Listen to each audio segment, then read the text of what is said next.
of up to $26,000 per employee. The challenge is getting your hands on it. Hi, I'm Howard Mackler, and that's why I founded GetRefunds.com to cut through the red tape and get you the money. The team of tax attorneys we have put together are highly trained in this little-known payroll tax refund program. We do all the work, charge not a dime up front, and simply share a percentage of the cash that we get for you. Businesses of all types can qualify, including those that took PPP, nonprofits, and even those that had increases in sales. We have helped return over $1 billion to businesses, and we can help you too. Just go to getrefunds.com/sports, click on Qualify Me, and answer a few questions. This payroll tax refund is only available for a limited period of time. Don't lose out on up to $26,000 per employee. Go to getrefunds.com/sports. That's getrefunds.com/sports.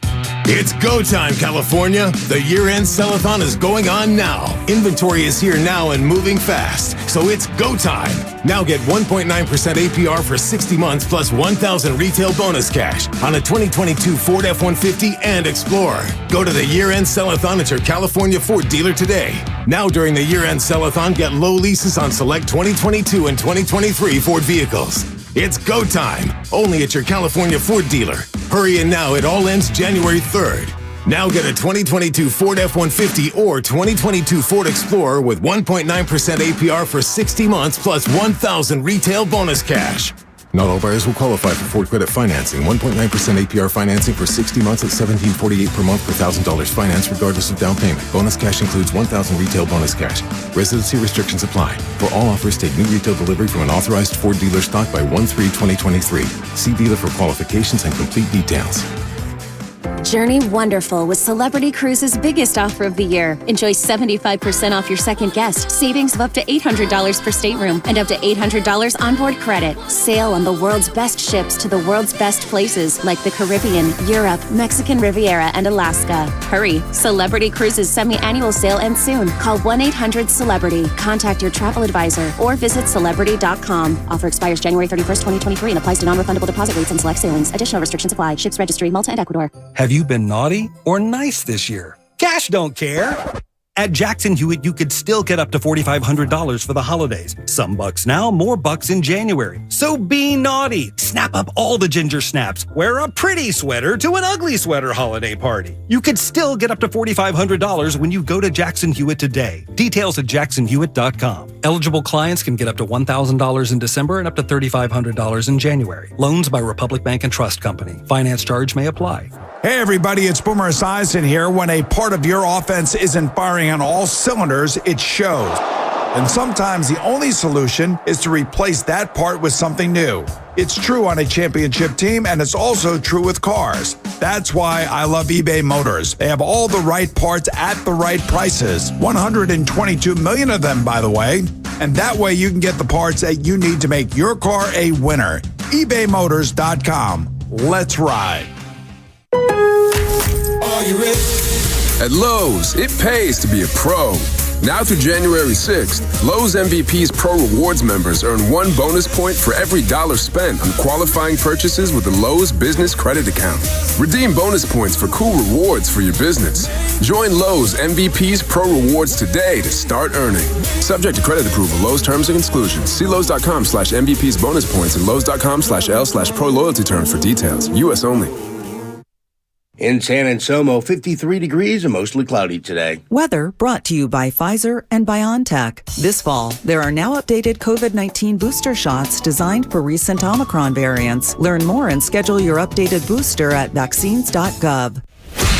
It's time to wake up with a nice cup of morning roast.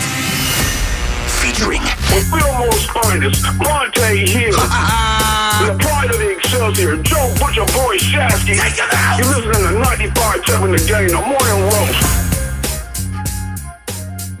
Well, Merry Almost Christmas. In for the roasters today, Kevin Michael, Whitey Gleason, and pro football scout, super scout, Charlie Walter. Charlie, Merry Almost Christmas. Bonte and Butch, of course, enjoying some holiday time off. Great to be with you, although I could swear I saw someone who looked a lot like you on TV very late last night. Yeah, we got off the airwaves at about midnight. It was we coasted into work today. There was no one on the road. Right. What are we doing up? Talking some sports, baby. That's right. I just want to start with this because the last time you and I were together on the radio, I think it was like before the football season had even started, and I'll never forget you trying to convince me that, Whitey, this guy Brock Purdy's pretty good. I remember you were trying to tell me, and I was trying to tell you at the time, I shouldn't admit this, but I will.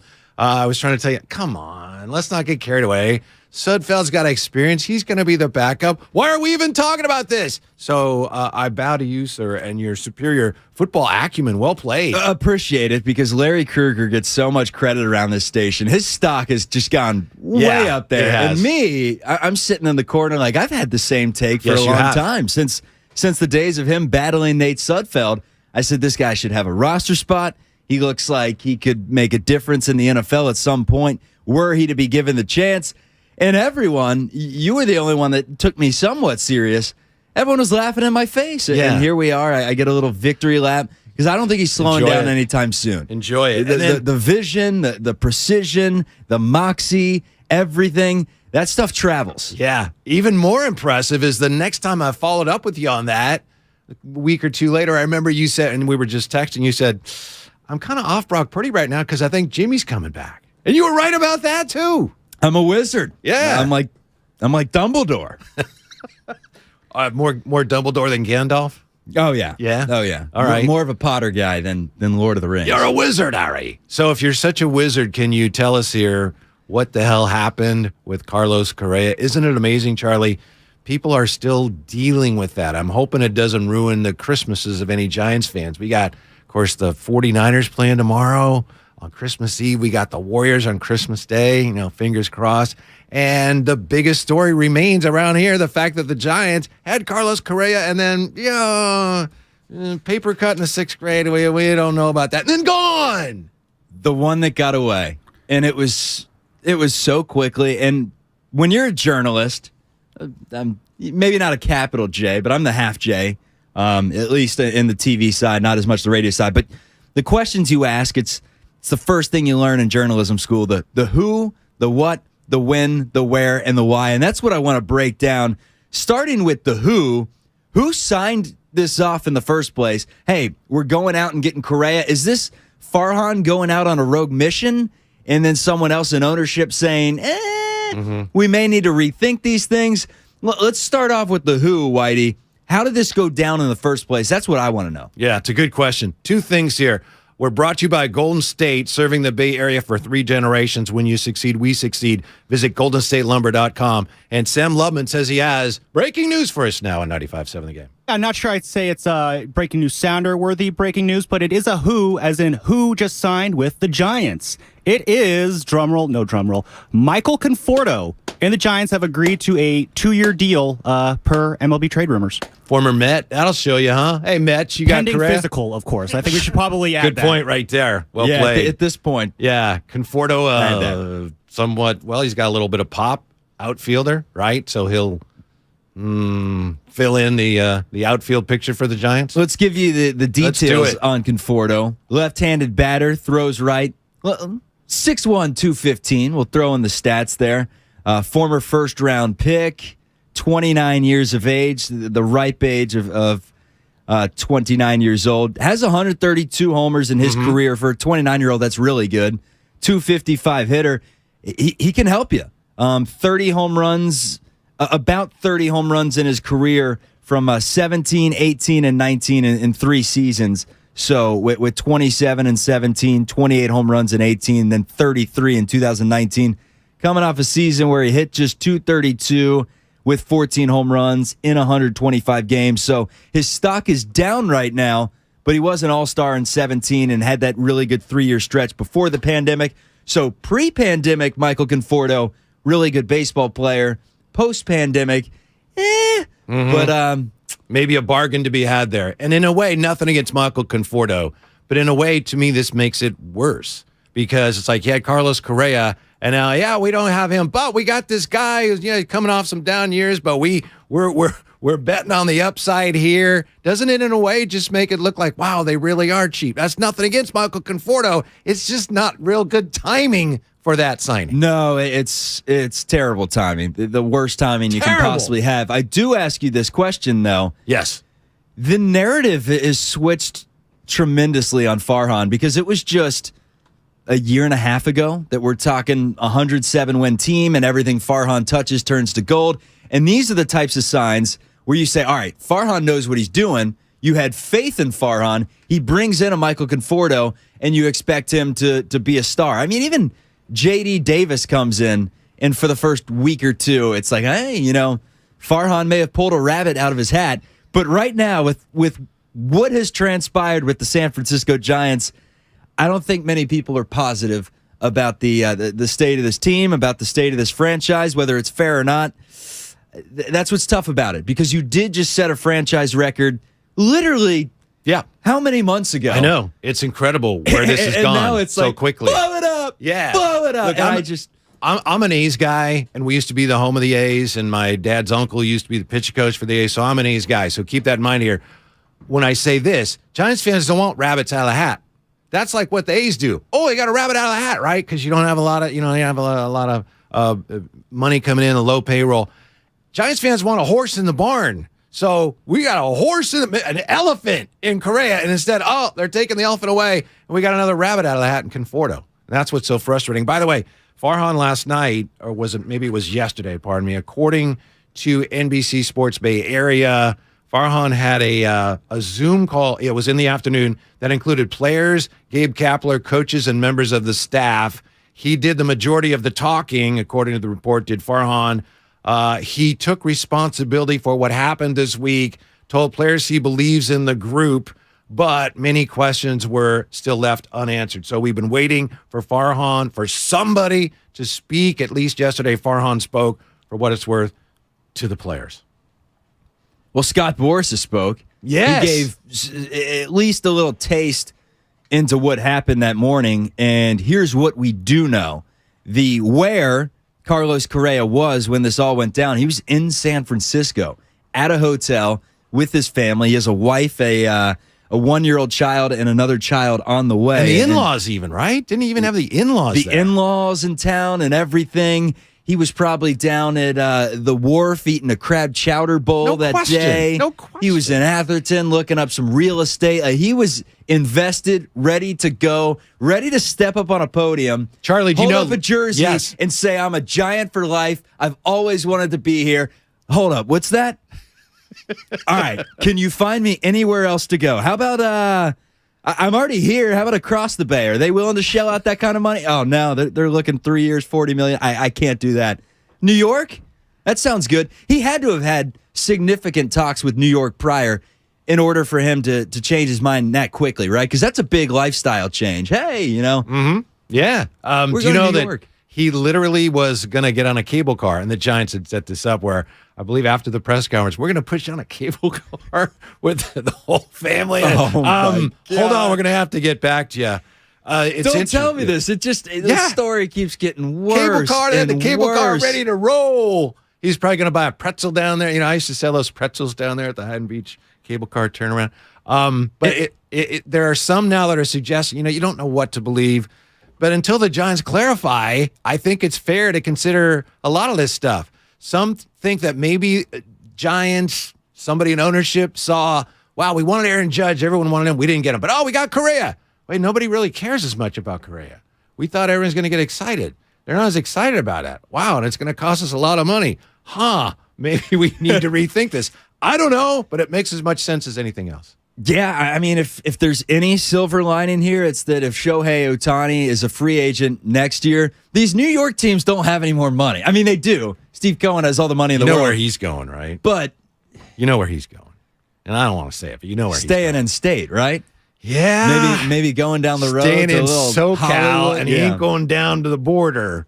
Yeah. That's, I think, some of it has to do with Trevor Bauer's situation, and there was a ruling on that yesterday we don't need to get into. But I think the Dodgers, one of the reasons they've been so quiet this offseason, because they're preparing for a run at Ohtani. Because if you get Ohtani, then you have your hitter and your pitcher, and it's like it's two signs in one. It's everything. It's the Swiss Army knife. But yeah, so I know some Giants fans are hoping maybe Ohtani. I hope so, but I don't see that either. I was wondering, though, with everything that went down, how often a shell of this even happens. And Boris said yesterday that it's extremely rare to get this far, obviously, to get to the day of the press conference stage and to back out. Like, this does not happen. I remember in the NBA, Chris Paul was a Laker, right? And all the details that transpired, it's been a decade. Yeah. But he was no longer a Laker. David Stern, the that was commissioner, that. said, I'm going to block that. We're not going to let that happen. That's not going to happen. Yeah. And there were a few of those here and there. But how many pending physical? You always hear pending physical, and you say, you just gloss right over it, right? I know. Because this doesn't happen. Right. Because and now, as Sam said earlier, we have to throw in pending physical because it's a thing, apparently. It's happened with lesser players. Ace fans remember their former closer, Grant Balfour, when he was going to go to the Orioles, and they failed the physical. But it doesn't happen at this level, and part of that is because a team doesn't want it to blow up in their face like that. So if there's any question, and I know everyone knows this, we're all processing this. If there's any question about that, you don't go ahead and schedule the freaking press conference in the cable car ride, right? You just don't do that. That's why this thing's so bizarre. The cable car ride is just cherry on top of the icing. That really put it over the top cake for you, didn't it? Oh, God, that's terrible. And then what's he doing later that day in New York? Next day, they're like, hey, you're gonna be marching around Central Park. Just tough stuff all around. I will say this. It's a question that I do want answered.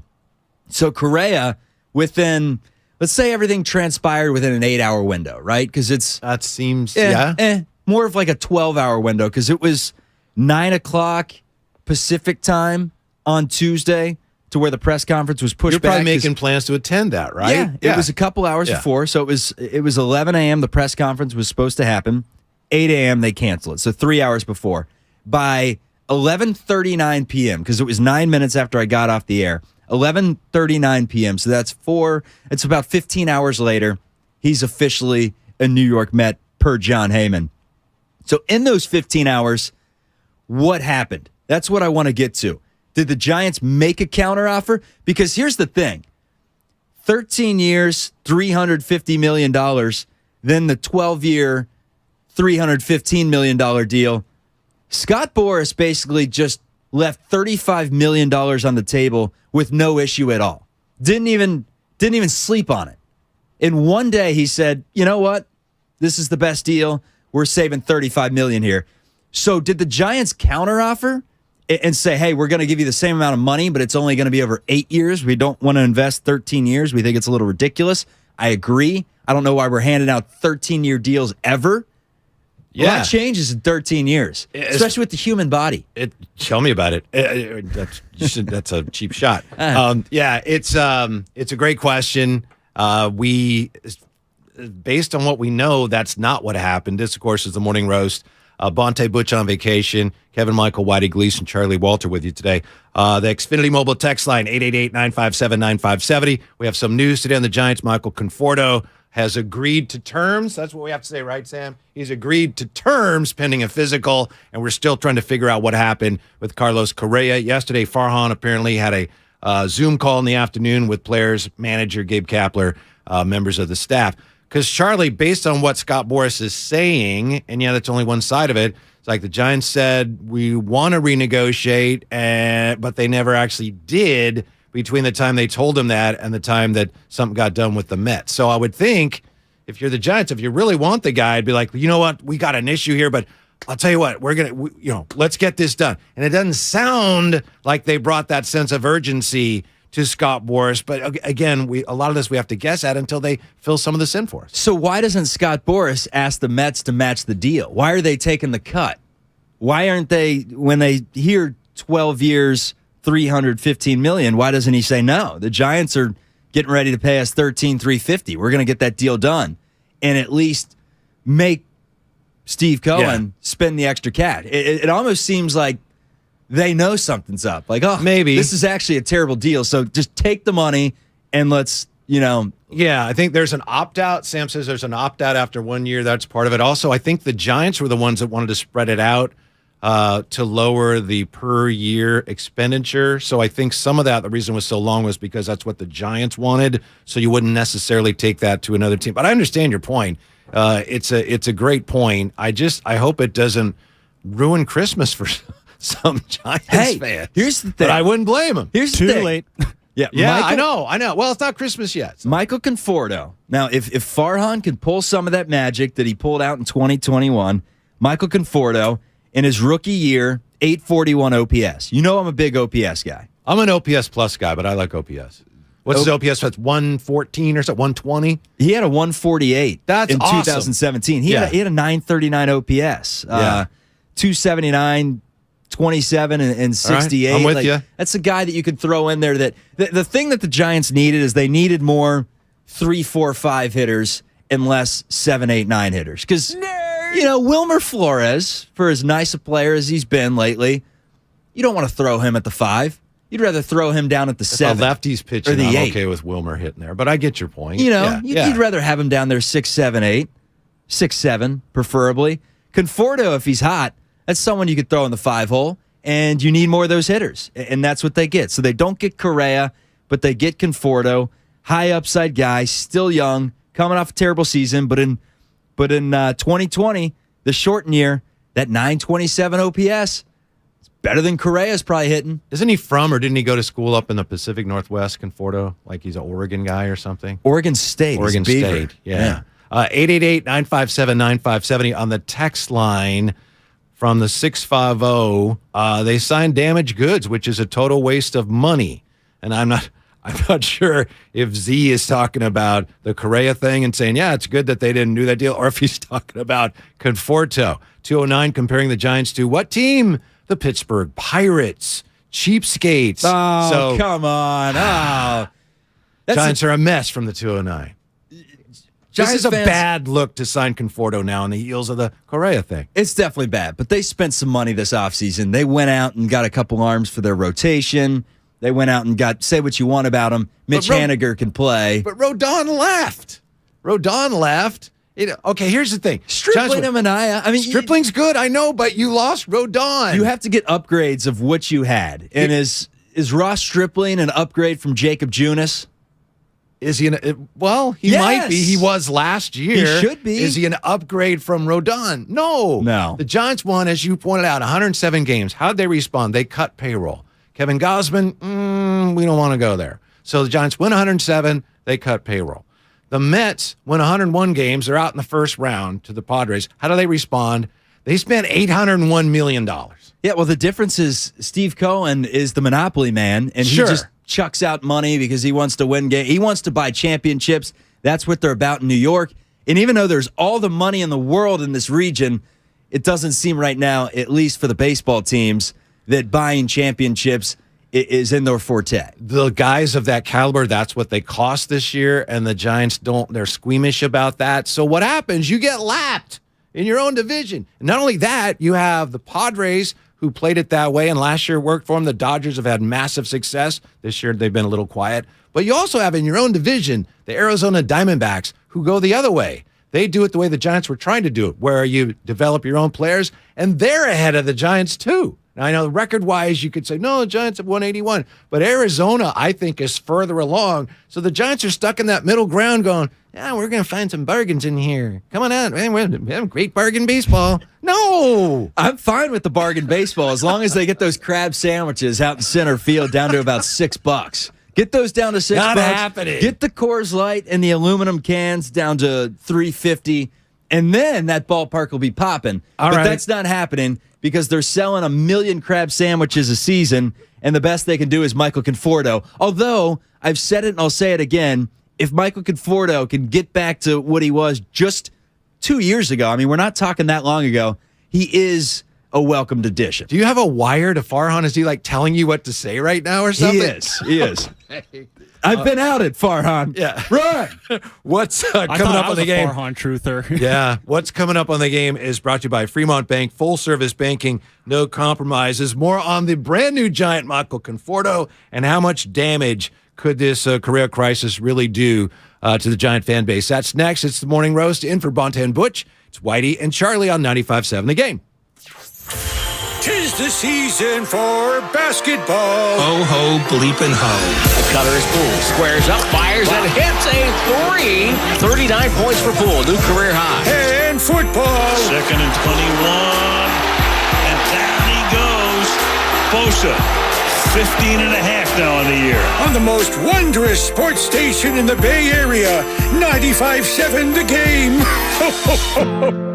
When temperatures drop, COVID-19 cases may rise. So if you test positive and are at high risk, act fast. Even if your symptoms feel mild, ask your provider if an authorized oral treatment could be right for you. Visit treatcovid19.com. Sponsored by Pfizer. What's the matter, Kate? I think John is cheating on me. Why? He claims to suddenly have ED, but he used to be an animal. Oh, maybe he has low testosterone, a normal part of aging. Ken had that problem, and at Balanced Medical Solutions, they ran labs and evaluated him for only $99, and he found a solution that revived him completely. Guys, why suffer? Regain your vigor today. Call now, 510-679-3300, or visit balancedmedicalsolutions.com. Life doesn't stop when the economy is uncertain. The market might not care you have a wedding to plan or a kid to put through school. And inflation doesn't know you've got a family to feed. But Bank of America does, and is here to help. With digital tools to help you save and local experts in the Bay Area, you can keep life moving forward the way you need it to. Bank of America. What would you like the power to do?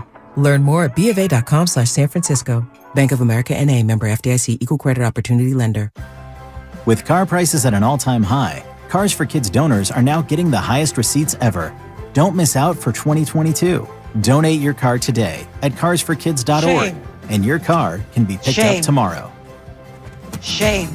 With energy bills as high as they are, proper weatherproofing is essential. If you're working with a client to upgrade or build a new home, be sure to visit Golden State. They partner with respected brands such as Owens Corning, James Hardy, and Boral. Great option for a comfortable home with lower energy bills. Start at goldenstatelumber.com. Building better in the Bay Area since 1954. Golden State.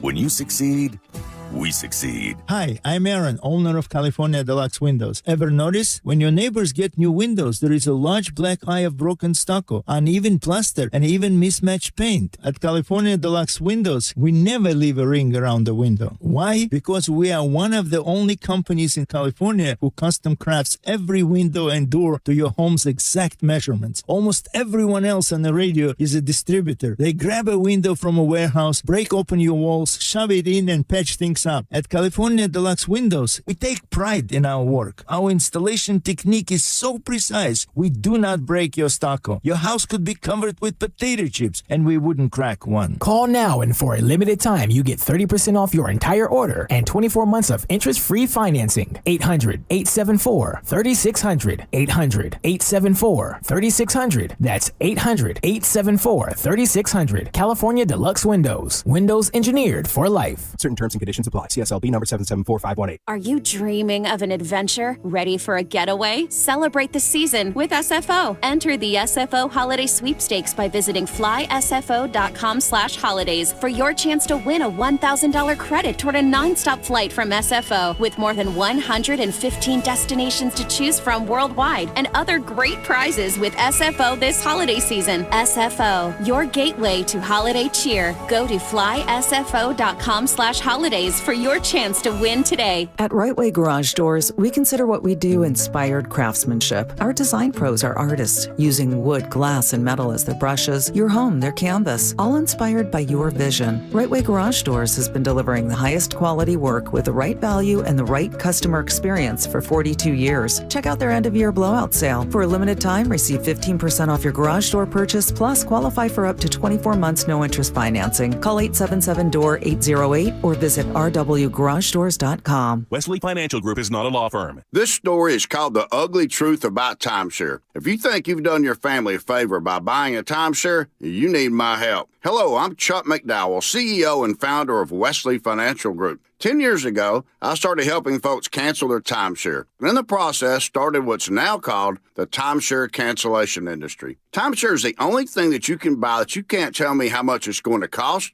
or when it's going to end. When you buy a timeshare, you give them a blank check to fill out any amount they want for annual maintenance and assessment fees. The crazy thing is, this never ends. Even when you die, your family's now going to be stuck with this burden. Stop the insanity today. Call my office now. If we take you as a client, I guarantee we'll cancel your timeshare or you'll pay nothing. Call for your free information kit. 800-543-3399. That's 800-543-3399. 800-543-3399.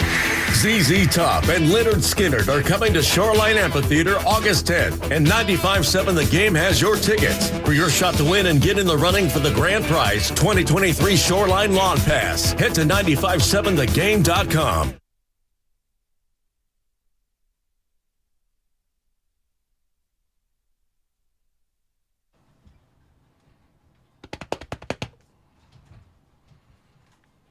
Now, back to the morning roast with Bonte and Shasky. Bonte and Shasky are on vacation, so in for them, Kevin, Michael, Whitey Gleason, Charlie Walter. Here's a Christmas song for you, Charlie.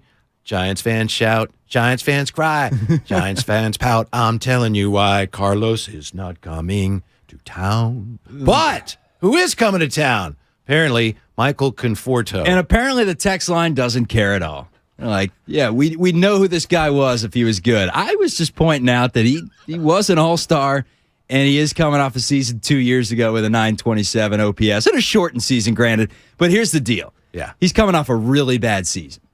So, not a good look where maybe 28, 32 hours after you lose out on Carlos Correa, after you went shopping at Macy's. Here's a great story right here. This is what I compare it to. The other day, I go to Macy's. I'm looking for a suitcase, and I'm walking through the mall. I originally start off at Target, and I see about a $70 suitcase, and I'm like, that's reasonably priced for a big old suitcase. But I'm gonna surprise the lady. I'm gonna go to Macy's, and I'm gonna get something nice. I go get like a Samsonite one. It was on sale. It was originally like $400. They splice it down halfway to $200. I get it. I bring it back. I show her. She's like, why are you buying a $200 suitcase? We don't have money. We don't need that. So I return it. That's basically what the Giants did here. They're bargain hunting right now, and Conforto proves that. By the way, this segment brought to you by Golden State, serving the Bay Area for 3 generations. When you succeed, we succeed. Visit goldenstatelumber.com. You said Michael Conforto was coming off a bad year. Last year, he didn't even play. So you're saying in 2021 he had a bad year? Bad year. 29-year-old Michael Conforto. And this is kind of, I don't know, is this irony? Maybe I'm not using the word correctly. Kind of curious. The Giants have the Correa deal blow up because of a physical. They go out and sign a guy who didn't play last year while recovering from right shoulder surgery that he had in April. So he should be good to go. An all-star in 2017. But as we said, lots happened since 2017, Whitey. I'll tell you what, a lot has happened since 2017. 2017, Kevin Durant was still on the Warriors, right? So it's been a while. I understand your point, but I think you agree. It's easy to, if you take that in a vacuum, Michael Conforto, okay, well, maybe that could help. But coming after the whole Correa thing blew up, it just leaves Giants fans even more bitter. It stings. That's what you give us? Would you rather not have him, though? Because there's not a lot of free agents right now that you can go out and grab and sell the press release with, hey, we got so-and-so. At this point, I mean, it's better than nothing. I'm trying to look at the positive. There aren't many positives here. No, you just had a player not leave at the altar. You sent him packing. I tend to agree with you. We don't know why. Yeah, but again, it's the Giants. It just depends on how they handle this. And so far, they haven't handled it well. No. It's like, as we were saying earlier, it's like this Correa thing was like a ground ball that they kicked into the dugout and then ran in to get it and then slipped on the dugout steps, knocked themselves unconscious trying to get it. They're sitting there like Randy, laying there like a slug from a Christmas Story. Right. It's that bad. And I think it's fair to wonder how much damage this can do to the goodwill, the trust between fans and the organization. And it's easy to say that right after something, an organization makes some decision that's very questionable. A lot of people say, come opening day, everybody will be fine. But I don't. In this case, unless and until the Giants come out and can adequately explain some of the key aspects of this, which you touched on earlier, it's not going to be the same. A lot of fans are going to say, that's it, I'm out. We need to find whoever bugged that Warriors practice before the Draymond Green punch and find out the details. Whoever the fly on the wall was with this, there's someone out there that has more details than we're finding out. And eventually they're going to come to surface. But give me your best guess. Again, this is just a guess. And if you're not comfortable doing that because you're a, journalist, I understand. I said I'm a lowercase J. Here's what I want to know. First of all, when the signing was made, was it a let's go? Was it a fist bump? We're going out, getting steak and lobster, crushing a couple bottles of wine between the entire or was it a hesitant, like, you sure we should be doing this? I think we should. I think we need to for the sake of the fan base. What changed? Did they go into this thing and kind of dip their toes into the water and step out and say it's a little cold, but someone pushed them in, whether it was Farhan or whether it was just public peer pressure of we have to do this? It just doesn't make any sense. Doesn't make any sense. I know. Like that morning, he was going to ride around on a cable car, and I shouldn't have brought up the cable car, but it's true. Yeah, I know you're having really a hard time with that. It just adds to the story. Yeah. It does. Mm-hmm. The fact that I can put the vision right now of Correa riding down Geary or whatever street we're talking about on the cable car. Hey, everyone, for photo shoots. San Francisco! Yeah, San Francisco. I've wanted to be here my whole life. Yeah. Crab chowder is fantastic. I love the wharf. Yeah, well, in the absence of an explanation, we can only assume based on what we know, and everything that seems reasonable to assume happened at this point looks terrible. Terrible. How long was he in town for? That's what I want to know. Because originally, when I heard the naive in me thought when I heard that his press conference was delayed, I'm like, oh, well, it's just winter storms everywhere. There are storms in Texas. There are definitely storms in Minnesota, if that's where his house is. It's a storm. He didn't make it in. And then I get on Twitter and everyone's saying, no, it has nothing to do with storms. There is a storm a-brewing, but it's not a winter storm. It's one that's going to get a little ugly. Well, there are just so many details that don't check out here. I appreciate the fact that you're trying to get us to see the upside of the Conforto deal. We'll get back to that in just a moment. But first, it's time for Kerr's Corner on 95.7 The Game. It's time for Kerr's Corner, presented by Xfinity. Supercharge your home with supersonic Wi-Fi. Unbeatable internet, only from Xfinity. Here's Bonte Hill. We're kind of in the depths right now, you got injuries, you got sickness, tough schedule. It's all coming at the same time. And this is, generally something that every team goes through, or most of the teams in the league. You just sort of hit that, the low point, and you got to dig your way out. And we'll do that. I think, you guys remember last year in March, we lost 9 out of 11 games. And a few months later, we were celebrating the championship. So we know how to dig our way out. We know that navigating an 82-game schedule it's a process. It really is a long haul, and you just have to keep working and keep plugging away, and we'll turn it around. Steve Kerr yesterday, that wasn't Bonte, actually. That was Steve Kerr yesterday on with Damon and Ratto.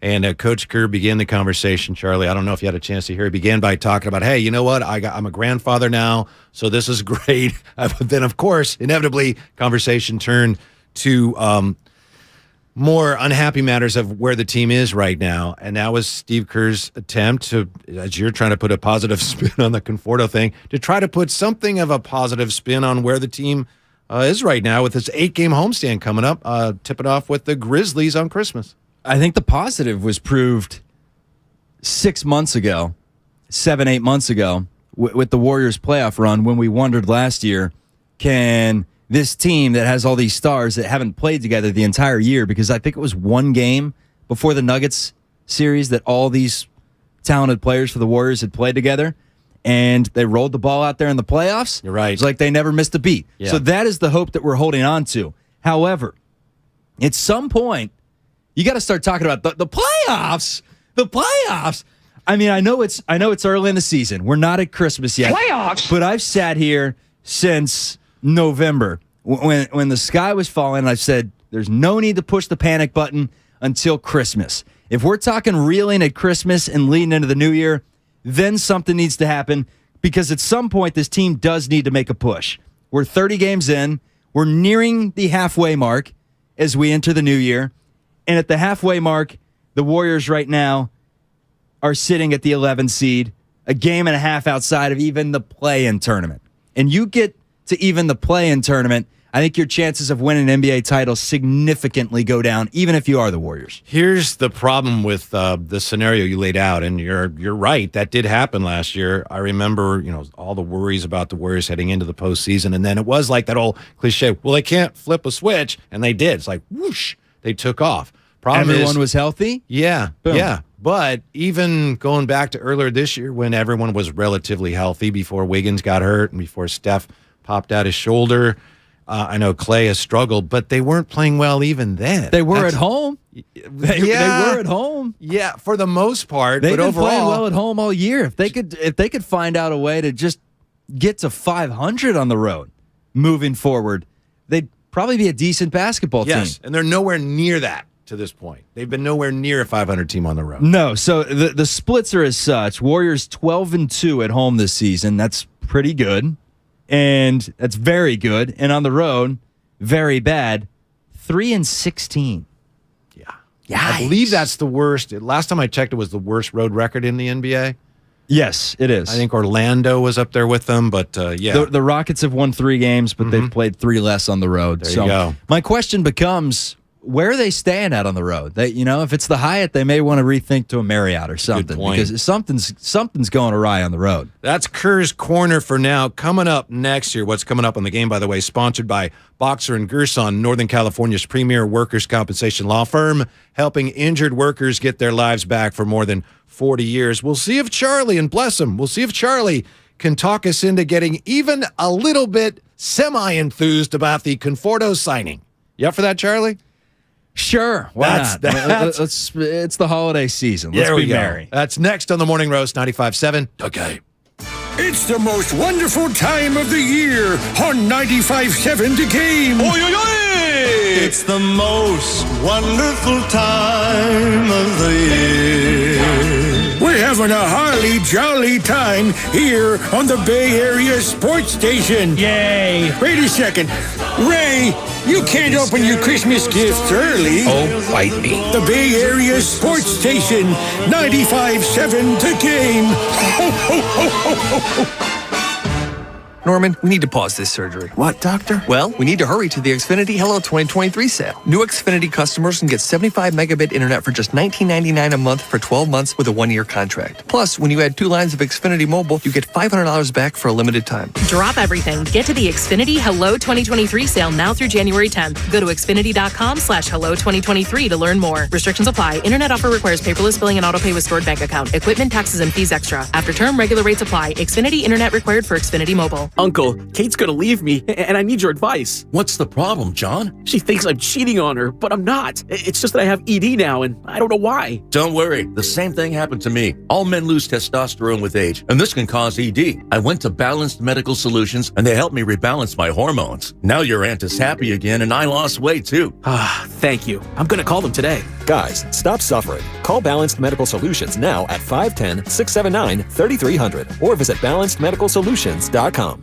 Christmas time is here, and so are all the greatest deals on power tools at Fasteners Inc. Tool Outlet. Enjoy 12 days of deals on all your favorite brands starting December 12th. Grab free batteries with tons of Makita products and more of this year's greatest deals. Save $100 on a Makita 18-volt rear handle circular saw and take home 2 free batteries to top it off. Stop by Fasteners Inc. at 2897 Monterey Road, December 12th through the 24th, or shop online at fastenersinc.net.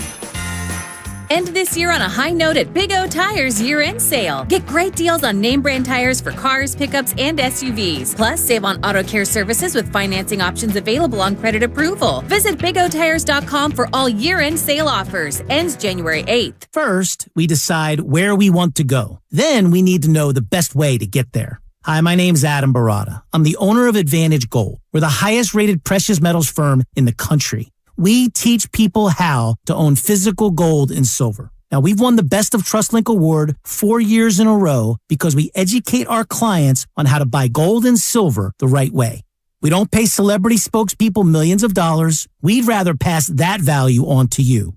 Call 800-900-8000 and speak with one of our experts. We'll send you a free gold kit along with my latest #1 national best-selling book, The Great Devaluation. Call 800-900-8000. That's 800-900-8000. Get the best information, the best process, the best service, the best value. Call Advantage Gold at 800-900-8000. Call 800-900-8000. Advantage Gold is not an investment advisor or a tax advisor. Consult with your financial advisor before investing.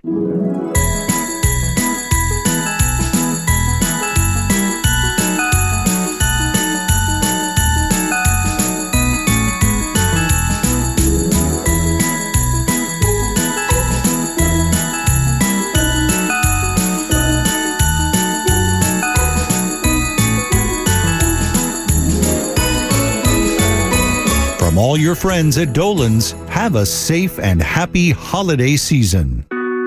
We are on a journey to make healthcare more accessible and more equitable, to treat the most complex diseases and offer hope where often there is little, to provide better care to more people across the Bay Area.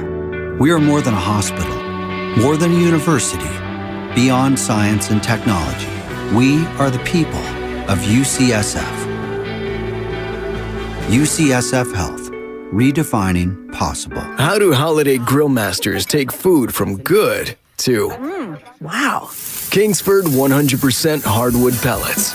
Made in the USA with North American ingredients and 100% natural hardwood blend, Kingsford wood pellets can be used on any pellet grill and add delicious, smoky wood flavor to any holiday meal. So look for Kingsford 100% hardwood pellets. Because with Kingsford, the holidays just taste better. Find at HomeDepot.com. Get in zone, AutoZone. Welcome to AutoZone. What are you working on today? Starting trouble. No one likes that. We'll get you set up for some stronger starts. You might just need a fresh charge, and we'll take care of that free of charge. But if it is time for a new battery, we've got replacement batteries that'll fit your needs, starting at just $79.99. You can learn more about our battery selection at AutoZone.com. That's what makes us America's #1 battery destination. Get in zone, AutoZone. Claim based on data from the NPD Group 2021. Join us at Odyssey as we all do our one thing, together millions of things for our planet. Avoid giving useless knickknacks this holiday season, and look for durable items that will last for years. When we each share our one thing, it becomes a million things for our planet. What's your one thing? Last chance for the Steelers. Bradshaw trying to get away. And his pass is broken up by Tatum. Tipped off. Franco Harris has it. And he's over. What? Franco Harris grabbed the ball on a deflection. 5 seconds to go. He grabbed it with 5 seconds to go and scored. Let's watch this again. 1 million to 1 odds on this one. Ricochet out there off of Jack Tatum and into the Man of the Year, Franco Harris's hands. Here's the miracle of all miracles. Now, back to the morning roast with Bonte and Shasky. No Bonte, no Shasky today. Kevin Michael, Whitey Gleason, and Charlie Walter in on 95.7 The Game. Yeah, 50 years ago today, the Immaculate Reception, and I know it's still not funny. It's never going to be funny to Raider fans. The reason I was chuckling, Charlie, just listening to that was Kurt Gowdy on the call. And back then, announcers were so understated. You know, can you imagine if something like that happened today? I mean, there's Kurt Gowdy going, and there it is. It's the miracle of all miracles. I could barely hear the call. You know, nowadays, imagine Gus Johnson on the call. You know? Yeah. Touchdown! Yes, exactly. I mean, it's way better now. I'm not saying those. It's just funny. Even back then, like if you see film from the 1960 whatever World Series and the Cardinals win, and they go out, they kind of jump around and go, "Hey, yeah, we won the World Series." Cronkite coming out there, and that's the way it is. Yeah, you know, yeah. It was just a different style. Yeah, of broadcast and the Cardinals have won the the World Series. They're the world champions. So that was And then tomorrow, of course, one day after the 50th anniversary, we got the Steelers and the Raiders again, but sadly no Franco, whom we lost this week. Yeah, number 32 will be retired in that game. We still haven't really seen a play like that. We've seen a lot of great tip drill plays over the years, but we've never seen, that was the ultimate boing, you know, off the pads, ricocheted about 10 yards. You don't see that often. Yeah. Even all these years later, can't really point to a play that was similar to that one. It really was a miracle. We had some bizarre finishes and plays just last weekend, but no particular play like that, which, of course, led to a rule change because the whole question at the time was, did it bounce off of the defender, Tatum, or did it bounce off of, I think it was Frenchie Fuqua, because it can't go offensive player to offensive player. Did Franco Harris even catch the ball cleanly? Terry Bradshaw just came out last week and said, yes, I'm convinced the whole thing was clean. I don't know, but it was one of those things that just used to seem to happen to the Raiders during that period. I think led to, in some minds, the idea that the league is somehow it's a conspiracy against the Raiders because that was not a clean play. Anybody else, they would have waved it off, but against the Raiders, they let it stand. And they've been cursed since, and maybe they broke the curse the other day with Jacoby Myers tossing them the football right there and giving them the gift of victory. Maybe finally the fortunes have turned. It's going to be tough sledding because they have to hope for a lot of Chargers losses over the next few weeks, and now the Chargers are getting healthy, so that's going to be tough. But Raiders did do it last year, not in this position. They weren't nearly as far behind to come back from, but you're telling me there's a chance. You just mentioned that because they lost to the Bengals in the playoffs, right? You just wanted to lead us to that road. No, I was just mentioning that the Jets lost yesterday. The Jets look cooked at this point. The Jags are on the rise, but if the Chargers can somehow slip up and the Raiders can, well, here's the deal. The Raiders have the Chiefs and the 49ers, so that's where you can pretty much just say, this ain't happening. Tough sledding. Yeah, tough sledding, but hey, you're telling me there's a chance. Yeah. You know what else happened 50 years ago? The Dolphins were undefeated. Bear with me here. I'm going somewhere on this. Dolphins, 1972 Dolphins. They won every game, 14-0. Then they won their 2 playoff games, and they won the Super Bowl, 17-0. Perfect season. Bob Greasy was their quarterback, and in Game 5 that year, he broke his leg, so he was out. So they brought in a guy named Earl Morrall, and he was the backup quarterback, and he led them the rest of the way until they got to the AFC title game, and he was struggling. Don Shula says, hey, Bob Greasy, you good to go? Yes, I'm good to go. They brought him in. He wins that game, wins the Super Bowl. What do you think is a chance that we see anything like that with if Brock Purdy struggles in the playoffs and back to Jimmy? You think that's how possible? Is there any way that happens? If the NFL has taught me anything, and it's not just the quarterback situation, let's take it week to week. Let's take it week to week. After Chicago and after Denver specifically, people push the panic button on this team. People push the panic button on the quarterback position. I mean, they're sitting here right now, are the 49ers, with 3 quarterbacks that you could potentially point to each one of them and say, all right, they could move forward with him. They could move forward with him. Now, Purdy, I think people want to see more from him in terms of, just reps in general. And what happens if he's behind, for example? Every single time he's gone out there, he's proved that he's a starting quarterback in the NFL. Yeah. And yes, there are players like this, the Fitzmagics of the world that come around and have 4 or 5 good starts, and you say, that's a starter in the NFL, and then you put him on a different team, or you just let 3 weeks go by and you say, maybe not so much. Tommy Maddox was like that back in the day with the Steelers. He had a decent run where you're like, Tommy Maddox, maybe. Sure. He may be a starter in this league. But, I mean, Brock Purdy, I think the most impressive thing about him is he knows who he is. He doesn't try, as Mike McGlinchey says, we call him Soundbite Lord with Channel 5, because Mike McGlinchey, out of all the Soundbite Lord. Out of all the 49ers out there, think about it, that you would interview after a game, Mike McGlinchey would be like number 10, number 12 on the list. But the media heard they sprint to McGlinchey because he gives you what you want. Nice. He gives you the sound bites. After someone gets hurt, I'm heartbroken. He gives you that bite. And he basically said Brock Purdy doesn't need to be Superman. He's playing like him right now, but doesn't need to be Superman. Just needs to know who he is and go out there and execute. And that's what he's done. He doesn't try to do too much. The moment isn't too big. And how about that vision? How about the vision? Scans the field. It's amazing. It's really good for a rookie. So far, so great for Brock Purdy. By the way, speaking of the Niners, Jordan Elliott from Niners Nation is going to join us about 8 o'clock to look at what the advanced numbers say about Brock Purdy and how well he's playing. You mentioned that Brock Purdy doesn't have to be Superman. Reminds me of a guy that he knew in college that he went to college with, Tyrese Halliburton. Tyrese Halliburton was just talking about Brock Purdy. They got to know each other. And Tyrese Halliburton said, he's like Batman. So it's just funny when you say, doesn't have to be Superman. Maybe he is a little like Batman than Superman. But the question is, what happens if he gets behind? But there's, as you say, he plays with so much confidence and just seems to be, it's maybe too early to say, but a perfect fit for the way the 49ers are attacking people. When was the last time the 49ers have been behind in a football game? I guess L.A. Chargers? Yeah. Were they trailing the Dolphins early? It was 7-3 when he came in. Yeah. Okay, Yeah. so 7-3 against the Dolphins. So he was behind technically. But that was very early. I'm talking in a meaningful third, fourth quarter. The last time the 49ers were trailing a football game, it was before Thanksgiving. I don't know what this team's weakness is. And it takes 22, 23 if you're including the 12th man. And Brock Purdy has 21 of the best NFL players in the league around him at every position. Linebackers, loaded. Edge rushers, unreal. Safeties. I mean, Hufanga's been great. Tashawn Gibson's been really good.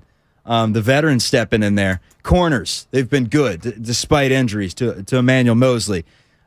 Offensively, running backs, even Jordan Mason steps in there. He's a downhill runner. Even the interior of the offensive line, which we probably talked about in September, said, I don't know, a little shaky, but it's been fine. Yes, it's been fine. Ayuk's been good. The receiving court, Jawan Jennings has been a lot better than expected. So everywhere on this roster you look, and there just aren't many holes, and Brock Purdy sure as hell ain't one of them right now. Yeah, it's a good point, and this team reminds me now of going way back, since we're going way back, talking about Franco Harris and everything.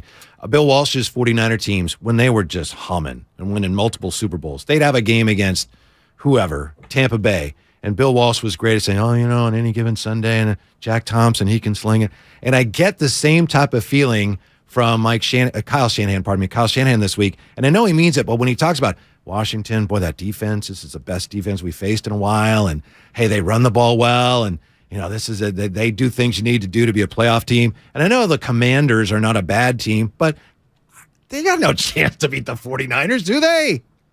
Not the way the 49ers are playing, to your point. Yeah, and here's how I'm looking at this game. I see the spread -7, and I wonder right away, what are the 49ers playing for? What are the Commanders are playing for? Commanders are playing for a playoff berth right now. 49ers have everything locked up. So you would assume right there, all right. Well, they still, excuse me, but they're still trying to get into the second spot. But yes. Yeah. They're playing for either 2 or 3 right now. And if you somehow, some way expect the Eagles to lose every single game, maybe they're playing for the 1. But it's either 2 or 3.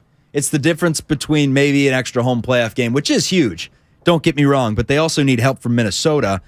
And I don't know, Whitey. I don't know. All I know is I'm looking at the spread. I see the 7 points. The Commanders have a lot more to play for, but George Kittle yesterday in the locker room said, we're not taking our foot off the gas. I know that we could technically ease into the playoffs, get Christian McCaffrey some rest, and throw Jordan Mason in there. Maybe see a little more Danny Gray, a little less Brandon Ayuk. You still have to keep the line in there because you got to protect Brock Purdy, who needs all the reps he can get. But it sounds like the 49ers are looking to go into the playoffs humming. Take down the Commanders, cover that 7, beat them pretty good, and then do the same to the Raiders and the Cardinals and just go into the postseason with a 9-game winning streak. Mm-hmm.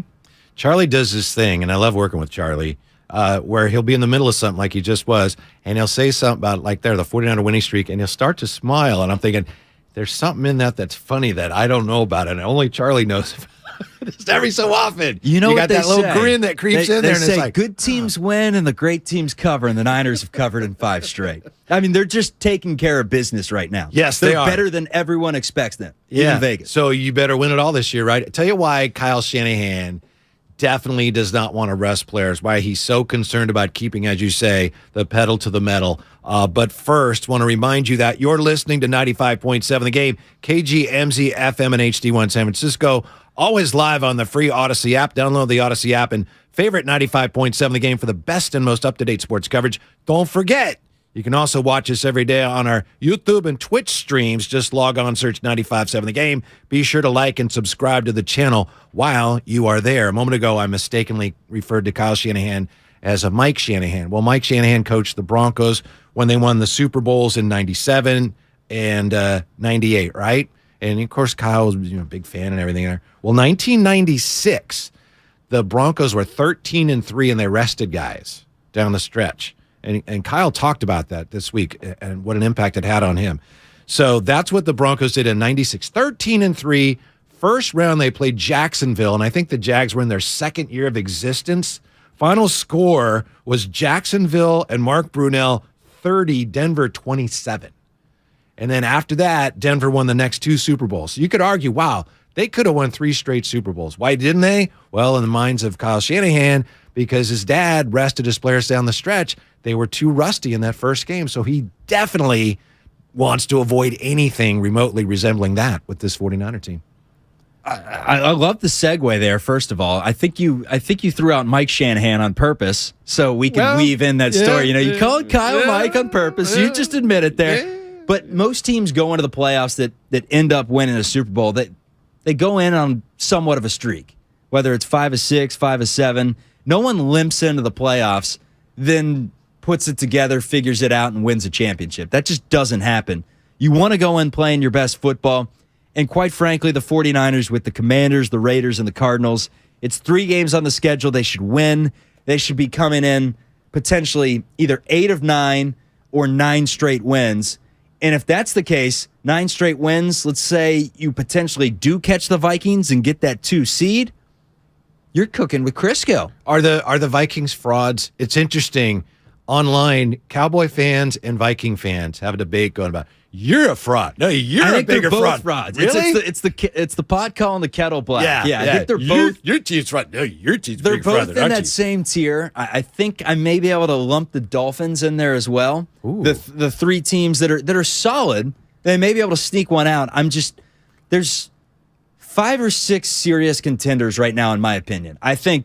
And we could get the fraud squad out. We could sit here and shake on it right now, and I just about guarantee you that when February rolls around and we're working again 3 months down there, because it seems like it's a semesterly thing. You know? We don't do this quarterly. Every solstice. When I do see you at the next solstice, at the spring solstice, we'll be talking about the 49ers down the stretch and what they did here, and I just completely lost my train of thought. That's what happens at 7 o'clock in the morning. That's why I'm here. No worries. Yeah, the fraud squad's coming out. I'm going to take a sip of my Ghost energy drink here. That'll help. The thing about the Vikings, and by the way, I want to let you know, it's of course it's not Bonte Butch today. They're on holiday vacation, so it's Whitey Gleason and Charlie Walter on 95.7. I was telling you about my teams. Let me finish real quick, just because before I lose it again. Now that I do want to mention that we have shameless shout outs coming up at 7:45. So get ready for that. Shameless shout outs. You can shout out whoever you want. Shout out to my mailman. Shout out to Farhan with Michael Conforto, which we'll get to, whatever you want. So anyway, you have that coming up. Shameless shout outs at 7:45. Charlie. All right, the solstice. When we talk at the solstice, it's going to be from the AFC, one of the Bills, Chiefs, Bengals. One of those 3, no one else. Titans, Charlie's good. From Ohio. Ravens, good. Well, they're the reigning AFC champs. Yeah, I'm just saying. I know. And they've won 6 no straight. question. Yeah. They're sizzling. Yeah. And then from the NFC, it's the Eagles, it's the 49ers. Those 5 teams to me are it. When I see you at the solstice, it's one of those 5 teams. Name them, I'm going to say no. You're not worried about, No. No. I was going to say the Eagles with the quarterback got a bad wing. Minshew's playing for them, starting against the Cowboys. Then it makes the path easier for the 49ers. Okay. All right. So everybody else is basically a fraud? I wouldn't say fraud. I just don't know if they have... we'll say fraud. They're frauds. Yeah. They don't have the firepower to go the distance. That's what I'm going with. I mean, who'd you say in the... I'm sorry, in the NFC you said 49ers? 49ers, Eagles. Yeah. Wow. Okay. I think the Vikings may be able to win a few games. Now, here's the deal. You know that Craig, who runs the board, is a big Tampa Bay fan, right? And one of the most ridiculous things I've ever seen is that the Buccaneers have better betting odds to win the Super Bowl right now than the Dolphins, which to me is, I know that they're hosting a home playoff game. The point is, he's running the board. He can make you look bad. He can say whatever he wants right now. I don't care. He can cut your mic off. You just know that the Cowboys are going to lose, though, right?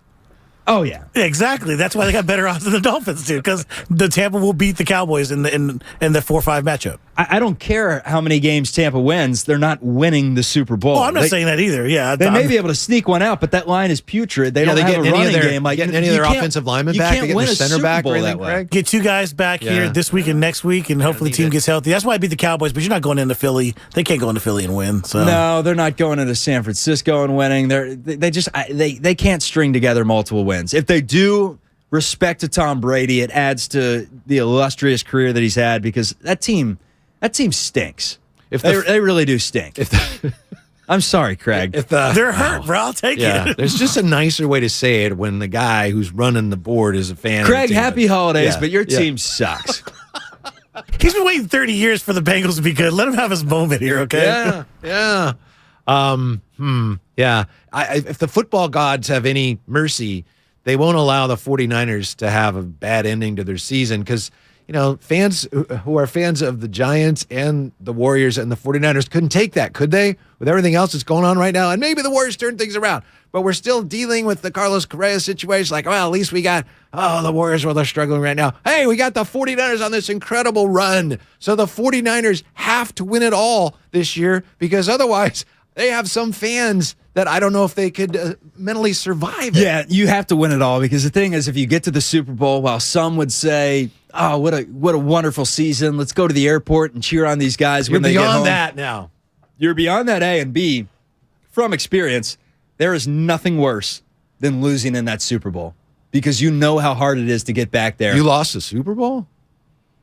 Thanks. Well, no, you said from experience, didn't you? I was at the Super Bowl last you were year. at the Super Bowl. I thought you were like playing in one. No. Okay. All right. You think what position do you think I was? You think I was chasing down the tee back in my day? Holder. No, I was chasing the tee. I was quick out there. I would slide, grab, and run. Yeah. What do you think, Craig? Backup holder? Charlie, maybe? More left out. I'm not going to lie. I see Brock Purdy in the locker room. Yeah, name drop right there. And he's not that much bigger than I am. I mean, he's listed at 6'1", 220 on the media guide, but I see him sitting by his locker. He doesn't look 6'1", 220. A lot of those guys, punters as well. You'd be like, this guy's on a football team? Yeah. I mean, Brock Purdy doesn't look that much bigger than Robbie Gould. Right. The lockers are right next to each other. I see him all the time. Yeah. He's not the most physically imposing, but he's got a little better vision than T-Boy over here had. I think it's fair at this point to say that this is the best 49er team that Kyle Shanahan's had, right? 2019, they were great. By their own admission, things kind of fell into place for them, and there's nothing wrong with that. But right now, as you said, stem to stern, if you will, it's hard to find a weakness. If you really were tried to be objective, you'd have to say, well, that quarterback, but yeah, in theory, you think about it, intellectually, he should be a weak spot. But if you watch him play, it's like, no, so far anyway, he definitely isn't. You have to get deep into the weeds and real nitpicky to find any problems with this team since really the month of November, since that day before Halloween game against the Rams. They've been fantastic with the big win streak going on right now. It's how many wins in a row? We at 7 wins in a row? We are at 7 wins in a row. I mean, the Niners have won 7 straight right now. The one thing that we can nitpick, however, you beat the Seahawks. Seahawks kind of stink, despite the record that's average. They stink. Buccaneers, don't get me started on the Buccaneers. You already can't declared run the them ball. frauds, Their line and they is horrible. stink, and you win suck, games. and, yeah. You win games in December in the trenches, and the Buccaneers stink in the trenches, at least offensively. You beat the Dolphins. I think the Dolphins are pretty good, and that was a great win right there, especially having to improvise with Purdy coming in. You beat the Saints. However, if you watch the entire Saints game, you know that you got some breaks there. Some fumbles went your way, a fumble at the 1 yard line. What are you saying? I'm just saying, if you really want to get nitpicky with it, who have the 49ers beaten aside from the Dolphins in the last 2 months? Whomever they've played. And that's all that you can do at this point in the NFL, because that's everyone's gripe with the Eagles, right? It's like, well, who have the Eagles really beaten? Everyone on their schedule. Yeah. Sure, they haven't played Kansas City. Sure, they haven't played Buffalo yet, I don't believe. But they've beaten everyone that's been on their schedule, including the 3 NFC East teams that are somehow predicted to make the playoffs right now. All right, here's what's coming up on the game. It's sponsored by Fremont Bank, full-service banking, no compromises, and calhope.org, and the Department of Healthcare Services. We got to get back into the Giants' big signing today, and Charlie's going to help us hold our hand through this. Carlos Correa, go on. But the Giants signed a guy who didn't play last year, in Michael Conforto. Tough times to be a Giants fan. Charlie says, you know what? It's not as bad as you might think. So we'll see if Charlie can cheer us up on this holiday. It's the morning roast. Whitey and Charlie in for Bonte and Butch on 95.7 The Game. 'Tis the season for basketball. Ho, ho, bleepin' ho. The cutter is Poole. Squares up, fires, and hits a three. 39 points for Poole, new career high. And football. 2nd and 21. And down he goes. Bosa, 15 and a half now on the year. On the most wondrous sports station in the Bay Area, 95.7 The Game. Life is uncertain. It's okay to feel stressed, anxious, worried, or frustrated. CalHope can help. Access CalHope's free and secure mental health resources. Call 833-317-4673 or live chat at calhope.org. And now, your Live Nation lineup. The Roots at the Masonic December 29th.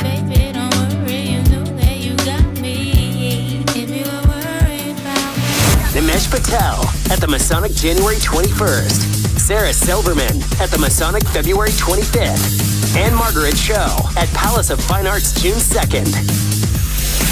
That was your Live Nation lineup. For tickets and info, hit up livenation.com. It's go time, California. The year-end sell-a-thon is going on now. Inventory is here now and moving fast, so it's go time. Now get 1.9% APR for 60 months plus 1,000 retail bonus cash on a 2022 Ford F-150 and Explorer. Go to the year-end sell-a-thon at your California Ford dealer today. Now during the year-end sell-a-thon, get low leases on select 2022 and 2023 Ford vehicles. It's go time, only at your California Ford dealer. Hurry in now, it all ends January 3rd. Now get a 2022 Ford F-150 or 2022 Ford Explorer with 1.9% APR for 60 months plus 1,000 retail bonus cash. Not all buyers will qualify for Ford credit financing. 1.9% APR financing for 60 months at $17.48 per month per $1,000 finance regardless of down payment. Bonus cash includes 1,000 retail bonus cash. Residency restrictions apply. For all offers, take new retail delivery from an authorized Ford dealer stock by 1/3/2023. See dealer for qualifications and complete details. Does your heart long to wander? To encounter colorful creatures from the deep blue sea? And amazing animals from the Amazon and beyond? Feed your wild heart. Travel the world right here in San Francisco. Make your reservation to the California Academy of Sciences at calacademy.org. Explore Wanderwoods, our new outdoor playscape, now open.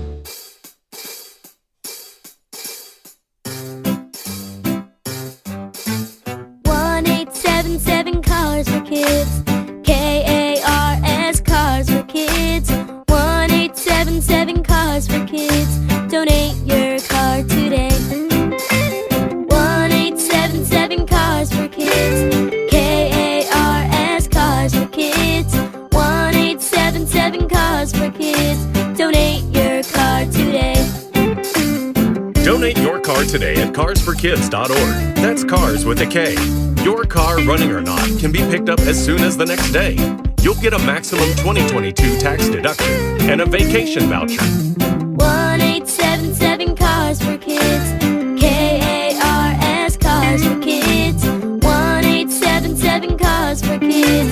Donate your car today. Hurry! It's your last chance to donate for 2022. No one knows where this market will go. Things could change tomorrow, next week, or next month. At Merrill, we've been here before, and history shows this is the time to stay focused on your future. Because through every market, the bull will always have your back. Find an advisor in the Bay Area at ml.com/bullish.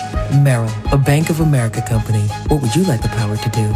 Investing involves risk. Merrill Lynch, Pierce, Fenner & Smith Incorporated, registered broker-dealer, registered investment advisor. Member SIPC, a wholly owned subsidiary of Bank of America Corp.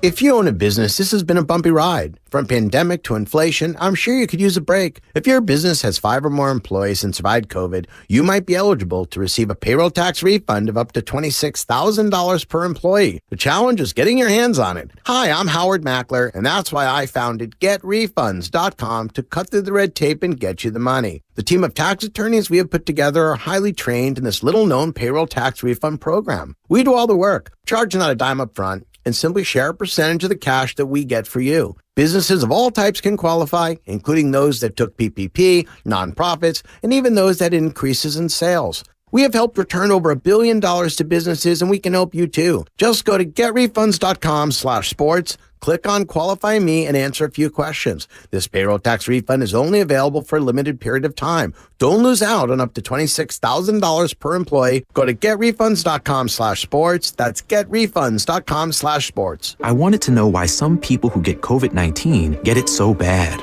I found out it may be because they have a high risk factor, such as heart disease, diabetes, being overweight, smoking, and asthma. Even if symptoms feel mild, these factors can increase your risk of COVID-19 turning severe. So if you're at high risk and test positive, there are things you can do, like asking your healthcare provider if an authorized oral treatment is right for you. Learn about an option at treatcovid19.com. This message is sponsored by Pfizer. Streaming on Peacock. Fellas, I'm getting married. From the creator of The Best Man and The Best Man Holiday. Come with us to Quinn's wedding. Guaranteed to put a smile on your face. And executive producer of Insecure. They want to make unfinished business into a movie. That book caused a lot of drama. Get your popcorn ready. Bring me up higher love. Movie just like old times, only better. The Best Man, The Final Chapters. A new limited series. Streaming now. Only on Peacock. Let's get lit!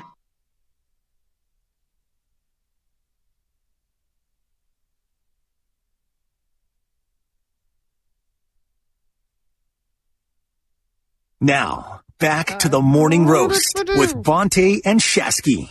Oh, come on. Bonte and Shasky are celebrating Christmas, no doubt, together. So in for them today, Kevin Michael Whitey Gleason and Charlie Walter, or Santa Claus, they call him, because didn't you just do some bit where you were Sean Connery as Santa Claus on TV? I don't think I went into it with the impression that I was going to go with the Sean Connery voice, but when I'm sitting up there at Channel 5 and we're taping this, and the news anchors start walking in, your plans change a little bit. You know, you have the vision. Yeah. You're going to go out there as Santa Claus, who is the North Pole sports book advisor. And he goes out there, and I dished out about 6 picks, locks, by the way. The season of giving. Give us the voice, though. What was the voice you used? Ho, ho, ho! Merry Christmas, everyone. Welcome here to the Choice Couch. And we went with a little Sean Connery. And in the moment, you know, looking into it, I thought it was going to be great. And then in the moment, I'm sitting up there in the you know, the newscasters, the main anchors are walking in with suits and ties, getting ready to report on real news. And they're waiting for their run through, basically, because the jackass sports guys in the corner, vibes were giving out, giving out, you know, locks and a Santa Claus outfit. I was sitting there and I'm like, at this point, it's gonna be Gold TV. Yeah, it's up on Instagram at Charlie Walter TV. Check it out. It's comedy. Yeah, I think. I applaud you. It may not be. I haven't for seen everyone. it yet, but the way you describe it, I mean, it's an idiot in a Santa suit giving out locks and throwing money in the air, and it's we did our best. But yeah, we made Brock Purdy. You're the man now, dog. Yeah, Brock. It's a great Sean Connery pool right there. Good job, Heidi Forrester. 888-957-9570. That's the Xfinity mobile text line. Also, you want to participate in the show with your calls and see if you can match Charlie's Sean Connery voice. Hey, give us a call. Let's talk to, is this Sam? Sam or Sam? I want to make sure I get the name right. Yeah. Hi, is this Sam or Sam? It's a Sam. Sam, I'm sorry, Sam. Happy holidays. No worries. Than's for listening. What's on your mind? Yeah, thank you. What's up? So, there was something touched earlier in the morning, and that was the Niners' weakness. Now, don't get me wrong. I don't think the Niners really have any weakness, but a running quarterback. Look at what Mariota when we faced Mariota, when we faced even Russell Wilson with the Broncos, and Patrick Mahomes. Those 3 big losses.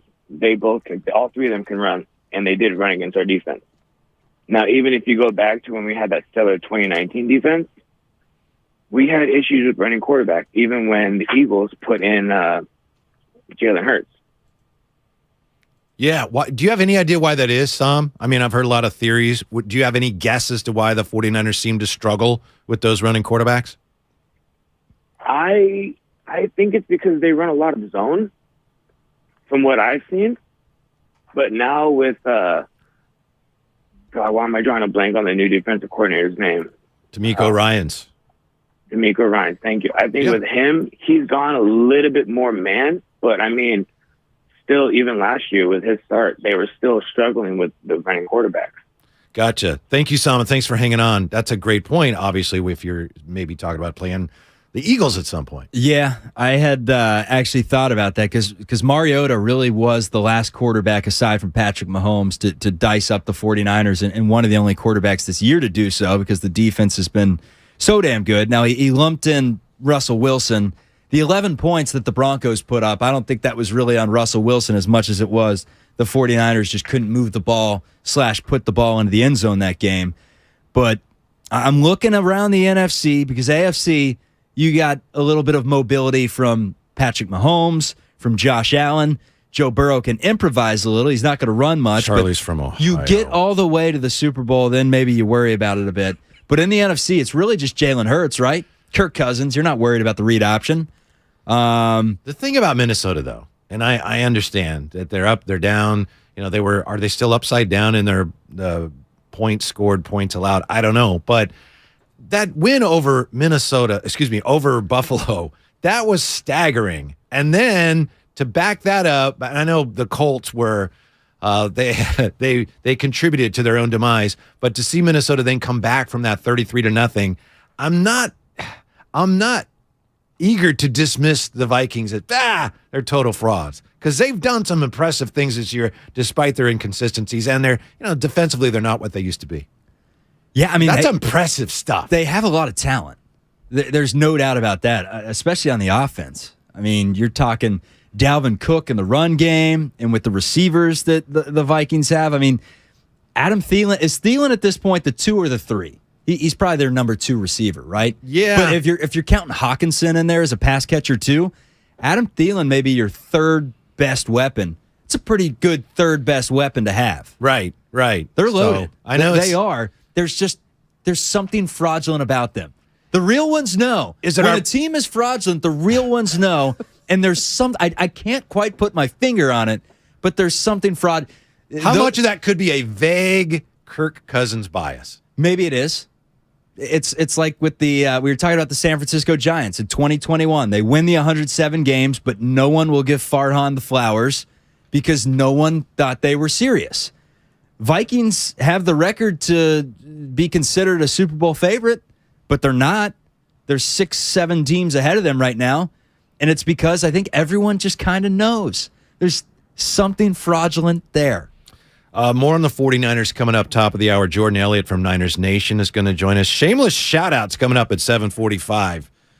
So get ready to check in here at 888-957-9570 with your shameless shout-out for whomever you want to shout out, Charlie, for whatever reason. I love how you just said you're impressed with the Vikings after going down 33 by the Colts. That alone right there is why they're fraudulent.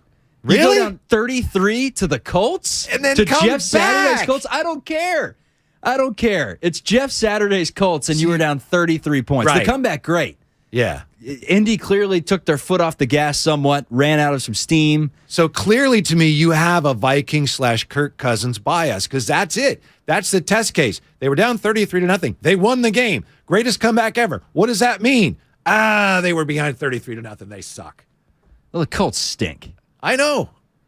Yeah. I'll give them the flowers. Congrats, Minnesota. We'll see. We'll see. I am under the impression right now, based off my analysis of the game and listening to the analysts out there talk about the Minnesota Vikings, which is not much at all, but just from watching them this season, there's something missing. I don't know what it is, and I think I do. I think it's you're right. It is the preconceived bias that Kirk Cousins can't win the big game. That's probably what it is. You're right. Well, we'll see. I mean, they used to say that about like Phil Mickelson. Oh, he can't win a major. And you know who else they did. used to say that And about? he won like 6 or whatever. They used to say that about Phil Rivers. He never won the big game. They used to say that about quite a few people in the NFL that could never win that big game. So we'll see. Yeah. James Richard Garoppolo. People have said that about him. I don't know if he's going to get a chance this year. All right. So, yeah. Jordan Elliott, Niners Nation. Jimmy G, Jets next year? Makes sense. Here's the thing, though, with Jimmy. Because Wilson's gone. Yeah. I'm probably in the minority here, I'm guessing. I'm kind of a Jimmy G fan. I think he's played well, but you can't as you get older, you can't just get hurt and require, fairly major surgery year after year after year, and then just, okay, guys, I'm good to go, There's a reason why the 49ers walked away from him to Trey Lance in the first place. I think production may have been 10% of it, but 90% of the reasoning why the 49ers went away from Jimmy Garoppolo was the fact that he couldn't stay healthy, and they didn't want to have to turn to a Brock Purdy. It's turned out great for the 49ers, but they didn't want a repeat of 2020 with Nick Mullins and C.J. Beathard and all these guys running back there. They wanted their franchise quarterback, which is why they went with Lance. So, I don't know if the Jets would take him on, but Zach Wilson, after being booed mercifully last night in New York by the home crowd, it was ugly. Threw for 95 yards, had a passer rating of like 40. I think he's done. I think it's safe to say he's done. I'm not the first to point this out, but that draft hasn't turned out the way it was supposed to turn out for the quarterbacks involved, because now Fields would probably go second, right? Yeah, I would say call options right now on Fields and Lawrence. Everyone else, no. I mean, Mac Jones, after getting stiff-armed by Chandler, he's not looking great thus far. Trey Lance, verdict's out. Davis Mills is who Davis Mills. He is who we thought he was. Mac Jones over the summer, I ended up landing a silver prism rookie card of his, and at the time I was going for I could have probably got around $200 for it. And now I can't. So I probably should have. And I thought, I was like, when they're in the preseason when they struggle, should I move off of this? And I didn't. And so now, that's the way it works in the high stakes world of card collecting. Card collecting, good stuff. I wish it was still a thing. Back in the day, the Topps baseball cards, it became a big thing during the pandemic, and now it's kind of dying out again. Yeah, it's interesting because my knowledge of baseball as like a 6-year-old is probably stronger than present-day baseball, and I literally work in sports media where I just watch baseball all day, but it was just from those baseball cards. Well, should Giants I knew every fans... roster up and down. Oh, Jeff Cirillo, Colorado Rockies. Should Giants fans be doing whatever they can to get their hands on Michael Conforto rookie cards right now? That's the news today. Well, 2 pieces of news. What a segue. Yeah, thank you. We have news that Farhan yesterday had a Zoom call in the afternoon, including players and Gabe Kapler and coaches and members of the staff. According to reports, he took questions, didn't necessarily answer all the questions, but Farhan took responsibility for what happened. So that's one piece of news. And then we have the news this morning. Giants are signing Michael Conforto, pending a physical, to a 2-year, $36 million deal. That includes an opt-out after the 2023 season. Hey, how'd he do last year? He didn't play last year. He missed all of last year following April shoulder surgery, or ASS as it's known as. And how did he do in 2021? He hit 232. So you're getting him at his lowest right now. You're buying him at the dip, at the as low as he can go. You're hoping, and the Giants are hoping that he gets back to what he was doing in 17, 18, 19, 20, and that was. Aren't we all though? Aren't we all hoping we get back to what we did in 17, 18, 19? Yeah. You're not lying about that one. Was good in 2020 though, in that shortened season. Played in 54 of those. What was it, a 60-game season? Yes. That sprint. Played in 54 of them, was healthy, 927 OPS. In a shortened season. Shortened season. Then was terrible and then didn't play. Yeah. And that's who you got. All right, Sam Lubman, producer. What do you got for us? If you're looking for some Michael Conforto rookie cards, you can go online. You can find them for as cheap as 99 cents. Yes. Wow. There's one on eBay going for $12,300. What? That's a little bit of a discrepancy there. How does that happen? I don't know. I hope it's like made of solid gold, but it does not really look like it's made of solid gold. So I'm not recommending you go out and buy it, but if you feel like it, it's there. Can the card also wash and dry your clothes? I mean, you said what, $12,000? $12,300. So, I mean, I don't know, maybe the card could, be available for more games than Michael Conforto. Or maybe the Giants are selling it to cover his salary or something. One of 2 things. There's, different versions of every card now, so that may be a really rare version of his card. Or, on eBay, I could sell this pin and I can ask for $15 million if I want. I can say, this pin's $15 million. I ain't going to get it, but of course I can ask. Yeah, you may have a super fan out there that loves Kevin Michael Whitey Gleason, loves listening to the Morning Roast, and would pay some premium dollars for that pen. You know what you'd have to put, though, is $15 million or best offer. First offer. thing I have to say is sell me this pen. What's the stock response when you hear that? Because there's supposed to be a response. It's like, give me a piece of paper. It's you need this pen. That's a response. Sell me this pen.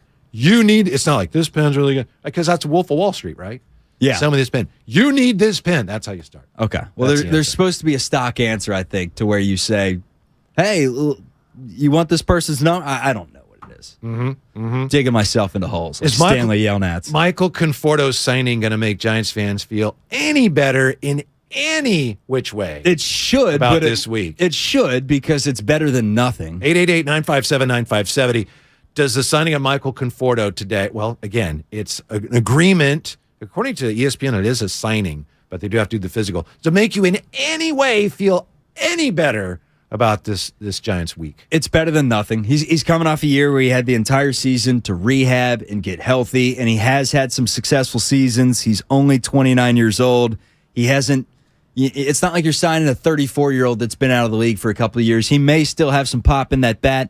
I mentioned 17, 18, 19 long time ago, but 27, 28, 33 home runs, 260 hitter, give or take. If you can get the production that you got last season from Jock Peterson, and now you have Michael Conforto, let's say he's doing the same thing as Jock Peterson numbers-wise, and you add him to the mix, it's definitely better than nothing. That's the positive spin.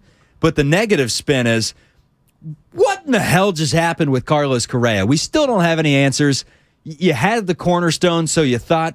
Now, I from the get-go thought out of all the superstars you can have in baseball, Carlos Correa is at the very bottom to where he teeters on star and superstar. Really? Do you agree with that? No, I don't. And I know you're not the only one who says that. He's really good. Yeah. I mean, and you look at OPS. You're an OPS guy, OPS plus, and he's plus what he does defensively. Yeah. He's so anyway, I know a lot of people feel that way. Maybe to a degree the Giants felt that way in terms of his overall appeal, Q factor, and all that. I think he's a phenomenal player. I think it's just due to the fact that he was on such a loaded team that with Bregman and with Altuve, he was never the clear-cut number one guy. But if he came to San Francisco, it's clear who the top dog is. It's the one making $350 million. Instead, he makes $315 in New York and has a 12-year deal, which is ridiculous that people are signing players into their 40s knowing that they're probably going to be washed by 36. I think the problem is this, and I'm presuming how some Giants fans feel here. So if I'm wrong, let us know. 888-957-9570. You've mentioned a number of times, Charlie, expertly I may add, that, hey, it was just not that long ago the Giants won 107. But when the Giants won 107, fans felt, from what I can tell, talking to fans and listening to fans, a lot of them felt like, wow, this is great. We're ahead of schedule. We weren't supposed to be this good this fast. And now we've got all the young players that'll be developed. We've got money now because we know the Giants make a lot of money. So we're ahead of the Dodgers before we're supposed to be. So you spend more money and you develop young players. There's no stopping the ballpark is paid off. Yes. You've already won 107. Farm system's on its way up. Yes. We got Farm Han. Yes. Everything is alive and well. Yes. And then it was, let's slash payroll. Let's have a pretty mediocre season. Honestly, a season that was worse than the record. Right. And then so fans it was a really interesting reaction from Giants fans last year, middle of the year before the season was even over. You could tell the Giants were mad because they felt duped. Like, wait, 107, you're supposed to build on that instead of cut payroll. So you had that. Then you had last year, 81 and 81. And then it's like, all right, well, now what are you going to do? You better get Aaron Judge. And they did everything they could, as far as we know, to get Aaron Judge. I know some people like Guru will say, well, they should have spent more money. I'll give them the benefit of the doubt. I think they made a very fair offer. They didn't get him. So then what? Oh, you get Correa. Wait, now it looks like they decided they didn't really want him, and you get Michael Conforto. Nothing against Michael Conforto, but a lot of Giants fans right now look at this and say, the Giants are the A's in a prettier box. That's all they are. And that's not what Giants fans want. Yeah, but at the same time, pull up the payroll for me. They spent like 6 times more money than the Oakland A's did this offseason. So, well, I know. So if we're getting down to the facts. But if we're going to compare them to the A's payroll, I mean, the thing is they cut payroll after they won 107, and the teams that you want to compete with in the National League, presumably, well, that's the problem. Phillies, Everyone Padres, is Mets. spending so much money, especially in your state and in your division. It does. It costs money, and it costs these ridiculous contracts. Going out and getting Carlos Correa, knowing that into this 13-year deal, the last 5 years is probably what the Angels were getting from Pujols, where you're not getting a ton of production, or the Angels are shelling out all this money for Josh Hamilton when he's already in his 30s, and you know that his career is probably going to be shortened because of things that he did off the field. And this sort of thing, you have to go in knowing that you are overpaying for these players in this age and time. Yes. The Dodgers had no issues whatsoever going out and spending all that money on Trevor Bauer, and they're planning on releasing Trevor Bauer soon. And guess what? They spent the money. They were able to say, you know what, we made a mistake. We're going to go out and spend more money. They're probably going to go out and spend money, or at least try to spend money on Ohtani next year. And the Giants were finally willing to spend money, and then they weren't. And my question is, what all went down? When they were willing to sign Carlos Correa, who there was hesitant? Because someone there said, let's go get steak and lobster, and another person said, are you sure? We just spent a whole lot of money. Maybe we should hit up Hardee's. Charlie, we can't Carl's tell Jr., you. excuse me. We can't tell you because, HIPAA laws, we can't speak to that. Yeah. See, they're hiding behind that. At least it appears they are. They're hiding behind the holidays. Hey, happy holidays, Yeah. everyone. Here's Michael Conforto. Forget about this. See you in the new year. Go Niners. Yeah. When Farhan said, did he not, this offseason, we're going to spend a lot of money. We will pursue every avenue. We are willing to spend money, right? He said that, right? And then well, wait, you didn't do that. So, and I know everyone's been saying this, but I wonder the extent of the damage here, because that goodwill has been busted, has been broken.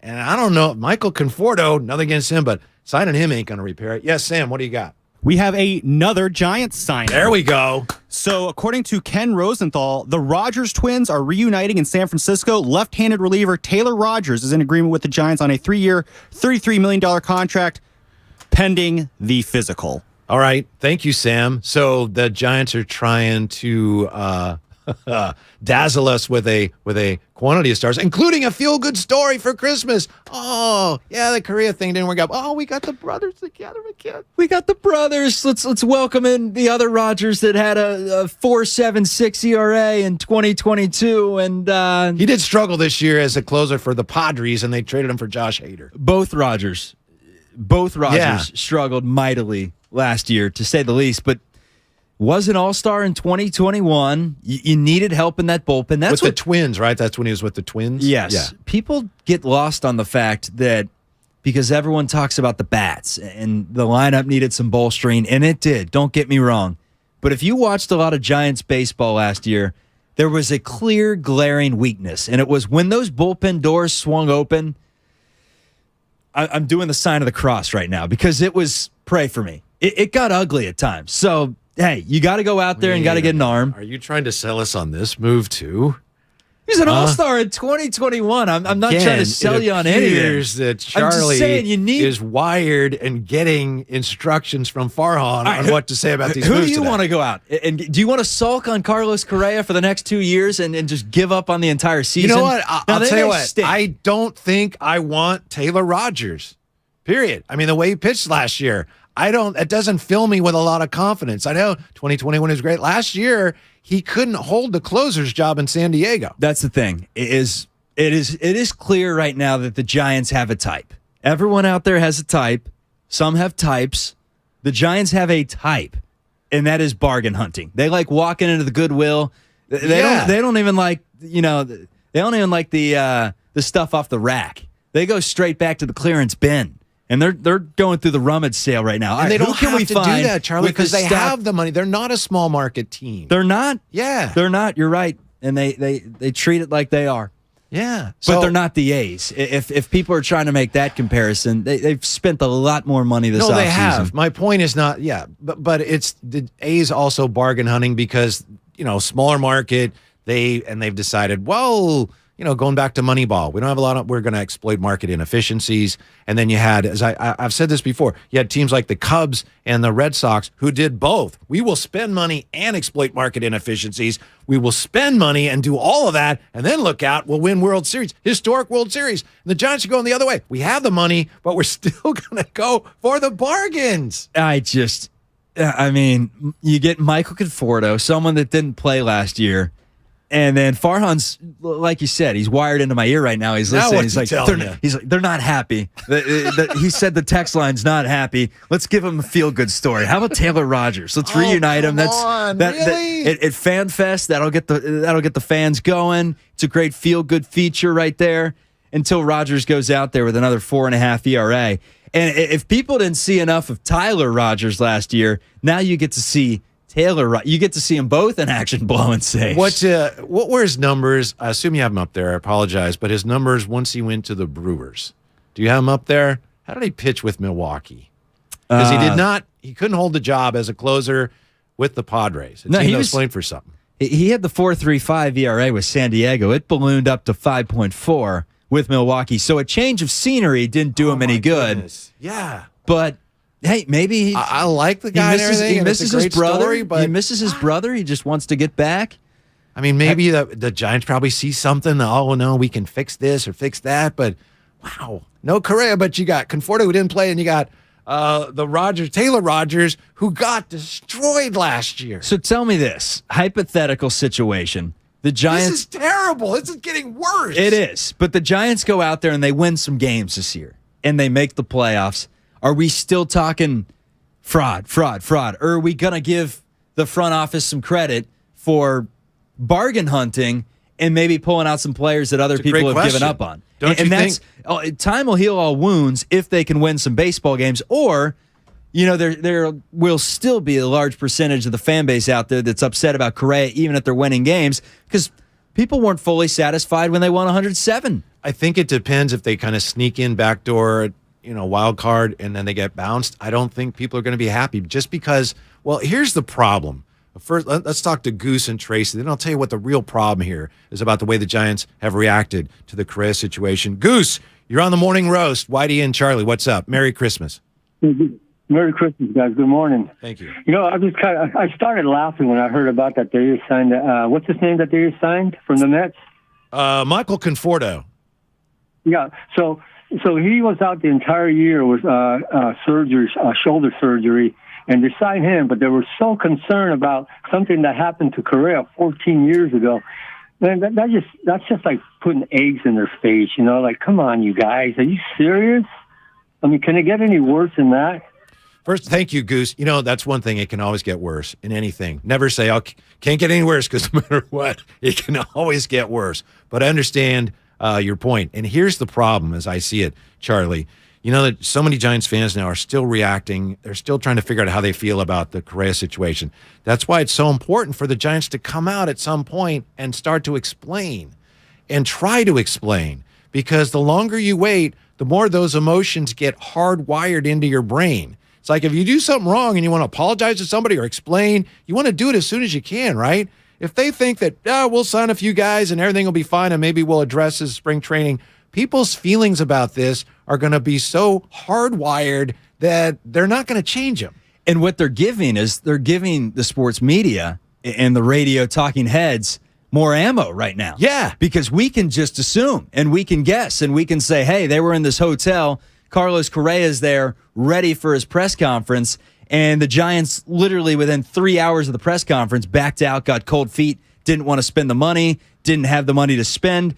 That's the thing. They had the money to spend. It was something, a deeper dive into the analytics along with his 6th grade paper cut, his x-rays. I don't know what it is. Paper cut 6th grade, but a really bad one, as Craig and I have discussed. It needs stitches, but a big Band-Aid. Yeah, I mean, Michael Conforto is a lot more of a bargain than Carlos Correa when it comes to, yes, he has the injury history, but at the same time, Carlos Correa has been fine for a long time in this league and is still young. He still hasn't hit that.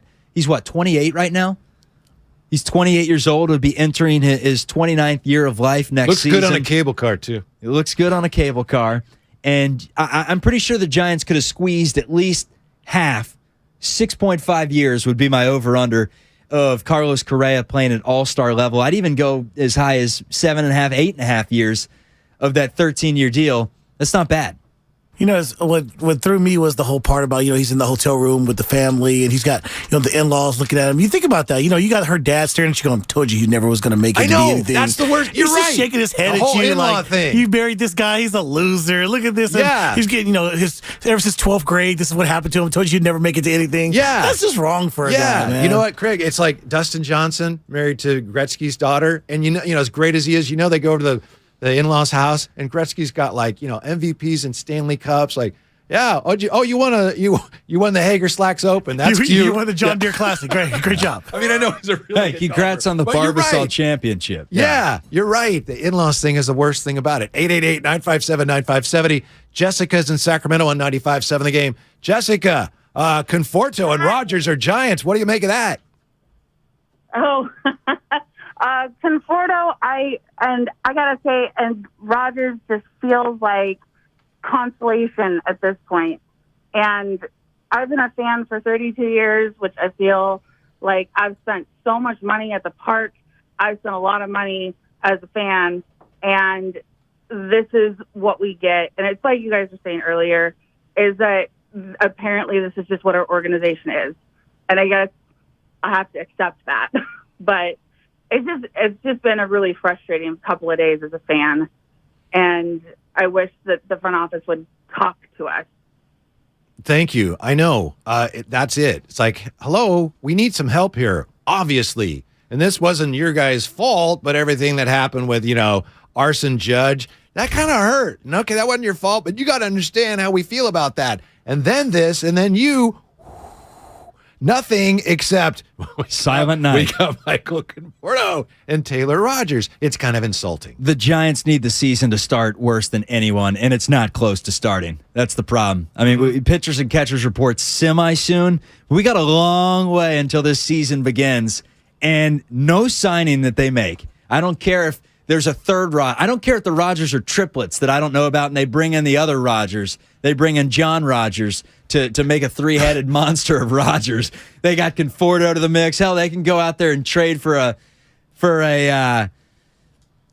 David Bodie. Go out trade for you don't even know who David Bodie is. They can go out and keep Cubs adding guy. these. Yeah, they can go out and keep adding these. Bodie is. They can go out and keep adding these decent players to the roster, but it's not going to change anything until there are some answers. And quite frankly, I think there are a reason why there are no answers. Because they're bad no answers. good answers. You're exactly they right. Screwed up. Yeah. They screwed up. Someone went rogue, or they all had this meeting, and someone went in there with cold feet, wasn't sure about it. 3 people were given handshakes, and a 4th person that controlled the money said, Gotta keep our composure. I don't know, folks. I don't know if we should be doing that. Then morning of, he woke up and said, we've made a grave mistake. We have to fix this. What do you think of the theory? When in reality, it's monopoly money for these guys, and it's just do it. Damon talked about this yesterday. I don't know if this is his theory as far as I know it was, but everyone's talking about a lot of things. And again, some of this may be, it's very speculative, but in the absence of an explanation, you can't blame us. But I think Damon was saying yesterday with Ray, and they're very funny. Ray's very funny. Ray, by the way, has been telling me for months, Giants aren't going to spend the money. And I've been trying to tell him, no, they're going to. They said they are. And he's been saying, they're not going to spend the money. You'll see. So I had to tell him a couple days ago, I think you were right. Yes, OB.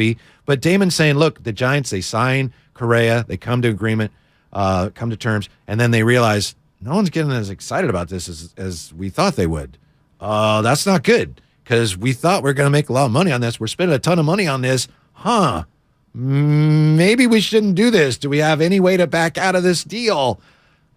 Again, as terrible as that is, that's what it looks like, and that's why they have to address it.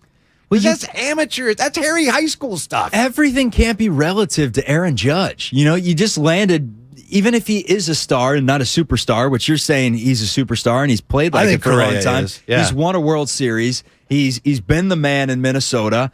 He's been the Dodgers hate him. Dodgers got that hate going him. for him. Been one of the most consistent players in the league, and you had him.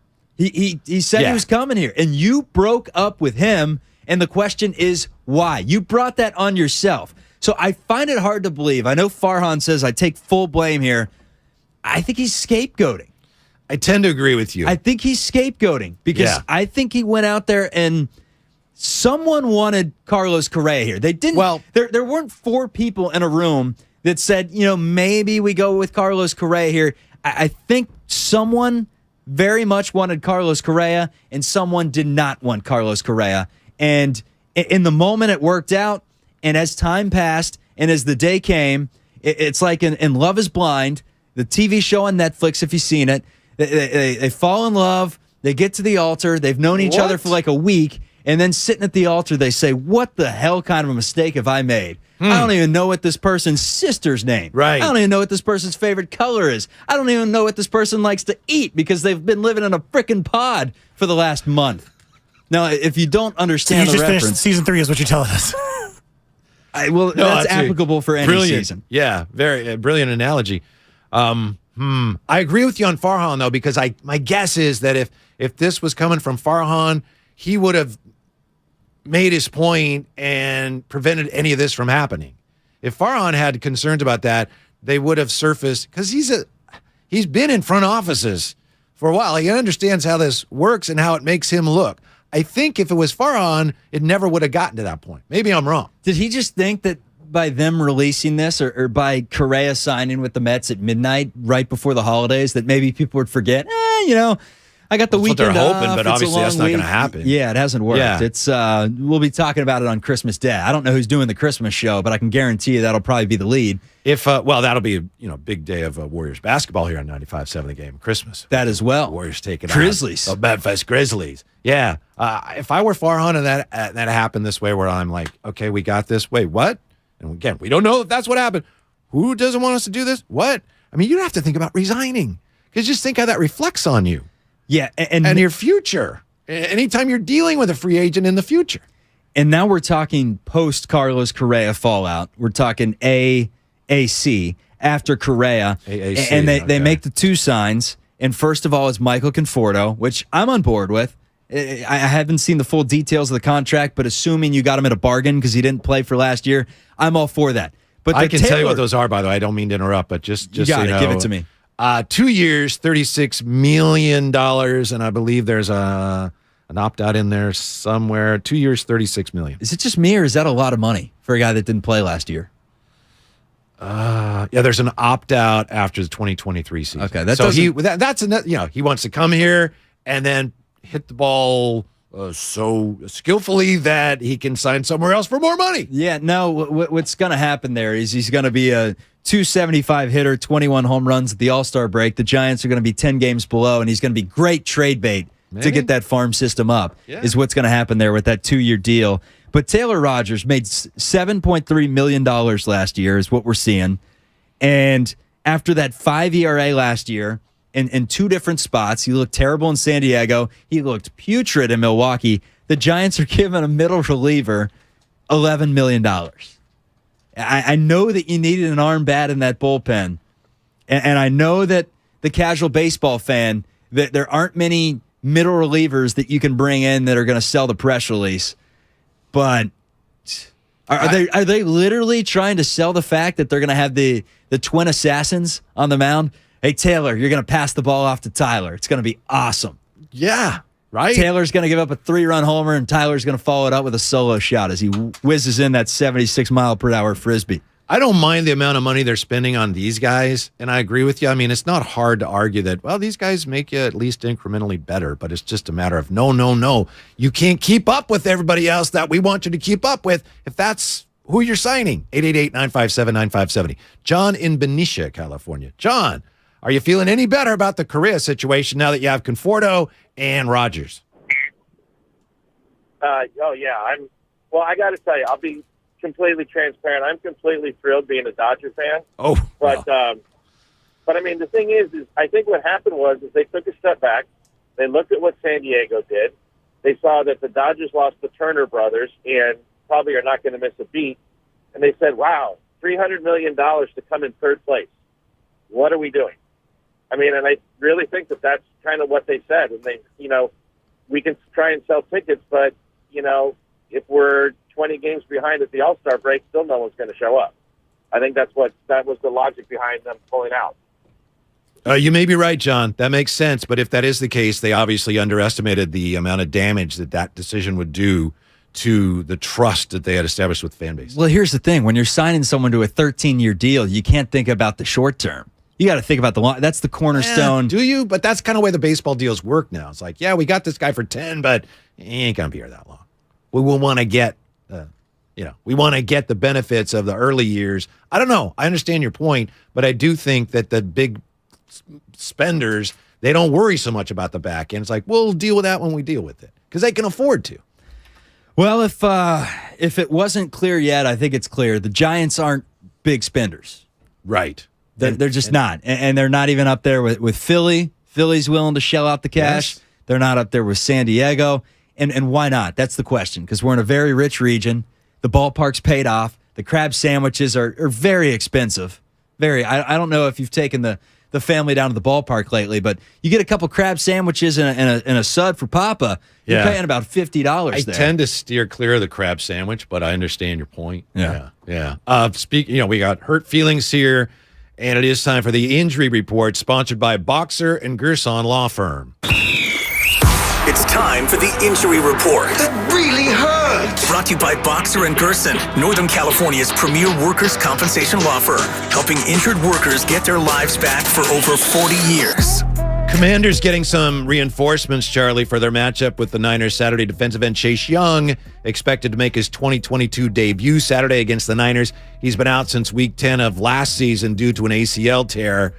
Young removed from the injured reserve list weeks ago. He's been inactive for the past several games as he completed his rehab. He was officially removed from the Commanders' injury report yesterday, indicating that he will be a full go tomorrow. Also, I have this.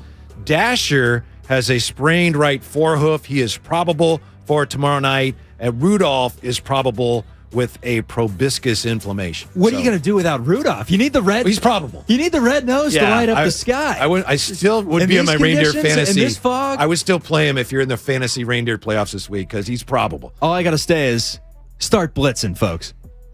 The injury report was brought to you by Boxer and Gerson, Northern California's premier workers' compensation law firm, helping injured workers get their lives back for more than 40 years. We're going to take a timeout. What's coming up on the game is sponsored by Fremont Bank, full-service banking, no compromises. We'll get back to your calls on Correa and Conforto and Rogers. But up next, Jordan Elliott from Niners Nation on what the advanced numbers say about Brock Purdy and why he's been so darn good. That's next on the Morning Roast. Whitey and Charlie, 95.7 The Game. It's the most wonderful time of the year on 95.7 The Game. Oy, oy, oy! It's the most wonderful time of the year. We're having a holly jolly time here on the Bay Area Sports Station. Yay! Wait a second. Ray, you can't open your Christmas gifts early. Oh, fight me. The Bay Area Sports Station, 95.7 The Game. Ho, ho, ho, ho, ho, ho. Hi, I'm Aaron, owner of California Deluxe Windows. Ever notice? When your neighbors get new windows, there is a large black eye of broken stucco, uneven plaster, and even mismatched paint. At California Deluxe Windows, we never leave a ring around the window. Why? Because we are one of the only companies in California who custom crafts every window and door to your home's exact measurements. Almost everyone else on the radio is a distributor. They grab a window from a warehouse, break open your walls, shove it in, and patch things up. At California Deluxe Windows, we take pride in our work. Our installation technique is so precise, we do not break your stucco. Your house could be covered with potato chips, and we wouldn't crack one. Call now, and for a limited time, you get 30% off your entire order and 24 months of interest-free financing. 800-874-3600. 800-874-3600. That's 800-874-3600. California Deluxe Windows. Windows engineered for life. Certain terms and conditions apply. CSLB number 774518. What's the matter, Kate? I think John is cheating on me. Why? He claims to suddenly have ED, but he used to be an animal. Oh, maybe he has low testosterone, a normal part of aging. Ken had that problem, and at Balanced Medical Solutions, they ran labs and evaluated him for only $99, and he found a solution that revived him completely. Guys, why suffer? Regain your vigor today. Call now, 510-679-3300, or visit balancedmedicalsolutions.com. Hi, welcome to IKEA and our winter sale. Hi. We've got hundreds of offers on everything from storage solutions to... I'm sorry, did you say hundreds? Yes. I'm still working from home. Anything to help me get organized? Absolutely. Check out our offers on shelving and desks. Ooh, what about mattresses? Yep, those too. Dressers? Sofas? Yes and yes. I think I need a bigger cart. Visit us at IKEA-USA.com/offers for details. Offer dates may vary. U.S. only while supplies last. Selection may vary by store and online. See store and IKEA-USA.com/offers for complete terms. Restrictions apply. Stretch your lashes to new heights with CoverGirl Exhibitionist Stretch and Strengthen Mascara. Up to 60% longer looking lashes. It's an instant lash extension effect. Lift, stretch, and lengthen with a lightweight formula infused with biotin, peptides, and pro-vitamin B5 for strength and protection against breakage. Looking for a lash extension in a bottle? Try CoverGirl Exhibitionist Stretch and Strengthen Mascara for up to 60% longer lashes. From easy, breezy, beautiful CoverGirl. Tune in to 95.7 The Game for Warriors Live, 60 minutes before tip-off of every Warriors game. Brought to you by Xfinity. Supercharge your home with supersonic Wi-Fi. Unbeatable internet, only from Xfinity. Looking for a holiday dining experience to remember? Look no further. Afici San Francisco's newest culinary dining adventure is now open at 680 Folsom Street in San Francisco. Visit our website at aficisf.com to book your reservation today. That's AFICISF.com. End this year on a high note at Big O Tires year-end sale. Get great deals on name brand tires for cars, pickups, and SUVs. Plus, save on auto care services with financing options available on credit approval. Visit BigOTires.com for all year-end sale offers. Ends January 8th. UCSF Sports Medicine Center is dedicated to treating every type of athlete, from kids to adults, amateurs to elite professionals. As one of the best orthopedic programs in the nation, UCSF has programs to optimize an athlete's performance and the latest advancements to treat the most complex sports injuries. With locations throughout the Bay Area, now including Marin, Walnut Creek, and Redwood Shores, it's even easier to make an appointment today. Visit ucsfhealth.org so you can get cleared to play. UCSF Health, redefining possible. When you need to know what's happening, it's time to get in the huddle. Whatever happened to teams saying, we're not going to pay? Whatever happened to, hey, I know you're in your third year of your fifth year, contract, your 5-year contract. We're not paying you. Come back, play great. I don't give a damn if you unfollow us on Instagram. Listen to In the Huddle, available on the Odyssey app or wherever you get your podcast. So I switched to Boost Mobile and got this free Samsung Galaxy A23 5G phone. Why do you think they call it the Galaxy? Maybe because the Samsung Galaxy A23 has a huge screen, and galaxies are huge gravitationally bound systems of stars rotating around a supermassive black hole. And the phone is free? When you switch to Boost Mobile. Cool. You lost me at gravitationally bound. Switch to Boost and get a free Samsung Galaxy A23 5G phone. Boost Mobile. Unleash your power. Limited time offer while supplies last. New customers only. Excludes tax. One device offer per line. Only available on certain networks. 5G not available everywhere. Additional restrictions apply. See your local Boost Mobile store for details. Hey, here's a question. After you wear your clothes, you toss them in the washing machine, right? Nobody wants to wear dirty clothes. So how come you don't throw your shoes in the washing machine when they get dirty? I mean, come on. Your shoes are touching the filthy ground all day long. Gross. Well, with Skechers, you can, because most Skechers are machine washable. That's right. Skechers are specially made so you can toss them right in the washing machine and keep them clean and looking new. And when they look new, you can confidently wear them longer. That's less shoes you're going to want to throw away, which means less waste. And it'll save you tons of dough. I love that. Plus, machine washable Skechers are for the whole family, men, women, and kids. So when your kids get their shoes dirty, and we know they will, just wash them. Brilliant. And even our latest technology, new hands-free Skechers slip-ins are washable. You just step right in and go without bending down or even touching your shoes. So give your Skechers the same treatment you give your clothes. Just toss them in the washing machine and keep them looking brand spanking new. Find machine washable Skechers at a Skechers store, Skechers.com, or wherever stylish footwear happens to be sold. You're listening to 95.7 The Game, KGMZ FM and HD1 San Francisco. Always live on the free Odyssey app. It's time to wake up with a nice cup of morning roast. Featuring Fillmore's finest, Monte Hill. The pride of the Excelsior, Joe Butcher Boy Shasky. You're listening to 95.7 The Game, the morning roast. Yeah, that's the cool thing about being a fill-in is, you're on a show and they have the billboard, this guy, he's great, that guy, and then it's like, well, they're not here today. Do I have to be Shasky? I've already drank my ghost energy. Do I have to just start screaming? Yeah. Put him on the bench! Channel your inner Shasky. There's a little Shasky in all of us. It's somewhere in there. I have a little bit of passion. It's usually a lot of it. It's usually in the evening, not in the mornings. But Okay. at this point, that's between you and the missus. when you guzzle down 600 milligrams of caffeine, you better be wired. Are you or Sam Lubin more caffeine today? He had a bang energy, so we would have to compare and contrast and see what has more. But I would say they're about the same. Okay. It's science. I drank the full bouncing off thing. the I don't know walls if he did. today. He's does always every day. bouncing off the walls. I know. He's Charlie Walter. I'm Kevin Michael Whitey Gleason. In for Bonte and Butch today. I'll be in next week, by the way. I don't know. Are you in next week? You coming in next week in the morning? Yeah. Okay. Open invite if you want to pop in.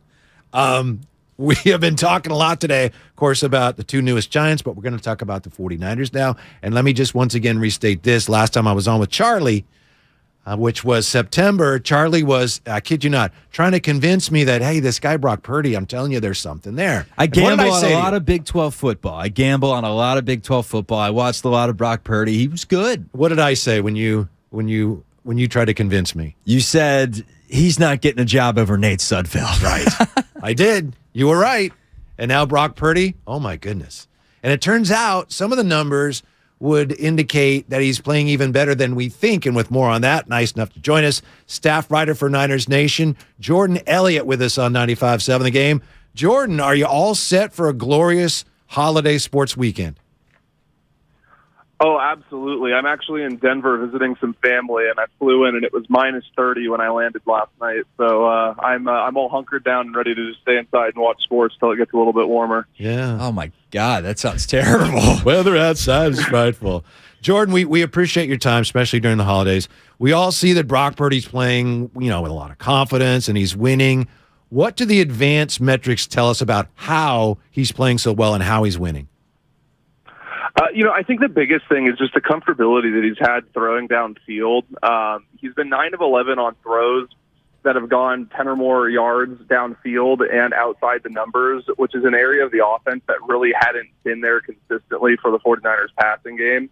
I think just his willingness to take those shots that are built in within the offense downfield has given them a huge boost, especially when you consider the natural growing pains that are going to come with a guy who's getting his first real action at the NFL level.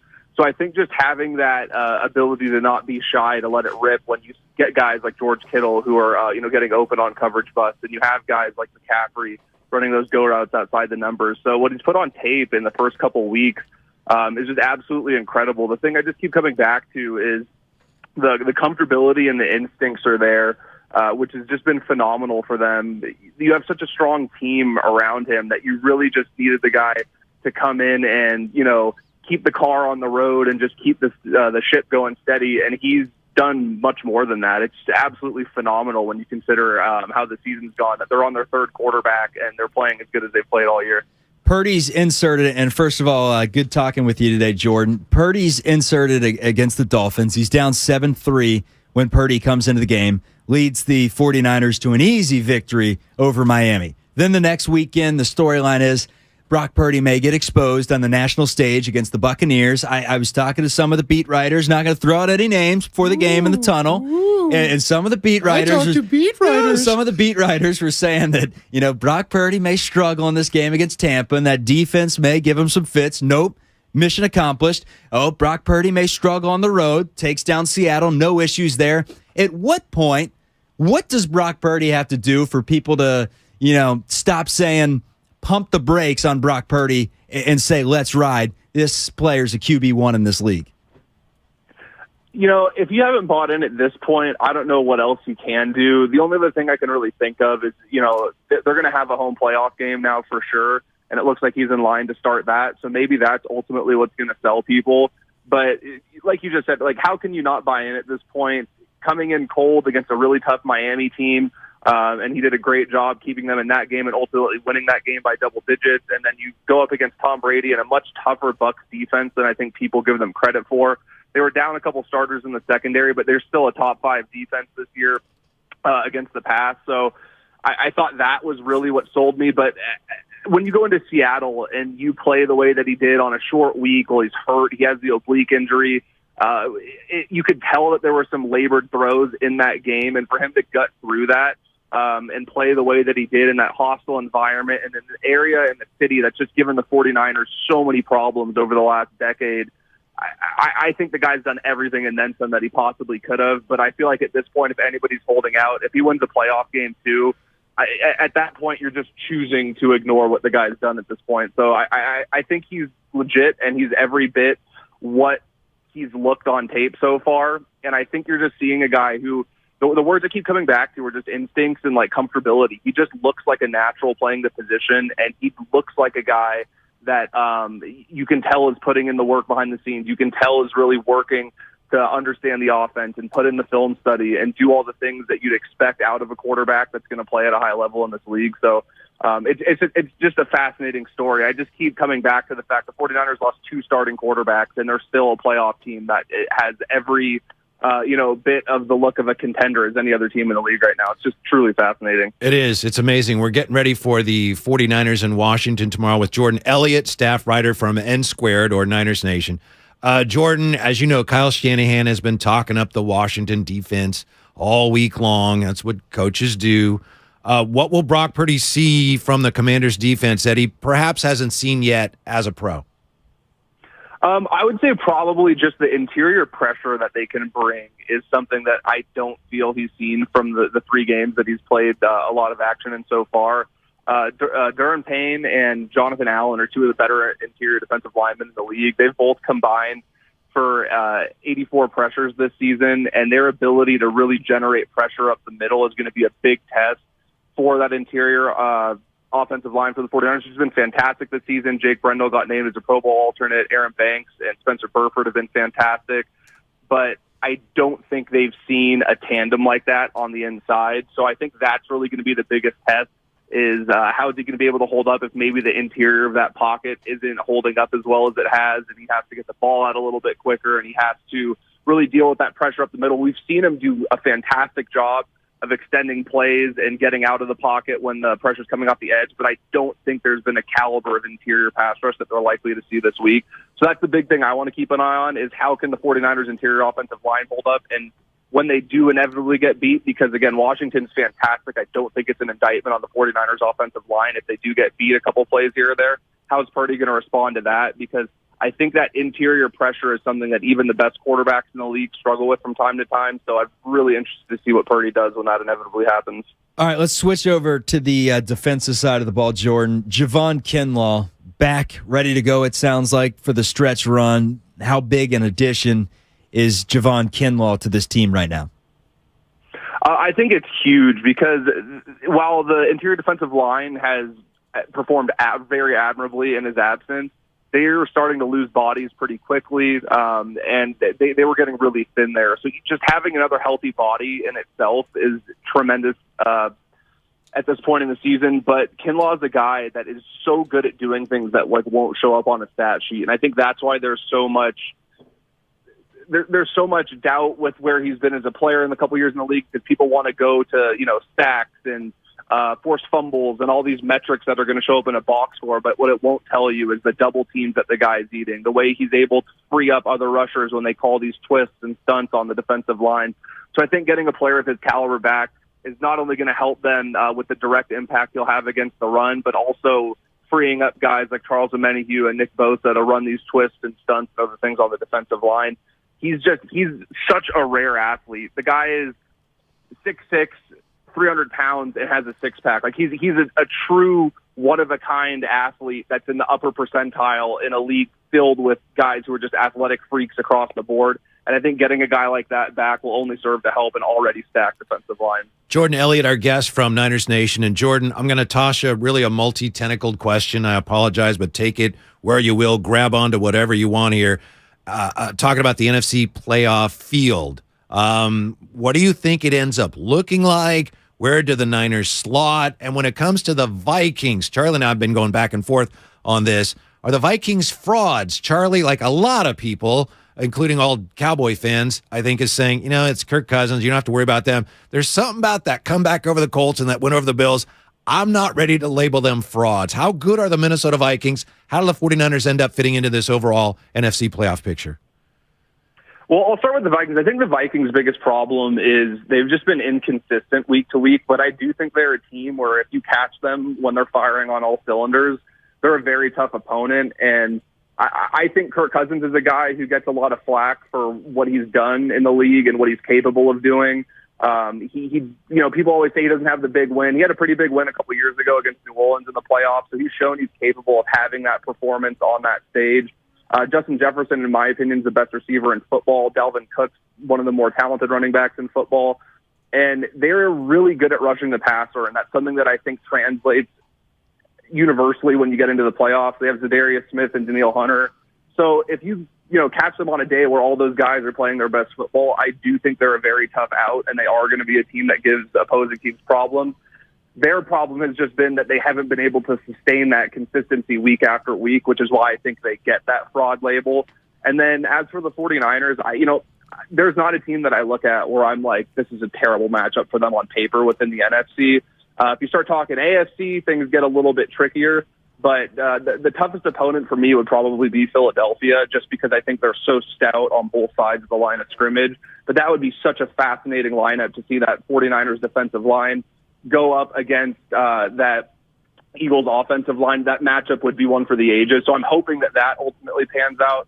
I don't know what the status will be of Jalen Hurts going forward. I think it's really unfortunate that he had to deal with that injury that he's dealing with now so late in the season when he's played so well.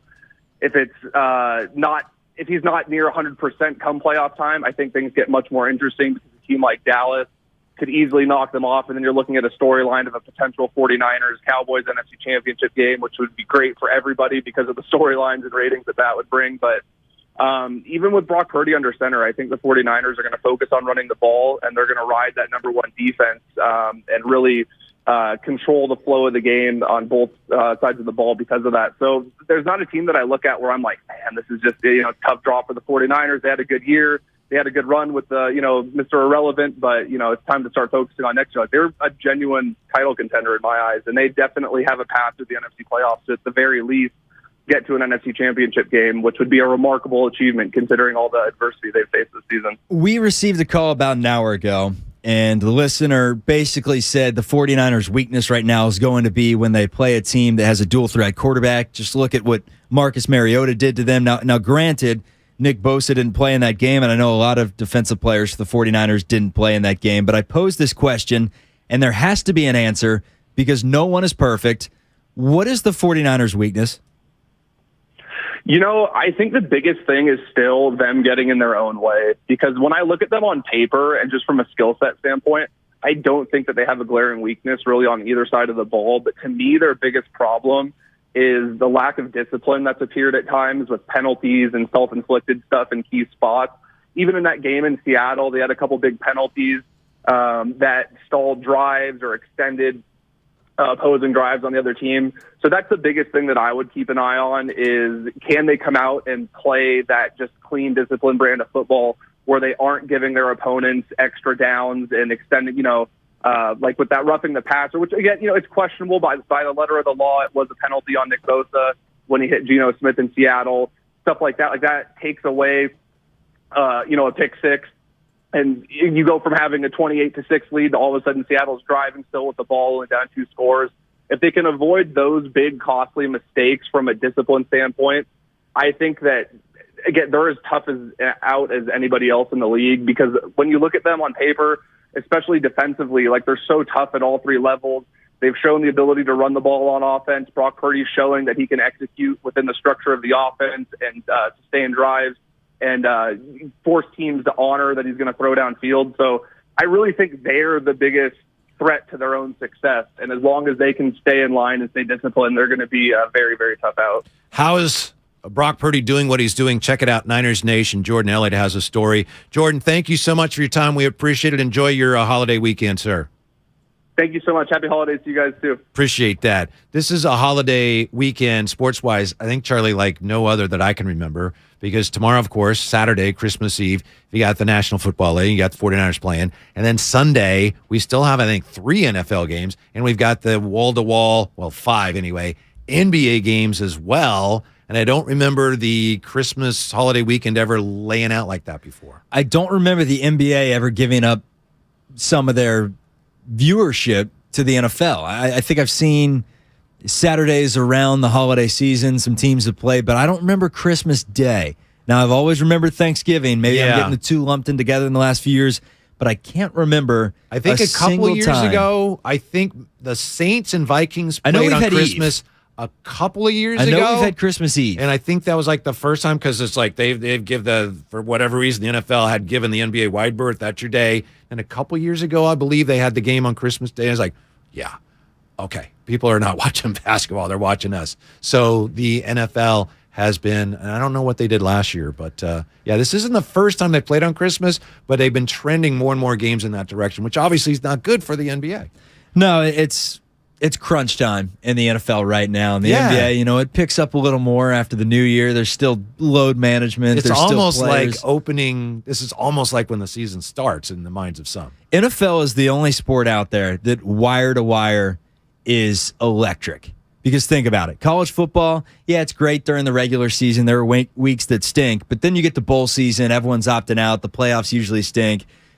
Baseball, you get 162 games. It's a little too long. You're sitting there. By the time postseason comes around, if your team's not in it, and if you don't love baseball, you may not be watching postseason. NBA, it's a long season. Players are out. The Warriors just proved last year you could come in third and just run through the entire playoff schedule and not even go into a game 7 with anyone. But NFL, for whatever reason, week to week, lead into the playoffs, every week's electric. Yeah, I'll tell you why, because I've spent a lot of time trying to figure this out, and I'm not that smart, but the NFL is more in step with the way we live our lives now than the other sports, to the point you made. The NFL, you got a game a week, all right, I can handle that. I got stuff going on, but every game then is an event. Now, of course, if you're pulling for a team that's terrible, halfway through you're bailing. But look at this 49er season. Every game matters. There's something at stake. And the NBA has admitted they're trying to figure out how to make the games more meaningful. So they're trying to add games to do that. We'll have more playoff games. They'll be more meaningful. We'll try to add an in-season tournament. That'll make those games more meaningful. Baseball, 162, you just can't do it. There's no way the games will be as meaningful. So football just has a leg up. In that sense, is that that's great. One game a week means a lot. We can handle that. And the other sports are trying to figure out how to emulate that, but they can't because they got to play so many games. Very good point. Wise words from a wise man. Oh, well, I mean, I appreciate that. Very eloquent there. Yeah, but that's what it is. But we do have the NBA on Christmas. I feel sorry for, I'm a long time love the NBA. And I'm thrilled to get to talk about the Warriors on this station with John Dickinson on Warriors This Week. I love the NBA. So looking forward to the Christmas Day games. But of course, you have the NBA promoting the Christmas Day games. We got the 5 games of Christmas, and they keep showing like that little Steph puppet. And then like the Grizzlies, it's like, no, he's, Steph ain't playing. And I understand why, and it's too bad, but it's just, it ain't the matchup the NBA was hoping for. It's interesting. They had the little, is it an ABC game? Yes, sir. So ABC game, they were promoting it the other day. Oh, you're CBS, so you're going to make fun of it. I know. No, they just said Ja Morant of the Grizzlies and LeBron James of the Lakers, and we're teasing everyone that, is going to play. And they did not mention Steph Curry's name. I did not see the puppet. I did not hear Draymond Green of the Warriors. I did not hear Andrew Wiggins of the Warriors. I think they're probably, like a lot of people, waiting to see who actually comes out and plays in the game. Although it sounds like Wiggins, maybe a full go. Maybe, but we've been saying that for a while. Some of that's the way the Warriors release information about injuries, and some of that is just the nature of the injury. I'm not worried about the Warriors as long as they get healthy sooner rather than later. I know that some people point to the beginning of the year and say even with a fully healthy roster, they just weren't clicking on all cylinders. I'm one of those people, but go ahead. They have plenty of time. Yeah. They have plenty of time to figure this thing out. However, if Steph's shoulder lingers into February, then it could be an issue because then you could be 5 back once March hits, and then you got to win every game. You're digging yourself in a hole. At some point in the season, I know right now you could say, we're not even halfway through the season. There's an entire second half to go. But at some point, you're going to hit the All-Star break. And if at the All-Star break you're still 4 games under 500, then what? Yeah, the Warriors with all these injuries, they're going to hit the All-Scar break. That's where they're going. They've got as many people heard is we'll be here till next week. Yeah, I will be here week. next week. I think maybe not. Maybe not. After that, in theory, if you could trade Wiseman, and of course it depends on the specifics, but if you could trade Wiseman for a piece that you felt that would help us this year, we could trade Wiseman for this guy, whoever it would be. He's going to make us better this year and increase our chances of being better this year. Do you consider that? I do. I think they need to do something like that. A lot of people disagree. Where are you on that? Again, I apologize, but, it's kind of general, but I think that's one of the things that they're wrestling with right now. Yeah, and I do think that Wiseman gives you a lot of what you need in terms of size and in terms of post and interior play. I just don't think he's ready to use that size and use all the tools that he has to his advantage yet. So I'm absolutely in favor of getting rid of him if you can get the right player back. And you know what that people don't like to talk about, but it's true. Let's say you got an expiring contract back. Then next year when you've got all these tax ramifications, Wiseman's due $12.1 million next year. And if as an organization they're not sold on him, they don't want to pay him that money next year when they got so much money they got to pay to so many other people. Yeah, and it's tough talking about trades in the NBA because the money has to line up. And and I know he just scored 30 points. But I'm saying Hornets are going to be selling. The Bugs. PJ Washington's a name that comes up that helps you a lot more than James Wiseman. I covered him when he was at Kentucky. I think he's a good basketball player, averaging 14 and 5 right now. Can stretch the floor, knock down some threes. Now, he's coming to town next week, by the way. He is coming to town. Yeah. I would have to do a little deeper dive on P.J. Washington's defense because I can't remember in his days at Kentucky if he was a stout defender. But he's always been real nice offensively, and he does give you size down low. So I'd have to check out the tape, do the scout, see if I can give him the Brock you Purdy. Were dead on. Yeah, you were dead on Brock Purdy. So I'm writing that down. I'll take a look at that. P.J. Washington, give him a look. All right. He's a good player. What's coming up on the game is sponsored by Outdoor Supply Hardware. By the way, it looks like we're going to play some Jockberty today. You ever played Jockberty? You know anything about Jockberty? Every once in a while I'll be driving in the car and I'll hear you and Dibley and Willard screaming about Jockberty, but no. All right. So you may make your Jockberty debut today. Okay. Yeah, so looking forward to that. And coming up next, another look at the two brand new San Francisco Giants and how they fit into this whole situation. That's next on the Morning Roast. In for Butch and Bonte, it's Whitey and Charlie, 95.7 The Game. 'Tis the season for basketball. Ho, ho, bleepin' ho. The cutter is Poole. Squares up, fires, and hits a three. 39 points for Poole, new career high. And football. 2nd and 21. And down he goes. Bosa, 15 and a half now on the year. On the most wondrous sports station in the Bay Area, 95.7 The Game. Need a great gift idea? Head to Outdoor Supply Hardware. Whether you're shopping for a DIY doer, green thumb go-getter, choose gifts they'll love from a huge selection of name brands, or buy an Osh gift card. Shop Osh with 14 locations and at Osh.com. Osh, home, hardware, and happiness. Hey, Santa Clara County sports fans. The new Omicron booster is here and available for everyone 12 and older. Remember that kids can get really sick with COVID and the effects can be serious and long-term. You can't be at the top of your game when you're super fatigued. So keep your athletes safe this fall and winter with this important booster. And of course, wear a high-quality mask whenever you're inside with lots of people. Visit sccfreevax.org or call 211 to make your booster appointment. Stay healthy and stay in the game. Cache Creek Casino Resort is the place for the biggest names and the very best in live entertainment. On January 22nd, don't miss the multi-talented actress and singer Tsai Chin. Then be there on January 28th when the legends of Motown take the stage. This is your time to cash in at Cache Creek Casino Resort. Find tickets and see our full lineup at cashcreek.com. Hi, welcome to IKEA and our winter sale. Hi. We've got hundreds of offers on everything from storage solutions to... I'm sorry, did you say hundreds? Yes. I'm still working from home. Anything to help me get organized? Absolutely. Check out our offers on shelving and desks. Ooh, what about mattresses? Yep, those too. Dressers? Sofas? Yes, and yes. I think I need a bigger cart. Visit us at IKEA-USA.com/offers for details. Offer dates may vary. U.S. only while supplies last. Selection may vary by store and online. See store and IKEA-USA.com/offers for complete terms. Restrictions apply. It's go time, California. The year-end sell-a-thon is going on now. Inventory is here now and moving fast, so it's go time. Now get 1.9% APR for 60 months plus $1,000 retail bonus cash on a 2022 Ford F-150 and Explorer. Go to the year-end sell-a-thon at your California Ford dealer today.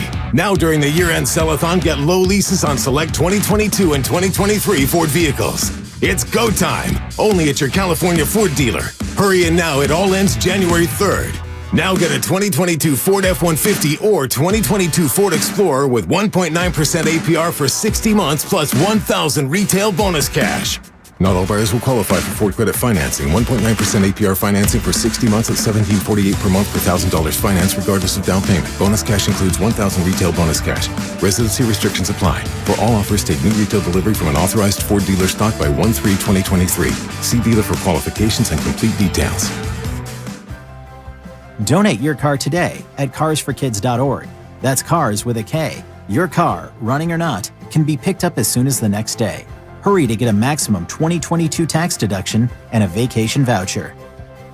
Someday, you might be with friends in the Bay Area, telling the story of how you navigated these complex times. The market was all over the place, so you reached out to a Merrill advisor, and with their help, charged ahead. And unlike your fishing stories, you won't have to go overboard. Find an advisor at ml.com/bullish. Merrill, a Bank of America company. What would you like the power to do? Investing involves risk. Merrill Lynch, Pierce, Fenner & Smith Incorporated, registered broker-dealer, registered investment advisor, member SIPC, a wholly owned subsidiary of Bank of America Corp. Hi, I'm your unused PTO. It's almost the end of the year, and if you don't put me on a timesheet, I will be gone forever. Use me or lose me. Let's get away. It's getaway time. Get our best deals of the season on a new Hyundai. It's your journey. Own every mile at the Hyundai Getaway Sales Event. Now get 0% APR, 0 payments for 90 days, and $500 bonus cash on select vehicles. Hurry to your local Hyundai dealer now during the Hyundai Getaway Sales Event. Offer ends 1/3/23. Call 1-562-314-4603 for complete offer details. This is a special notice to all U.S. taxpayers. It's good news for all Americans who owe back taxes to the IRS or state and struggling to pay them back. The IRS is now making it easier to settle delinquent tax problems through a federal program called the Fresh Start Initiative. Due to the financial hardship many are facing in this current economic downturn, qualifying for this program will settle your delinquent tax problem, end all collections, and may even reduce your back taxes by up to 99%. For this free information and to see if you qualify, call the hotline at the Tax Hardship Center by dialing 800-411-6406. If you owe $10,000 or more in back taxes and cannot afford to pay them, there's no need to worry. You may now qualify to settle your delinquent tax problem and save thousands of dollars. To see if you qualify and to get this important free information, call 800-411-6406. 800-411-6406. That's 800-411-6406. In San Anselmo, 53 degrees and mostly cloudy today. Weather brought to you by Macy's. It's Macy's last minute gift sale with great presents and gift cards. Shop early and late and pick up curbside or in store. Plus, spend your Macy's money on anything. No merchandise exclusions. Norman, we need to pause this surgery. What, doctor? Well, we need to hurry to the Xfinity Hello 2023 sale. New Xfinity customers can get 75 megabit internet for just $19.99 a month for 12 months with a 1-year contract. Plus, when you add 2 lines of Xfinity Mobile, you get $500 back for a limited time. Drop everything. Get to the Xfinity Hello 2023 sale now through January 10th. Go to Xfinity.com/Hello2023 to learn more. Restrictions apply. Internet offer requires paperless billing and autopay with stored bank account. Equipment, taxes, and fees extra. After term, regular rates apply. Xfinity Internet required for Xfinity Mobile.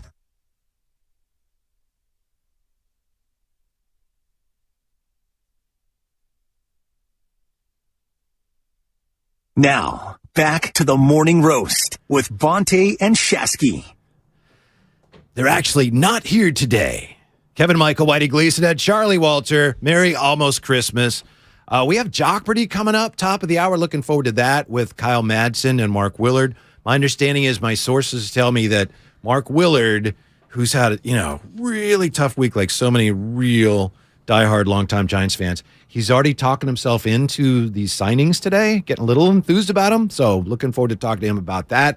And we'll get back to that in just a moment here. But Charlie, first, seeing as how it's just about Christmas, let me throw this at you. And Charlie doesn't know I'm going to ask this. And, of course, you don't know I'm going to ask you either on the Xfinity Mobile text line, 888-957-9570. The best sports-related Christmas gift you ever received or gave? Between now and the end of the show, pardon me, if anything comes to mind, the best Christmas-related gift that you ever received or gave.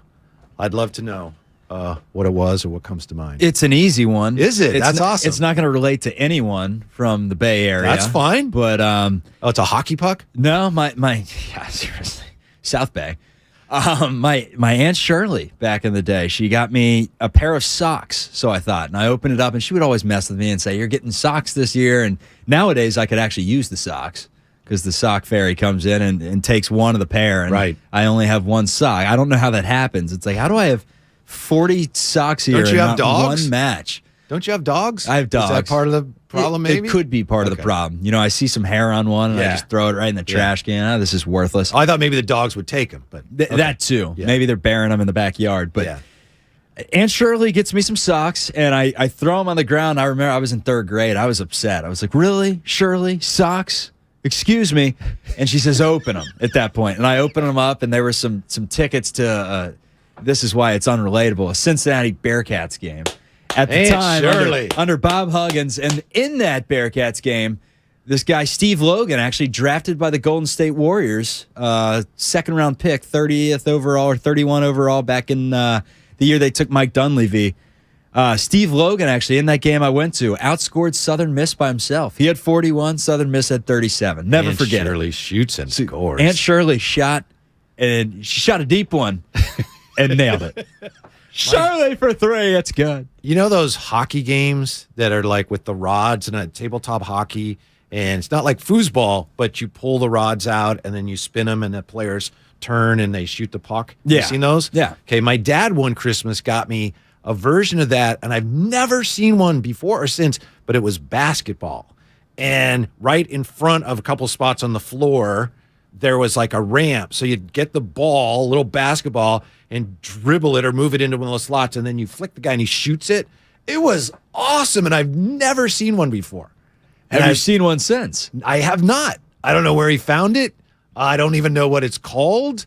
And it had like kind of NBA players. It had like East and West, and they didn't have the rights to the players, so we tried to figure out like, I think that's Pete Maravich, isn't it? East 44, whatever it was. But it was a really cool present. It was one of those total surprises because not only did I not expect to get it, I didn't know such a thing existed. This is turning into quite the Hallmark movie plot. I'm going to see you at the solstice, and I'll be like, "Look, Whitey, I got it." Yeah. It's called Hoopin' Heroes. You're like, "Oh, my God. I've been waiting 40 Christmases for..." I don't know how old you are, Whitey. I've been waiting, we'll say 72. 10. Okay. Yeah.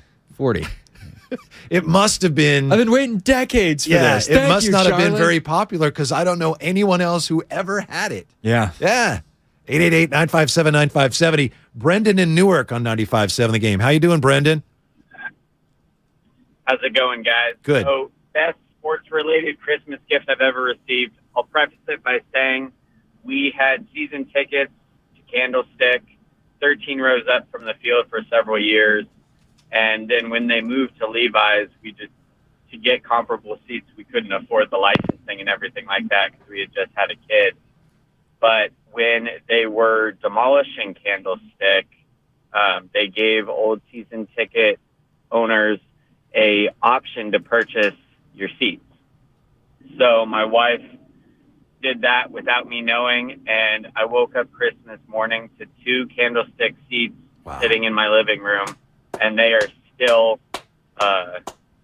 part of the family. I pull them out sometimes when I'm watching a critical game, but it was just one of those things that I never thought I would have seats from Candlestick of my very own, and having that Christmas morning was amazing. I'm almost getting choked up by that story. I want to know, have you tallied down the record while sitting on that seat?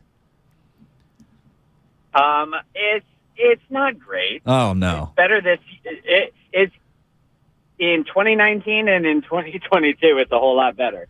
But I only pull them out in the championship games usually, just because they're metal and I don't want to scratch the hardwood. But that's amazing. I do have a lucky shirt that's going well this year. Thank you for sharing that, Brendan. That's a great story. That's a great wife, right? That's a great present. That is. Yeah. And now I'm looking up if that basketball game is called Bubble Basketball. 916 on the text line. They may have just completed the Hallmark script. I don't know. If you said it, I wouldn't go, oh, yeah, that's it, because I don't even know what it was called. But it was players. It wasn't like that game called, what is it, basket, where you just have a little lever. There were actually players like the hockey tabletop players. Were there, I don't see the players here, but were there like buttons on the baseline that you would push, like 8 buttons? No, it wasn't buttons. Again, that's what I'm not making clear because it's so rare. It was you manipulated the players with the rods. You pulled them up and pushed them back, and you'd pass the ball. We're from different eras. You could talk to me for about the next 45 minutes about this, and I'd have no idea. Well, nobody does. I That's grew it. up to Kobe Bryant courtside and NBA Showtime. I was a 64 guy. Yeah, Kobe. 888-957-9570. Ted in San Jose, 95.7 The Game. What's up, Ted? Happy holidays. Hey, happy holidays, gentlemen. Good afternoon or good morning, I should say. Thank you. I just want to talk about my Christmas gift. I was obviously a huge sports fan growing up in San Francisco, Bay Area sports and all that. But I remember going as a kid, going through the Sears catalog, circling toys that I wanted. And one thing I always wanted was the electric football. Yes. And luckily enough, Santa brought me one year.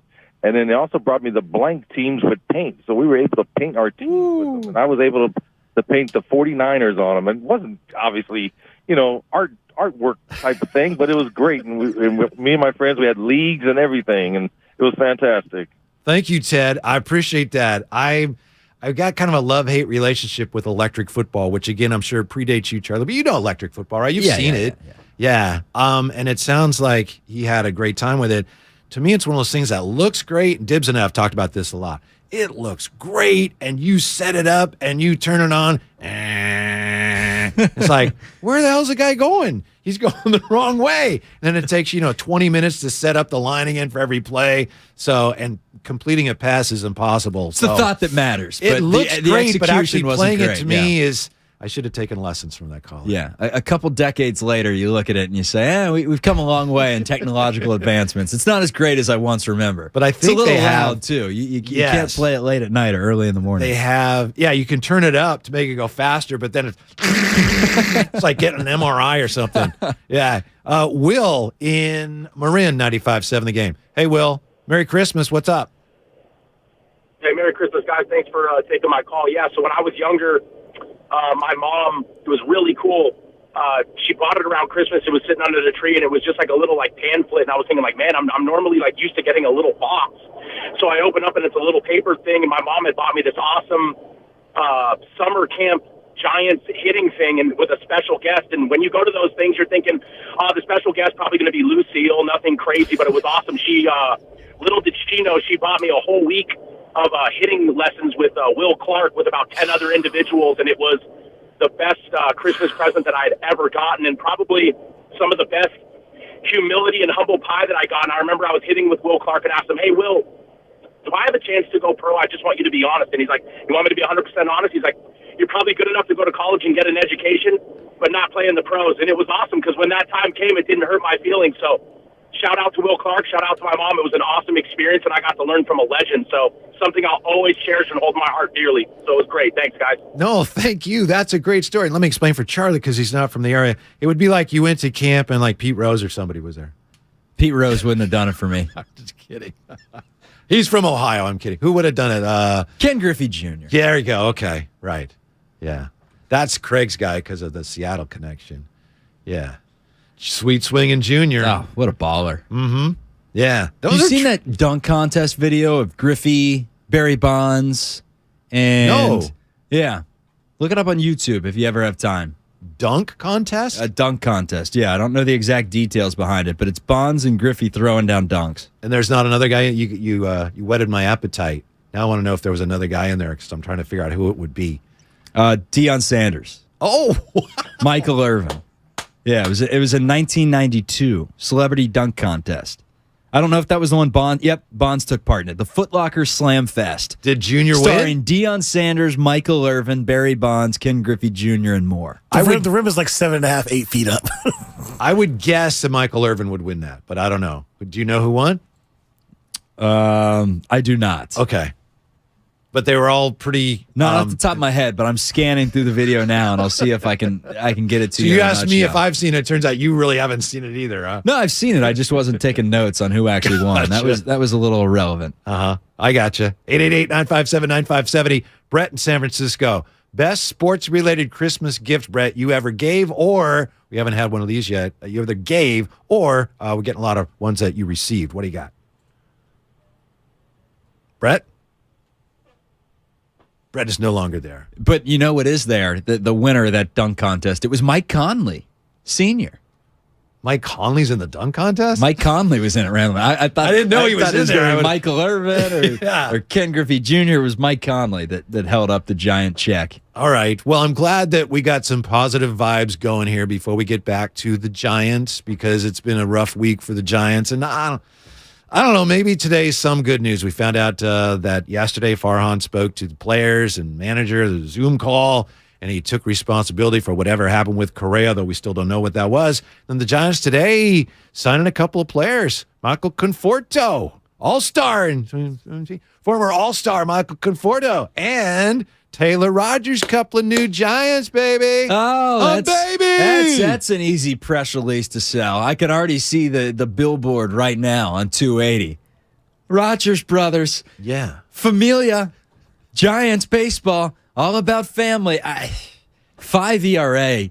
A 4.5 ERA in San Diego.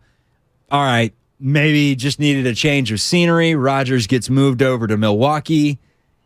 A 5+ ERA in Milwaukee. Great, so the change of scenery. Great strikeout to walk ratio, though. And you know, Farhan in the analytics department, look at that strikeout to walk ratio. Phenomenal. As if the Giants fans, as if you couldn't rub salt in the wound anymore if you're the owners.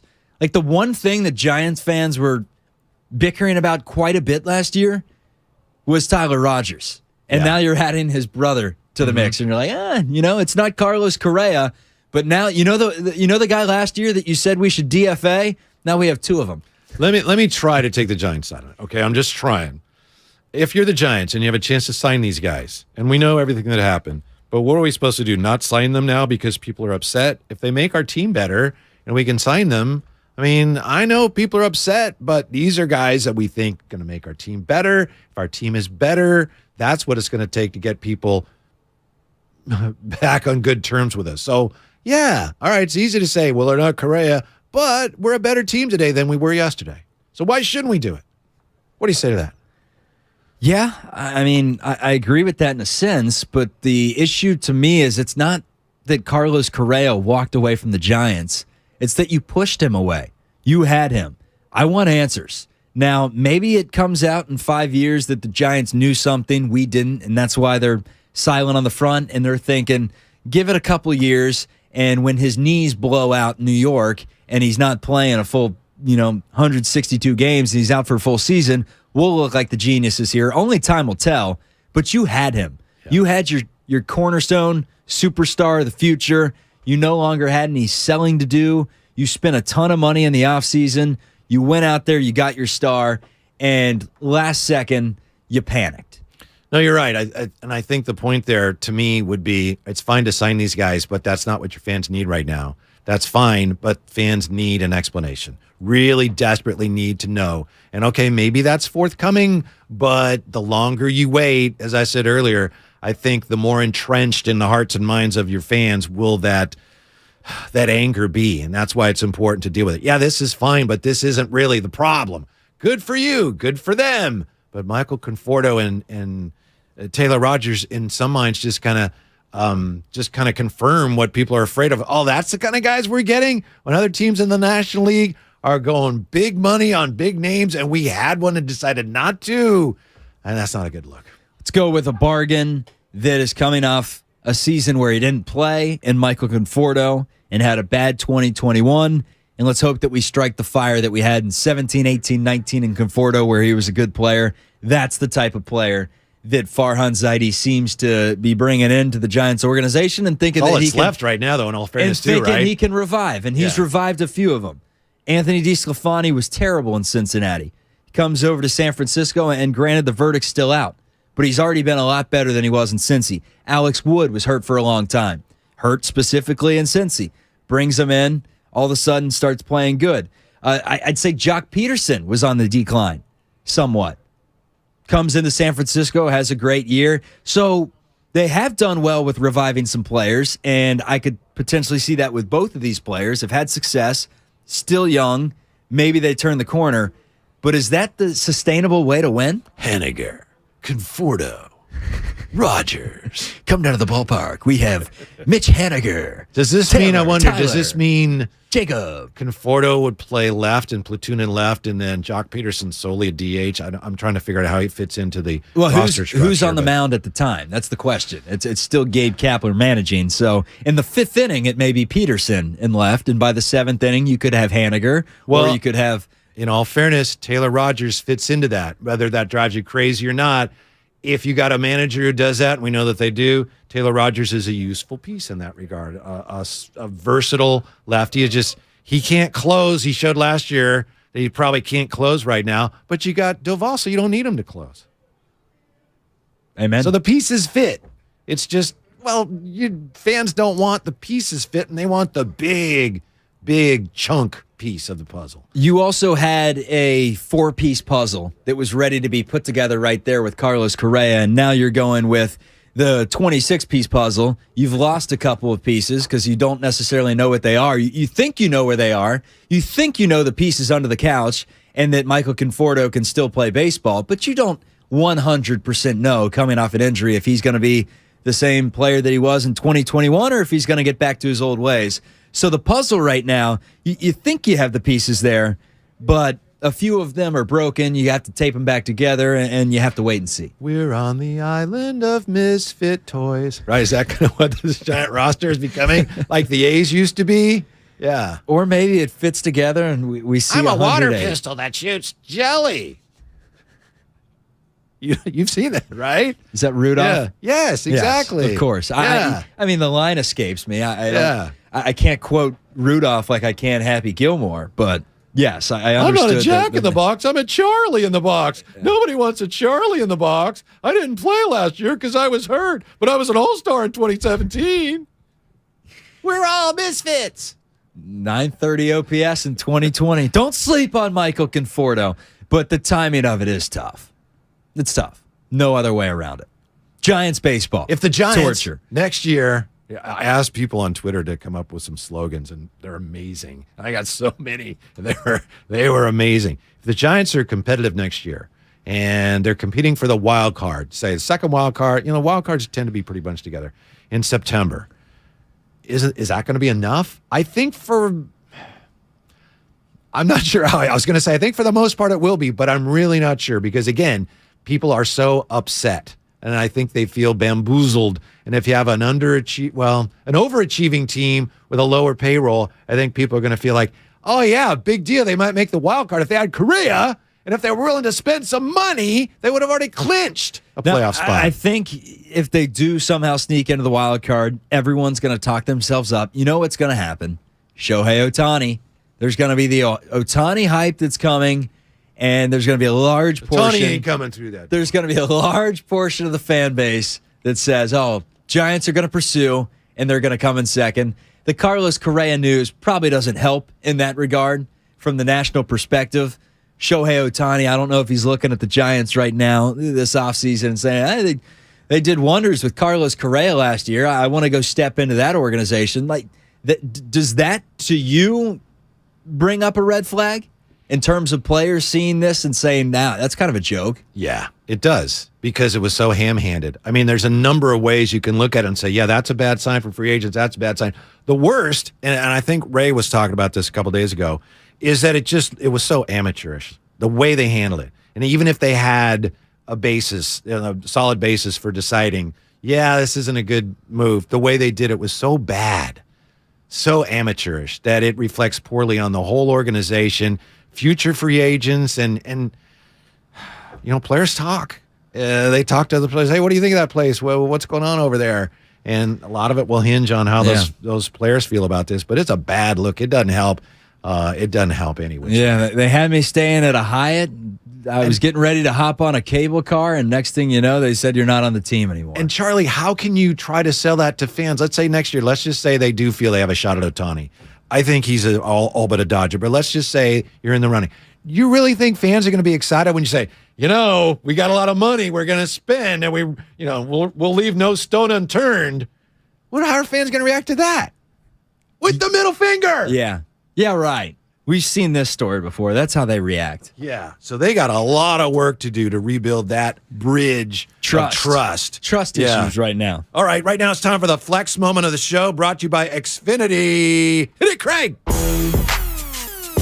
I understand your point, but I think you agree. It's easy to, if you take that in a vacuum, Uncle Conforto. Okay. Well, maybe that could help. But coming after the whole Correa thing blew up, it just leaves Giants fans even more bitter. Stings. That's what you give us? Would you rather not have him, though? Because there's not a lot of free agents right now that you can go out and grab and sell the press release with, hey, we got so-and-so. At this point, I mean, it's better than nothing. I'm trying to look at the positive. There aren't many positives here. No, you had a player not leave at the altar. You sent him packing. I tend to agree with you. We don't know why. Yeah, but again, it's the Giants. It just depends on how they handle this, and so far, they haven't handled it well.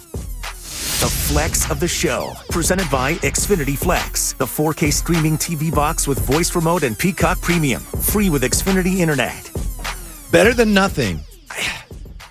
If you're logical about it, like, Farhan's very logical, yeah, it's better than nothing. But if you're emotional about it and you're looking at how this week went, I'm not sure it's better than nothing. Because what you really need, more than signing this guy or that guy, is an explanation. Nothing else matters until you get that explanation of what the F happened. Who, what, when, where, why, how. We don't know any details. The only thing that we know is where Carlos Correa was. And once we found out that he was in San Francisco at a hotel with the family, the in-laws, ready for the cable car, and he got none of it, makes it a whole lot worse. Just a tough week. Yeah. Tough offseason. Don't forget father-in-law over there going, really? You got us out here for this? Yeah, you brought us out. We flew out for this? With my family and my daughter, we flew out for this, huh? Come on, Carlos. All right. Hey, we have Jockberty coming up. Yeah. I've heard good things. I want to know if you have any questions about Jockberty before we get in, because we got Kyle Madsen, who I think would be the favorite today, and Kyle and Mark are getting ready. Take your time, guys. What's that? No, we're here. Yeah. All right. I've never played. Okay. None of us have ever played. Are you okay with playing? Am I okay? I'm totally okay. Okay, great. Great. No, today I want everyone to understand something before we go any further. I think you guys have done a wonderful job today. I've been listening. But today is complete bleep around day. Yes. Okay? This is the biggest substitute teacher day of the year in sports radio. So anything goes. We can do whatever the hell you want. Nice. There are no rules. I don't care if we hit commercial breaks. Kyle and I are going to sing in 2 hours. What? We're singing. We're singing, and you're going to love it. You're going to love it. Now I have even more to look forward to. Let's bleep around, man. Let's go. As the king of the, Bay Area Sports Media? Oh, sorry, that's another guy. No, that's Bonte. Right. No, as the king of the, bottle cap has to come off for the water to come out. Yeah, as the king of the, fun song, joking song, you will enjoy our song. Are they Christmas related? It is a Christmas song that we have rewritten. It is very Christmassy. Is it pre-recorded or are you going live? We're doing it live. We're doing it live. That. Wow. We were going to record it, and then we were like, wait a minute, YouTubers, Twitchers, we love you too much. We're not recording this crap. We're doing it live. That could get dicey. You got to go all in then. Yeah, for sure. We're diving in. Don't mess it up. One take Jake. Let's go. Don't mess it up. We're all counting on you. The relative highlights of my mediocre career was when I was on with you, and you let me sing the Postbuster song. Oh my gosh, that was. Who are you going to call? Who are you going to catch? Postbuster. Oh my gosh, it was so good. Really good. It was so. Yes. And then you had a Carlos Correa themed Christmas carol the other day as well. Yes. A Christmas carol. Yeah. Anyway. But I'd see that. Yeah. That was. Anyway. We'll workshop that one. You are listening to 95.7 The Game, KGMZ FM and HD1 San Francisco. Always live on the free Odyssey app. Download the Odyssey app and favorite 95.7 The Game for the best and most up-to-date sports coverage. Don't forget, you can also watch us every day on our YouTube and Twitch streams. Just log on and search 95.7 The Game. Be sure to like and subscribe to the channel while You are there. Was that a Count Chocula you just gave us there with the stream? I thought it was going Scottish. It was very. And then he went Sean Connery earlier. It was a good one. I told Whitey to mess around, and we got like 8 cartoon voices in the last 5 minutes. It almost sounded a little Russian too. Like, by the way, this Jeopardy deal, like, does it have rules that are hard to follow? Yeah, it doesn't. Not today. Extremely. I just I hate that when you pull out a new game and you're like, someone's like, I've never played before. And you try to describe the rules of a game to someone, and invariably that conversation ends the exact same way every time. You'll learn as you go. Let's just start. Worse than that. And are we going to have to do that? You ever watched Jeopardy? We'll make it work. Yes, I've watched Jeopardy. Then you know the rules. Of course I've watched Jeopardy. You have to wait till the question is read, though, to buzz in. I have family members who've been on Jeopardy. How do we buzz? You say your name. Okay. Yes. So you have to wait till the question is finished, and then you must answer, of course, in the But form I'm of not the going to question. be real strict about I'm that. a stickler. All right. What is? All right. But there's no rules today. Yeah. There's no You know rules what's today. worse than what you described, which is just chaos. A couple of years ago on Christmas, we got some game. Was it Quiddle or something? And it's a word game. And my wife and my sister-in-law, they got the rules like, okay, here's how you play. And we're playing. It's like, I don't think that's right. No, here's how you play. We played it like for 6 months, and I got the rules like, we're playing it wrong. That's not how you play isn't the that the game. best? Yeah. It's just someone will come over and you play something that like Candyland, and then you'll find like the other person, you're like, holy hell, have I been doing this wrong for 38 years? Totally. I think I've been playing Sorry wrong for 30 years. No joke. Grandpa came over one time and was like, no, you do this. I'm like, you do? It's like lighting a menorah. Played it wrong. Oh, I've been introduced to too the game. soon, Kyle. Been introduced to Way the too game soon. Euchre about 17 times, and every single time I get about halfway through and I say, "What's going on?" It's the you'll learn as you go.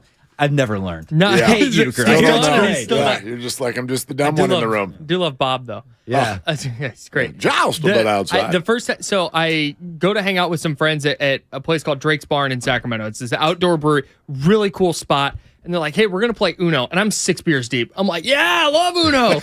And they're like, but we play by these different rules. Uno is totally, everybody's got different Uno rules. Here's our house rules. They are cutthroat. They're like, if you can match a card, but if you try to match it and it's wrong, you got to draw 6. And if you don't say Uno, you got to draw 10. And it's these crazy rules. You got to say Uno. And it's right. Just after every drop, But the second your hand, people are like, oh, no, you idiot, you didn't say it, stupid. Here's 10 cards. So they're cutthroat about it. And I'm tanked.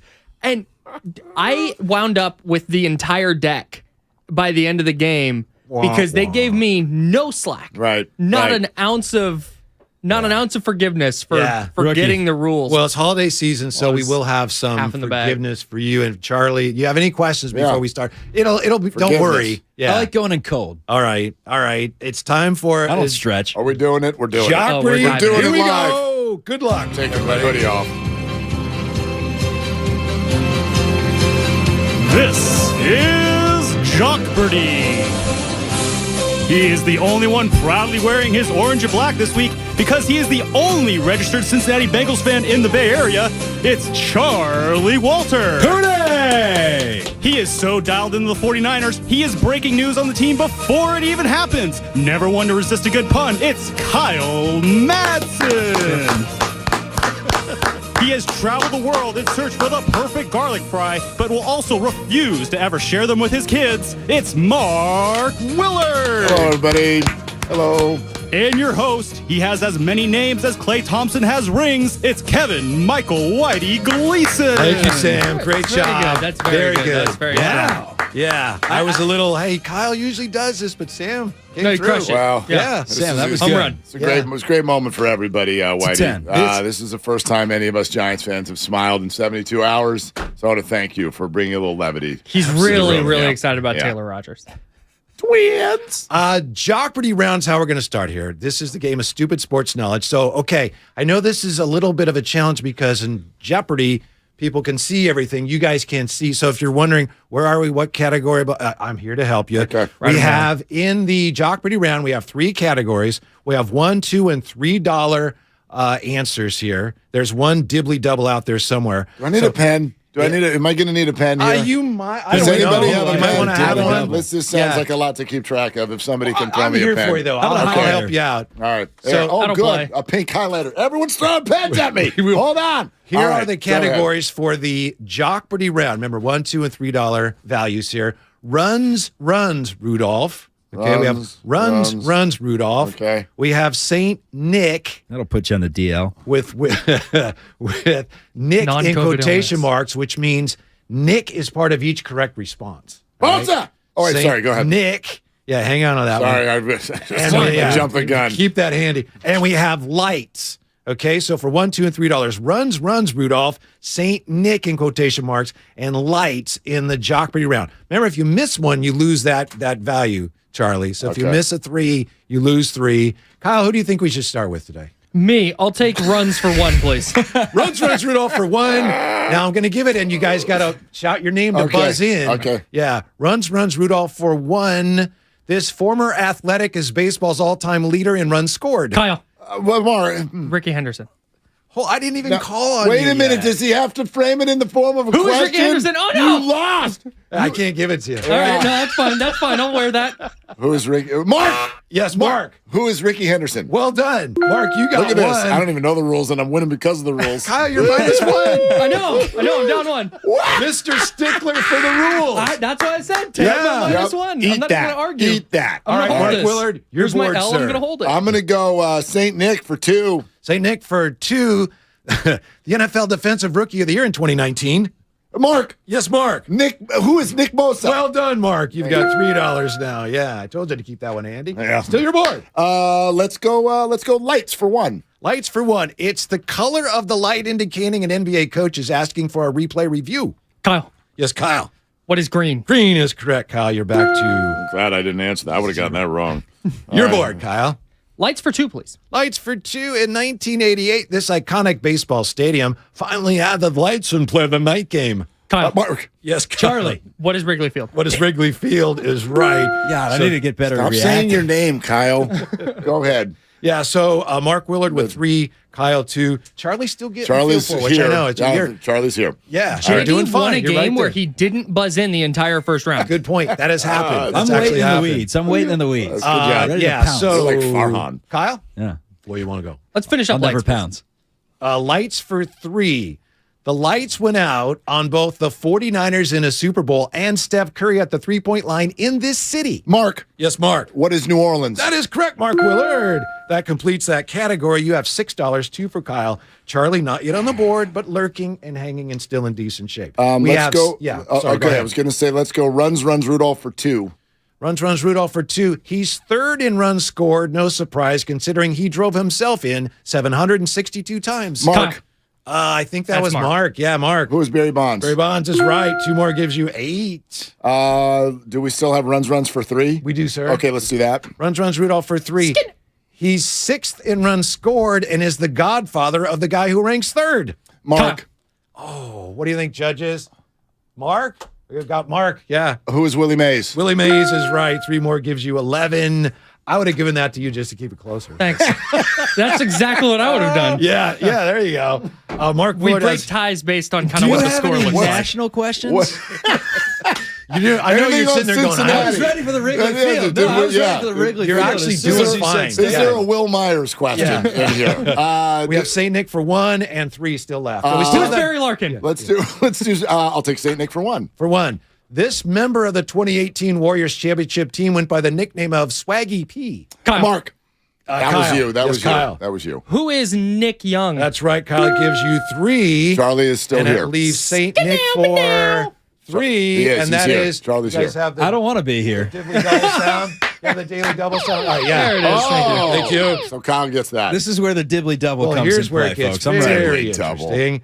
Mark has 11. Kyle has 3. How much do you wish to All wager? 3. Craig, mute their mics.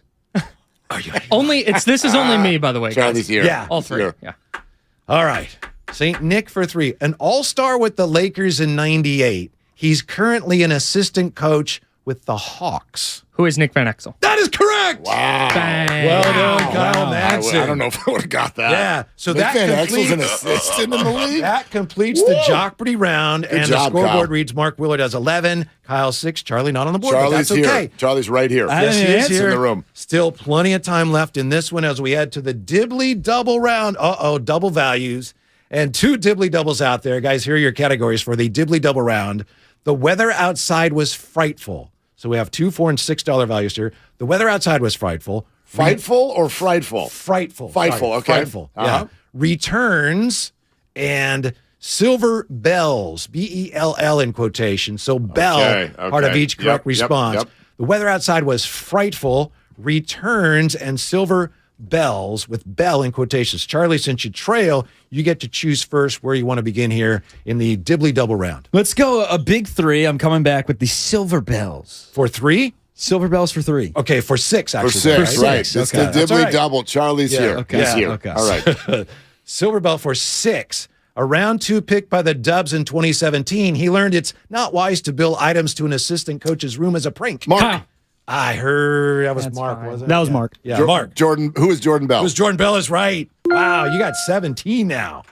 And it's your board still. Let's go silver bells for 4. Silver bells for 4. He ran for 236 yards as a Steeler in a 2016 game, but last appeared as a Tampa Bay Buck for 3 games in 2021. Charlie, I got it. You gotta wait.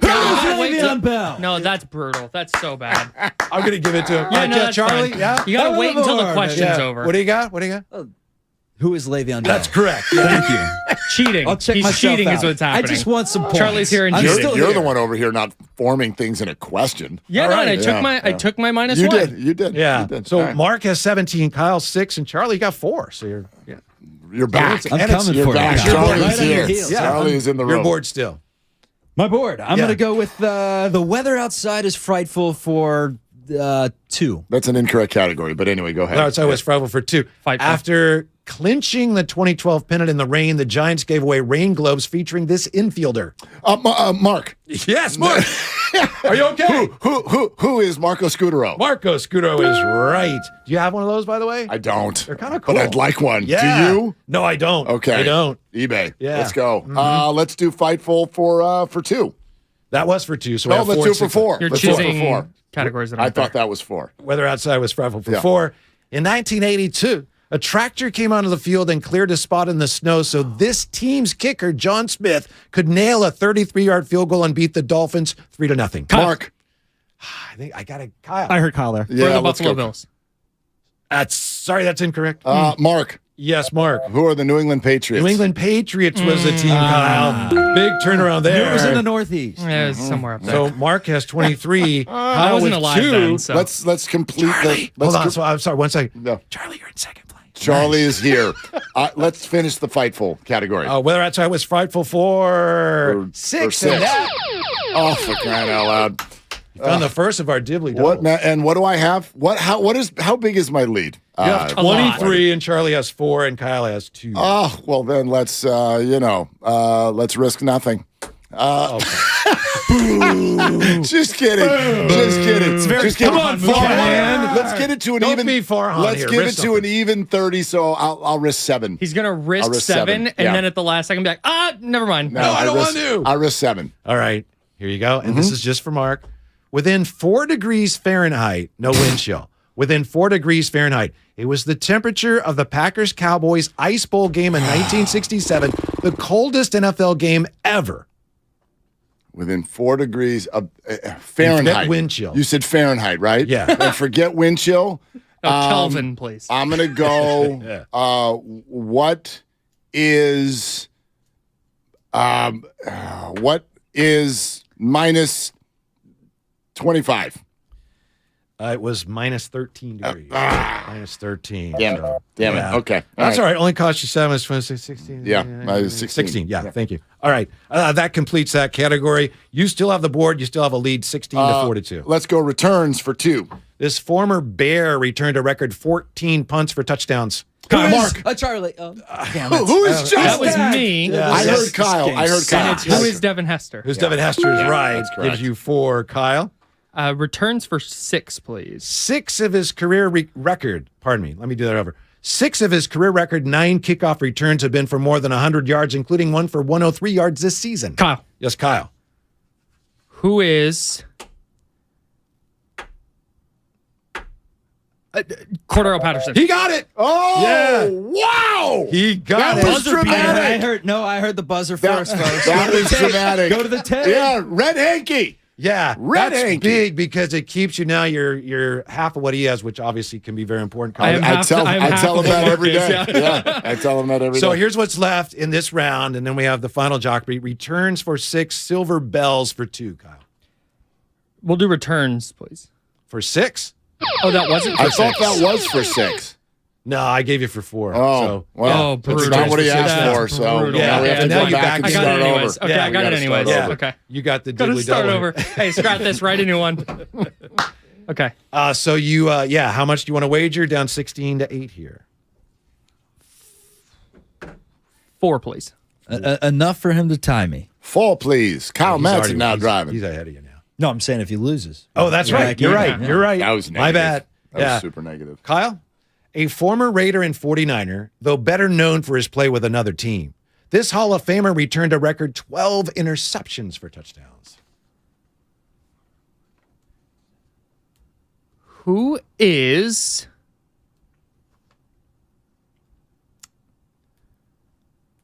I got nothing. Who? Could you repeat the question, please? A former Raider and 49er, though better known for his play with another team, and there's no points here. But Yeah. I'm just this curious. Hall of Famer returned a record 12 interceptions for touchdowns. Former Raider Is and it 49. Rod Woodson? Rod Woodson. Sorry, a little late there. Okay. It takes you down to 4, and we complete the dibbly double round with this clue, guys. Silver bells for 2.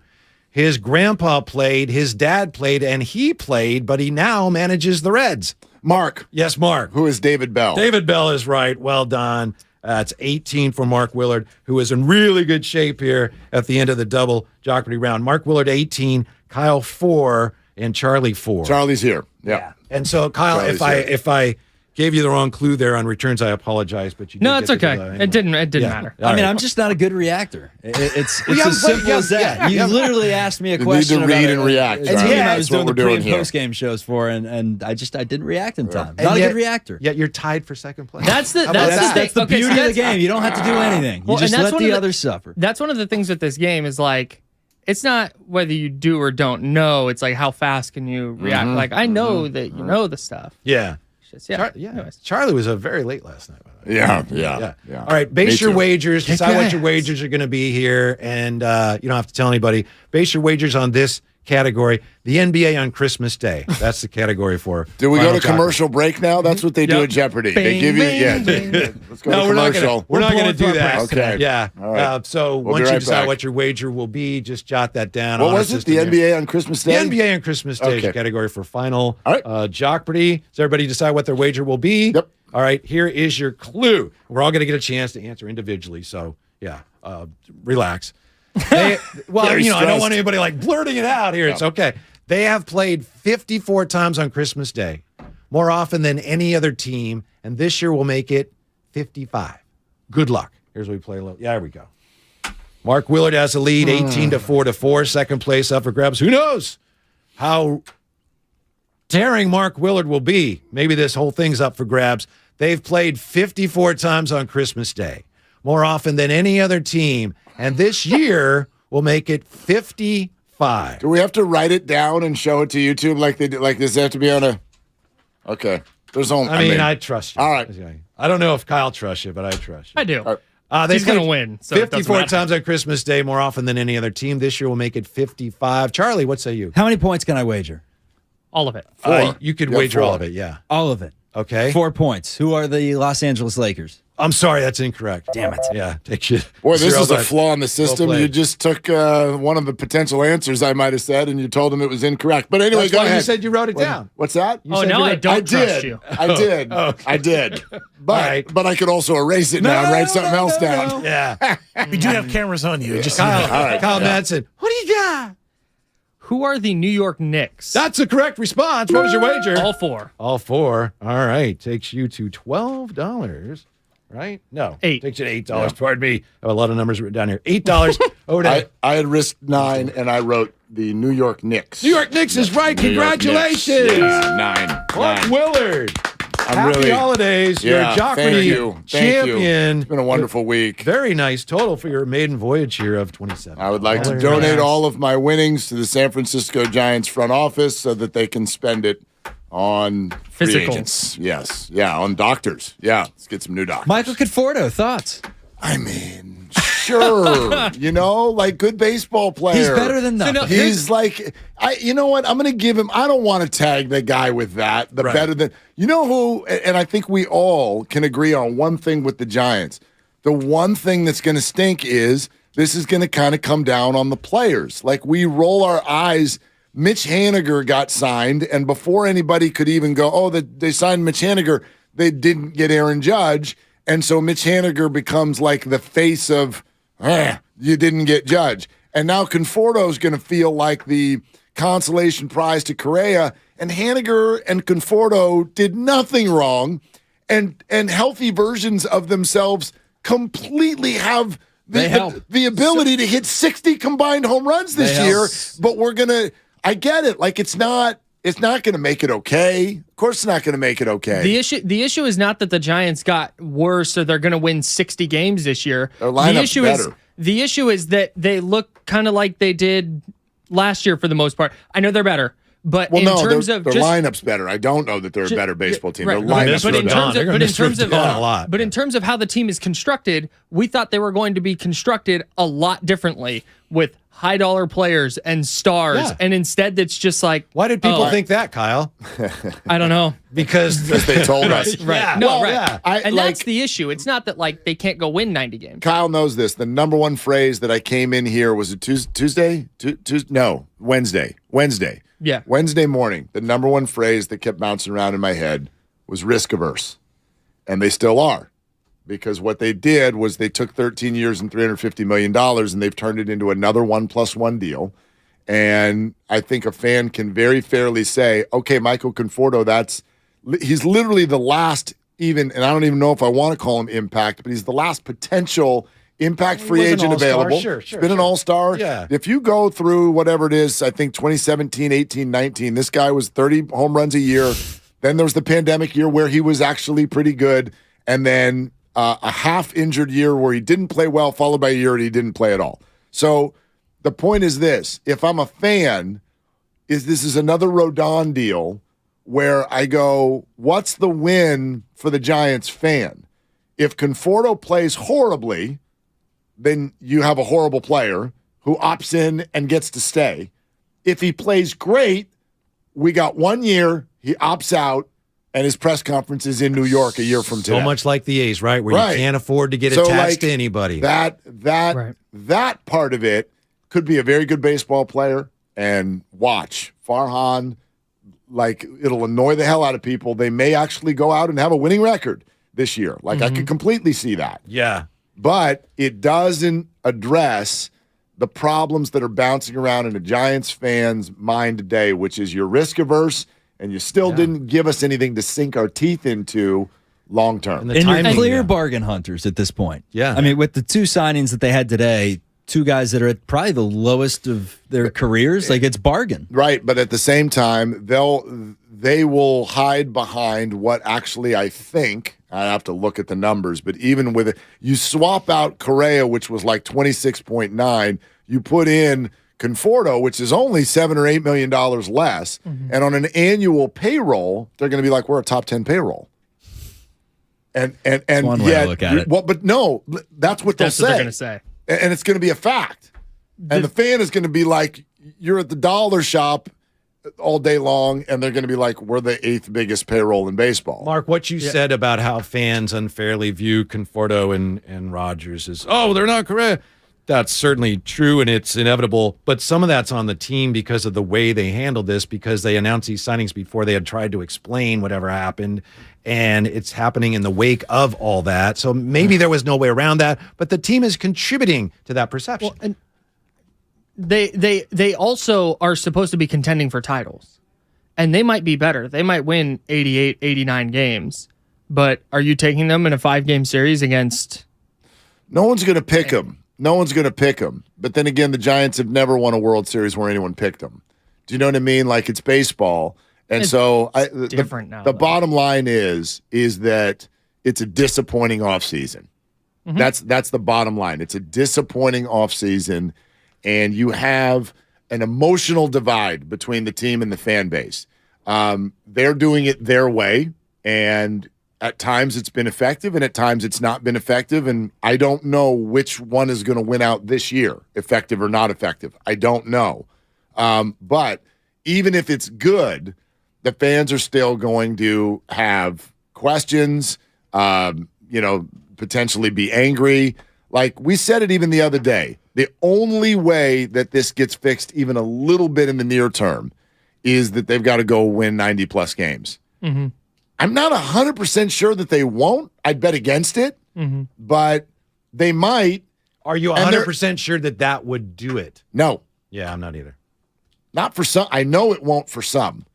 And then there are others, like my girlfriend and I were talking about this yesterday. We go shopping in Serramonte, and old-timer walks by. I don't know how old he was. He's definitely north of 70 years old, and he's heading into the store with his wife. And he got a huge Giants hoodie on. And when he was still like 30 yards away, I go, boy, this guy's unaffected. Like, we're here in sports radio, and all we're hearing is these angry, angry, angry fans. Well, this guy put his Giants hoodie on and went to Dick's Sporting Goods. And he's just cruising around. And I go, there are a lot of Giants fans. And I mean, like, honestly, people who will go to games that if you had gone up to him yesterday and he's wearing his Giants hoodie, and I'm like, man, I can't believe you're repping the colors today. He literally might have been like, why? What happened? Like, that's how some sports fans are. Mm-hmm. Like, it's Christmas week. There are people who will go to the stadium next year who have very little clue of what took place this week. Mm-hmm. So it is a portion of our world in which we live where this is very, very, very dramatic and wrong and all kinds of angry. And then there are people who are just like, let's go get some popcorn. But if you're the Giants, you already what I mean? had those people. They're going to come anyway. No doubt. It's a problem. Oh, I'm not like I placed a bet also with my girlfriend yesterday. We just did $1, but I bet her that this upcoming year would be the lowest attended year in the history of Oracle Park. And she thinks otherwise. She's going against that? Yep. I mean, last year is the answer right now. Is she taking any other? I'll bet her on that. Right? Are you asking for my girlfriend's number? Because the answer's no, okay, Kevin. Yeah. All right. Yeah. Game show host with a winning smile over here. How much does I'll let you talk to her? How much does winning solve that though? Even if they don't get on top of this with Correa and they just let it milk, if you go out there and 50 games in, you're 37-13. Have we completely forgot about all this? That's wild. That's pretty damn good. That's a wild start. Let's go with 27-23. It's baseball, so the idea that the Giants are like definitely going to lose games next year, I don't know. I don't know that at all. Like right? Even takes 40 men. Even when they stunk last year, they still won as many as they lost. Like I don't think they're going to be an awful baseball team. They're just not a team that's emotionally attached to its fan base. So it's really two separate things right now. The winning isn't necessarily the Giants the point. front office is continuing to be like just baseball, baseball, baseball. And the fans are over here going, will you hug us? Will you just please hug us for a second? And they're like, no, we have a base hit to get. If they do come out and they win, and it's by strength of numbers, though, does the narrative shift back to Farhan's genius? Because that was the narrative a couple of years ago. He touches everything, Not turns the same way. They got to win Yeah, titles, not the man. same They way. have to win. Yeah. Charlie, thanks. It's been a lot of fun. Have a Good great stuff. holiday. I'm going to go take a nap. And what is coming up on the game is brought to you by Save Mart and Lucky California. Mark Willard, Kyle, what do you guys have coming Thank you for phrasing that in the form of a question, Whitey. We appreciate that. Joe Theisman and Grant Paulson, we will get into this Giant stuff off the top, but I'm not going to bury the lead. At 11 o'clock, we sing. We're singing. Can't wait. Willard and Dibs. Kyle in for Dibs today. Happy holidays, 95.7. Okay. And I'm tanked. It's the most wonderful time of the year on 95.7 The Game. Oy, oy, oy! It's the most wonderful time of the year. We're having a holly jolly time here on the Bay Area Sports Station. Yay! Wait a second. Ray, you can't open your Christmas gifts early. Oh, bite me. The Bay Area Sports Station, 95.7 The Game. Ho, ho, ho, ho, ho, ho. For huge holiday savings, don't miss the Lucky 4-Day Sale. Today through Saturday, you can get incredible deals, including USDA Choice Beef Ribeye Roast, bone-in, whole, sold in the bag for $5.99 a pound. Limit 1. Happy holidays from Lucky.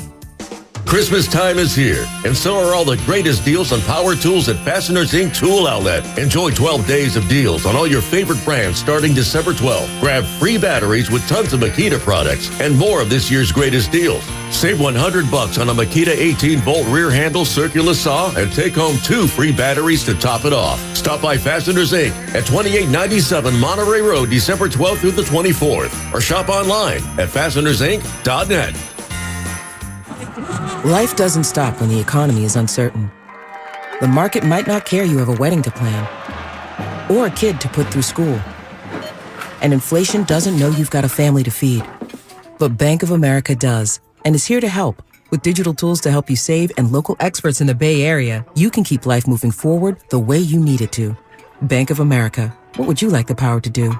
Learn more at BofA.com/San Francisco. Bank of America N.A. member FDIC equal credit opportunity lender. Get a cash offer for your car, truck, or SUV today at your local Bay Area Chevy dealers. Selling has never been easier. Just bring it into a Bay Area Chevy dealer, get a free appraisal, and we'll make you a cash offer on the spot with no obligation to buy. We buy any make or model, paid off or not. Find your local Chevy dealer at BayAreaChevroletDealers.com. Join us at Odyssey as we do our one thing. Together millions of things for our planet. This holiday season, invest in some LED Christmas lights. They use significantly less energy than regular bulbs. When we each share our one thing, it becomes a million things for our planet. What's your one thing? He's the best interview in the Bay Area. Splish Splash. Coach, are you taking a bath? Did you hear a little water in the background? Yeah! He's a 9-time NBA champion. Not 5, not 6, not 7. And he's on with Damon and Ratto every single week during the NBA season. Wow. It's Warriors head coach Steve Kerr on 95.7 The Game. Presented by Xfinity. Supercharge your home with supersonic Wi-Fi. Unbeatable internet only from Xfinity. Hey, Santa Clara County sports fans. The new Omicron booster is here and available for everyone 12 and older. Remember that kids can get really sick with COVID and the effects can be serious and long-term. You can't be at the top of your game when you're super fatigued. So keep your athletes safe this fall and winter with this important booster. And of course, wear a high-quality mask whenever you're inside with lots of people. Visit sccfreevax.org or call 211 to make your booster appointment. Stay healthy and stay in the game. Help San Francisco's under-resourced high school girls of color envision, rise, and create with Oasis for Girls. Oasis for Girls provides intensive after-school programming that helps connect girls to internships, resources, and job opportunities. At Oasis for Girls, they equip students with the skills and mindset required to do the work. Your support this holiday season helps San Francisco girls cultivate the skills, knowledge, and confidence to discover their dreams and build strong futures. Please donate today at oasisforgirls.org. Looking for a holiday dining experience to remember? Look no further. Alexander Steakhouse is now booking reservations this holiday season. Look forward to handmade pastas at our newest restaurant in San Francisco, Afici. Enjoy your menu favorites at our various locations across the Bay Area, or give the gift of something sweet from Alexander's Patisserie or 165 this holiday season. Alexander Steakhouse is perfect for a special occasion or culinary adventure. Visit our website at alexandersteakhouse.com to book your reservation today. End this year on a high note at Big O Tires year-end sale. Get great deals on name brand tires for cars, pickups, and SUVs. Plus, save on auto care services with financing options available on credit approval. Visit BigOTires.com for all year-end sale offers. Ends January 8th. Hi, I'm your unused PTO. It's almost the end of the year, and if you don't put me on a timesheet, I will be gone forever. Use me or lose me. Let's get away. It's getaway time. Get our best deals of the season on a new Hyundai. It's your journey. Own every mile at the Hyundai Getaway Sales Event. Now get 0% APR, 0 payments for 90 days, and $500 bonus cash on select vehicles. Hurry to your local Hyundai dealer now during the Hyundai Getaway Sales Event. Offer ends 1/3/23. Call 1-562-314-4603 for complete offer details. Are you kidding me? Gas prices are up again? Somebody has to do something. Well, someone did. That's why I use Upside. Upside? What's that? It's a free app that pays you back real money for every gallon of gas or diesel you buy. I just earned 25 cents back on every gallon of this tank. Hold on. So the Upside app is free and you actually get cash back every time you use it? No strings attached? Yep, it's awesome. Check it out. It only takes a couple of minutes to sign up. Instead of just watching your dollars go into your tank, start putting money back into your wallet with the free app from Upside. With the price of gas today, it's big news and big money. To cash out of your Upside cash, just transfer it to your bank account, PayPal, or a gift card. Upside users have already earned over $200 million. Now it's your turn. Download the free Upside app and get cash back on every gallon of gas. Use promo code GOLF for an extra 25 cents per gallon on your first fill-up. That's code GOLF. Use code GOLF for an extra 25 cents per gallon back in your first fill-up. Cashback's not available in gas in New Jersey and Wisconsin. Hey, it's Boomer Esiason, and we all know the game isn't over till it's over. So next time you need parts for your car, don't call it quits. Go to eBay Motors. They have 122 million parts to take your car into overtime. Get the right parts at the right prices. ebaymotors.com. Let's ride. They're longtime friends. Let me tell you something real quick about Dibs that I'm sure not everybody knows. And first-time partners. Hang in there, big guy. There'll be brighter days ahead. Now, these two homegrown Bay Area boys finally come together to take over sports talk. Get the hell off of my doorstep. Major League Baseball, you stink. It's Willard and Dibs on 95.7 The Game. No, it's Kyle in for Dibs, and it's the last show of 2022. So the very, very first thing I'm going to say is thank you. Thank you to each and every one of you for being here every day the way you are, for interacting with us, for having fun with us, for going through the ups and the downs with us, for expressing yourselves the way you do when Carlos Correa's deal goes wrong, when Draymond Green punches Jordan Poole, when Jimmy Garoppolo and Hufanga get their way through the frozen tundra of Lambeau Field and everything in between. It has been an unbelievable year, my first full year here at 95.7 The Game, and it absolutely goes nowhere without each and every one of you out there, delivery truck drivers, and accountants, and those who put on a smartphone or a smart speaker and while you're working from home, or if you listen to us while you're taking your kids to school or whatever it is. Thank you so much. Thank you so much for doing it. It just means the world. We love to come in here and go on the emotional ride that is Bay Area sports. And this year, in many ways, has been unlike any other. The Warriors got a championship sandwiched in the middle of a wild quarterback ride for the San Francisco 49ers. And what will go down, good, bad, or otherwise mostly bad, I think what will go down is probably the most memorable offseason in the history of the San Francisco Giants. I just fear that the offseason is going to be more memorable than the actual season, and that's kind of part of the problem. But anyway, through all of it, what a year it has been. And so thank you to all of you for listening, and good morning, Kyle, and thank you for all you do on this show every day as well. That sounded like a sign-off. Are we going home? Nope. Oh, okay. Yes, at some point, but not yet. Oh. Not yet. We got to talk to Tarantinoing. Yeah, we're doing the end at the beginning. That's right. Yeah, and I'll do it again at the end. But, the way we do the ends on these shows is changeovers. Yeah, there's other people in here. They ruin everything, all of that stuff, right? So Guru's bringing donuts today, by the way. Oh, well. He said he promised he was going to bring donuts. So that would be the second donut dozen that's going to show up here. There's just people who are here now that won't be here when Guru pulls up, so I did a donut run for them. Just the second you say December 20, you don't even need to finish the sentence. Yeah. It could be 22nd, 3rd, 4th, 5th, whatever. The second you say December 20, right in that moment where I hear the 20, I gain 3 pounds. It does not matter what happens. Everybody suspends all of the rules. We're literally going to follow a box of donuts with another box of donuts. Well, what time is Guru supposed to be walking in? Who knows? TBD. Yeah. TBD. CBD. TBD. CBD. I don't know. I mean, depending. Who knows? Whatever you're into. Who knows? Exactly. Whatever you're into. I'm not going to judge. So, no, Joe Theisman at 10, Grant Paulson at 10:30 will get you ready for 49ers Commanders. There's plenty to say about the San Francisco Giants as well. We're heading into the Christmas Day game here, 95-7, the game between the Wounded Warriors and the Memphis Grizzlies. And again, at 11 o'clock this morning, the 12 days of Bay Sports Christmas, as performed by your hosts, Mark Willard and Kyle Madsen. We wrote the song ourselves. Do, re, mi, fa, sol, la, ti. Let's get ready. Do. Do. Exactly. Do nut is probably what's going to be the big thing today. You need to do part of our song is Gabe Yapler, by the way. That's fine. I don't think anybody wants to hear that impression right now. I swear. You know, Gabe Kapler, you want to talk about catching strays.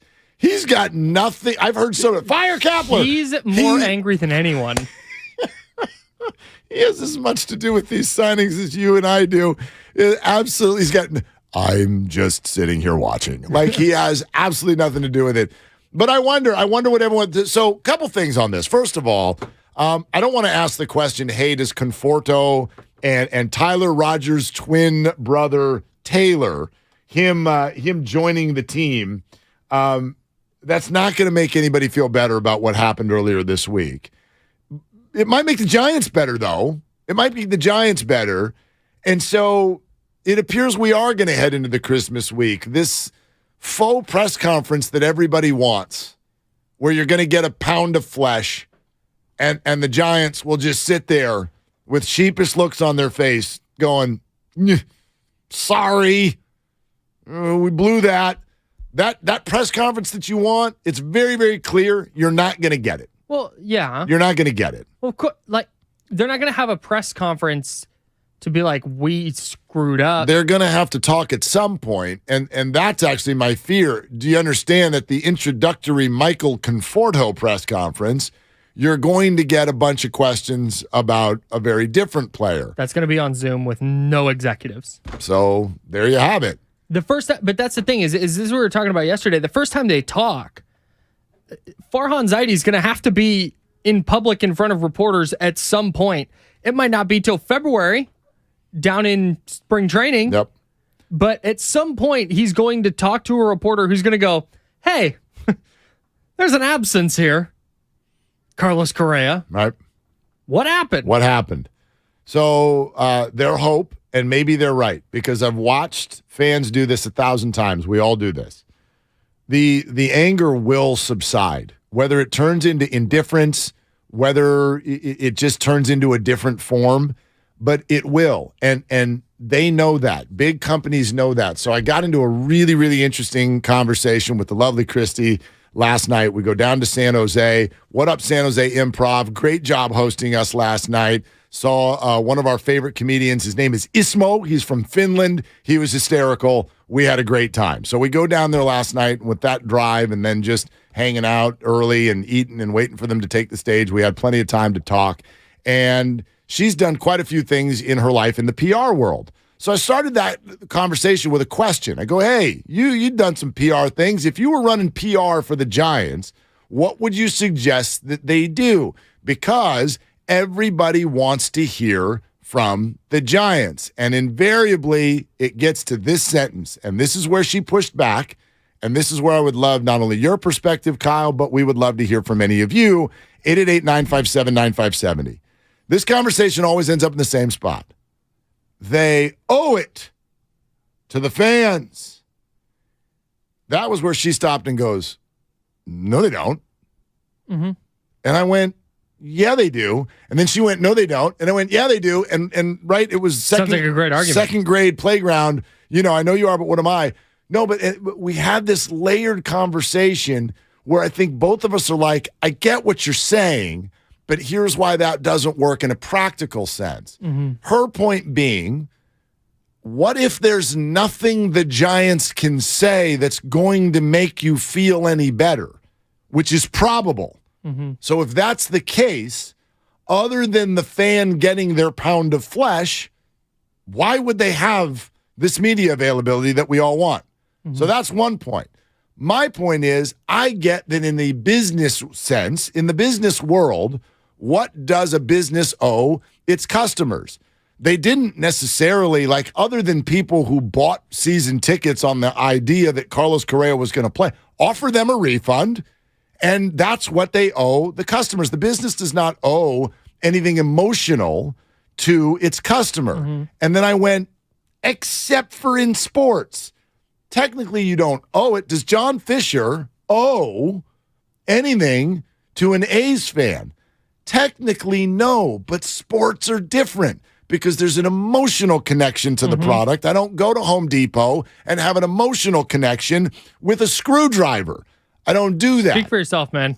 Hey, all my homies are screwdrivers. Do you? It's a great drink. But anyway, do you understand what I'm saying? Like, sure, the Giants don't technically owe you anything, but they do if they're going to do this right. Because if you're going to do it right, you're building an emotional connection with your audience, and that's where the Giants are missing right now. Yeah, and the fact that it was such a, we're going to spend like crazy. Aaron Judge and also maybe Carlos Correa, both. That's on the table. We're going to get them both. We're going to be the Dodgers and the Mets, and we're going to spend with the top teams, and we're going to build a competitor with our wallets. And it was like, great. But the Carlos Correa deal, whether justified or not that they backed out because they didn't want to commit 13 years to this player that they thought was going to have to amputate his leg or whatever in 3 years. It's not that dramatic, but like to me, they need to come out and say, like, give some indication, maybe not a press conference, but give some indication that, like, no, the goal is still to operate like a high-level franchise financially because that's what they were saying they were going to be, and this move says they're not, which is where the anger comes from. Can I tell you what their response to that, your premise would be? We never said that. Okay. We never said that. What they said was, we have the ability, we have the room to go do that. Okay. But I do think then that every fan that thinks they're a clown show is correct. Agreed. But they would push back on the idea that somewhere in ink, they said, for sure. We promise you sure. that we're going to land a $300 million player. Okay, so that they didn't say that. Okay, sure. And that's where all of this comes down. Like, that's where all this comes down to, Yes. whether they said it or not. They are now showing their fans that they're going to operate like the A's. Well, like no, see, no. No. Let me hang on. Stop. But they're not. Let me finish. But they're not. They're not. How Go so? ahead. How so? Because okay, if I asked you right now, are the Giants trying to win? Theoretically, yeah. Are the A's? No. Okay, so so your argument dies on the vine. No, but the A's are different in this moment. We've seen the A's go for it before, but also the Rays. And all these teams that try and function in that money ball space. That's a better comp. So, okay. And again, the A's are a little bit different. But in 2011 and 2012 and 2013, the A's were trying their asses off to win, but then trading Josh Donaldson right before he wins an MVP. Right. Like, you get, so it's that kind of, it's the A's, it's the Rays, and we've seen this type of team building that they're trying to do this. Like, okay, let's piece a Michael Conforto in there for a year. Let's see what we can get from Mitch Haniger for a couple years, and let's piece together a starting staff. And okay, Logan Webb's homegrown. He's great. He's going to be an ace and a Cy Young candidate. But like, we'll just kind of piece together some guys behind him, and let's see if that works. That's not going to win a World Series, which is where the expectation is. Like, winning 90 games and going to the playoffs and losing in the first round is not going to be like, oh, right, because the team's going to look different the next year. Right. Yeah, that's fair. That's where, again, I'm not trying to say they're the A's, but that style of team building, that's what it looks like they're doing. And that has not bred success at any point. I just think the more I watch this, because again, as I hear and everyone's saying this today, Mitch Haniger and Michael Conforto, Taylor Rogers, these are actually, I mean, they're good signings. They're good players, but they're all relatively short term. Rogers and Haniger got 3 years. Conforto essentially got 1+1. But what I think the Giants are missing, what happened earlier this week, was finally the Giants felt like they were ready to emotionally get into a relationship with their fans rather than getting into a relationship with mathematically winning baseball games. Right? They've already proven they can do that. Even when they stink, they win 81 games. Like, they've proven 107. They've proven that they can cobble together a roster and be a viable team in the National League. That's already a fact. What they've not proven is that they can look into the stands and go, we see you. We see your emotional love for us. We're going to return it, and we're going to connect. Let's connect on some sort of a human level because that's actually what fans really want. Why, when Tim Lincecum and Matt Cain and Buster Posey retire, why are you weeping when they come back and wave to you from the mound? Because there is, in fact, in this market, in some ways, unlike any other, there is an emotional connection that happens between fans and the team. And the Giants are preventing that emotional connection from happening because they won't sign up to anything long-term that we can sink our teeth into. And that's the issue. I still think, you look at this roster right now, I don't think it's great. It's not bad, though. It's not bad. But they're going to exist in that space of... But where's the connection? Right. And they're going to exist in that space where, they're churning over a different roster every couple years, and maybe it's a good roster. But you say this team's not going to be bad. I totally agree. Said if their over-under is 81.5, give me the over. I think they're better, and I think they're going to pitch the heck out of the ball, and they're going to win some games. But are they going to win playoff series? Are they going to... certainly wouldn't bet on it. Right. It's anything can happen. Never say never. No, I mean... But when you look at the Yankees and the Mets and the Dodgers and the Padres and the Phillies, it's like, oh, that's what... The Braves, that's what going for it looks like. And it doesn't feel like the Giants, they didn't do it this year. And so... I mean... Are they ever? If by the end of the year, Casey Schmidt is holding down third base and Kyle Harrison is absolutely mowing people down on the mound, and Luciano's on the doorstep of the opening day 2024 roster, do you feel any better? So that's where this gets flipped. I don't know. So I mentioned the Braves. The Braves have Acuna and Albies. Those are their dudes. And they had Freddie Freeman, who they let oddly left. Weird. Yeah, it's still weird. But whatever. So they have those two franchise centerpieces that were homegrown. They brought them up from the minors and got them when they were young, and then built around those guys. If that's what Casey Schmidt is going to be a perennial all-star at third base, and you're going to have Kyle Harrison as a perennial Cy Young contender at the head of your rotation with Logan Webb, and then, okay, great. You've built around that. And I think in that case, the Giants would then work and extend those guys. But it's been 4 years. We're going on year 5, and we've not seen any of that yet. No, and we talked about that this week. The thing that's been fractured is the trust. That's what's been fractured. So all of these things, Farhan and the Giants have never done anything that you look at and go, well, that is just the complete opposite of winning baseball. You're not going to nail every signing. Guys get hurt. You can give me a LaStella and a DeSclafani, but you can watch what they've done the last couple of years. And yes, I do believe they're trying to win. They're trying to play smart baseball. What they've been totally unable to do is just reach out into the fan's heart and grab it and acknowledge it. And maybe they thought that would come homegrown, and that group has not developed as quickly as possible. But I think that the Correa thing is not about his 288 average.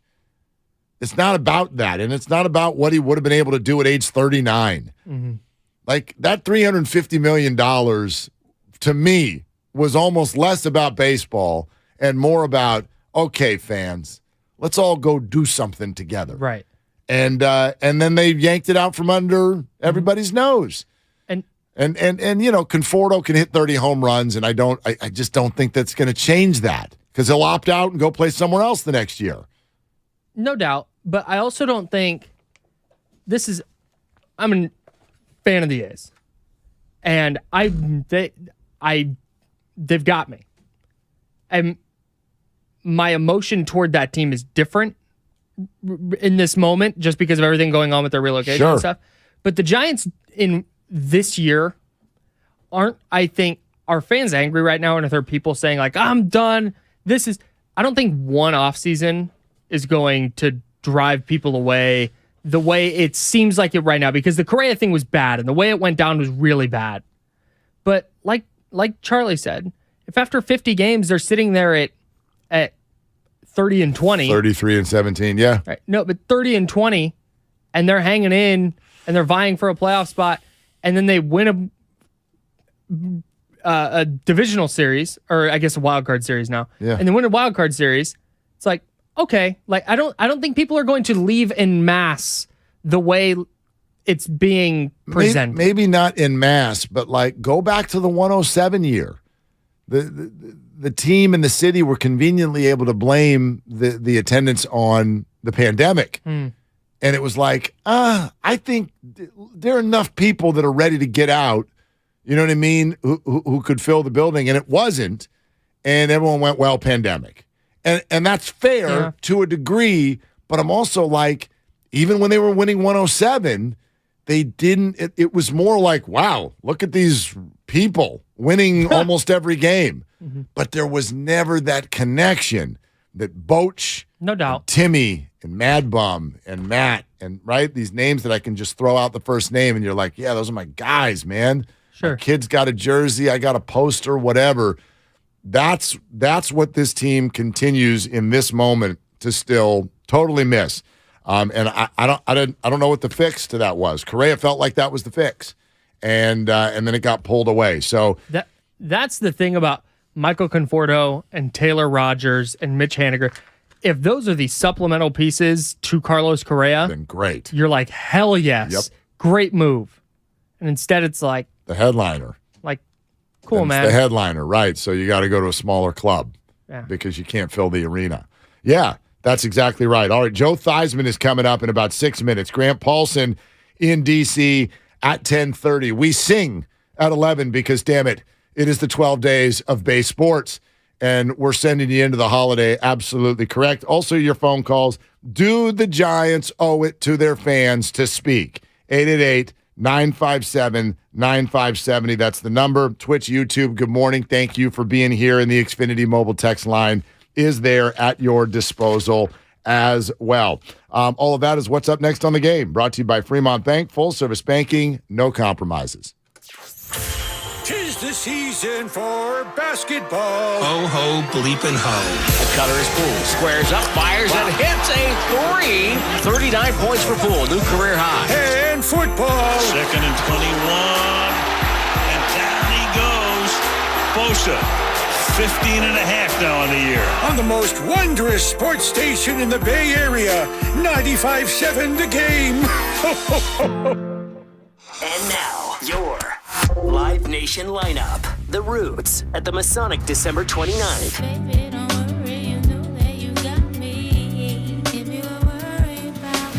Nimesh Patel at the Masonic January 21st. Sarah Silverman at the Masonic February 25th.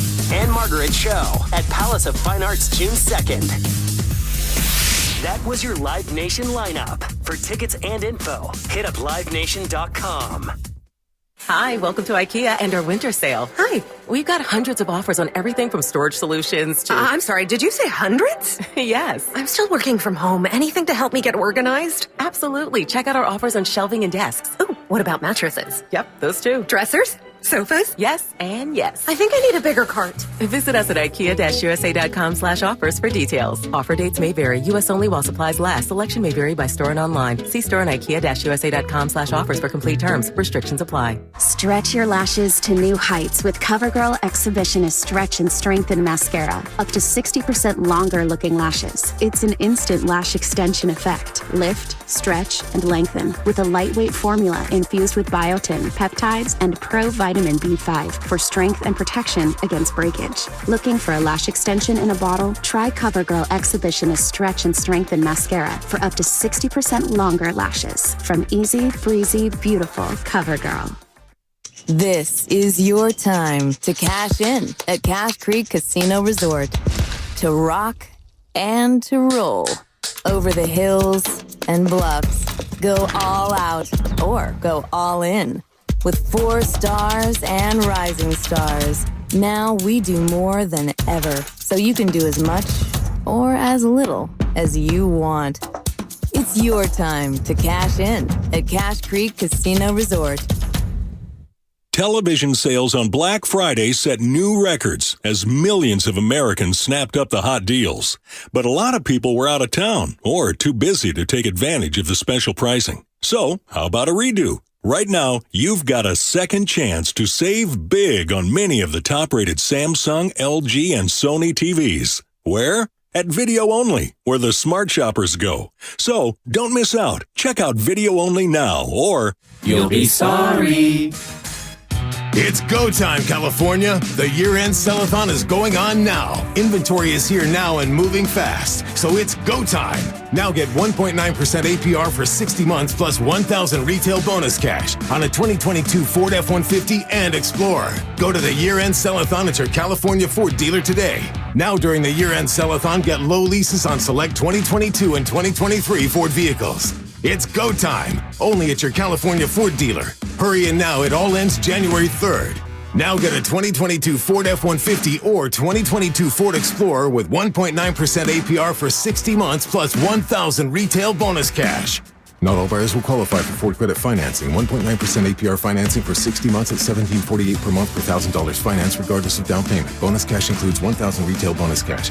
Residency restrictions apply. For all offers, take new retail delivery from an authorized Ford dealer stock by 1/3/2023. See dealer for qualifications and complete details. Some fans gear up for game day, but some fans follow their team every day. That's why the Locked On Podcast Network has a daily podcast for your favorite NBA team.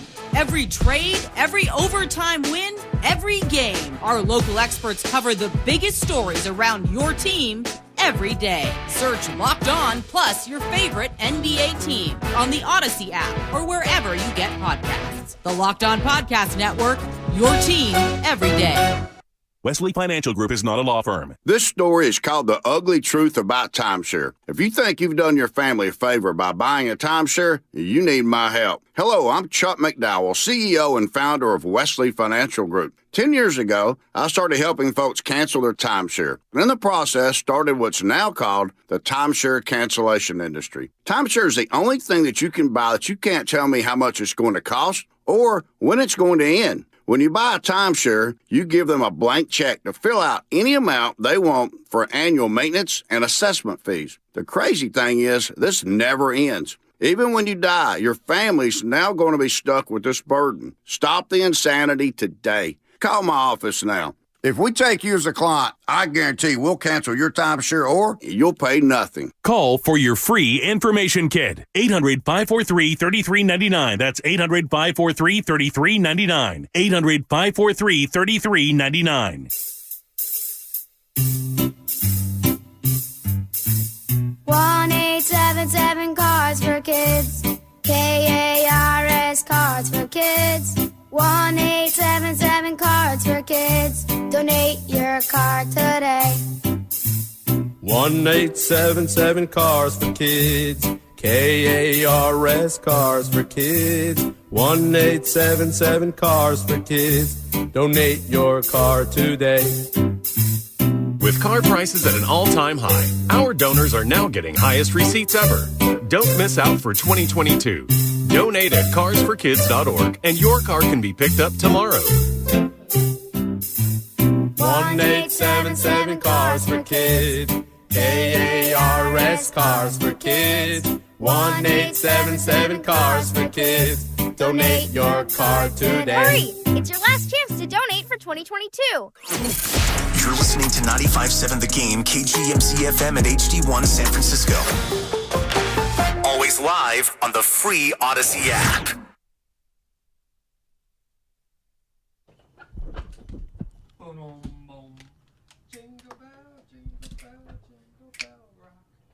Now, back to Willard and Dibbs on 95.7 The Game. Get your butt over to 957thegameshop.com. Relevant T-shirts, DPOY T-shirts. They're selling like crazy. New items. Get on over there and get yourself I don't think you're going to get it by Christmas, but get yourself a New Year's gift. By the playoffs. By the playoffs. Exactly right. And speaking of football playoffs, here's a guy who knows a thing or two about them as we get ready for 49ers Commanders on Christmas Eve, and then we'll get back to your phone calls on the Giants situation and more. But it is none other than the great Joe Theisman joining us here on Willard and Dibs. Kyle in for Dibs on 95.7 The Game. Hey, Joe, what's going on? Happy holidays. Good morning.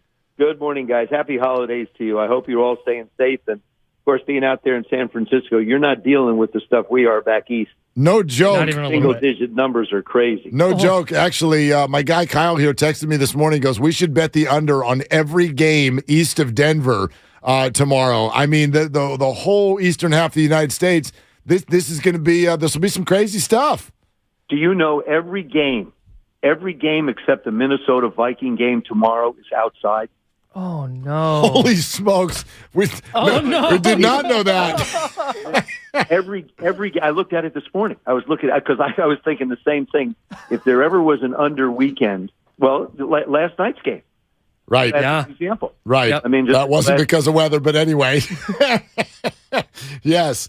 Yeah, you're absolutely right. But to let you know, Joe, coming up tomorrow in Santa Clara for the Commanders game, 64 degrees and mostly sunny. Yeah, well, like I said, enjoy it because all of us here are going to be very, very envious back east. I can tell you that. Joe, we want to get into this game and these teams and all this stuff, but can I ask you a weird question right off the top? Because this city is going through this Carlos Correa free agent signing that wasn't, and a big part of it apparently is because the Giants got freaked out because of an ankle injury from 8 years ago, and there's a plate in Carlos's ankle, and it seems on some level to worry about them and him long term. So we suddenly thought of you. Like what that injury that you had, what is in your leg? Is it a rod? Is it a plate? What how did they do it? I have nothing in my leg. When I broke my leg in '85, they had just started to put rods in legs. So I have nothing. My leg healed with which was called an 11-degree varus. It's just I walk on the outside of my right foot. It healed now it's about a half inch shorter. But how old's Correa? Correa's 28. I had a chance to see him at a signing. Great kid. But these numbers are outrageous. Trey Turner, $360 million. He'll be 40 when this contract is right. Who are the nuts that are signing these contracts? Well, what ownership is giving this kind of money to baseball players who won't see the last 4 or 5 years of a contract? And if they are, it's not going to be productive. I mean, Joe, I don't think anyone disagrees with you. First of all, when you say who are these owners, his name is Steve Cohen. But I would also that answers it. I mean, right. He's got the money. He's got the money to spend. But I look at you think Judge is going to hit? You think he's going to hit 62 home runs again next year? No, I guess my answer would be, isn't this on the owners, though? Because they've got this ridiculous arbitration system in baseball that disallows these guys from making what they're worth when they're in their 20s. So when they do get to this point, they have to kind of hold the owners to it and make them pay them till they're 40. And it's exactly like the NFL because we don't have enough quarterbacks in the game today where you see guys signing these $250, $230 million contracts. And, you're just not getting the value, but you have to sign them because there isn't anybody else out there. I mean, look at where you are in San Francisco. Look at where we are in Washington. Taylor's a competitive son of a gun, just like Brock. I mean, these two quarterbacks are very similar. They don't have strong arms. They have familiarities with the offense. They're smart guys. They're great gamers. They play within the system very well. But, I mean, if you're going to put it on their shoulders to go out and win the game, I don't necessarily think that that's the case for either one of them. The Niners have another quarterback out here while we're on that topic, Trey Lance, who got 2 starts his first year, got 2 starts this year, but got hurt early in that second start. You didn't start at all your first 2 years and then had 5 starts year 3, 6 starts year 4. How are you able to develop as an NFL quarterback on the bench? Well, Trey can always try and do what I did, and that's return punts. See, I started my career returning punts with Washington, 74 and 75. I was a punt returner. I also started the first 7 games my sophomore year in college. I was the punt returner. So, I just wanted to get on the football field. But you sit, you learn, and Trey. Unfortunately for Trey, excuse me, when you get hurt, it sets you back more than you can possibly imagine because you're not on the field, you're not seeing things. The most valuable thing that could have happened to Trey Lance this particular year, and oh, by the way, San Francisco only gave up 9 draft choices for Christian McCaffrey and Trey Lance. Keep that in mind. Yep. I mean, everybody talks about the Rams and what they do, but San Francisco, John's done pretty much the same kind of dealing to get where they need to be in a very short period of time. But Trey's lost tremendous value in time. I mean, he's 2 years away from being, a solid starter. And I still wonder how good a thrower of the football he's going to be. The thing, let's move to Chicago, where Trey Lance and Justin Fields have sort of been compared. Justin's at least playing football. He can look at himself on film. The coaches can sit with him and say, this is what you need to do better. This is a decision you need to do better. With Trey, you're starting over from square one. Yeah. Joe Theisman. Yeah. Unfortunately for him. Joe Theisman with us here, 95.7 The Game. Joe, I want to go back to your Brock Purdy and Taylor Heineke comparison to a degree and just sort of spotlight Brock. It's been almost 3 games that we've watched him, and I gather you imagine how excited the 49er fan base is to see what they see. But I want to know what you see. Do you think this is sustainable, and where does this go next? I think it is sustainable. I think you have to prepare for a mistake down the road, though. I mean, everybody's just, going euphoric. Well, Brock, look at what he's doing. Look what he's doing. Kyle Shanahan, to me, if he isn't the best play caller in football, he's in the top 2 or 3. I've always appreciated Kyle's approach to the game. The San Francisco 49ers are a unique football team. They're 48% run, 52% pass. That is a 50-50 ratio almost in football today is not something you see. But that's the way this team is built. They rely on their defense. Like I say, the way Kyle calls games, I love to watch, and I guess being, who I did and what I did for a living, I love to watch Kyle call a game. I love to sit there and say, okay, what's he going to do next? To me, it's my own little game in my head that I watch. But I think, the fans have to be prepared for Brock to hit a speed bump. Maybe, maybe not. Yeah, but I'm saying if something happens, if he throws an interception, if he makes a bad decision, you just don't want to throw your hands up and go, oh, my goodness, look at this. It's all part of the growing process. Is he going to be the guy next year? Who knows? Who knows who the guy is going to be in San Francisco next year? You're counting on it to be Trey, but like I said, he's got a long road to go to be able to start and be successful in this league. But I really like what these 2 kids are doing. I like what Taylor's done here in Washington, and I really like what Brock. Like I said, I think he is in the ideal situation with Kyle as a play caller. It's exactly the same thing I see with Doug Peterson down in Jacksonville with Trevor Lawrence. Trevor Lawrence's first year was an absolute waste under Urban Meyer, a wasted year. All he did was play football and get a chance to look at some stuff on film, which was the positive aspect of it. Now he's got a coach. You watch that game last night as an example. The Jets kept trying to throw the ball down the field. The Jacksonville Jaguars, because of the conditions, they were running 7-yard drags, little plays out of the backfield. Play callers can help a quarterback tremendously. The plays that are called give a guy to survive. Real quick story. When Peyton Manning came into the league, Tom Moore was his offensive coordinator. I remember sitting with Tom. We've been friends for 50 years. I said, what do you do with Peyton? He said, I want to make sure 2 things. I don't want to get him beat up physically or mentally because he's going to be our guy for the next 10, 15 years. And so if you have to sort of put the future on hold a little bit, and I know maybe in this game today nobody wants to look at it that way, but if you want to build a foundation for a young guy, just don't put him in situations where they get beat up mentally and physically. Yeah, and that's the situation Brock Purdy's kind of in, and I think part of the reason that people are so optimistic about Brock Purdy and the 49ers is because of how good their defense is. Washington's got a pretty good defense itself. Is that unit good enough to get them maybe a win in the postseason, even with Taylor Heineke at quarterback? Well, first they have to get into the postseason because, they finished with Dallas. Who knows what, who knows going to play in the next couple of games after this, depending upon, what the positions are of certain football teams. Who do you want to look at? What's your position? Do you want to rest people? Do you not want to rest people? Are you getting ready? All those questions come up. I just think that our defense is playing the way it did 2 years ago. It's just like San Francisco. These are two very mirrored teams. We want to run the football. With Brian Robinson's just been absolutely an unbelievable comeback. What a story that is. Yeah. Kid getting shot. Antonio Gibson is a great story too. He was going to lose his job. He basically lost his job. Then all of a sudden Brian gets shot and he's not available for a month or a month and a half. And then Antonio just steps up and says, okay, I know what I can do and I know what I can't do. And he did a terrific job. But I think our defense, just like San Francisco, is really going to be where it's going to be made. The question is, who blinks first?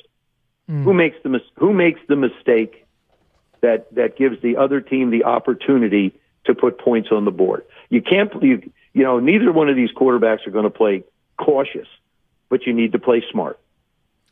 Joe, I know you like Taylor Heineke, but that wasn't the plan this year. And let me ask you this. Should Jimmy Garoppolo be the quarterback of the Commanders? I don't see where it makes sense because I said this in the beginning of the year. You're bringing Jimmy in. You basically have to a degree Jimmy in Taylor, who's more familiar with the offense.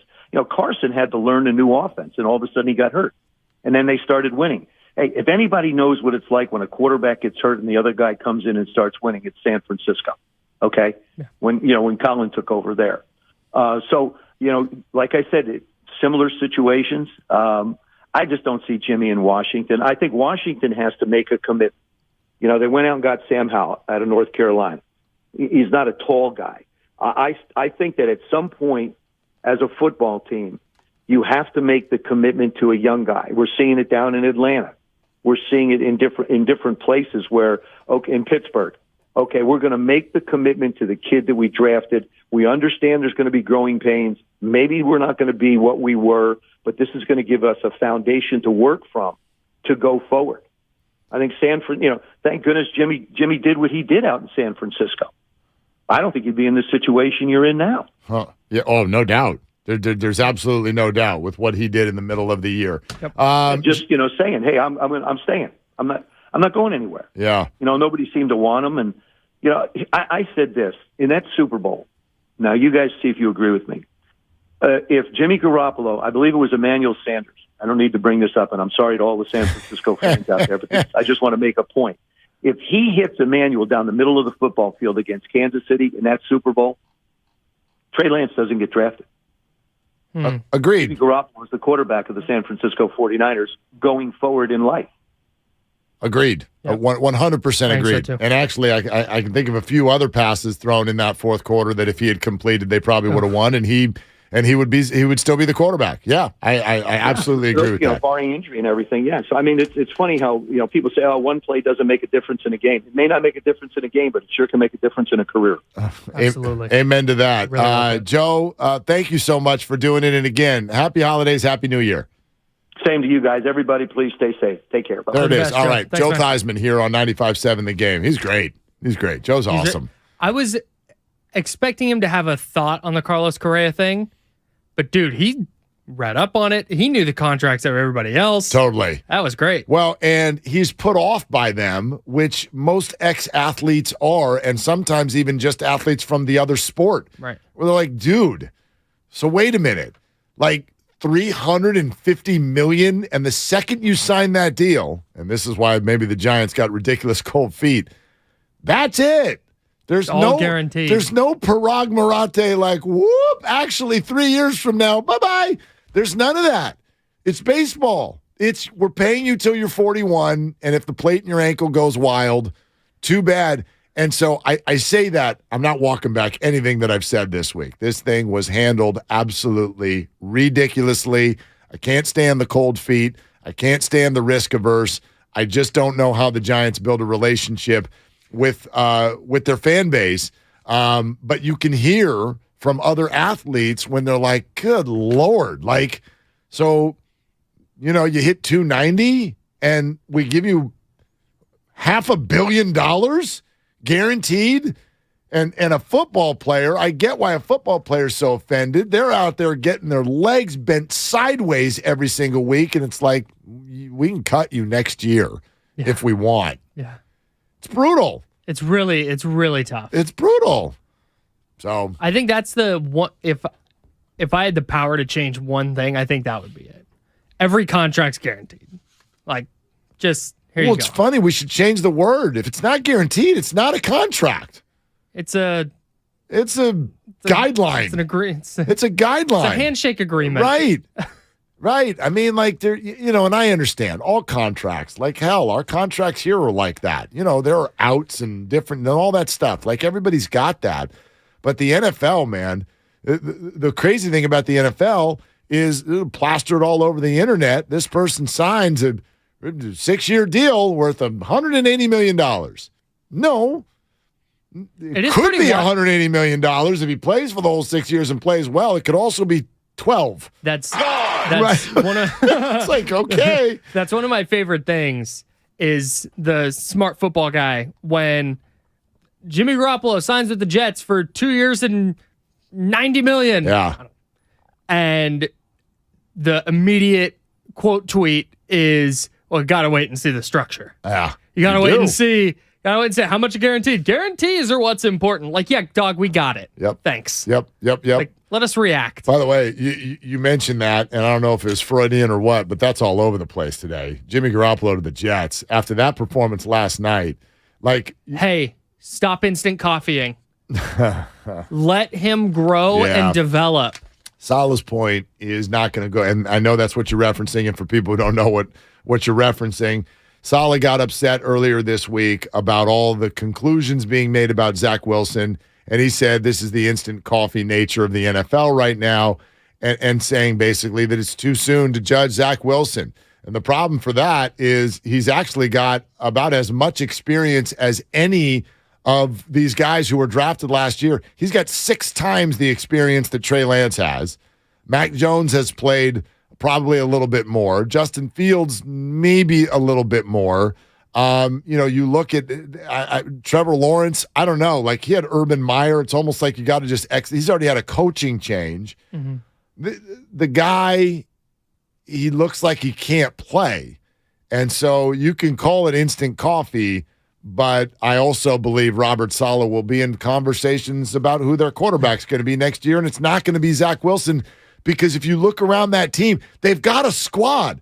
They've got some good young position skill players. Garrett Wilson, hopefully Bryce, what's his name, comes back next year. No, the running back, Breece Hall. Breece Hall, thank you. Bryce Young's a quarterback. Yeah, exactly. Not Breece. Anyway, he's going to come back next year, I hope.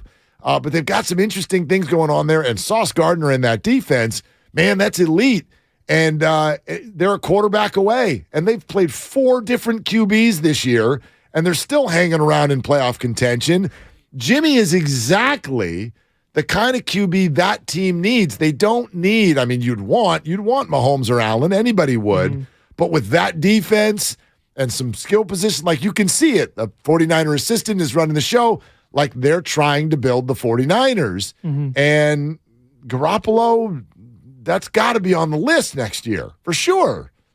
Yeah, I don't know what their draft pick situation looks like. I don't think they have anyone else's where they'll be picking higher. That's Detroit. Detroit could wind up picking in the top 5 but and making the playoffs. But if I'm the Jets, I don't want another project. Well, okay, but I want a that's veteran. that's what I'm saying is they're not even going to have a shot to get a like Trevor Lawrence. Like, yeah, this guy could make an impact in year 1. Lawrence didn't because the Jags and Urban Meyer were terrible, but that type of prospect's not going to be there for him. So they're going to need a veteran. And then maybe Mike White is their project. Maybe he's the backup and he develops for a couple years and they figure that out. But Robert Saleh won't even commit to Zach Wilson next week. Right. Much less next year. And he's telling everybody else to give the kid a chance. You're not giving him a chance. Right. Because he stinks. Right. And that's okay. You swung and missed. Totally. But admonishing people who go, oh my God, that guy's not good at football. I'm looking at next year's draft and the Jets right now. They do have their first round pick. Right now they're slated to be 17th. Right, and they don't have anyone else's pick. No, they do not. No, the Detroit Lions are the team that's going to clean up in the draft next year because they're good, and they've got their own first rounder, and they got the Rams first rounder, and the Rams first rounder is really, really high. And the irony is Brad Holmes, their general manager, came from Los Angeles and the Rams. The Los Angeles Rams. They are very, very good. They're 6-1 in their last 7 on the backs of his 2 draft classes, which are all very good. Like he's hit home runs in his 2 drafts. Totally. And they're going to have a top 5 pick and probably make the playoffs. Aiden Hutchinson looks great. Jamison Williams is back. Jared Goff looks revitalized. Kirby Joseph? All of them. So here we go. Grant Paulson's going to join us in about 10 minutes. But circling back to the Giants situation and the question we asked, and some people who want to weigh in on it, do you believe that the Giants owe you something? Owe you, the fan, to speak this week or sometime soon? Interesting conversation that got going last night between me and the lovely Christy about what's actually owed. And what it sort of came down to is the idea of, like, the business has not, unless you bought season tickets and a Correa, because of Correa, the business didn't pull the wool over your eyes. They didn't fake you out. They didn't do anything illegal. So you could say they don't owe something to you. But to me, that's too formulaic of a way of going about business, because sports teams are different. You can't run them like a hardware store. Right. Because there's an emotional attachment between your customers and your product that's kind of unlike anything else. And so it depends on how you use the word owe. Do they owe it to you? Not legally, not factually, but like emotionally, if you want to do this right. Do they owe it to you? Something. Yeah. Robert in San Jose. You're on with Willard and Kyle Madsen. Hey, Robert, thanks for calling the show. What are you doing? Unfortunately, I'm working today, like you guys are, but it'd be a short day. Real quick, in terms of what Theisman was saying in terms of guaranteed contracts, if I had a young son today, I'd put a soccer ball in his hands, not a football. Those guys make NBA money, and not the toll on your body. In terms of the Giants, the guy who left baseball 26 years ago, but my daughter grew up with Logan Webb, and I know his family a little bit up in Rockland. Giants fans should be disappointed because they're operating like they're J.C. Penney's in a division with Amazon, Apple, and Google, and that's never going to work. Those guys will just spin and spin and spin and just going to end up crushing you. And unless the Giants decide they want to get in the arms race, I feel sorry for you Giants fans. Can I ask really quick, Robert, if the Padres are Amazon and the Dodgers are Apple, who's Google? Well, the Arizona is not quite Google, but they seem to be willing to spend some money when the time comes and when it's needed. I'll say this, Robert. Thanks. Actually, the Diamondbacks are not spending any money at all. But I will tell you, the Rockies signed Chris Bryant. They did. I'll tell you what. Right after they let what's his name? Arenado leave. So weird. They're the weirdest team. Hey, in this sports. beloved franchise player, get him out of here. Here's Chris Bryant. I will tell you what the Diamondbacks are doing. Oh, they've got some prospects. They've got like 3 of the top 15 in all of baseball. So the Diamondbacks are going to do it that way, and they feel like those guys are coming. But prospects, schmospects, we'll see. I'm pretty sure they traded Dalton Varsho. I think that's a thing that happened. Sam, help me. They were going to. I know that's been rumored. Dalton Varsho is a baseball outfielder for the Diamondbacks. Okay, they haven't traded him Diamondbacks. Yet. Yeah, dude, I've never seen that guy make an out. I know he hits whatever he hits. I think he hit 235 last year. Didn't you text me last year about how that you thought he was super annoying, Dalton Varsho? No, he has. Sure?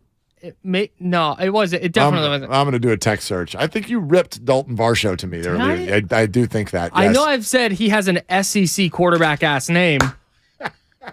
Like Dalton Varsho is supposed to be starting for Ole Miss. That guy's getting anybody he wants after the game in Tennessee. Oh, for absolutely. Sure. Rocky top, Dalton baby. Varsho. Oh, he is doing fraternity row and doing it well. All right, 888-957-9570. More of your phone calls, and also Grant Paulson, radio in D.C., Commanders, Niners. Let's go. We're singing at 11 right here on 95.7 The Game. Get ready for the playoffs also, by the way, with your relevant DPOY shirts, 95.7thegameshop.com. It's the most wonderful time of the year on 95.7 The Game. Oy, oy, oy! It's the most wonderful time of the year. We're having a holly jolly time here on the Bay Area Sports Station. Yay! Wait a second. Ray, you can't open your Christmas gifts early. Oh, bite me. The Bay Area Sports Station, 95.7 The Game. Ho, ho, ho, ho, ho, ho. Here is where it happens. Experience the Warriors at Chase Center. Your Warriors 2022-23 season. Presented by Kaiser Permanente. Happening now. Get your tickets now at warriors.com or call 888-GSW-HOOP. Representatives standing by. No one knows where this market will go. Things could change tomorrow, next week, or next month. At Merrill, we've been here before, and history shows this is the time to stay focused on your future. Because through every market, the bull will always have your back. Find an advisor in the Bay Area at ml.com/bullish. Merrill, a Bank of America company. What would you like the power to do? Investing involves risk. Merrill Lynch, Pierce, Fenner & Smith Incorporated, registered broker-dealer, registered investment advisor. Member SIPC, a wholly owned subsidiary of Bank of America Corp. Your Bay Area Panthers are back. Coach Arbet is back. Pro indoor football at the SAP Center in San Jose. Get your family season tickets now and enjoy no online fees. Bay Area Panthers are presented by Mary West Credit Union. Get tickets at bayareapanthers.com. Thank you to all of the business owners who kept people employed during the pandemic. For all you've done, you may be eligible to claim the Employee Retention Tax Credit, a payroll tax refund from the United States Treasury Department, applicable to businesses who kept employees on payroll during the pandemic. The window is closing to claim your refund. Contact Paychex to see if you qualify. Paychex is proud to have helped more than 45,000 businesses secure over $9.2 billion in ERTC claims, an average of $190,000 per business. 50 years and thousands of experts in HR, payroll, benefits, and insurance. You may be eligible to claim the Employee Retention Tax Credit, a payroll tax refund from the United States Treasury Department, applicable to businesses who kept employees on payroll during the pandemic. The window is closing to claim your refund. Contact Paychex to see if you qualify. Visit paychex.com/ERTC to find out how Paychex can help you get additional cash into your business. Paychex.com/ERTC. Paychex.com/ERTC. It's go time, California. The year-end sell-a-thon is going on now. Inventory is here now and moving fast. So it's go time. Now get 1.9% APR for 60 months plus 1,000 retail bonus cash on a 2022 Ford F-150 and Explorer. Go to the year-end sell-a-thon at your California Ford dealer today. Now during the year-end sell-a-thon, get low leases on select 2022 and 2023 Ford vehicles. It's go time, only at your California Ford dealer. Hurry in now, it all ends January 3rd. Now get a 2022 Ford F-150 or 2022 Ford Explorer with 1.9% APR for 60 months plus 1,000 retail bonus cash. Not all buyers will qualify for Ford credit financing. 1.9% APR financing for 60 months at $1,748 per month per $1,000 finance regardless of down payment. Bonus cash includes 1,000 retail bonus cash. Residency restrictions apply. For all offers, take new retail delivery from an authorized Ford dealer stock by 1/3/2023. See dealer for qualifications and complete details. Every week, Damon and Retto go inside the 49ers locker room. The great Trent Williams. He's always been regarded as one of the better backs in the NFL, but to actually have him and see him up close and personal, you kind of see why his reputation is what it is. Hear a different 49er each week on Damon and Retto. Bang, bang, Niner gang! Brought to you by Harris Ranch Beef. Visit your local Rayleigh's, Bel Air, and Nob Hill markets for all your beef and tailgate needs. He's the best interview in the Bay Area. Splish Splash. Coach, are you taking a bath? Did you hear a little water in the background? Yeah! He's a 9-time NBA champion. Not 5, not 6, not 7. And he's on with Damon and Ratto every single week during the NBA season. Wow. It's Warriors head coach Steve Kerr on 95.7 The Game. Presented by Xfinity. Supercharge your home with supersonic Wi-Fi. Unbeatable internet only from Xfinity. Have you been naughty or nice this year? Cash don't care. At Jackson Hewitt, you could still get up to $4,500 for the holidays. Some bucks now, more bucks in January. So be naughty. Snap up all the ginger snaps. Wear a pretty sweater to an ugly sweater holiday party. You could still get up to $4,500 when you go to Jackson Hewitt today. Details at jacksonhewitt.com. Eligible clients can get up to $1,000 in December and up to $3,500 in January. Loans by Republic Bank and Trust Company. Finance charge may apply. At Lowe's, every pro is an MVP to us. That's why MVP's Pro Rewards members can earn bonus points on select products and brands like Power Pro, Weehaw, and Valspar. Then redeem your bonus points for exciting rewards like tools, sports memorabilia, Lowe's e-gift cards, and more. Join Lowe's MVP's Pro Rewards today to start earning. Bonus points calculated before taxes and fees after applicable discounts, if any. Subject to program terms. While supplies last. Points expire at end of calendar year. Visit lowes.com/L/pro loyalty terms for details. Now through 1/8/23. So I switched to Boost Mobile and got this free Samsung Galaxy A23 5G phone. Why do you think they call it the Galaxy? Maybe because the Samsung Galaxy A23 has a huge screen, and galaxies are huge gravitationally bound systems of stars rotating around a supermassive black hole. And the phone is free? When you switch to Boost Mobile. Cool. You lost me at gravitationally bound. Switch to Boost and get a free Samsung Galaxy A23 5G phone. Boost Mobile. Unleash your power. Limited time offer while supplies last. New customers only. Excludes tax. One device offer per line. Only available on certain networks. 5G not available everywhere. Additional restrictions apply. See your local Boost Mobile store for details. New Gillette Intimate gives guys a gentle and easy shave on there. And around there. And even under there. Don't treat your groin like junk. Respect it with Gillette Intimate. The best a man can get. Buy now at Walmart.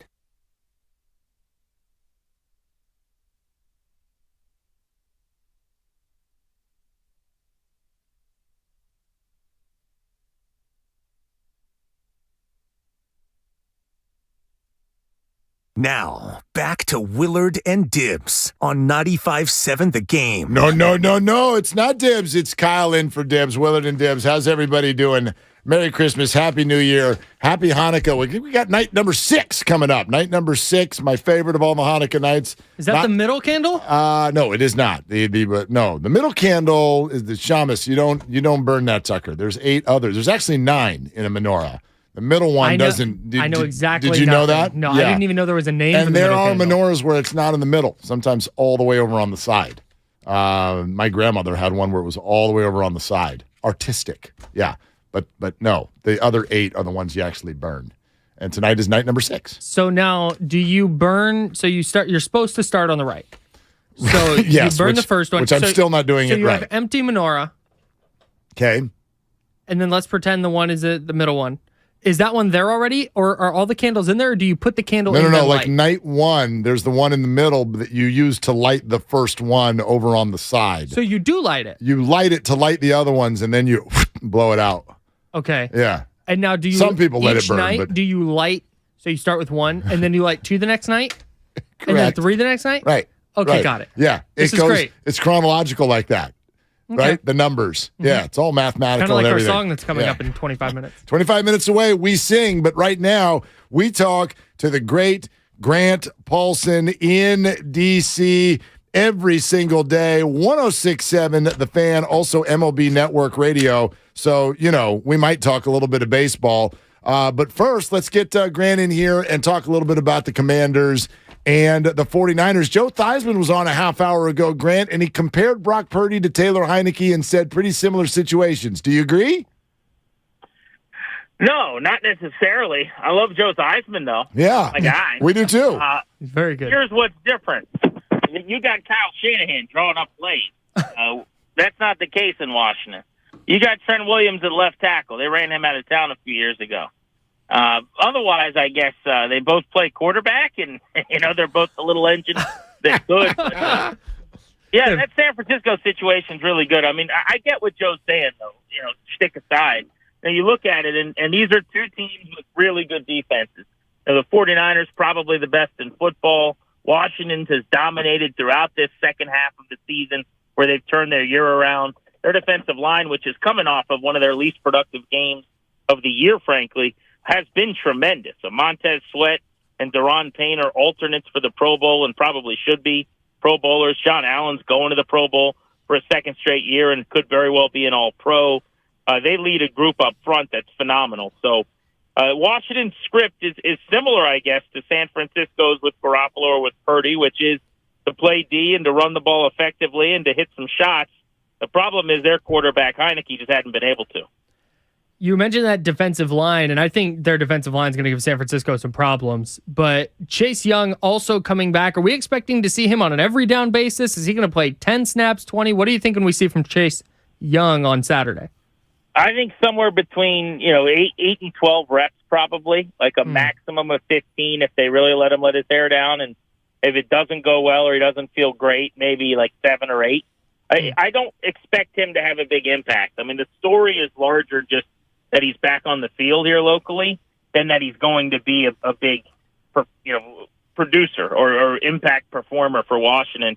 He has not played. He got hurt last year in early November, guys, and he had a ruptured patella to go with an ACL, and it's been a really lengthy recovery. It's been really peculiar. The team kind of thought he was going to play as far back as like 6 weeks ago against the Eagles on Monday Night Football, and he's had kind of this mental block from what I can gather that it's been hard to get over, which is, not his fault. This is just the reality. So they're thrilled to get him back on the field. I think the best case scenario, their dream would be, he makes a play, whether it's a TFL or he blows something up in the backfield, or maybe he comes free unblocked and they don't account for him and he get a hit on the quarterback. Something like that would be a really cool exclamation point to end this paragraph of his book where this recovery just lingered forever. Grant Paulson, 106.7 The Fan in D.C. with us here on Willard and Dibs. Kyle in for Dibs, 95.7 The Game. We're getting ready for Niners and Commanders tomorrow. Grant, I also asked this of Joe, and I wonder what your thoughts are. People may not realize Washington was really close, maybe the closest of teams to end up acquiring Jimmy Garoppolo this past offseason. It didn't happen. They end up with Carson Wentz, and we know where that is now. What is the future of that position in Washington, and could Garoppolo still be a part of the conversation?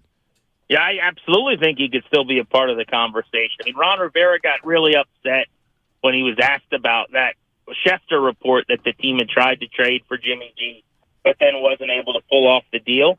You guys may remember in a press conference several weeks back, he walked off the podium and kind of cursed about it and said, hey, we wanted Carson all along.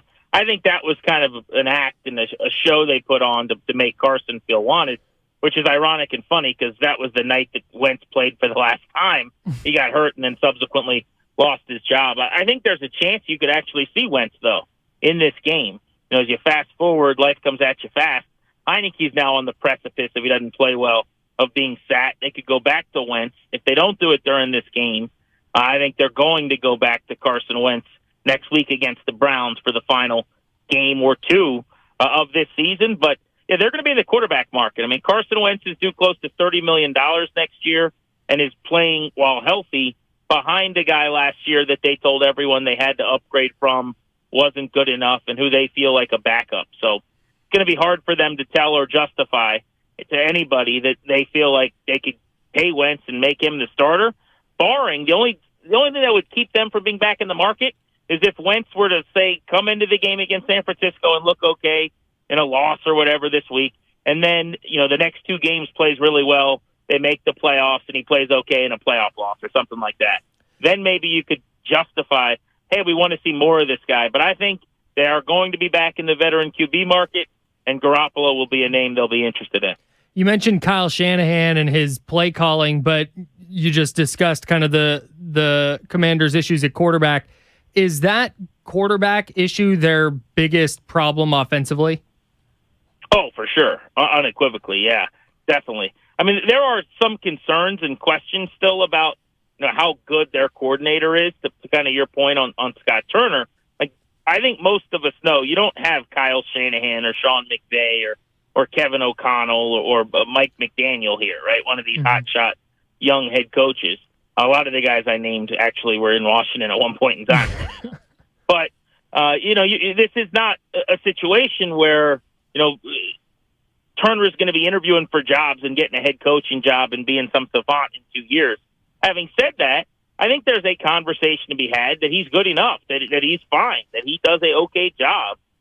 How could you ever know when the quarterbacks he's worked with are, Alex Smith after his huge injury and Taylor Heineke and sadly the late Dwayne Haskins and now Carson Wentz, who struggled, and Kyle Allen, who's been benched by the Texans this year. Like, this is the list of QBs that have run his offense. So, yeah, they just don't get enough production. I mean, there's evidence every single week. There was a 27-yard completion this past week where they completed a pass down the field on the sideline. That should have been a touchdown. It's just a designed 6 points, wide open. You get the right coverage. There's a bust. It's a score, and it's thrown to the sideline, and Samuel has to stop to catch it and get out of bounds. And, everyone claps and celebrates because he just got a 30-yard explosive, but it should have been 6. And those plays are just too frequent in this offense. Grant Paulson with us here from D.C., 95.7 The Game. Grant, know you do a lot with Major League Baseball as well, so I'll ask the question this way. We are experiencing a week where the Giants fan base out here is livid with ownership, and that's not something we're used to. And so, A, I wonder what your perspective is just from the baseball side, but B, an ownership change with the Nationals. We know what the ownership situation is with the Commanders. Would you compare these situations in any sort of a way, and what would you tell a Giants fan base that seems to be entering into a poor relationship with ownership? Yeah, so a couple of things. Number one, I think the Giants offseason, I feel so badly for that fan base. What a great fan base it is. And you thought you had Aaron, or I guess Arson Judge, for 7 minutes. And then you thought you had Carlos Correa for a week. I can't even fathom. I don't remember anything like that in the history of baseball off seasons and the hot stove. But yeah, there's no other way around it. It's been a categorical disaster for the Giants. I mean, it has been a real debacle of the last couple of weeks. To your point, though, I would say that this is fixable. Like, the relationship is right now going through a tough spot. But, like, you guys are a good couple. Your owner and you're a good couple. You guys will get through this. Here's how I know that. I'm in a situation that is untenable, right?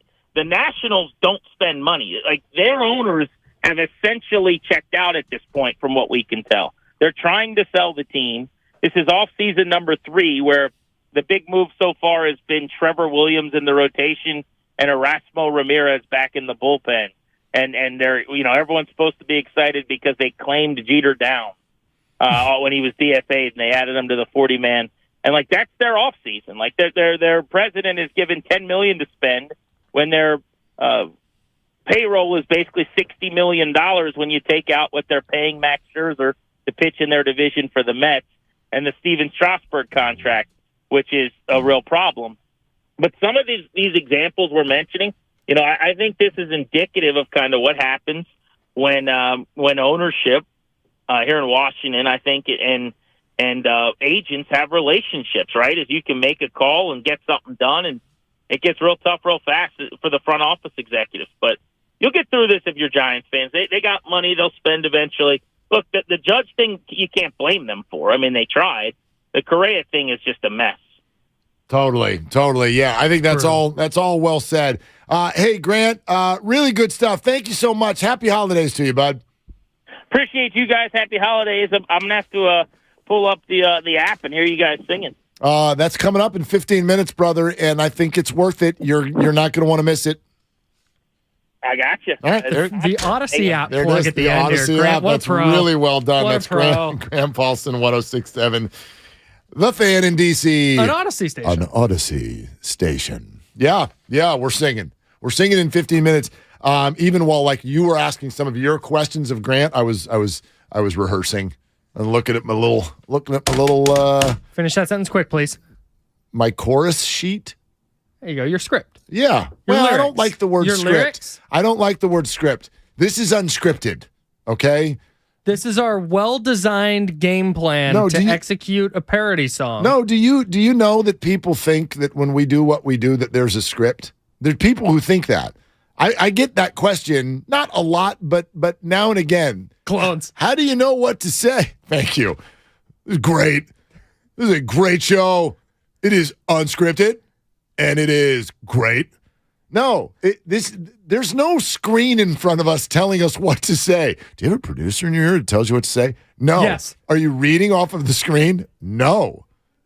Like, I'm just talking. Yeah, we just talk. We're just here. No, there's a layout of, like, peeling back the curtain, you put together like an email the night before of like, hey, here's kind of what I'm thinking. Yeah. I'll chime in. I kind of like this idea. Dibs will chime in. I kind of like this idea. And then we have a rundown of topics and like direction, but it is an extemporaneous piece right, after that. It'll be like Carlos Correa. Okay, next thing. Right. Like Exactly. that's the extent of Exactly. So, at least that's how my run. Sam, the producer for the Morning Roast, does an extensive, very well put together rundown. Mine is like one page because that's all you guys need. Do people not know that Bonte and Joe are puppets? Those aren't real people.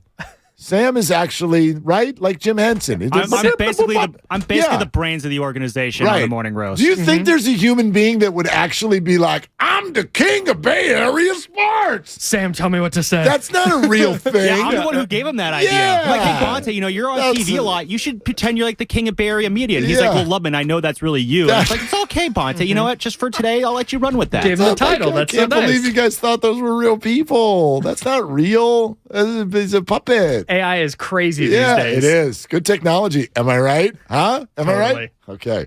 Am I real? Who's to say? The Mark Willard deep fake. Well, obviously.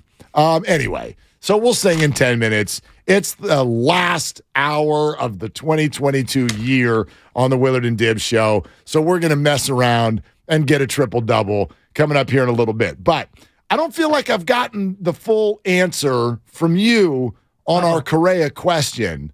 Like, where do you sit on the idea that the Giants, as we sit here today, what do they owe the fans in terms of addressing this? Okay, in reality, I'm going to bring this back to reality and not what I like the fantasy world where they come out and they go, yes, fans, ask all the questions and we will answer them. Right. Because that's just not. What do you want to know about Carlos's ankle? We'll answer reality, it. Yeah. In reality, nothing, because that's what a team does in this situation. It's a little bit unprecedented to begin with, but it's not like John Fisher comes out after the A's trade Sean Murphy and goes, okay, questions. Like what? Yeah, no, we just didn't want to pay him in a couple years. Like we wanted to avoid arbitration, and then, so we wanted to get something now and make it cheaper. Like that just doesn't happen. You know, there will be a press conference, and at some point those questions will get asked.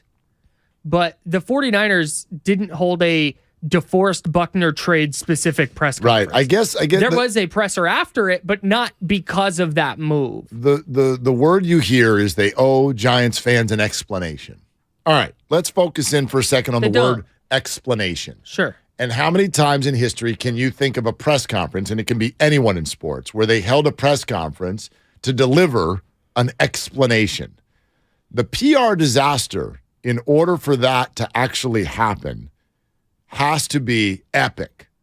The first one I can think of that popped to mind when I just thought of this, like who holds a press conference just to deliver an explanation? Kobe Bryant. Kobe Bryant held a press conference and sat next to his wife. Sure. And looked her in the eye and went, I'm so sorry. And delivered an explanation. For something criminal, not an on-court. I guess that's kind of what I mean. Like I'm with all of you. I do think the Giants owe their fans some sort of information, some sort of thought process. But I don't believe they necessarily owe the fans what I think many of them want, which is an apology. Like they want an apology. The Giants didn't do anything criminal. They did something very wayward. It was handled very, very poorly.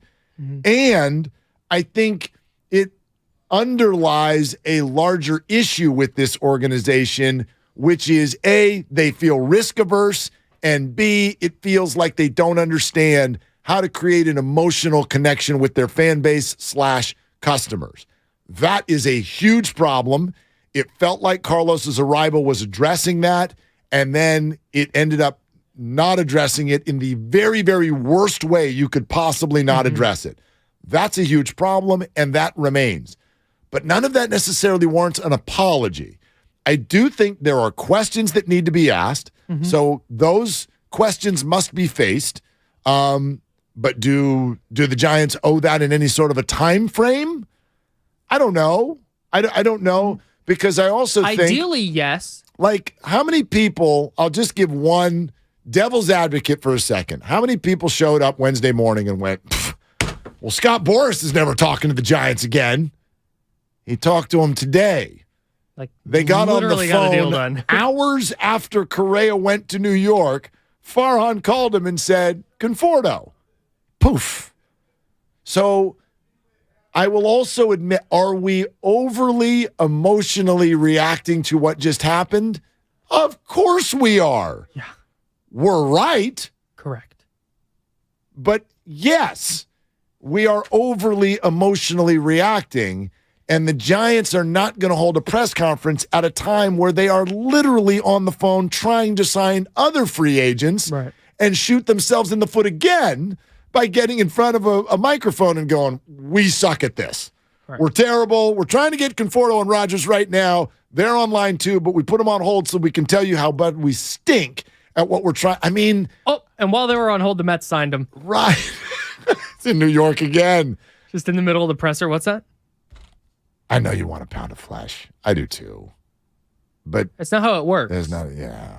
Like I said, ideally they would have come out and been like, our bad, we messed up, we don't want to spend, we're sorry that, it came across like that, but that's not, we're risk averse, and that's just not, it's not reality. I guess the bottom line is how it goes in sports. If they feel, and this is what PR people would tell you, if they feel like they don't have anything to say that's going to help you feel better, why would they say it? Right. And that's frustrating. Mm-hmm. It's frustrating for us. We have questions. It is infuriating. We have questions. We want answers. Damn it. Like, damn it, we want answers.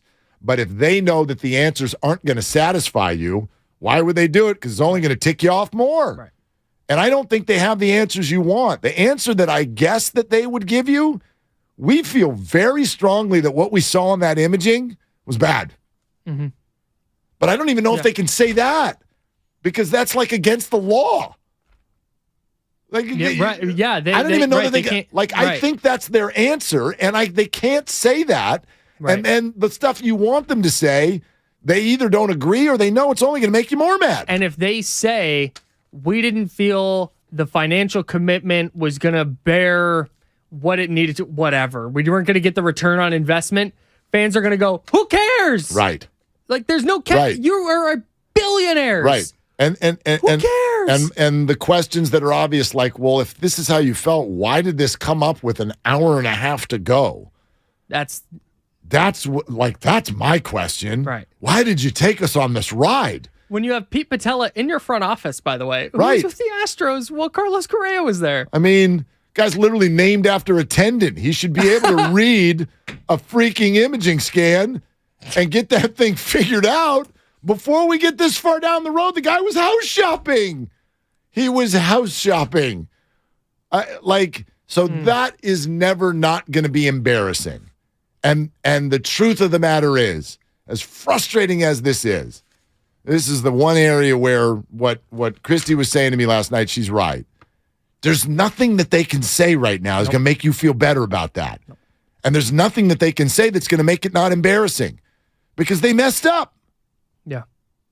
On one level or another, whether they're right about Correa's leg or not, on multiple levels, they messed up. They messed up the timing. They messed up the presentation. They embarrassed Carlos. They took their fans on a ride. And there's nothing they can say that's going to change that. Yep. So literally the only thing that would happen if they held this presser, I think they think at least, the only thing that's going to happen is now you're going to have another board of sound to rip them with. Yeah. Instead of the cricket. I think that's what they feel. 100%. And so they're 100%. They're ready to ride this wave of negativity silently. Yep. That's my And guess. they'll answer questions in 2023. February. Whenever pitchers and catchers report and they have their first press conference. Your phone calls are welcome. 888-957-9570. We head into the final hour of 2022 on this show, and it is a complete open book. Wherever you want to go. If you've got a rant left, Giants related, Warriors related, 49ers related, anything goes. We will take your calls all the way up to the finish line at 888-957-9570. But remember, when you call, part of your rant will be to give us a rating 1 through 10 on the song that you are about to hear. And we're going to do it live on 95.7 The Game. 'Tis the season for basketball. Ho, ho, bleepin' ho. Cutter is Poole. Squares up, fires, and hits a three. 39 points for Poole, new career high. And football. 2nd and 21. And down he goes. Bosa, 15 and a half now on the year. On the most wondrous sports station in the Bay Area, 95.7 The Game. Life is uncertain. It's okay to feel stressed, anxious, worried, or frustrated. CalHope can help. Access CalHope's free and secure mental health resources. Call 833-317-4673 or live chat at calhope.org. Television sales on Black Friday set new records as millions of Americans snapped up the hot deals. But a lot of people were out of town or too busy to take advantage of the special pricing. So, how about a redo? Right now, you've got a second chance to save big on many of the top-rated Samsung, LG, and Sony TVs. Where? At Video Only, where the smart shoppers go. So, don't miss out. Check out Video Only now, or you'll be sorry.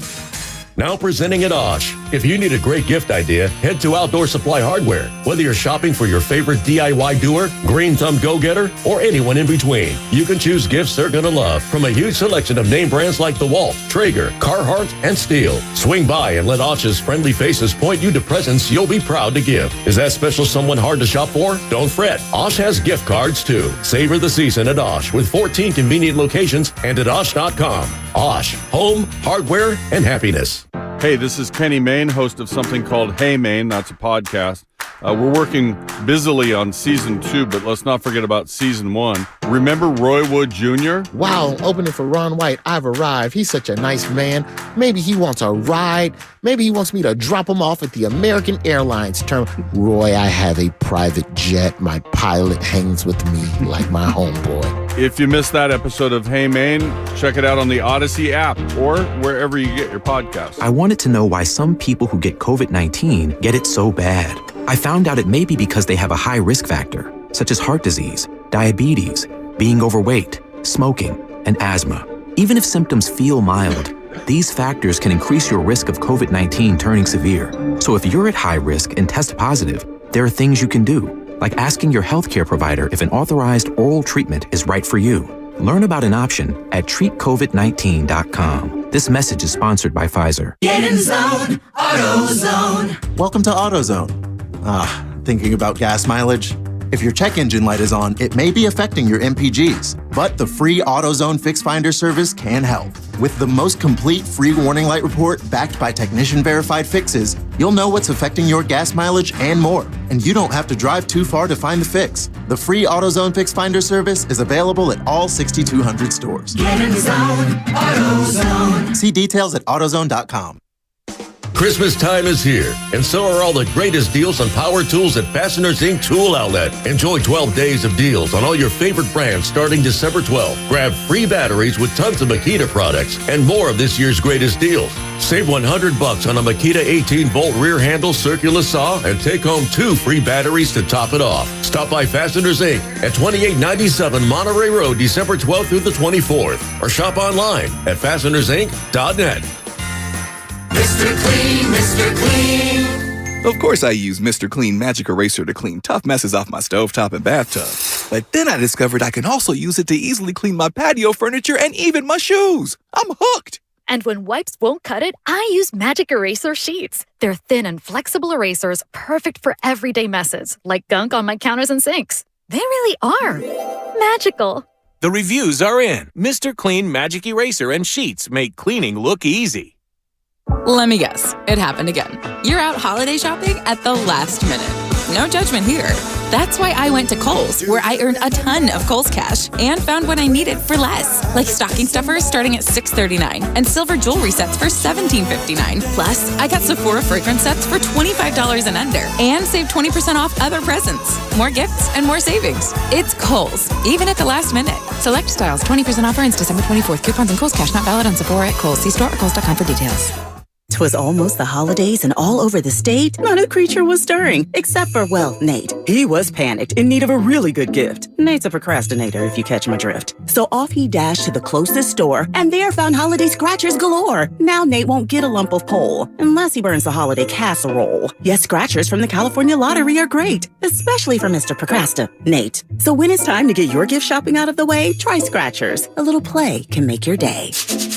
Please play responsibly. Must be 18 years or older to purchase player claim. Are you dreaming of an adventure? Ready for a getaway? Celebrate the season with SFO. Enter the SFO Holiday Sweepstakes by visiting flysfo.com/holidays for your chance to win a $1,000 credit toward a nonstop flight from SFO with more than 115 destinations to choose from worldwide and other great prizes with SFO this holiday season. SFO, your gateway to holiday cheer. Go to flysfo.com/holidays for your chance to win today.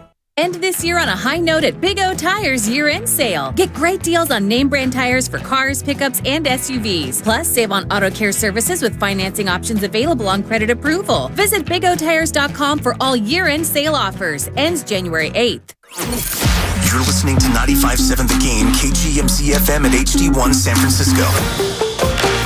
Always live on the free Odyssey app.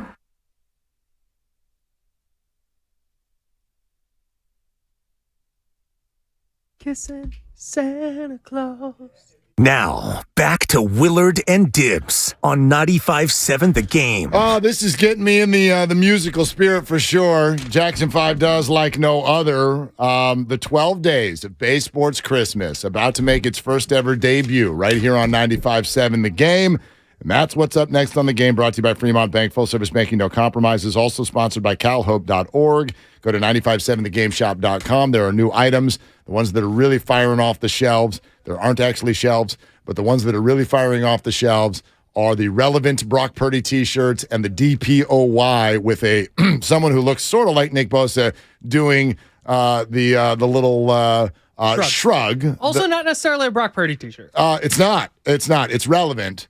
And it just has the number 13 in it. Mm-hmm. But that's it. Yeah, it's a relevant t-shirt and a DPOY t-shirt, and they're available 95.7 The Game, shop.com. So you should get them. And then, again, I'm going to put this out, and a couple of you are ready to roll. So Brian and Tony, and 888-957-9570. This is the last hour of our week here on Willard and Dibbs, last hour of the year of 2022. So we're going to get stupid. We're going to get crazy, and we're just going to freestyle. And so whatever you want to say on the way out the door in 2022, whatever rant, Warriors, Wiseman, okay, 49ers, Garoppolo, Lance, Shanahan, Giants, Correa, Farhan, Larry Bear, whatever. This is your chance to get loose. But you're also going to have to give us a rating 1 through 10 on the song that you are about to hear. So 888-957-9570. And let me reiterate, especially since you're about to rate us, thank you. Thank you for being the most just awesome listening audience ever. We've had a banner year here at 95.7 The Game. We are so thankful that you drive around or work from home or do it at the office, whatever you do, the fact that you do it with us and interact with us, it means the world. I want to wish you a happy holiday. I want to wish you a happy new year. I want it to be safe. I want it to be just emotionally healthy. I know how hard the holidays are for some people. No matter what you got going on in your family, you are loved. And I hope this week is amazing for you. And thank you. I produce this show typically. I'm in for Dibbs this week. Yes. I typically produce this show, which means I answer every single call that comes in. And the amount of people that call in that just kind of get this show, who will do a bit on the phone with me from the show, it makes my job way more fun when it's not just dummies calling in, blathering on about nothing. I have love you dummies too, but sometimes. Yeah. But no, it's just it's super enjoyable, and this is my favorite thing to do.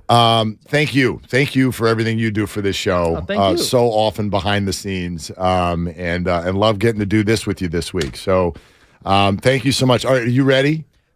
Ready as I'm going to be. Okay, now I hear you told me that you're a big karaoke guy. Oh, yeah. You love the karaoke, but I bet you don't do it always sober.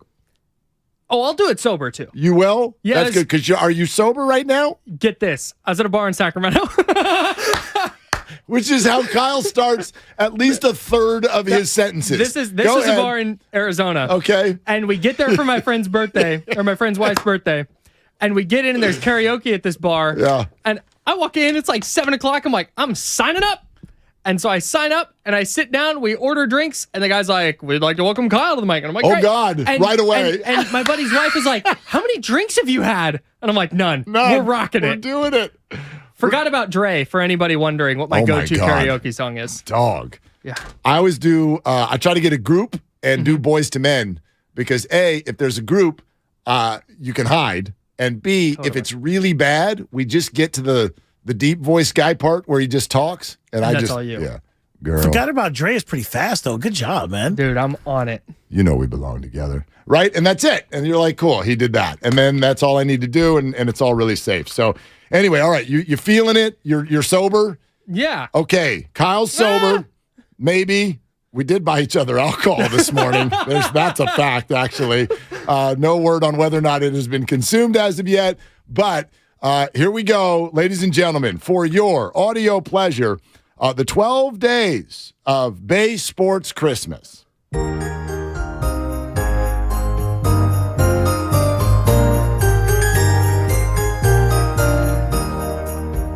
On the first day of Christmas, Bay Sports gave to me a Super Bowl for Purdy. That's a good one.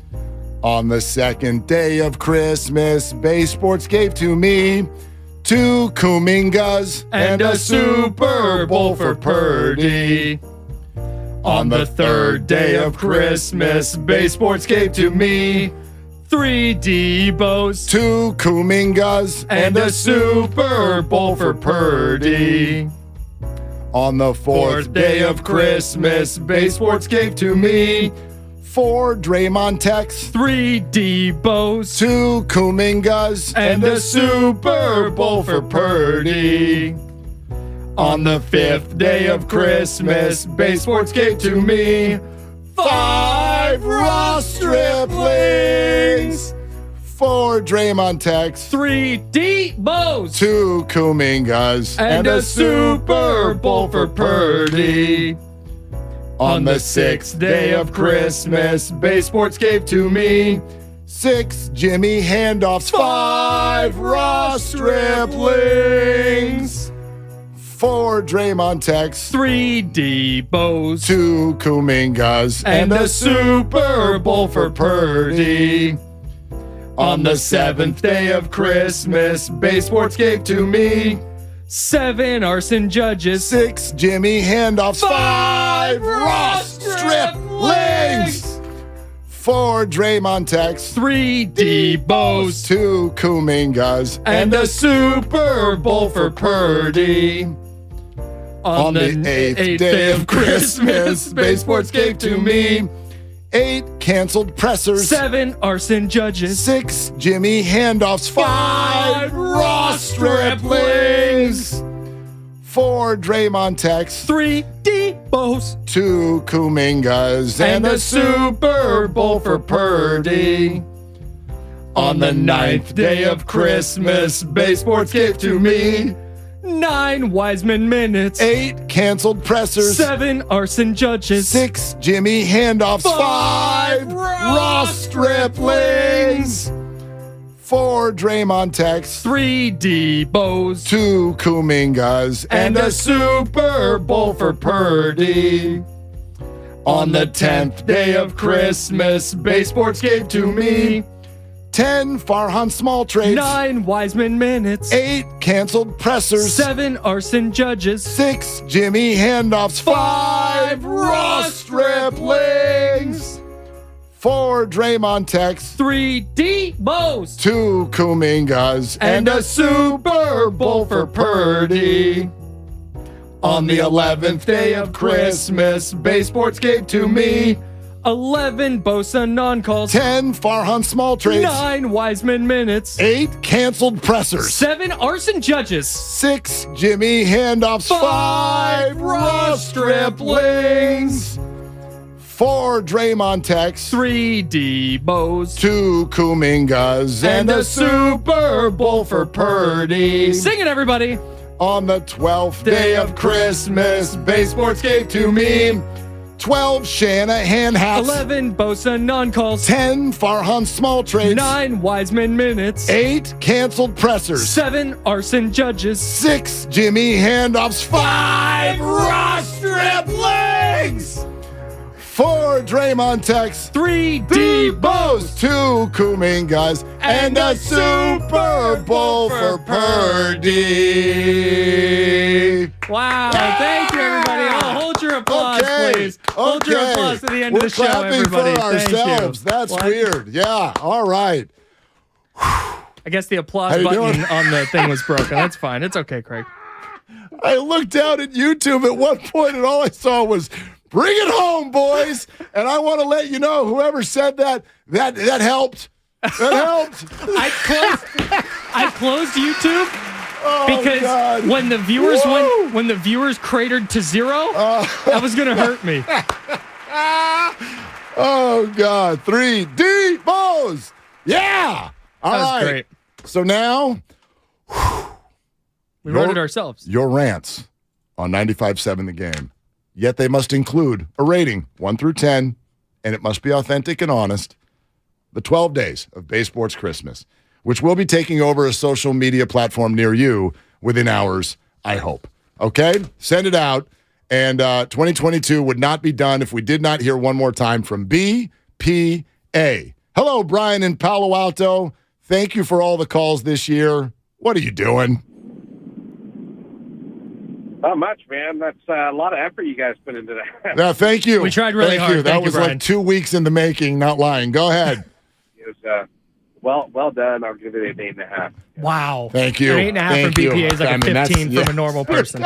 At first, I was like, God, this is going to delay my time to be on the air. But thanks for making it about you, B. I wouldn't have expected anything else. Hey, come on. Hey, I'm going to end the year in a rant. I have many diehard lifetime Giant fans as friends, and we are collectively done with Farhan, with this ownership group, and they are all, there are no winners. No one's coming out clean here, and this is not just because they swung and missed on Judge and Correa, but it's about a flailing farm system. It's about an ownership group that is detestable, an embarrassment. None of whom live in the Bay Area, by the way, right? And then for me, one of the big ones was Farhan going on his whole thing about, hey, people just don't like this area, right? Essentially, that's the summation of what he said. Mm-hmm. As far as being able to attract free agents, I'm done. If you can't sell it, get out and go be the GM for the Pirates. But I am done. I'm done with all of them. There are people that could buy this team that give a damn, unlike Charles Johnson. But I'm done with this group, man. Done. Yeah. That's it. Hey, guys, love you. Have a great holiday, and you're doing a great job. Brian, Appreciate thanks, you, man. Brian. Happy New Year. Brian speaks for many, and I get it. There's 2 things I'll say here. 1, I am never, not just now, I'll never tell you what to do with your money. Mm-hmm. And if you are in boycott mode of the San Francisco Giants because of what you've experienced, I totally understand it. I do want to acknowledge this experience might be different, but here's the other side of the coin. The other side of the coin is that to be a Giants fan that's that angry, you actually have to be pretty dialed in to this squad. You have to understand all of the intricacies of the stories that have gone on. So as I said earlier, there are plenty of Giants fans that are just in the ignorance is bliss phase. And they're like, yeah, popcorn, nachos. Did something happen this offseason? Gonna root for the orange and black. Don't you all have a friend who will say to you in February, so who'd we get? So there's still going to be people there. And the anger you feel now, I am curious if the Giants do start 20-12, does it hold? And I know what your answer is today. Your answer today is, oh, yeah. I'm done, and that's it. And maybe you are. And if you are, I support whatever it is you want to do. But I wonder. I wonder if right now the Giants, and it is their only pitch, the only thing they can do is try to go win you back. Mm-hmm. And I wonder how fans, because we do this, right? Like Bonte and Joe a few weeks ago did a Jimmy Garoppolo apology video. That's great. They've been done with Jimmy 18 times. And then they were like, we're going to the Super Bowl. So all I'm asking for is for us fans to look at ourselves as well and understand how fickle we are and how most of you'll be back if they win. And I say that coming from the standpoint of like the way I look at it, which is I'm a Giants fan. That's never not going to be the case. Right? I'm always going to pull for those players to go play well, no matter who they are. Mm-hmm. I think for a lot of people, it's going to take, and this is what I was talking about earlier. Let's say they go 102-60 this year. And there's going to be that segment of people that are in Brian and Palo Alto's camp, and I don't think he's alone. I think there's probably a significant portion of the fan base. It's kind of like, I'm not putting money, like I'm not. And then when they go 102-60, they're going to go, who cares? We saw them win 107 and got to here. Right. They lost in the first round of the playoffs last year, and then they won 81 games the next year. Like, this isn't tenable. So that's their issue now, is they have to build a regular winner with a face of the franchise somewhere. Mm-hmm. Because believe me, the rotating guys in and out, hey, this guy's great, but then we're going to trade him thing, that doesn't fly. And you're going to have to win championships. Like a playoff run where you go 3-4 years in a row and get bounced in the first or second round, that doesn't play. At least not with the people who are like, I'm done with this ownership group. Right. Yeah, absolutely. Tony in Union City next up. Tony, you're on with Willard, Kyle Madsen. What are you doing, Tony? Oh, well, you guys took me hostage with that song so I could talk to you, so I'm just waiting. You're welcome. You're done waiting now. Right on. What'd you think, Tony? Always like listening to you guys. Thank you for taking my call. I don't know about the rating, guys. Are you going to get mad at me if I tell you the truth? Damn it. We demand the truth, no matter what it is, Tony. We can handle the truth.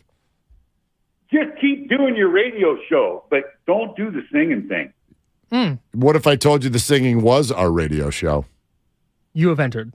Then I got to change stations. Well, no. Anyway, we were just asking, Tony. We were just asking for a rating number. We weren't asking for a freaking conversation. Okay. All right. I do have some things to say about the Warriors and the 49ers and the Giants really quick, if I could. Yeah, of course. And then we're going to rate you when you're done. Go ahead. I don't want to say anything about the 49ers because I don't want to jinx them. Let's just go Purdy and go 49ers. The Warriors, I think everybody just needs to chill. People are hurt, but we need to let the younglings, we need to let these guys get some time. Right now it's perfect. Let them play. Let them make mistakes. I'm waiting until March or April to see about the Warriors, and I'm just going to let it go until then. As far as the Giants go, though, I'm ready to vent. Go for it. Okay, I'm going to go back to our 107-game win season, and Posey retired, and Chris Bryant left to Colorado, and the ownership didn't replace those guys. And so they just expected the fans to show up. And, last year the fans showed the ownership, we're not having this. We're not going to pay for this. And I think that's beautiful. Actions speak louder than words. I think Zach Littell's dialogue with Gabe Kapler in the middle of the season is a perfect example of what's going on in the clubhouse that, of course, the PC world's not going to talk about. But we need change. We need change in ownership. We need change in the leadership. We need change in the managership. And then they let Rodon go. What the heck's going on? So nobody decent wants to stay. And I think actions speak louder than words. Yeah, okay. Tony, thank you so much. Happy holidays, Happy New Year. I don't know. What'd you give him? What'd you give him? That was for the YouTube audience. How many fingers did you hold up? 3. 3? Yeah. I think with his Giants take, he went from a 3 to like a 5.2. I give a 5.2. It's the holidays. I'm trying to be nice. I checked out early. Well, the Giants take was the only one that had any meat to it. The whole hey, let the young guys play with the Warriors. They're terrible. They're terrible. It's like the most awful NBA team I've ever seen when it's just the baby dubs out there. They can't defend a park bench. And so, no, I don't want to just sit and wait with the Warriors. It's starting to get a little earnest around here. And as far as the 49ers are concerned, sure, don't jinx it. Whatever. The 49ers are in great shape, and they deserve a ton of flowers for being able to do this with 3 different quarterbacks. The Giants right now is the one where there's a conversation to be had. And sure, the fans did speak last year. I think that they were heard. I think it's loud and clear. And I think there are some fair points right now to how well-liked is the manager behind the scenes is a question. Are they risk-averse is a question. But it does always make me, I don't know if eye roll is the right thing, but when we say we need new ownership, do you know how many fans across America in different sports scream that, and sometimes for their whole lives? Like, that's the thing that stinks about this. There's nothing we can do about that. Yeah. There's nothing we can do. Like, they're not going anywhere. The only thing you can do is make it not financially viable to own the team. But the problem is the people you mentioned that are going to wake up on March 31 or whenever opening day is and go, all right, what do we got? Yeah.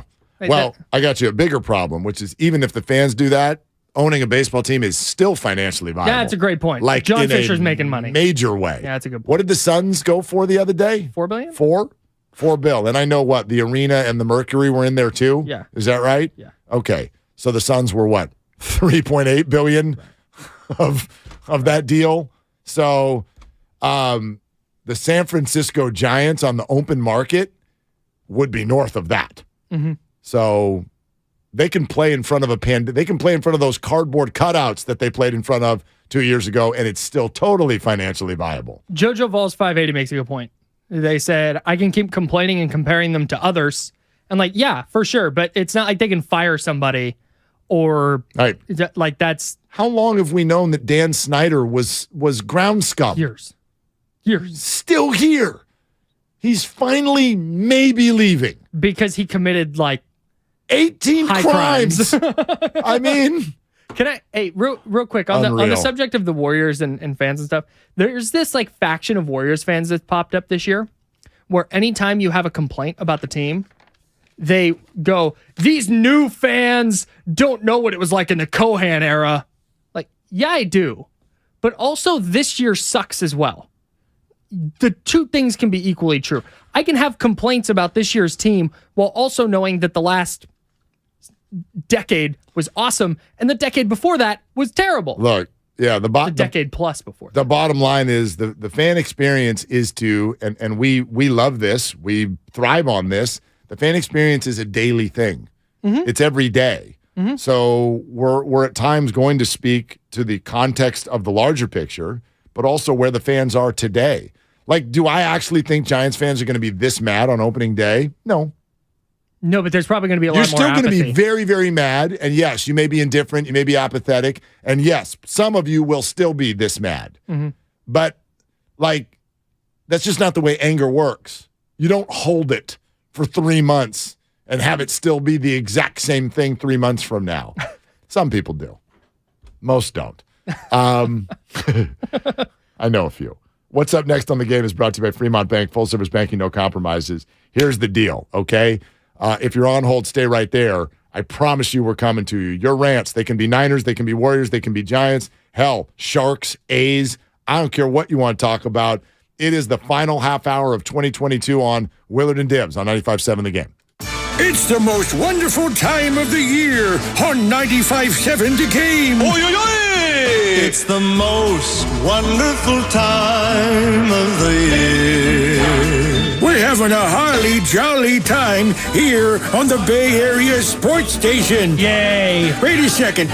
Ray, you can't open your Christmas gifts early. Oh, bite me. The Bay Area Sports Station, 95.7 The Game. Ho, ho, ho, ho, ho, ho. It's go time, California. The year-end sell-a-thon is going on now. Inventory is here now and moving fast, so it's go time. Now get 1.9% APR for 60 months plus $1,000 retail bonus cash on a 2022 Ford F-150 and Explorer. Go to the year-end sell-a-thon at your California Ford dealer today. Now during the year-end sell-a-thon, get low leases on select 2022 and 2023 Ford vehicles. It's go time, only at your California Ford dealer. Hurry in now, it all ends January 3rd. Now get a 2022 Ford F-150 or 2022 Ford Explorer with 1.9% APR for 60 months plus $1,000 retail bonus cash. Not all buyers will qualify for Ford credit financing. 1.9% APR financing for 60 months at $1,748 per month per $1,000 finance regardless of down payment. Bonus cash includes $1,000 retail bonus cash. Residency restrictions apply. For all offers, take new retail delivery from an authorized Ford dealer stock by 1/3/2023. See dealer for qualifications and complete details.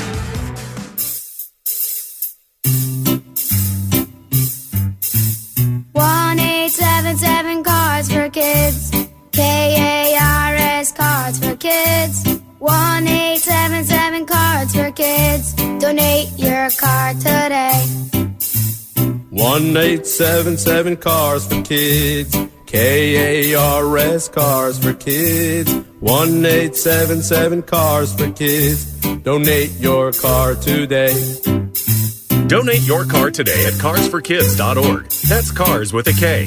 Your car, running or not, can be picked up as soon as the next day. You'll get a maximum 2022 tax deduction and a vacation voucher. 1-877 Cars for Kids. KARS Cars for Kids. 1-877 Cars for Kids. Donate your car today. Hurry! It's your last chance to donate for 2022. Life doesn't stop when the economy is uncertain. The market might not care you have a wedding to plan or a kid to put through school. And inflation doesn't know you've got a family to feed. But Bank of America does, and is here to help. With digital tools to help you save and local experts in the Bay Area, you can keep life moving forward the way you need it to. Bank of America. What would you like the power to do?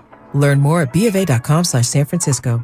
Bank of America N.A. member FDIC equal credit opportunity lender. Stretch your lashes to new heights with CoverGirl Exhibitionist Stretch and Strengthen Mascara. Up to 60% longer looking lashes. It's an instant lash extension effect. Lift, stretch, and lengthen with a lightweight formula infused with biotin, peptides, and pro vitamin B5 for strength and protection against breakage. Looking for a lash extension in a bottle? Try CoverGirl Exhibitionist Stretch and Strengthen Mascara for up to 60% longer lashes. From easy, breezy, beautiful CoverGirl.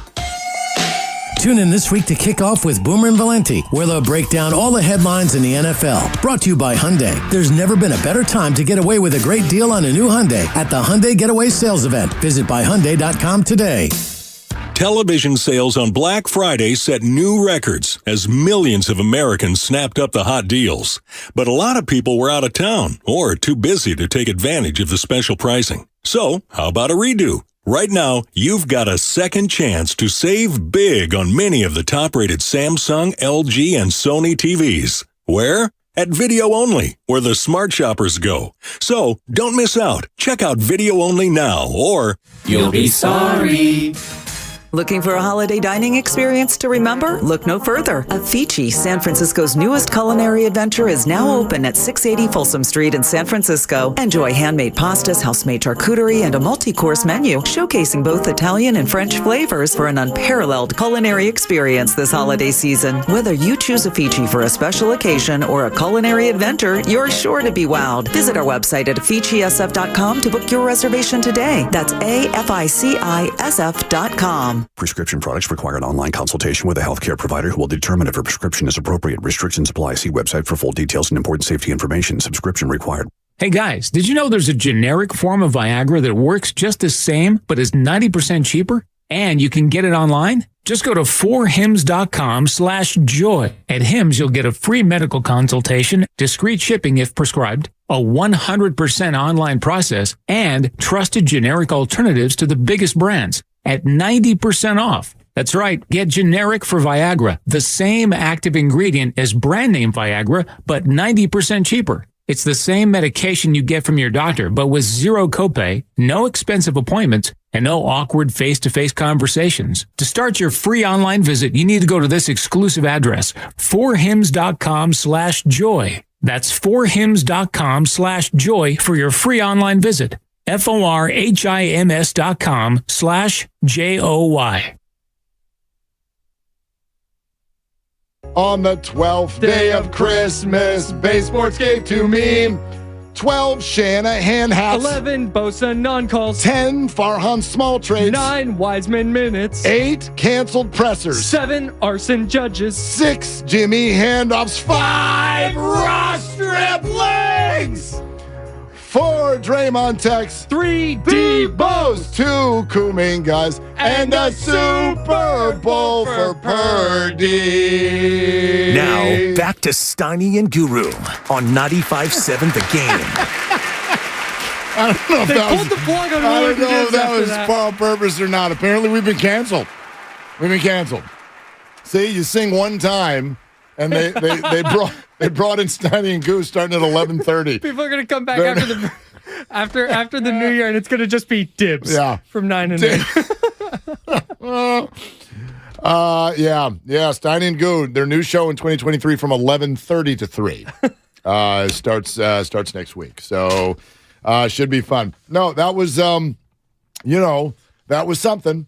That was something that just took place, and at least we didn't flub the words. And the rest is up to you. Thank you for all the texts, the tweets, the comments on YouTube and Twitch. We have sifted through them, and we feel good enough about ourselves based on your comments. I don't know if everybody's being honest, but we've decided that somewhere around 78% of the comments have been positive, and then the rest of you are Frank in San Jose. Thank you, Frank. Thank you for saying that you were going to leave, but then you didn't. Frank. Hi, Frank. Frank We sent love you. 6 text messages. It was like, this is awful. My ears are bleeding. I'm leaving. I'm changing the station. I hate you both. I'm calling the FBI. I give it a 0. I This is a listened to the 0. whole thing. Thank you for being awful, and I'm still here. Hi, Frank. Hi, Frank. We love you, Frank. It's okay. I appreciate his candor. Yeah, I want authenticity. That's it. From everybody all the time. But if you're going to lie in a good way. Right. If you're going to lie, stroke my ego about it, please. Oh, gosh. Lie to me. All right, 888-957-9570. Let's get back out to you. Charles in South City. Hey, Charles, what are you doing? I just want to give you guys your flowers. Willard, Kyle, you've done a good job for holding down for Dibley when he's gone. Shout out to Dibley wherever he is. Also, from everyone to the station, from the morning roast to Steiny and Goo, you guys, and definitely Ray, Ratto, and obviously Damon out there. Also, one more little rant for 2022 for you guys. Definitely, I feel like things could have gone better this offseason. Yeah, I'm not going to spend my money on the Giants during the season, but I will be watching from home, support my team no matter what. I'm a diehard. So, like I said, flowers to you guys, and I give you guys a 10 out of 10 on the song. Great job, Kyle. Great job, Willard. Charles, My man. That's what we're Thanks, talking Charles. about. That's the deal. Okay? And I'm with Charles. Like, that's going to be me, and maybe that is a powerless position. Maybe we shouldn't be in this position. But, like, you're not taking Giants baseball from me. No. No executive can do that. No owner can do that. You know, there are going to be little things, even now, that come out of the Giants season that you're going to enjoy. Yeah, I mean, I already said this. Like, Taylor Rogers, do you understand what happened this morning? Did this get lost in Correa and Conforto? Yes. The Giants signed Taylor Rogers. He's Tyler Rogers' twin brother. Twins. Yeah, these guys. Now, if they don't use that Coors Light commercial as their walk-up music out of the bullpen, Giants, you're doing it wrong. And if you do it, all's forgiven. How about that? The problem is if it's their walk-up song or walk-out song, they have to play the whole thing, and I'm not sure They can't. that ad campaign works in 2022. Love quarterbacks eating dirt. Yeah, you can't do any of that anymore. You can't do anything that's in any. I've watched them all last night. When the Taylor Rogers rumor came out, I did a dive, and I watched all of the Coors Light, the entire campaign. There's not one line in there that you can say anymore in America. So, except for that, like you can just do what we're doing. That's it. I think you reach out to that band and be like, we need you to do a new one. That band? Who is that band? I have no idea. But I hope they're doing well. Like Cotton Eye Joe. Like who is that? But yeah, Twins.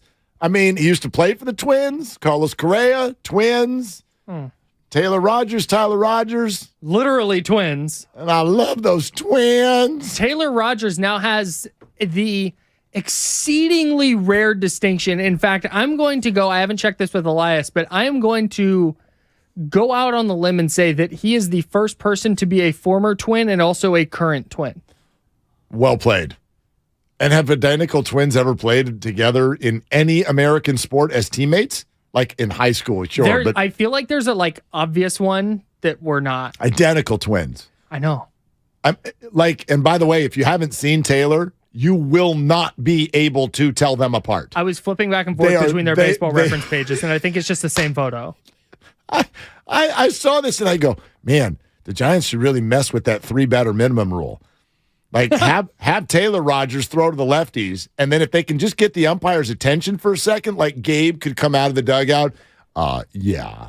Obviously, I just wanted to talk to you for a sec. And while he's doing that, have Tyler come in to face the right-hander and challenge the ump to see if he knows what just happened.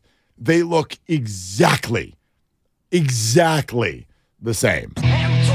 All right, so and you would need to have them wear similar numbers, like 18 and 19. Sure, or like give them the same number. Can you do that? No, but you can't do the other part that I suggested. So, who wants to play by the rules? They're only going to roster one of them. I mean, put them both in the same uniform and do what you're doing. You were going to sign Carlos Correa, and now you're worried about the rules? I mean, come on. Kevin in Los Altos. Hi, Kevin. What are you doing? Hi, I'm just hanging out. I'm home for the holidays, and I'm really glad to be back. Good for you, Love man. This for you. Yeah, so I was just I just wanted to talk about the Giants kind of relative to everyone else. And first of all, I think we should take a second to appreciate the Joe Lacobs of the world. I know he gets a lot of flack, but he spent a lot of money. It's a quality organization. I was wondering, if the Warriors and Niners didn't have their stuff together, would we be this pissed about the Giants? Would we be this ticked about the Giants if the Warriors had their act together? Is that what you said? Or basically, if they didn't have their act. No, I think we would react this way. I look at all 3 teams as very much their own entity. In fact, every fan has a different relationship with some of these sports. Like sometimes I'm sort of equal across the board in terms of how deep my fandom is for all 3 teams.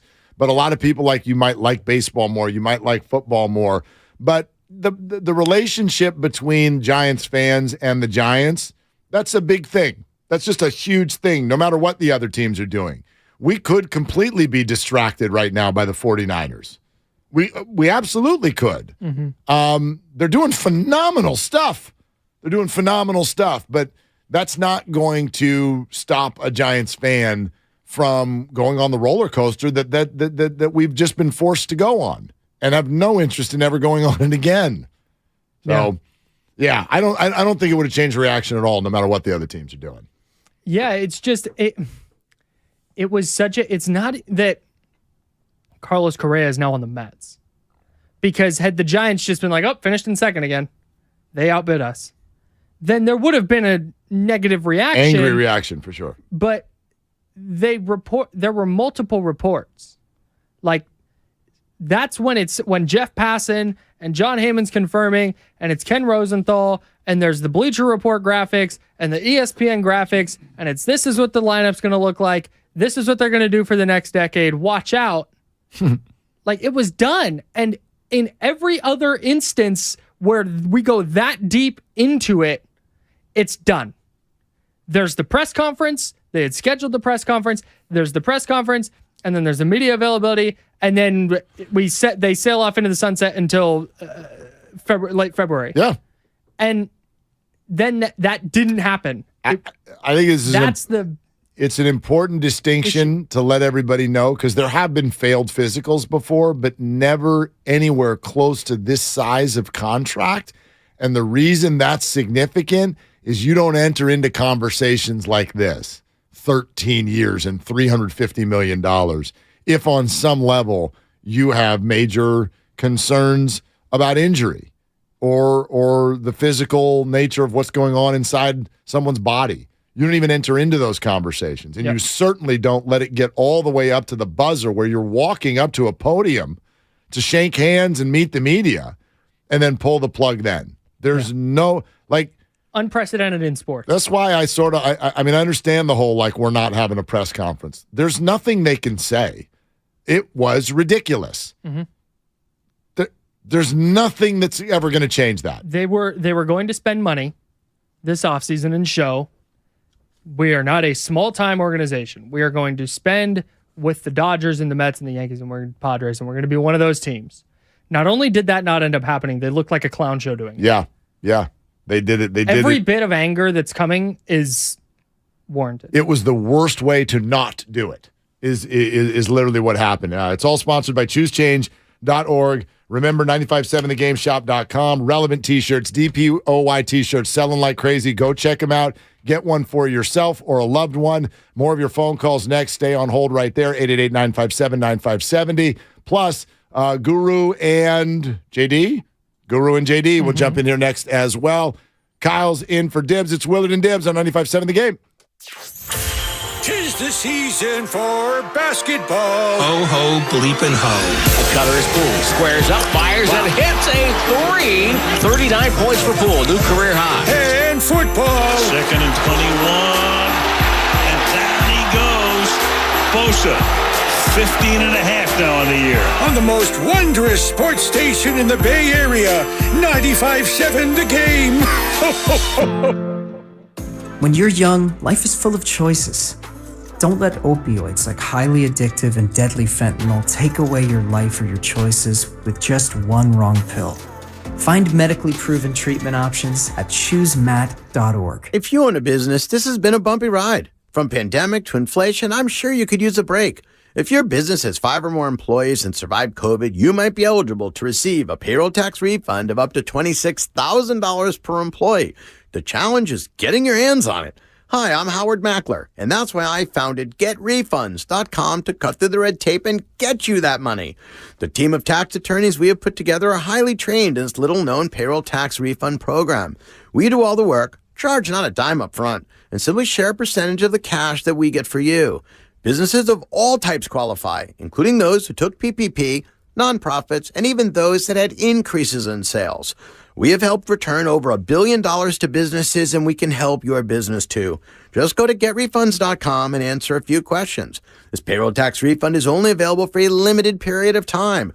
Don't lose out on up to $26,000 per employee. Go to GetRefunds.com. That's GetRefunds.com. Does your heart long to wander? To encounter colorful creatures from the deep blue sea? And amazing animals from the Amazon and beyond? Feed your wild heart. Travel the world right here in San Francisco. Make your reservation to the California Academy of Sciences at calacademy.org. See rare specimens, ancient fossils, and more at our new exhibit, Hidden Wonders.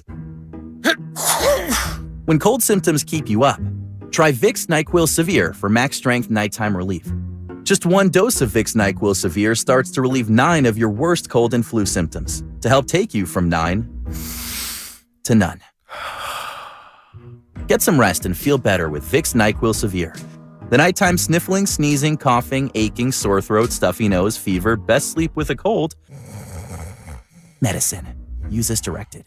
The holidays are here. Achieve gifting greatness when you give perfectly aged, tender, delicious Omaha Steaks. Go to omahasteaks.com for 50% off site-wide. Plus, when you use code SIZZLE at checkout, you get an extra $40 off your order. Omaha Steaks is ready to ship curated special take the guesswork out of gifting packages right away. So beat the rush and be a holiday hero. Shop omahasteaks.com. Use promo code SIZZLE at checkout for that extra $40 off your order. Minimum order may be required. He's the best interview in the Bay Area. Splish Splash. Coach, are you taking a bath? Did you hear a little water in the background? Yeah! He's a 9-time NBA champion. Not 5, not 6, not 7. And he's on with Damon and Ratto every single week during the NBA season. Wow. It's Warriors head coach Steve Kerr on 95.7 The Game. Presented by Xfinity. Supercharge your home with supersonic Wi-Fi. Unbeatable internet only from Xfinity. The award-winning documentary Beyond Homeless, Finding Hope offers real hope for transforming homelessness in San Francisco. Watch at beyondhomeless.org. When back to the office means back in traffic. Blocking the 3 right lanes, multiple emergency crews on the scene. You can rely on your Northern California Honda Dealers Traffic Center. On the shoulder now, so that's good. Traffic is getting by. From your traffic leader, KCBS. Hi, I'm your unused PTO. It's almost the end of the year, and if you don't put me on a timesheet, I will be gone forever. Use me or lose me. Let's get away. It's getaway time. Get our best deals of the season on a new Hyundai. It's your journey. Own every mile at the Hyundai Getaway Sales Event. Now get 0% APR, 0 payments for 90 days, and $500 bonus cash on select vehicles. Hurry to your local Hyundai dealer now during the Hyundai Getaway Sales Event. Offer ends 1/3/23. Call 1-562-314-4603 for complete offer details. Grab your cowboy hat and strap on those boots because Yellowstone is back. And good news, partner. Philo is the most affordable way to watch the new season. What's Philo, you ask? Well, I reckon it's the best darn way to watch 60-plus channels of live and on-demand TV. Get all your favorites like MTV, VH1, AMC, Discovery, Paramount Network, Nickelodeon, and more, all for just $25 a month. You can watch Philo with your laptop, tablet, phone, or TV and stream 3 devices at a time. It even lets you create multiple profiles. So, unlike those rowdy Duttons, you and your family can keep the peace and never have to fight over what to watch. And it has an unlimited DVR that lets you save all the best stuff, like Yellowstone, of course, for a whole year. With Philo, you get more of what you love for less money and way less hassle. Now's the perfect time to get back in the saddle and start watching Yellowstone. Visit philo.tv to get started. That's PHILO.tv. In Fremont, it'll be 61 degrees and mostly cloudy. Weather brought to you by Pfizer and BioNTech. This fall, there are now updated COVID-19 booster shots designed for recent Omicron variants. Learn more and schedule your updated booster at vaccines.gov.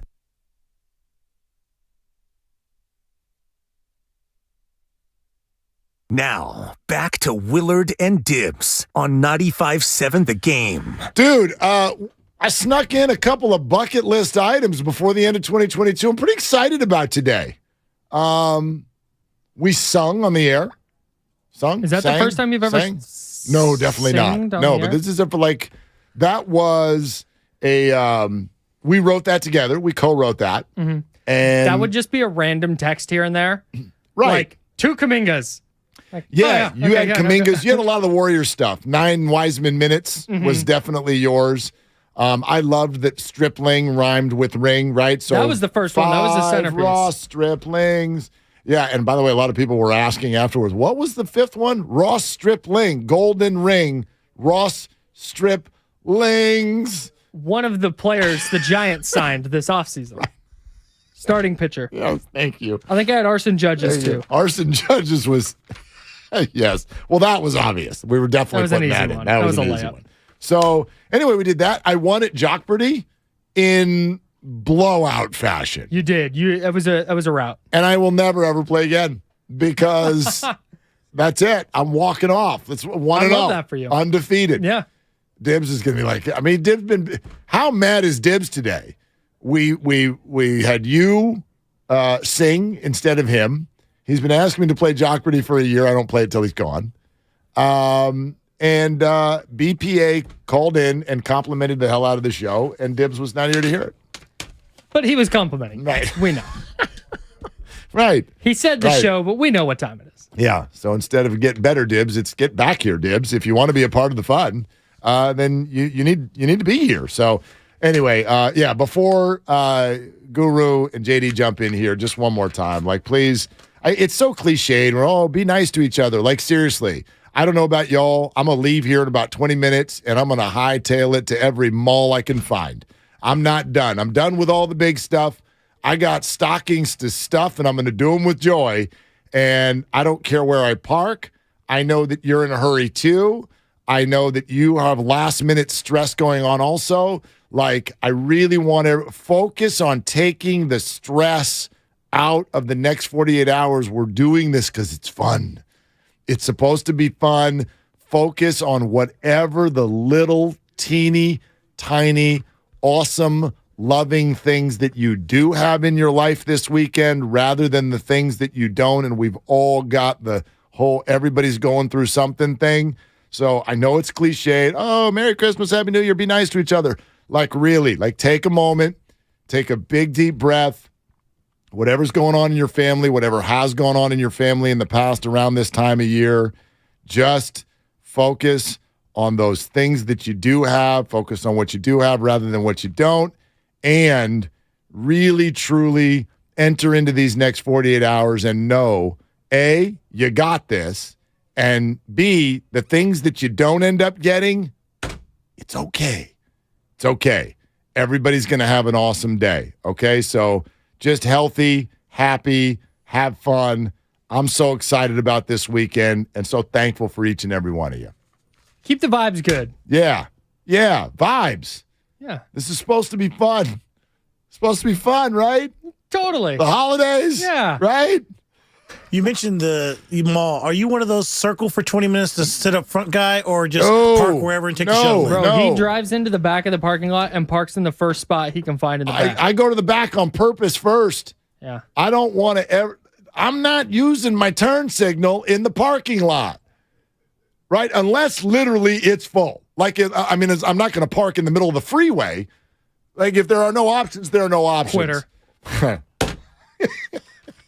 I was at Ceremony yesterday, okay? Just the Ceremony about 3 o'clock yesterday. Bleep show. I mean, bleep show. I think we should get one swear a year on air. And that would have been a great time to use it. Bleep show. But, we just managed. It was circled. There were no options. We ended up behind a building. I went on a shortcut one time that was not a shortcut.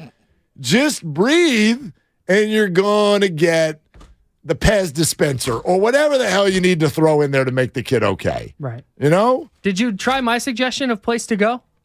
What was your suggestion again? Stuffers? Oh, I did. Did you? Did it work out okay? Not as well as I hoped, but yes, sorry. I got some. I got some, but it was one of those. You talked it up so much that I was like, I'm going to get everything, and mine. Maybe, I did say it depends on kind of what your kids are into. Well, and also mine might not be set up like yours was. You were at a different outlet. That's a good of point. That's a good point. Mine might be smaller. Anyway, don't cut that soundbite.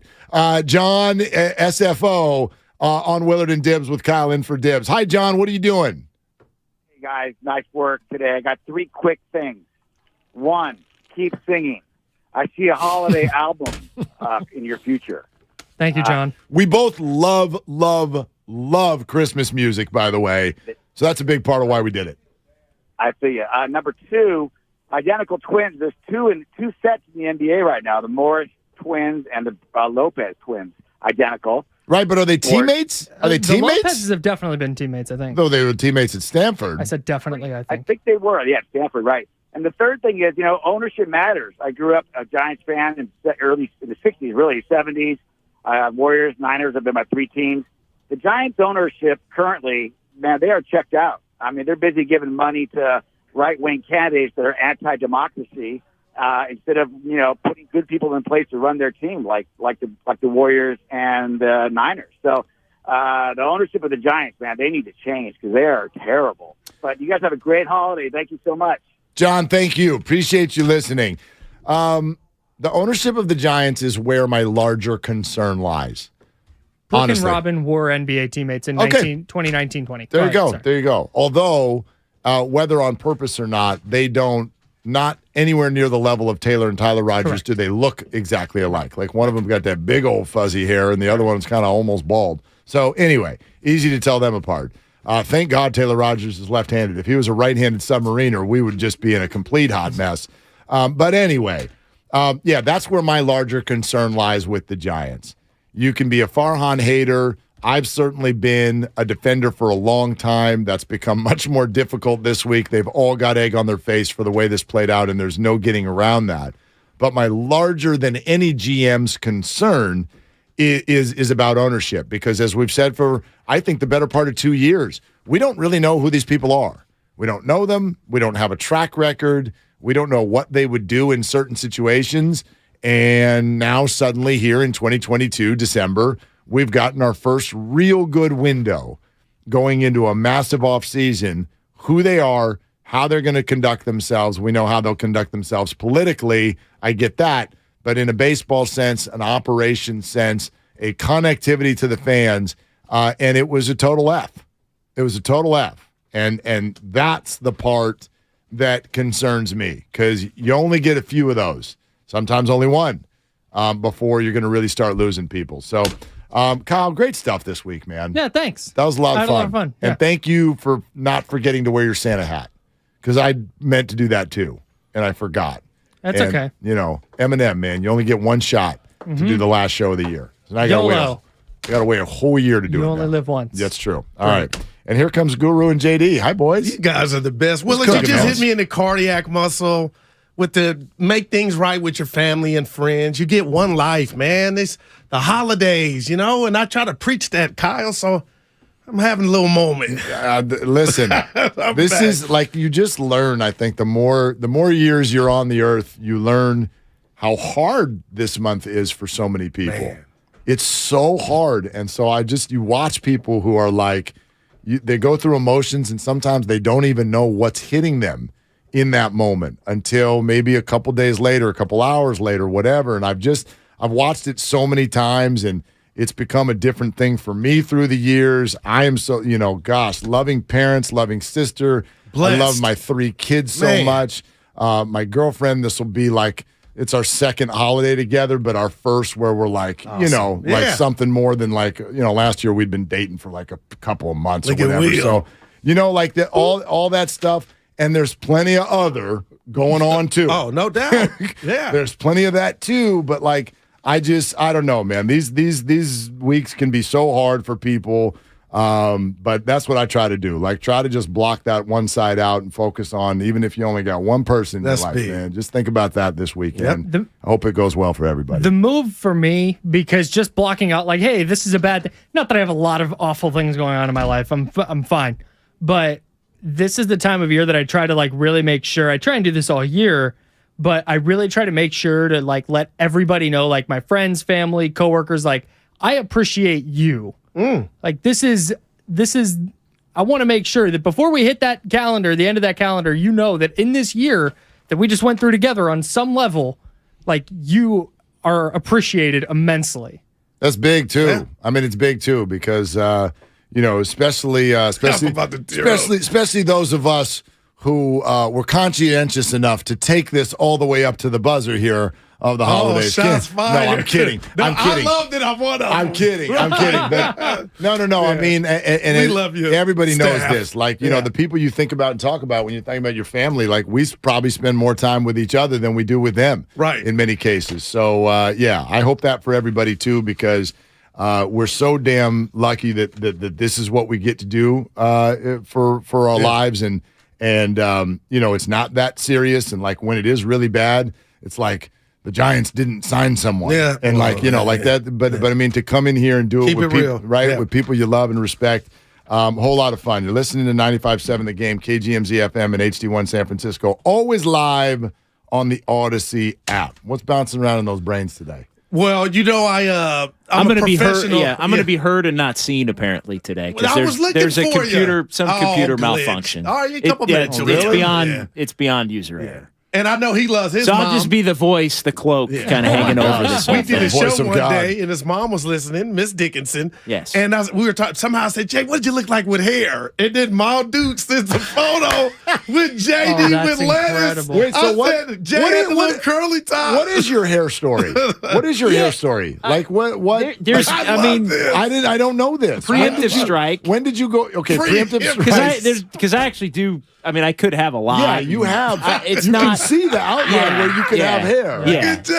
Okay. Yeah, exactly. And how long ago was that? I I don't know, maybe 8 or 9 years ago I just went full Do you mind blown. mentioning how old you are? I don't even know. I'm 41. Okay, you're 41, so around 33, 34. Yeah, I was like, I'm just taking it down. I'm just taking it down. All right. Yeah, and at first it was clippers, and now I do some clippers. Some I've actually got. You got the Jordan now. I've got like an electric that's built for your head. Okay. Yeah, those things work, man. Yeah, they're really good. Yeah. I did not have a choice. I was 26. Kyle's only 16. He's 16 right now. I was 26, and I met the woman that's now my wife. Love this. And we were a couple months into dating. Yeah. And I'm telling her, hey, I'm just shaving this down because I started at like a 2 all the way around, and then a 1. But my hair is so thin and blonde that she's like, hey, just take it off. You can't, like, what are you doing? It's not. What date were you on when she said that? How many dates? 1.5. 1.5. Okay, second date. Yeah, that was very early on. That's why I look at LeBron like, bro, you got everything God can give a person. Go ahead and take that bad boy down. Especially when you can get a strong beard like LeBron, just let it go, bro. Right. Kyle, you remind me. I went to a college with. Should I say his name? He's floating around somewhere. If you're saying I remind you of him, don't say his name. No, you do. No, his name was Ted Hogue, and I mean, like, you get to college, and your normal college age is about 18 to 22. I think he's a year or two older than me. I met him in my sophomore year, so I was 19. I think he was 21. 21. And I mean, man, was dealt already. A bad hand. It was already. It was like he had hair, but it was already deep back. This guy could have passed. He's 21. He could have passed for 38 years old in a snap. Like, this is a man who never needed a fake ID. And you're just like, man, is that how it goes down for something? You're 21. That's real. You're 21. And it was just like, it's barely hanging on. So, it's out of your hands. That was when mine really started to, like, because the hairline goes first and then it starts to thin. That was when my hairline really started to go back and it started to thin out. And you just say, I love you for doing it, though. I I'm just tried to taking keep down. it. And I wear hats anyways. It doesn't. You do, yeah. It's like you. I mean, I'd known you for I think 8 months before I knew you were bald. I'm like, I didn't know. I saw a picture from your wedding. I'm like, holy hell, the guy's got no hair. Who knew? He wears a hat every day. Last time you guys got sticker shock, like price shock. It happened to me this morning. Carlos Correa. That's a 4. Wow, just kidding. Yeah. Oh, sticker shock. I will. Okay, I'll tell you. Well, and don't judge me when I give you. You don't want to give it away. Don't give it away. I can't tell this story because it's a current gift and the person might be listening. Well, that's what I'm doing, and they're not listening. Yeah. So I get up Union City. I go to Best Buy. Right. My princess is my daughter Milan. Yeah. So what the wife and I we still do the list thing. Like, okay, you do little girls. You do not. Yeah. So I get up this morning. I'm at Best Buy in Union City, and I'm like the mayor in the Union. So I'm in line. Couple people know me, so this guy. So I'm looking back, smiling. What's up, man? Tell Starty what's up. So I'm getting my daughter some headphones. So don't judge me with this. In my mind, the Guru cash register. I said, well, headphones. I said, you want to go around the horn here real quick? What are you thinking? What price is right? What's the brand? Sony.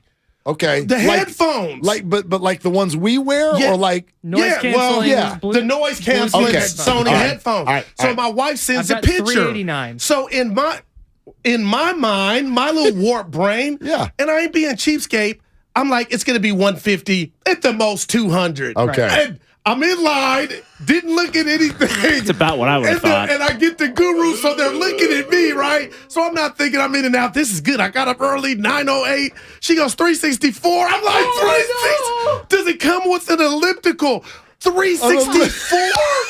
Like, and they're not the wireless headphones. So I wanted to have it. I bit down with it. I was like, I wasn't like. I love my baby. I'm gonna get it, but then the people are looking for Guru. It's brutal. Why can some non-wireless headphones be 360? Because I need an explanation. Listen, because this is what we've decided in life. Like, as soon as a gas station's like, we're thinking $5.89 a gallon. Like, what do we do? Everything. Hotels now. Has anybody tried to book a hotel? This is like a run-of-the-mill hotel. They're like, $6.89 a night. I'm like, what the bleep are you doing? What the hell is going on? And the worst, here's my worst. This is the one. This is a public service announcement. This is not this year, it's every year. Okay? And this is mainly for guys. Ladies, you can listen. You actually should know this too. There is a bait and switch that goes on a year. There is nothing more intimidating in the life of most men than shopping for jewelry. Okay? So we're already bent over these little glass cases.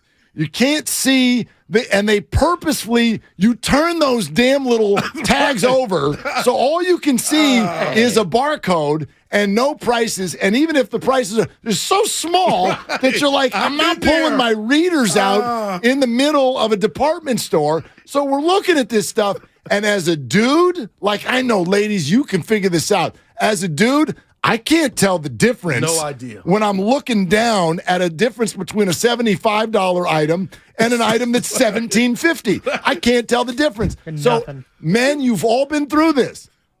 May I see that one right there? And then they pull it out, and you look at the tag. It's $2,000, and you have to act like this is all good. Right. You're like, well, I'm going to walk around and think about it a little bit, look at some over here. You got to play this game with the salespeople. Can you just put the damn prices on here so that you don't need to waste all of our time? But You're putting keys in there and pulling things out. There's no way we're going to buy them. Right, but they know. Oh, my God, it's the worst. They know that there are suckers out there, though, who are just going to be like, I guess that's the going rate. That's what we're doing. Right. It's already out. Right, It's because they look at you like you don't want to be the guy that's going to go over to the other glass case. And they're going, this is really, this she's is gonna for love the, this. right, because women love affordable when you're getting jewelry. Some people are just going to pay the $2,000 to overcome the social anxiety. Hell, what I would do in that spot. Like, are you guys kidding me? Empty my bank account. Like, Fix I got this. nothing. I was bringing donuts. I told Jay I'm wiped out. I couldn't bring donuts. But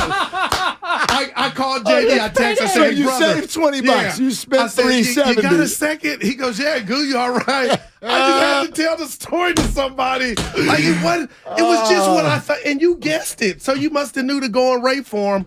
Old man Goo didn't know. I was like, 150. She got 3 sticks. I said, oh, what? So I wanted to back up and talk a little more. Brother. But I couldn't. The people looking, Goo. It's the worst. It happens on different Love levels my every. baby I think I girl, already but told you the damn. story. My baby girl this year, you know, she's not a baby anymore, but and 2 months ago, she's like, Christmas, yeah, I'm thinking an e-bike. And I'm like, I'm thinking no. E-bike. Like, you know what those things cost? No. Oh, gosh. I mean, you want to get one that, of course, we want a decent one. I mean, this conversation starts at about $1,800. Oh, good Lord. And the kids, they don't quite get money yet. So it's like the kid is partially being expectant and snooty, but also partially just their head is in the sand. Right. And so you're like, that is too much. Oh, so like, God. no. That's a core, JT. I'm thinking no. And then their answer will be, well, what if you pooled everybody who's going to buy me a gift?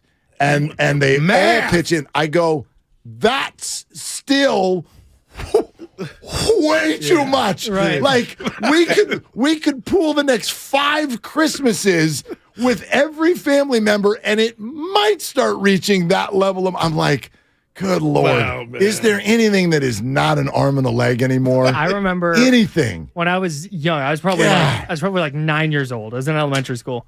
I made a Christmas list, and then from my brain, off the top of my head, I'm 9. It's pre-internet. I didn't research any of this. I wrote down about what I thought each thing would cost, totaled it up, gave it to my folks, and was like, hey, I got you. Do this. This is going to be easy work for you guys. $129. Here you go.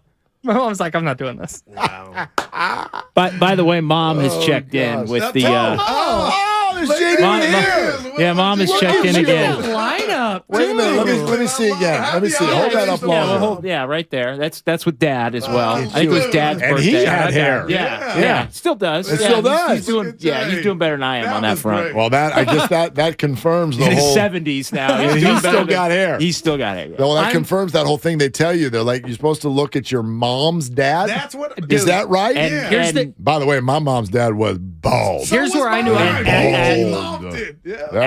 Your waves are going couple strong. stragglers at the top of his head. You know what I mean? That's the thing with my family. I was hosed no matter what. Dad's dad, mom's dad, dad's dad, dad's mom's You're dad. like, our cat is bald. Yeah, I mean, the irony is, and yes, my grandfather, my mom's dad, yes, bald. Right. But it's every son of all of the daughters, my mom's sisters, every son the same. That's amazing. Oh, wow. Crazy. All of the boys. Fascinating. Huh.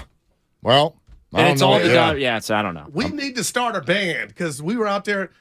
Like, did you guys do that? Did you know you were doing it last night driving in? Yes. We've known for weeks. Not weeks. We need a band Couple weeks. here. I brought it up to you first last week, and I started scribbling out the first lines at the beginning of this so the week. Shasky rap. Oh, yeah, that's right. Yeah. Rap Okay, yeah. There was no influence from that. No. I told No, JD. this was not a response drop from the Will and Dim show. Yeah.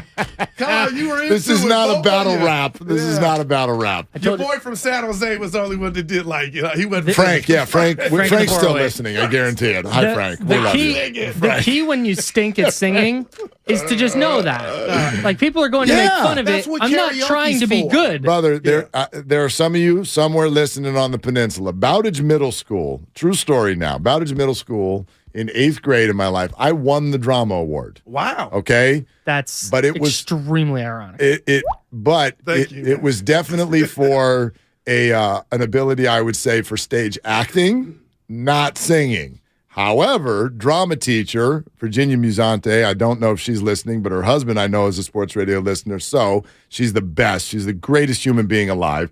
Love her dearly. She's a middle school drama teacher, and she actually said at one point, she pulled me aside afterwards. She goes, I never want to precast. Right. But she waited till I was in 8th grade to do Annie. Because she goes, I never felt like Annie? I had. No, I was Daddy Warbucks. Tomorrow. She goes, I never thought I had someone in the school who could pull off the Daddy Warbucks role until I saw you come. And so I waited till 8th grade. We're doing Annie. And I had you in mind for Daddy Warbucks.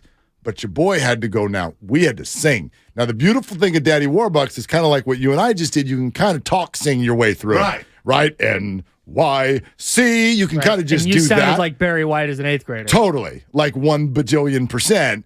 Not really. But anyway, deeper than the majority of the 13-year-olds. Deeper than my voice now. For sure. So anyway, I sang in front of people on a stage. And I still look back on that and I don't know how I did that. You just heard, I can't sing. I can't sing. Into it, though. I can talk, I can act. We're not going to sing.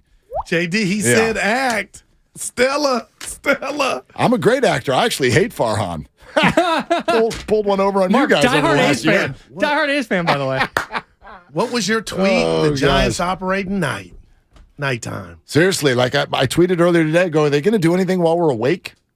I mean, and some of it is not even their doing, but every day we woke up to no Aaron Judge. We woke up to Correa switched teams. We woke up to Conforto is now on the team. That press conference still hasn't taken place. No, it has. It happened at 4 a.m. Right. It was while we were asleep. Susan and Pavlovich were invited, and maybe Baggerly. That was it. Jay, Alex slept through it. So they weren't worried about Conforto's medical, huh? No problem. Well, Come on, admit. So they wouldn't have been worried about Correa's medical either if he signed a 3-year deal. Right. See, and not a 3-year. Conforto's got a 1+1. Okay, right. 314 million reasons why the medicals are fine on Conforto. This is all, to me, it all good. This is it's a Walmart contract. The first phrase that I said yesterday. It is risk averse. Okay. And that's obviously where they're comfortable. And I think a smart person can sit down and explain why they feel that way. Right. However, the problem that I now see for the future of the Giants organization is this. They have shown 15 different ways how they can roster build from the bottom up, find a deal, go find someone who's going to overperform and grab them for a year or two here and there. They've shown that repeatedly. We know that. And so they'll compete. They'll be competitive most of the time. The problem is how, unless the farm system really starts hitting some home runs, how do you build a relationship with your fan base? Sports fandom is not rational, and it doesn't make sense. If you ask someone why these teams matter to them so much, they can't tell you. I have no idea why I cried when the Giants won the World Series in 2010. This is just because we do. We love these teams. And that emotional connection from a fan to a team is being ignored by the team bringing in people on 1 to 2 year deals every year because there will never be a Madison. There will never be a Timmy. There will never be a Buster. And there'll never be a Matt unless the farm system produces it, and then you put even the others, the Hunter Pences, around them that we can sink teeth into and you re-sign as well. If everyone's only going to be here for a year or two, we don't ever get a relationship. Yep. And that's what I don't know that they've been able to address. I think they miscalculated when they hired Farhan Zaidi, because I know we've talked about this, Mark. Yep. I think the Giants ownership group wanted to operate in the fashion that, like, I think it was appealing to them to operate more like the A's, frankly, or operate like the Dodgers when you throw out the prospects and the big money. You know, just they'll find they want to find guys like that. I think there was a miscalculation that would be good enough. I think the ownership miscalculated that the fan base would be cool with winning, and they haven't done enough winning, but would be cool with winning without star players, without players that could be latched onto. I think they thought, hey, you know what?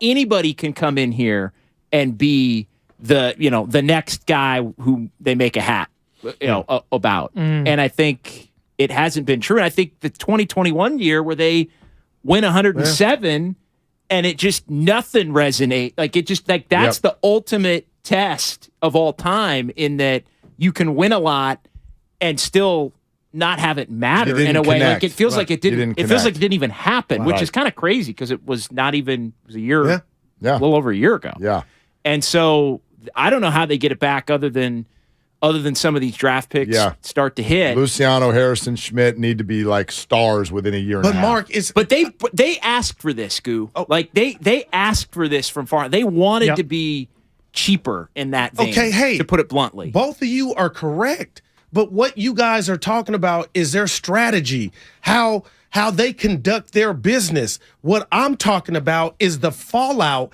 and the lie and the shame and the embarrassment that you put your team and the city on a national level and have yet to apologize or take accountability by just calling a presser. Mark, I've been in business. People go, what? I know how corporations, all the people that work for you want to know, and the fans that spend their hard-earned money, hey, what happened? Why did this go south? And you wipe your hands? But you were what they're doing now is middle finger, F you. So that's what's so appalling about this. This is the conversation right here. What you just said, I think, speaks for so many fans. And I told Kyle this. My girl and I went to a comedy show in San Jose last night, and the pre-dinner, this ended up being the entire conversation. Wow. Because she has worked in PR before. Talk to me. So, because I kept saying that simple statement. They owe it to the fans to speak. And it's very clear to me now they're not going to speak. And they're not going to speak. So, those of you who want a pound of flesh, let me just tell you, Merry Christmas, you ain't getting it. You ain't getting it. At all? I told you, Jay. You're not getting, there's going to be no availability at some point when they show up, these questions will be asked. Because to me, they wanted to. Oh, we got Conforto. Right. Hey, cute story. We got the brothers. Right. Miss me with that. By the way. But if you think that they're going to call a presser, that's what I was hoping. Just to address Correa. I could be wrong, but I think I'm very confident they're not going to do that. And the PR side of this, as Christy sort of like.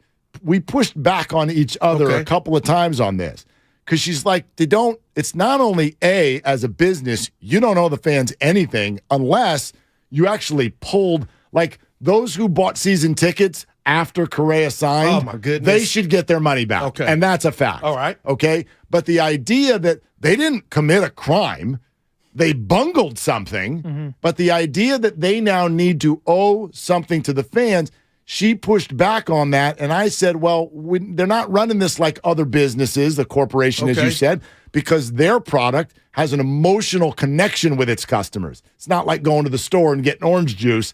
I don't have any emotional connection to that. This is my baseball team, so it's different. So I was like, they do owe something to the fans. And her final point was they only are going to come out and talk if they can say something. It's going to make you feel better. And they probably don't have that. especially because some of the things that they would need to say, they literally aren't allowed to say. I mean, isn't your guess that they would come out and go, look, you may hate the timing of this, but we saw something in the ankle that blew our doors off, and we believe it. We stand by it. We are like, they knew they were going to get ripped. We made the decision that was best for our organization. And they can't say that because Carlos Correa would sue him the next morning. So in the end, this will sound so wishy-washy. I understand what her point was, and I understand your emotion, and it's beyond fair. It's beyond fair. And the other thing of this is, it's not like every time a team makes a mistake that their fan base doesn't like, they come out and do a press conference about it. That's like not the expectation. This was just so outside the norm of what a team does when it comes to adding a free agent or trying to add a free agent, that it was like, what happened? I need to know from the team what the hell. Right. But realistically, we'll probably get it in leaks and stuff from Jeff Passan wrote a piece in ESPN that had a little more on it. And I think that's how. Yeah, and he will get asked. The next time he's available, he'll get asked. Just teams aren't just going to come out and hold a my bad press conference. Will be, whenever that is. But is Farhan going to be on it? No chance. And how does one compartmentalize as a fan? Although it's because not fair to you feel like Conforto your at that family, point. Right? You feel like, low hanging fruit. I just go with the Warriors. They're having success, but even before, you just feel like the fans are a part of the experience. So we heard Bonte say he's not going. I believe him, but I believe there are more people like that. Me personally, I'm gonna still be. If I'm a Giant fan, I'm watching what I love, but. How does a fan compartmentalize? You're mad at the front office because you feel like they don't give a damn about you and still root for them. Well, I don't have to do that. Right. But that's where I wish that. Right. But you don't. When game one starts in April in New York, you go Giants. Well, right, but it's very different, I think, for most fans when they watch on TV versus go give money that's going to end up real. Right. So you may have I think there'll be a lot of people who do that. They're going to draw the line and say, "I'm still a Giants fan. I'll still watch the game, but I'm just watching on my TV." Or whatever. Like I'm not gonna actually go to the game. The compartmentalization for me is like I got nothing against those players. Right. I got nothing against the players. Some of them I actually feel bad for in all this. Hey, Brandon Crawford, how you doing today? 49er Frankie, my good buddy, Giant fan like you, and the rest of the game. He said Pabs tweeted something to where Farhan did something over Zoom and talked to the coaches and players explaining what went down. Yeah. They had a meeting, but it wasn't with the media. It was with each other. They talked to the players. They talked to the players because the players have been taken on a little bit of a ride, namely Brandon, who is going to be your elder statesman this year. He's going to be your respected longtime Giants uniform. Rest of them are gone. There's no Belt. There's no Crawford. There's no, Longoria. So you there's think no Belt's Posey. done? Well, I mean, I guess they could bring him back in the end, but I don't think so. No, they want to play Lamont Wade Jr. at first. And Flores and J.D. Davis and all of that. You know what I mean? Yeah. Like, I think that's what a lot of fans are going to do. But I look at it sort of from the reverse. Like, you can be an awful owner. You can be a terrible exec. You're not taking my Giants baseball from me. No I doubt. just consume it in a different way. Right. But Brandon Crawford's at the plate. I'm rooting for a hit. It's like Raider That's how it fans when works. they move to Vegas. Oh, I'm done with them. I said if my team could move to Timbuktu, the players didn't make that decision. I'm rooting for them. Yeah. So, I mean, look, and here's the other thing that I know nobody wants to hear right now, but anger has a shelf life. What are the five? Oh, that's you're not like, and I'm not saying that all of you are not going to follow through with your threat. I very much believe many fans will, but you're not going to feel this way on April 1st. It's gonna calm down a little bit. I mean, maybe July 1st if the team's actually good. Yeah. And I think that's the one thing that Farhan doesn't get to ever take a victory lap. By the way, no, that's the other thing. But I would imagine we're going to get into this on the show, and we touched on it a little bit yesterday. But I still think there's a part of Farhan that's like in a way.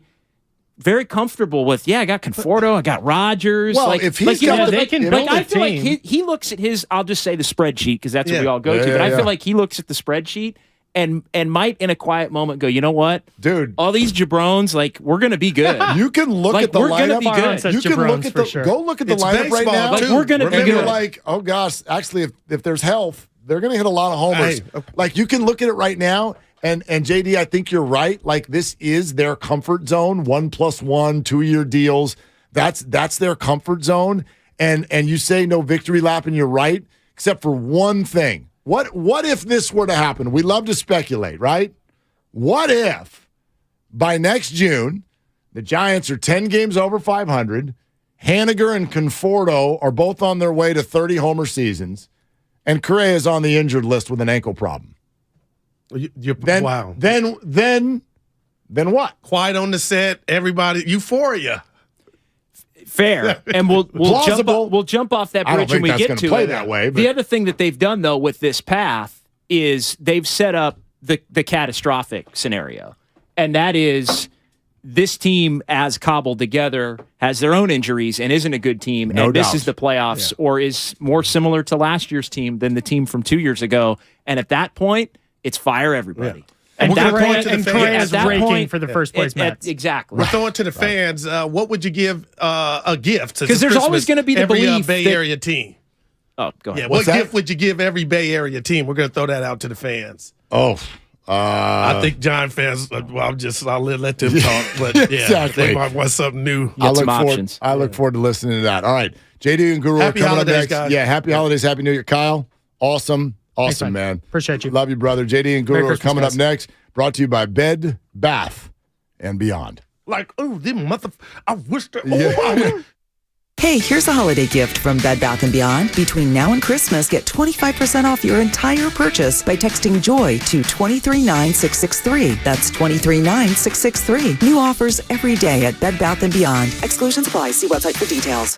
It's go time, California. The year-end sell-a-thon is going on now. Inventory is here now and moving fast, so it's go time. Now get 1.9% APR for 60 months plus $1,000 retail bonus cash on a 2022 Ford F-150 and Explorer. Go to the year-end sell-a-thon at your California Ford dealer today. Now during the year-end sell-a-thon, get low leases on select 2022 and 2023 Ford vehicles. It's go time, only at your California Ford dealer. Hurry in now, it all ends January 3rd. Now get a 2022 Ford F-150 or 2022 Ford Explorer with 1.9% APR for 60 months plus $1,000 retail bonus cash. Not all buyers will qualify for Ford Credit financing. 1.9% APR financing for 60 months at $1,748 per month per $1,000 finance regardless of down payment. Bonus cash includes $1,000 retail bonus cash. Residency restrictions apply. For all offers, take new retail delivery from an authorized Ford dealer stock by 1/3/2023. See dealer for qualifications and complete details. Christmas time is here, and so are all the greatest deals on power tools at Fasteners Inc. Tool Outlet. Enjoy 12 days of deals on all your favorite brands starting December 12th. Grab free batteries with tons of Makita products and more of this year's greatest deals. Save $100 on a Makita 18-volt rear handle circular saw and take home 2 free batteries to top it off. Stop by Fasteners Inc. at 2897 Monterey Road, December 12th through the 24th, or shop online at fastenersinc.net. With car prices at an all-time high, Cars for Kids donors are now getting the highest receipts ever. Don't miss out for 2022. Donate your car today at carsforkids.org, and your car can be picked up tomorrow. And now, your Live Nation lineup. The Roots at the Masonic December 29th. Baby, don't worry, you know that you got me. If you were worried about me. Nimesh Patel at the Masonic January 21st. Sarah Silverman at the Masonic February 25th. And Margaret Show at Palace of Fine Arts June 2nd. That was your Live Nation lineup. For tickets and info, hit up livenation.com. For all contest rules, go to 957thegame.com/rules. Television sales on Black Friday set new records as millions of Americans snapped up the hot deals. But a lot of people were out of town or too busy to take advantage of the special pricing. So, how about a redo? Right now, you've got a second chance to save big on many of the top-rated Samsung, LG, and Sony TVs. Where? At Video Only, where the smart shoppers go. So, don't miss out. Check out Video Only now, or you'll be sorry. Hi, I'm Aaron, owner of California Deluxe Windows. Ever notice? When your neighbors get new windows, there is a large black eye of broken stucco, uneven plaster, and even mismatched paint. At California Deluxe Windows, we never leave a ring around the window. Why? Because we are one of the only companies in California who custom crafts every window and door to your home's exact measurements. Almost everyone else on the radio is a distributor. They grab a window from a warehouse, break open your walls, shove it in, and patch things up. At California Deluxe Windows, we take pride in our work. Our installation technique is so precise, we do not break your stucco. Your house could be covered with potato chips, and we wouldn't crack one. Call now, and for a limited time, you get 30% off your entire order and 24 months of interest-free financing. 800-874-3600. 800-874-3600. That's 800-874-3600. California Deluxe Windows. Windows engineered for life. Certain terms and conditions apply. CSLB number 774518. Looking for a holiday dinner experience to remember? Look no further. Afici, San Francisco's newest culinary adventure, is now open at 680 Folsom Street in San Francisco. Enjoy handmade pastas, house-made charcuterie, and a multi-course menu showcasing both Italian and French flavors for an unparalleled culinary experience this holiday season. Whether you choose Afici for a special occasion or a culinary adventure, you're sure to be wowed. Visit our website at aficisf.com to book your reservation today. That's AFICISF.com. Most hot sauces are just basic. And let's face it, basic is boring. Melinda's hot sauces are anything but basic. Melinda's is made with fresh ingredients and the finest chili peppers for that perfect balance of heat and flavor. It leaves other hot sauces, well, just hot and bothered. Don't be basic. Upgrade to Melinda's and set your mouth on flavor. Visit melindas.com to find a retailer near you. When you can't stop, there's Vicks VapoRub. Vicks VapoRub sends powerful medicated Vicks vapors right to the source of your... so you can experience cough relief and breathe easier. Generations of families have trusted Vicks VapoRub to help relieve the worst cold symptoms. So next time you have a cough, reach for the Vicks VapoRub. Vicks VapoRub. Cough relieving is believing. He brings the passion. For what? I want to know now. I'm mentally invested. Don't tell me to pray and you don't say what for. He brings the perspective. Yeah, I think they both have great points. Get off me, text line. He's truly one of a kind. That is wow. Oh, my God. And he's doing a great job. I need you to man up and say what you really want to say. Simon, you're doing a great job. And together, they are Steiny and Guru. Yeah. On 95.7 The Game. What's up, Goo? How you doing, man? Ho, ho. Ho, ho, ho. Yeah. Guru Claus. There you go. Here on a Friday on 95.7 The Game. John Dickinson in for Matt Steinmetz. Goo here as always. Phone lines open. 888-957-9570.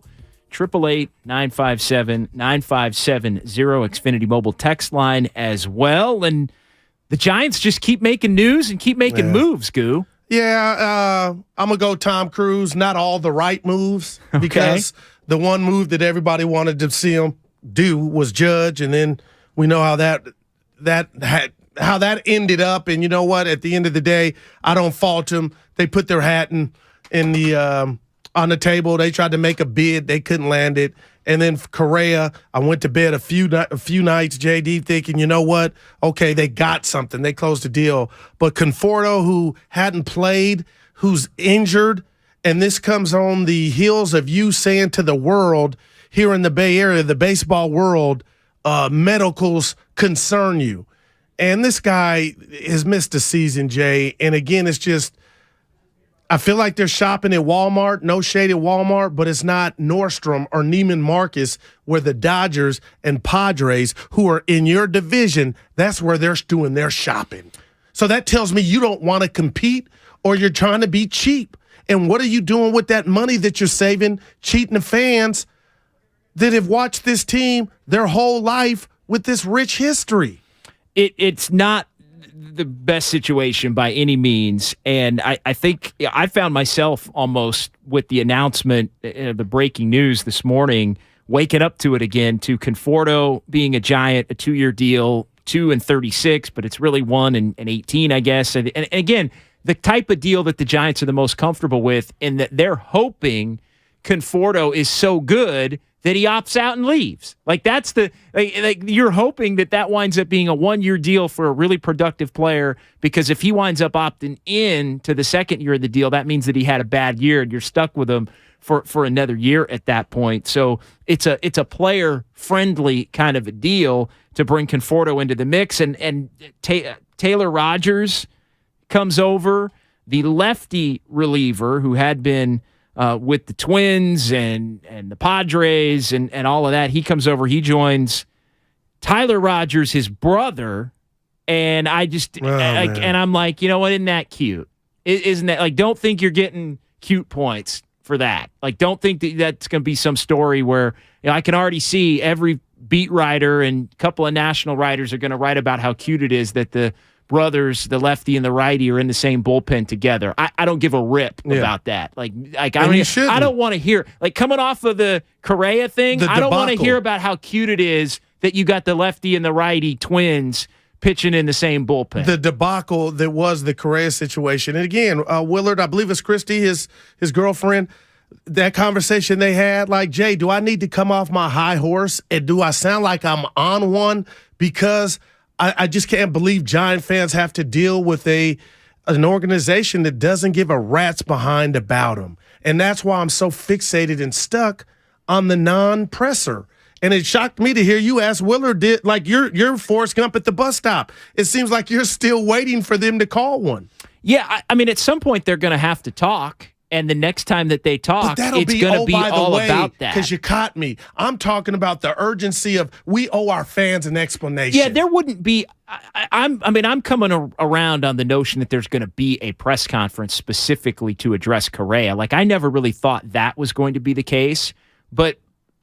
And what we're starting to find now is there may not be any press conferences, period, because they're not going to sign a free agent big enough now that's worthy of a press conference. Like, I guess where I had gotten caught up the last couple of days, Goo, was, well, they're going to sign somebody and then they'll have a press conference with that player. But as they've done with Haniger and Minaya and probably Conforto as well, it'll just be a Zoom with the player. And, we'll see when the next time that the, baseball operations and Farhan have to speak, or will it be, I would imagine that he will be made available in some kind of conference call, probably to the beat writers, to where they, but it that won't, ain't what you're expecting.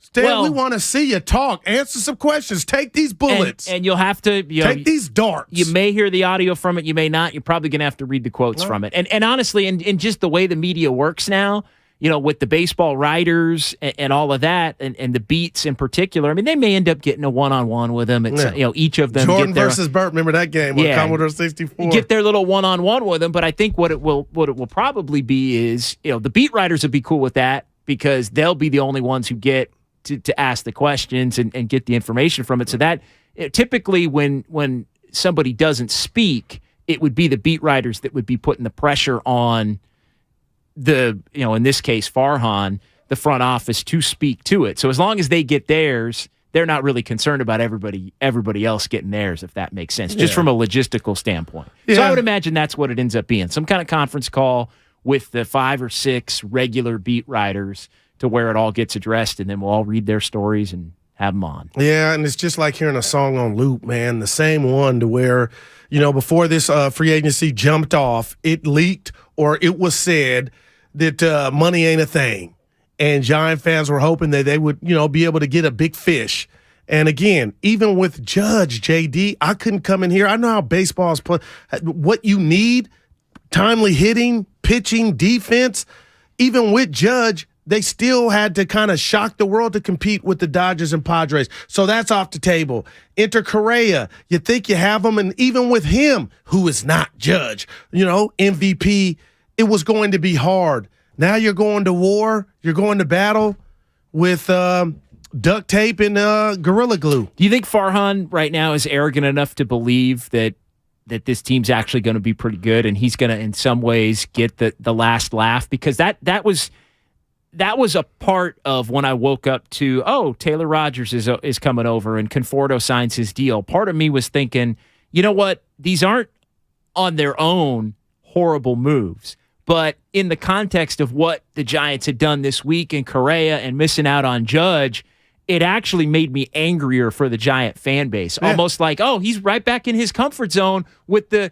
middle, the mid rack, and he's able to pull some clothes off of there and get those deals done. It just it hit me in a certain way that kind of made me more upset about everything that's happened, that he's just so comfortable back with the middling players and the players on prove-it deals and guys coming off injuries or bad. Because Taylor Rogers signs because Taylor Rogers sucked last year. That's why that's why Conforto, I laughed when I saw the signing. Conforto signs because he didn't take an at-bat last year. Yeah, but you're worried about medicals. My thing with you, if Farhan's feeling that way, he's neutered to me. And it goes back to when we talked to Bob Myers. He's neutered in the fact that the owner is telling Giant fans, I run this. Okay, I run this. We're doing it my way. Frank Sinatra. So when you talk about Farhan, maybe he's giddy. I can do it. I can do these little things under the radar. But at what expense? At what price, Farhan, did you get your way? If you are happy with these signings and this was your vision, your team, to me, they're not. How better are they? You got the booby prize when it comes to what division you're in. And you're in Robert De Niro, Pacino, and you're Jack Tripper as an actor. That's what you are. You're not going to knock these two teams off, barring a miracle. Look, it's an awful look. It's not what Farhan wanted by any stretch, and it's embarrassing. I mean, his entire reputation is tied to this. Whether it's the ownership's fault, Goo, or not, no doubt. His reputation is tied to this. But I guess in separating from that some, I could see him, because remember, the way he looks at the game is numbers. He looks at the game as numbers, production. If this guy hits, if we do this. This was an 81-win team. Like, the Giants are spoken of, and I think Farhan would probably say this, and I hate the fact that I'm almost playing devil's advocate for him, Goo, but I'm going to do it in this sense. People speak of the Giants like they were a 65-win team last year. They were an 81-win team last year. And it was can I say bad 81? It was a bad 81. Okay. It was an awful look. It was an uninspired 81. It was a sloppy 81. It was a uninteresting, dull, hard to watch 81. Yep. But when you remove yourself from it, I bet Farhan would be like, well, it's 81. So, we make this move, make that move. I think I read where they've spent, and Grandy, correct me if I'm wrong, they spent more money than anybody, just top to bottom, or what was the note on the Giants as far as the total spending for this? The Giants have spent the seventh most money this offseason. Seventh most. Mets are still a wide number one. Yeah, okay. Yeah. I thought it was higher than that, but they've spent the seventh most. Imagine if you were a Met fan right now, just like we know the players got to go out there, execute. They got to go out there and win. But the fact that your owner, your GM is saying, you know what? Give me that Amex card. We're going for it. You know what? We may come up shorthanded. We may not get it done. But the feeling you have when you know that you're not being lied to as a fan base, and they're putting their money where their mouth is, that is second to none. And you know who it reminds me of, Jay? I'm sorry. I'm going to keep bringing this man's name up all day, every day as we talk about this, and it's the basketball team here in the Yay. And that is the Golden State Warriors led by Myers and Joe Lacob. I'm sorry if that's how I visualize my team being ran. Yeah, I mean, they are the standard. You guys matter. Fans. Yeah, they are the standard, although, again, you could make the case, not from a financial commitment standpoint, but you could make the case that in some ways the Warriors right now are not listening to the fans, because there's a certain percentage of the fan base for the Warriors side of things that would be like, hey, what are we doing with these young guys? Well, that's after 4 championships, Jay, after being no doubt. Well, the Giants have won 3. The Giants have won 3 in the last decade. That would be a fat cat spoiled fan. That wouldn't supersede what Joe Lacob has delivered. Even going to get Kevin Durant after you were already won the chip. And this group, that's how I would run my team. And this group has won nothing Like, let's be honest. It's different. Farhan's a genius. What about that, JD? He's a genius. The farm's going to be so littered with top flight prospects. All that. Like, get out of here. And then, you know what? If we want to keep it real, and Farhan was talking political views and the trash in the city, the owner got his own issues. So, you know, that all that is part of this to me. It's just, I know it's Christmas, just a holiday season, but Jay, it's all foul. How can you be? It's foul. Here's the other part to it. There will always be, as it relates to Correa, no matter how good the Giants are, there will be the belief that they would be better with Correa. You know, unless Correa is just on the shelf with the specific injury and I'm not even, you know what, maybe that happens, maybe it doesn't. Like, I'm not going to account for that at this point, but to me, it's what's likely going to happen is Correa is going to go have a damn good year with the Mets, and they're going to be a pretty good team in the mix for their division, a playoff team, right? Doing it a different way than they did it with some different players last year. The Mets are going to be good, and Correa is going to be good. I'm going to accept that. The Mets are already good. I'm open-minded enough to not sleep on the Giants sneaky being good. It's baseball. 2 years ago was the extreme version of that. I mean, that team was middle of the pack, and they won 107 games. They were not overly talented. They were extremely lucky in season, right? And they ended up having some players for that year that overperformed who they really were. And so I'm not like, but that's the Farhan sweet spot. That's where Farhan thinks that, you know, he can win, even if the Giants have some version of that this year. The belief will still be, well, you could have had Correa and it could have been 5, 8, 10. You know, you win 85 or 88, let's say, with the team you had, it would have been 95. You win 93, it would have been 100. You finish second in the division, you might have won it. You go out in the first round of the playoffs, you might have gone to a league championship series or a World Series. All of that's on the table, and they'll still have to be accountable for that. That's a great based point on what Correa does. And it's interesting you bring up 107. Because to me, JD, that was the last hurrah, almost like Steph, Clay, and Dre. Okay, yeah, you had the Wade Juniors and the Darren Ruffs, but the fan base fell in love with Belt, Posey, and Crawford. And who led that brigade? It was still those guys were making contributions to that team, so the fans were still in love with the last, to me, hurrah element of the big three. And you're getting contributions from guys, you know, people haven't even heard of, but that was where are the new Crawfords, Posies, and Belts? They're not around. And because they aren't around in the farm system, pay less, getting guys that didn't even play, and then you don't want to pay, and I keep going here, Jay, you didn't want to pay Gosman because you think you got some type of magic dust to where you can get something off the trash heap, Sanford and Son, and sprinkle some dust on them, get a good year out of them. Then when it's time to pay, you don't want to pay because you think, and you're so arrogant, you can go repeat that. The rent site, you can do it again. And there's no reason to me, Rodon's in New York, except you don't want to pay front office for something that you're getting value from, and Rodon was arguably your best pitcher with him and Webb. Man, Rodon is exactly Conforto. It was 2-year deal, opt out if the first, and the plan is you hope he's so good, and he was, that he opts out and then you don't pay him. Man. That is the Rodon deal is the Conforto deal. It's that version of it. A guy that had some injuries soon. He'll be gone. It had some injuries. I think the Giants would like to tell you if he's good, we'll pay him. I think that at some point that was the goal, but they I think have gotten lost in the weeds as far as that goes, and it's worked in conjunction with they haven't brought the young players up to be the new core. Right, they're behind schedule. And now, because you're behind schedule, there's more of an emphasis on going and getting a star.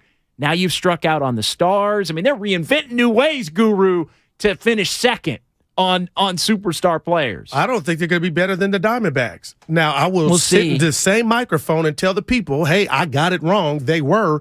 But this is my favorite question. Who's the best Giant right now?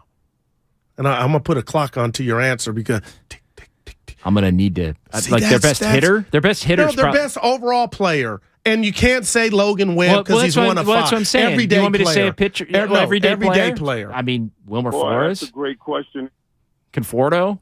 I mean, Conforto if he's healthy. I love Flores, but if you're telling me that's your best player, who? I mean, I'm being. Keep going. You can have Haniger if he's healthy, maybe. But Conforto if he's healthy, maybe. Who's the Padres' best player?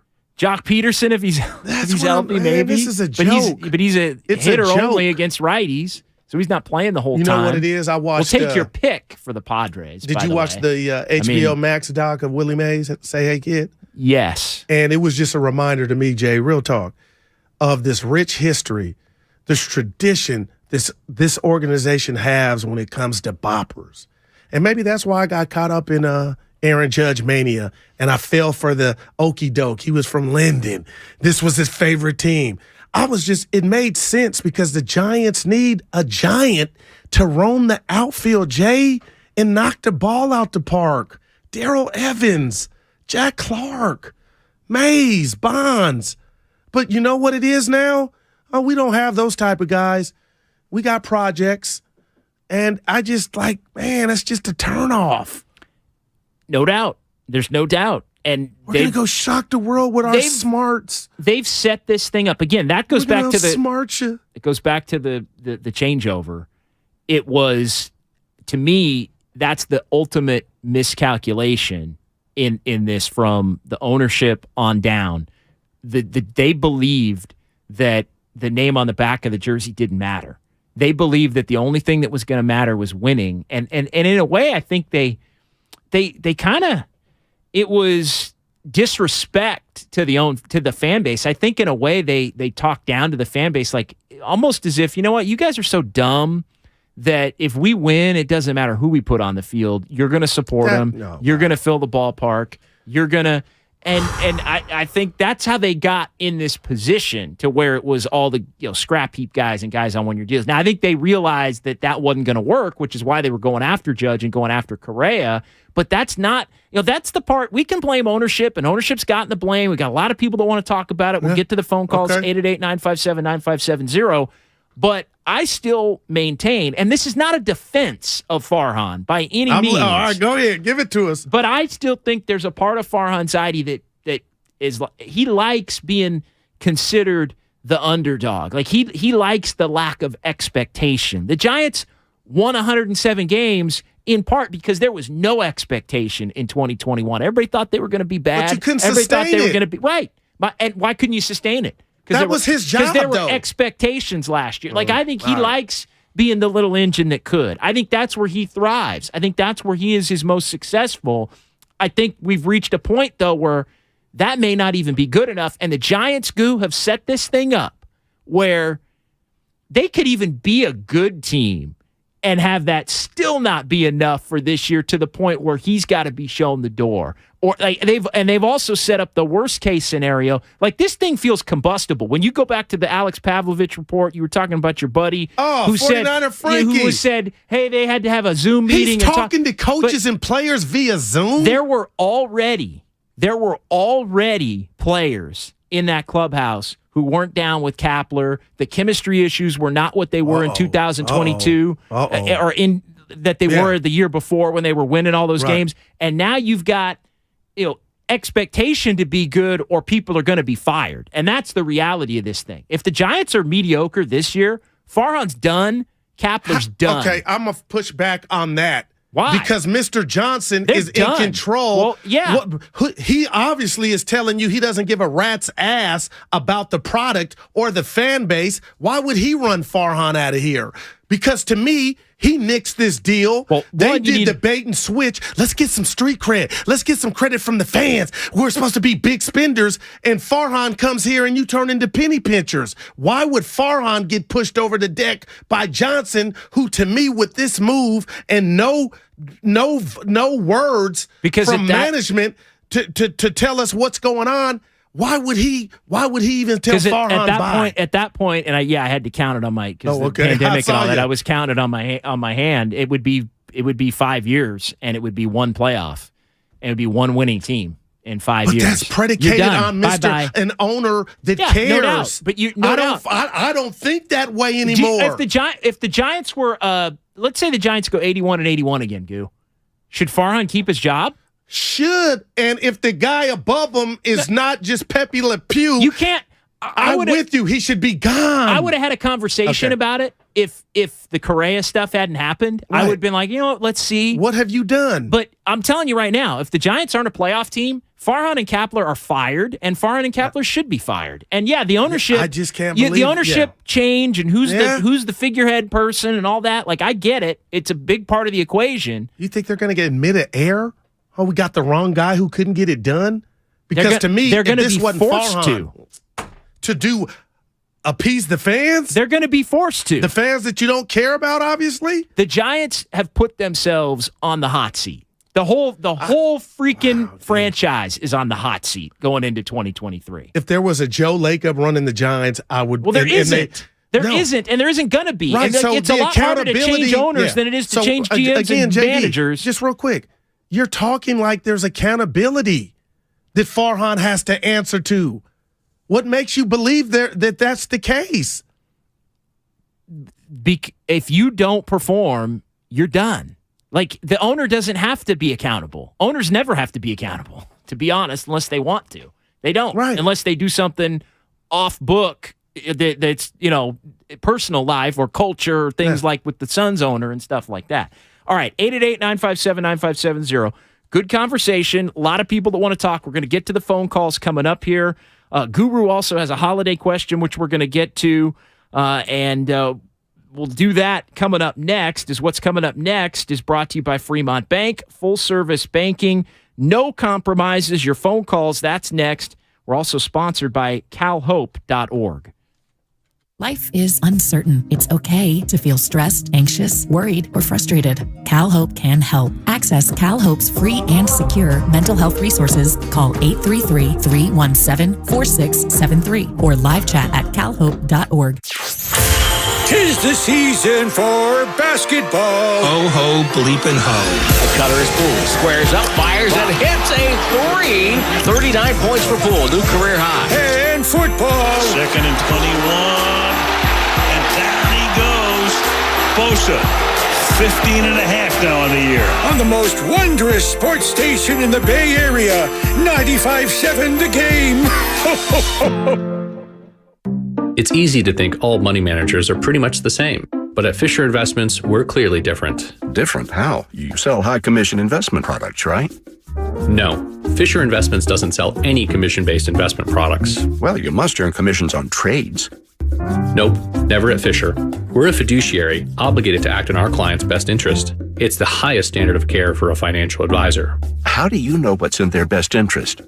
We get to know our clients and then tailor a portfolio based on their goals and needs. But you probably sneak in some hidden and layered fees. No, we have one transparent management fee, structured so we do better when our clients do better. Wow, you really do look out for your clients.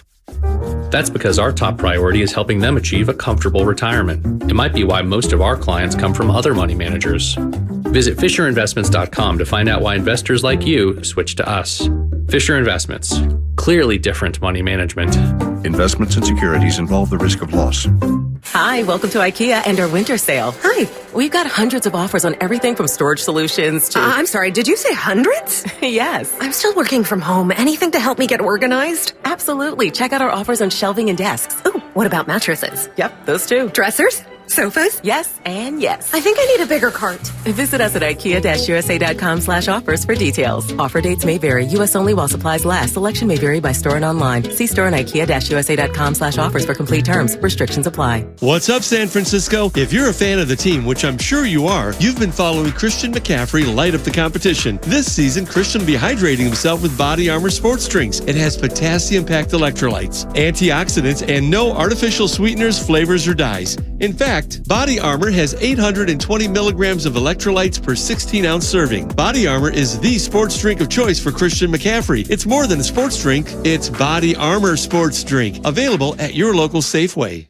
Tune in this week to kick off with Boomer and Valente, where they break down all the headlines in the NFL. Brought to you by Fish Hippie. Save up to 70% right now at fishhippie.com on comfortable, casual, and active apparel. Norman, we need to pause this surgery. What, doctor? Well, we need to hurry to the Xfinity Hello 2023 sale. New Xfinity customers can get 75 megabit internet for just $19.99 a month for 12 months with a 1-year contract. Plus, when you add 2 lines of Xfinity Mobile, you get $500 back for a limited time. Drop everything. Get to the Xfinity Hello 2023 sale now through January 10th. Go to Xfinity.com/Hello2023 to learn more. Restrictions apply. Internet offer requires paperless billing and autopay with stored bank account. Equipment, taxes, and fees extra. After term, regular rates apply. Xfinity Internet required for Xfinity Mobile. Have you been naughty or nice this year? Cash don't care.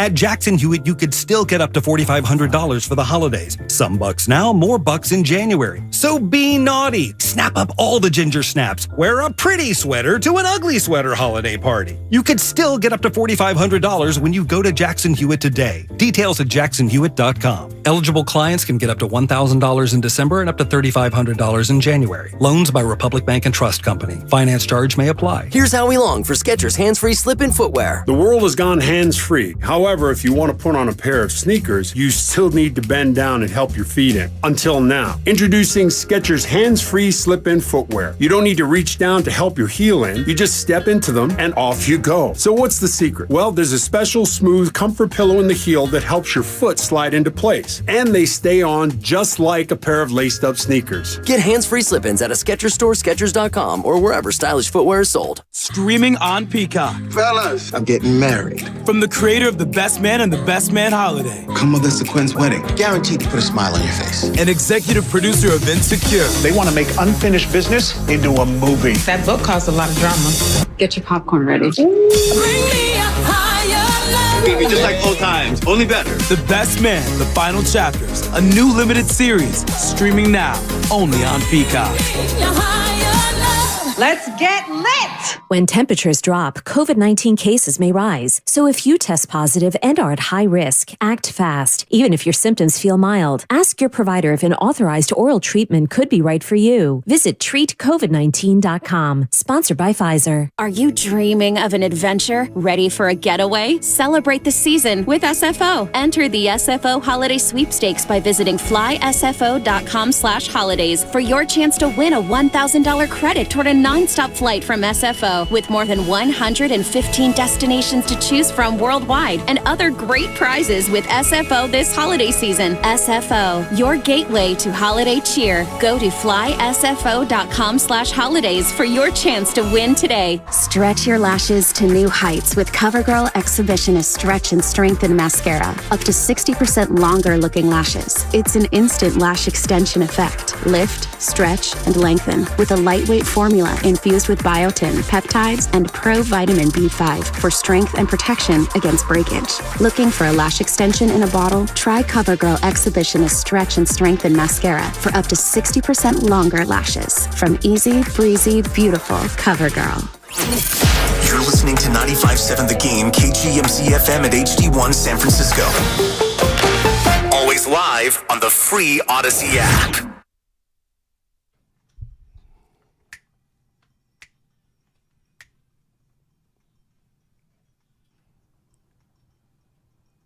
Now, back to Steiny and Guru on 95.7 The Game. Hour number 2, John Dickinson for Matt Steinmetz, Daryl the Guru Johnson here as always. It's Steiny and Guru on a Friday, getting everybody set up for the holiday.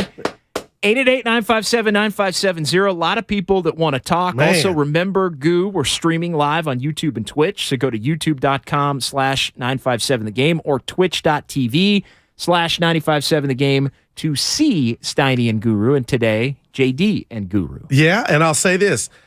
Never do we do a Friday show and have NFL football, I don't, to look forward to the next day, being that it's Saturday.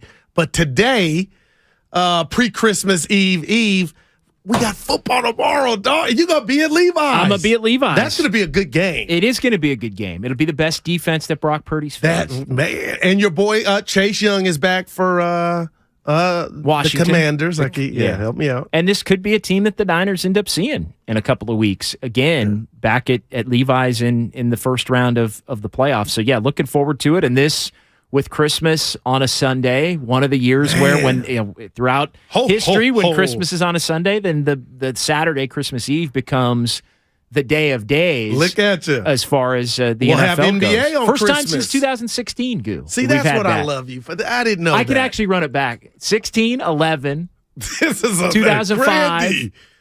Like, how those does are that just all the off the years top? where all the years where Christmas Eve was on a Saturday, like, and we had extra place football. do you go to put that data there? 94. Last year, the Niners won a Super Bowl. 94. Wow. They didn't play on that day, though. They played on Monday night. They played that weekend. They played the real Rain Man, JD. But yeah, go ahead. Can I say something? We got a lot of people want to talk, but before you grab the calls, Giants, you want to get into your holiday question as well? Yeah. But go ahead. What were you going to say first?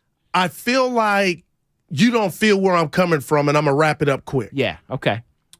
I understand if the Giants somehow don't compete or have a bad season, you could justify running Farhan. I get that. You could tell me that this year, this offseason. My thing to you is I am so distraught for Giant fans and turned off by this owner who I believe used this fake medical whatever to say, I don't want to spend that money, and they did it for the wrong reasons. What I'm telling you and the listeners is, Jay, now to me, there's no accountability. This is not an owner that gives a damn about winning to me anymore. So he'll let Farhan with the scholarship. Hey, Farhan, just do whatever you got to do, bud. I hired you. There's no accountability. So that's what cologne I have on now about you're right, but it won't happen now because the owner is overseeing all this. You're saying that the owner would not fire Farhan because Farhan would be executing his plan all day long. And that equals like the job movie security. Major League with the great legendary one, Charlie Sheen. Okay.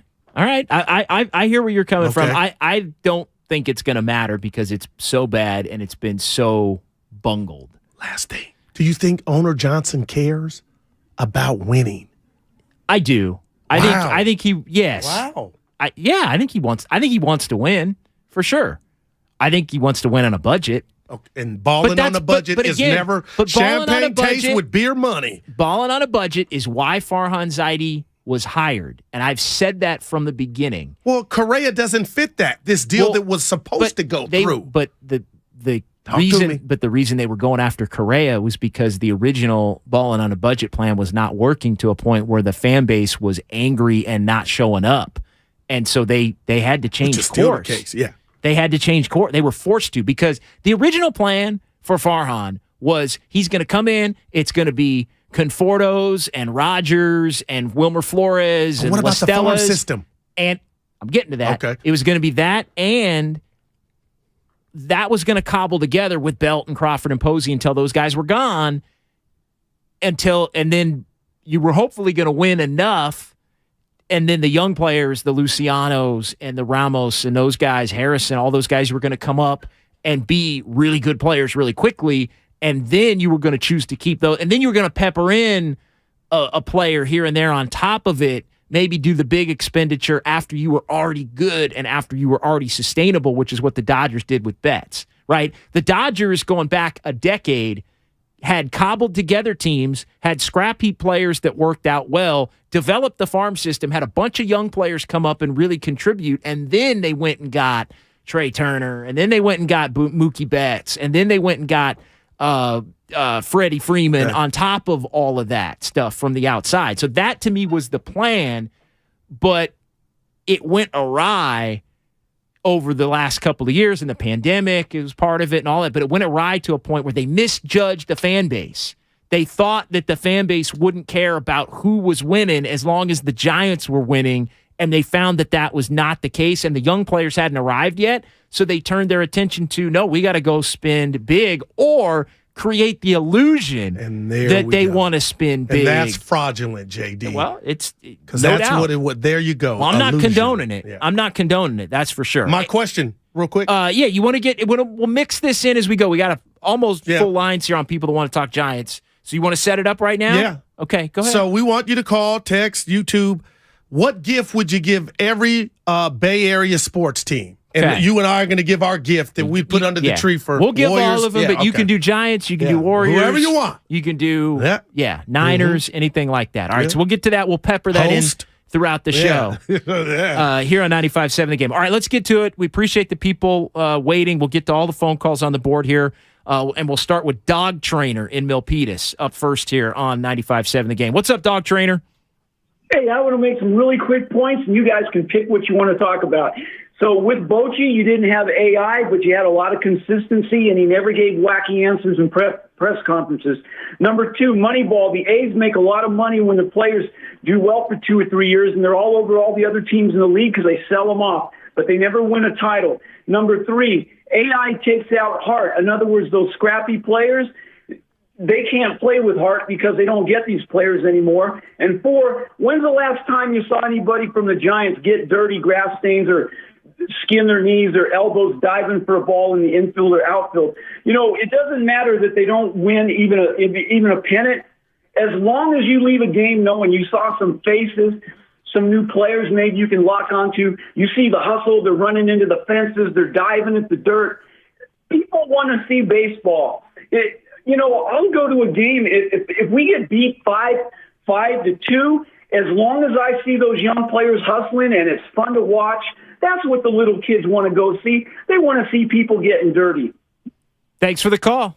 No, I love it. And I'm not saying the people that the players that the Giants have don't fit that mold. Okay? It's just this is about star power. This is about competing. It's about the common fan is really what it's about. It's not about the diehard. Because the diehard and we're going to find out, the diehards are saying they're not going to come. But because of this, right? But to me, if you were going to break it down as far as 42,000 in Oracle Park, let's just say 40. Yeah. We'll keep it simple. 40,000 in Oracle Park. Well, I think the Giants will tell you, 17 to 20 are coming no matter what. Okay. Yeah. And that's not good enough. But the other 20 are coming.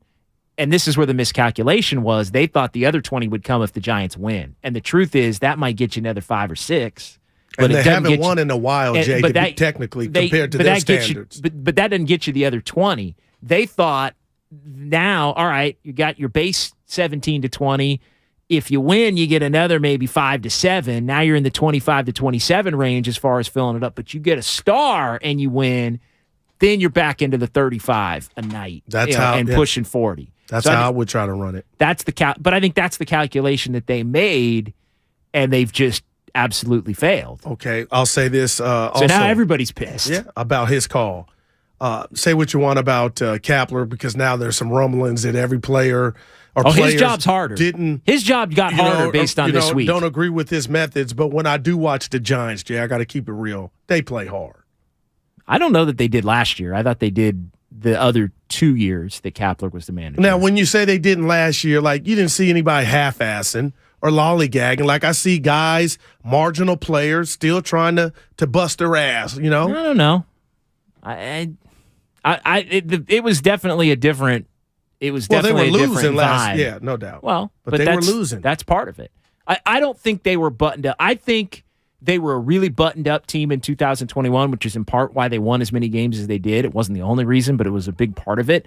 I thought they were a shabby baseball team. Now, some of that was... Well, the defense was some of bad it was player Bears. Decline. All right. Some of it was players they acquired. Lack of focus. Jock Peterson. I mean, Jock Peterson's a low. Dude, where's my car? Like, Jock Peterson is, like... He got slapped and did nothing. I'll just leave that there. And again, we talked about that at the time. Like, does that matter? Does it not does, matter? Jay. I think him doing nothing is reflected the energy of the whole team last year. Man. Like, we didn't know that in May. Yeah. But by the end of it, and then he didn't even really want to be here. They kind of forced him. Like, even that was weird because everybody thought he was gone, and then they overpaid him for 1 year to get him to stay, basically to force him to stay because he was going to get way more, like double what he would have got from anybody else.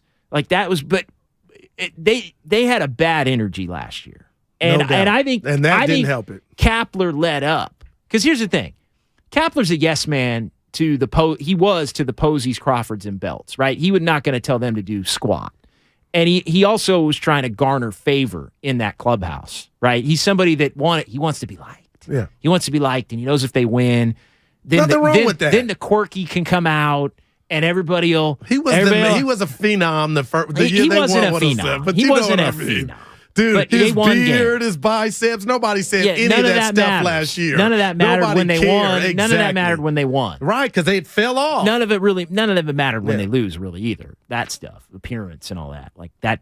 Last year was a moot point. The point I'm getting at, though, is I think he ran a loose ship because of the way 2021 went. Like, I just think he thought, hey, all right, I got this thing dialed. I don't have to do it. Well, that doesn't explain. No, I'm saying I disagree with you, Jay. At this point, he's the least of their problems. Yeah. But I'm going to tell you something right now. If there is fractures to begin with, and the offseason that they've had is only going to add to the scrutiny that's put on this team on a day-in, day-out basis, that is added pressure on him to get them to perform at a level that they didn't perform at last year in terms of watchability and just being clean, because this is a more talented team than they had last year. Or if I'm right with, and I'm not saying you're wrong, if I'm right with my theory, he's got the scholarship just like Farhan. No, he don't have a scholarship. Doo-doo goes downhill. So, he don't have a scholarship. I'll say this: the microcosm to the Giants. I don't put it on Kapler. Lamont Wade Jr. was, the best story in MLB, one of them, the year they won 107. He was why would anybody think he would be a sustainable? Right. Because you saw it and you thought, exactly. Well, yes, I didn't. He was lost for much of last year. So, to me, that ain't on Kapler. That was just like, hey, you owe the baseball gods. 107, we're taxing you on that. Darren Ruff, every time you swing, it's a game-winning homer. All that stuff evaporated. What I'm saying is, that's on Kapler. But what I'm saying is, they played shabby baseball. That's on Kapler. They were unprepared. Their defense was horrible. There were substitutions that were bungled last year. There were weird instances that happened. There was a dude that wasn't on the lineup card that was supposed to be that one. Like a lot of that weird Kapler stuff from Philly happened last year. Right. Like it really did. It didn't happen 2 years ago, but it happened last year. That's fair. And so to me, that stuff comes back. And look, Kapler's like third or fourth on the list right now. But what I'm getting at is, if the rest of it is not, but like Kapler needs a great team to have a good record. You know what I'm saying? Right. Like he's not punching up. Gotcha. If that makes sense. Okay. But what I'm getting at is, if there's fraying beneath the surface already, and there's added scrutiny on the Giants to day to day, are they winning? Are they not? Are the moves working out? Are they not? That adds a level of pressure that I don't think Gabe Kapler can't, like, if they already don't like him, I'm blown away. If they already don't like him, which I think we kind of know they already aren't feeling him from what you've said and what's been reported. But do the most important people like him? And I that think Farhan answer likes is him. yes. I think Farhan likes him. No doubt. So that's what I'm saying, Jay. But again, you're going to have fall guys. Like, and again, I'm not saying that the owner would be wrong. The owner would be right. Like, if this team doesn't make the playoffs, Farhan should be fired, and Kapler should be fired. And now I feel like with based on last week's events, I wouldn't have said that a week ago. Happen. Right. I get that. But that's you why think I was it's shocked. more likely they don't get fired? It's scholarship city now. Yeah, no, yeah. To me, I now know you are right, and it should happen. But now it won't happen. I'm just saying it's going to be harder for Kapler to keep this team together because of everything that's gone on. It makes his job harder, and I don't think he's up to snuff unless the players that Farhan got are all overperforming at the level that they did a couple of years ago. That guy in San Francisco, 888-957-9570. What's up, that guy? Hey, fellas. Happy holidays to you both. Back at you. I appreciate what you guys do. Long time no talk. But, man, you guys got me fired up. You guys are bringing the heat, hashtag Lincecum Cy Young years with the passion, hashtag midday General Hospital. But listen, so, I want to say one more thing, too. R.I.P. Franco. Franco Harris, this is 50th anniversary today. Tragic thing, but, great memories. Appreciate it. Hey, but on this Giants thing, man, I was in FedEx yesterday. And I was sending out some packages late, too. Don't tell anybody. But there was a guy with a hoodie, a Texas Rangers hoodie. He comes up to me and says, hey, I bet we do better than you guys next year. He had a Giants, and I got a Giants cap on, and he had a Texas Ranger hoodie. So this is what's happening here. This team, this team is a joke now. If you're a fan, and I've been around since I was hopping the fence at the stick back in the days when no one else wanted to go. If you're a fan, you have to have pride not only in those players that wear that jersey, but in the people that running the show. And we all know that they ran out Bochy. Bochy wanted to keep managing, and they ran him away. And for Farhan and Kapler, I'm telling you right now, if you guys are listening and you don't win, get the hell out of town because we don't want you. We don't want your analytics. We don't want any of it. This is, like you were saying, Goo, this is nostalgia. You know, you go to that ballpark and you see that Coke bottle. And you know what? I canceled my mini packages, too. I usually get 2 10-packs every year. Not doing it this year. I'm going Bonte. I'm not going because what they did. This is like getting, you know, your parents promised you that big Huffy with the banana seat. You remember those, Guru, back in the day. And on Christmas, you open it up and it's a skateboard. Oh. This is what they're trying to give us. This is pathetic. And how are we going to get any more free agents to come here? Because you're going to look back 8 years ago, you had a hangnail and we canceled your contract. Who's running this show? You know what I'm saying? Wow. So if they don't win, they got to get the hell out of town because we don't want them. They're trying to run the nostalgia San Francisco Giants like they're the Oakland A's. At least the A's, we know what to expect. We know what we're going to get every year. Not with the Giants. They're a joke. And if I could give one thing to any Bay Area team, I'd give a new stadium to the A's. You guys be safe. Have a great holiday and enjoy it with the fam. Appreciate what you do, both of you. All right, appreciate it. That guy, good stuff. He brought the fire. That was great stuff. And I got to tell you this. Again, you know, I'm a P1, Jay. I was listening to Bonte Shesky a couple days ago. Mark Ibanez, diehard Giant fan. He sounded like that fan. And everything he said is like, Jay, I'm looking at you right now. You are my dog. 2 peas in a pod, but I'm blown away that now that we've seen what happened, we've seen the team on mute as far as talking to the fan base or trying to explain that they care about the despair that the fans are feeling, that if they stink, the Nagila, there's nobody in the Giant org that's going to make Farhan pay the price or Kapler, but you feel that way. Oh, and look, that's what's shocking. Well, I do feel that way. Look, and Charles Johnson isn't the only decider in this thing. Or Greg Johnson, his son, or I mean, there are a bunch of different people. Like there will be a fall guy. And again, there will. But when you say that, you make it sound like, and I don't even like using that term because it makes it sound like it wouldn't be warranted. Right. It would be warranted. But my point is that's why I'm sure of it. There isn't, you don't, like, and here's the other part. We don't know Farhan's role in this. And I think that's where Farhan is doing his own scamming. Okay. And it wouldn't surprise me. A word. No, it wouldn't surprise me. And I don't know. I mean, I think Farhan's a pretty good guy. But the one thing we know about Farhan, and I said this yesterday, is he's very comfortable on the balling with a budget, plan. I hate that. Okay? Oh. He's comfortable with that. How do we know that we're all assuming that it was the ownership and it was cold feet. I am. How do we know that Farhan wasn't the one that said, you know what? I wouldn't do it either. Because the deal is anti-Farhan.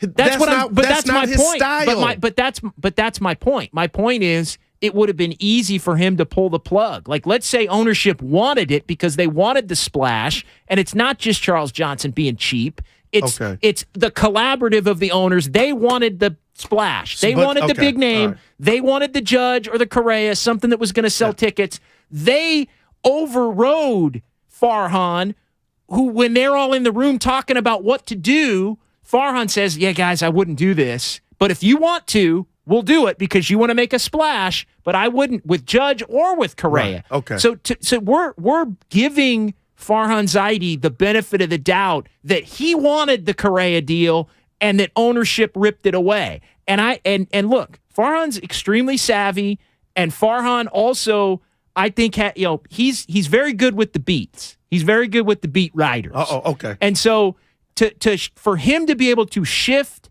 a narrative to this is ownership, that's him protecting his own from something that I don't know that he even wanted to do in the first place. Okay. So that part of it is going to be interesting because if this starts to look like ownership blew it, right? Then who's to say that they're not going to leak? You know what? To me, this thing has the potential to get ugly back and forth between the ownership standpoint and the Farhan standpoint of them saying, well, no, Farhan didn't want to do it. Because it's not hard to believe Farhan wouldn't want to do the Correa deal after looking at the medicals because he probably didn't want to do it. It's against his norm to begin with. Okay. So I'm not saying I know that, but that's a plausible scenario that I don't think has been nearly discussed enough. I love that. I'm not mad at you. I disagree with it because of this, Jay. On Stars, there's a great show, Power. If you're telling me on one front, Farhan doesn't have the power to nix the courtship of a judge, which the Giants were in, we got money to spend, they were in on Correa. If he played that role, he's powerless in the team going after those guys. You think he has the power to double back after this red flag came up for medical to then exercise his power and tell Mr. Johnson, hey, dog, nix this. Don't know. See, to me, he's just a pawn. He's powerless. And that's why I feel like you do. I'm not saying you're wrong. He didn't have that clout to nix it because he didn't have the clout to stop it. He could have a vote, though, to nix it. I mean, maybe ultimately he didn't have the final say. We're both speculate. But I'm guessing. And I'm mad at that. But I'm guessing there was a meeting. Hey, what do we do? Hey, there's this thing on the medical. What do we do? But it's the origin of you think and I get it. He was out on it from the beginning. We don't need no big fish. Do you think Farhan Zaidi really wanted to sign Carlos Correa to a 13-year, $350 million deal? None. And that's why I feel like he doesn't have the say to nix it. Fair enough. I mean, I think that's plausible. All right, 888-957-9570. What's also plausible is more phone calls as well. And, hey, our 95.7 The Game shop is live. Rennell and Hercules ordered a DPOI sweatshirt today. Yeah. So you can get yours at 957thegameshop.com. We'll be back. It's the most wonderful time of the year on 95.7 The Game. Oy, oy, oy! It's the most wonderful time of the year. We're having a holly jolly time here on the Bay Area Sports Station. Yay! Wait a second. Ray, you can't open your Christmas gifts early. Oh, bite me. The Bay Area Sports Station, 95.7 The Game. Ho, ho, ho, ho, ho. And now, your Live Nation lineup. The Roots at the Masonic December 29th. Baby, don't worry, you know that you got me. If you were worried about me. Nimesh Patel at the Masonic January 21st. Sarah Silverman at the Masonic February 25th. And Margaret Cho at Palace of Fine Arts June 2nd.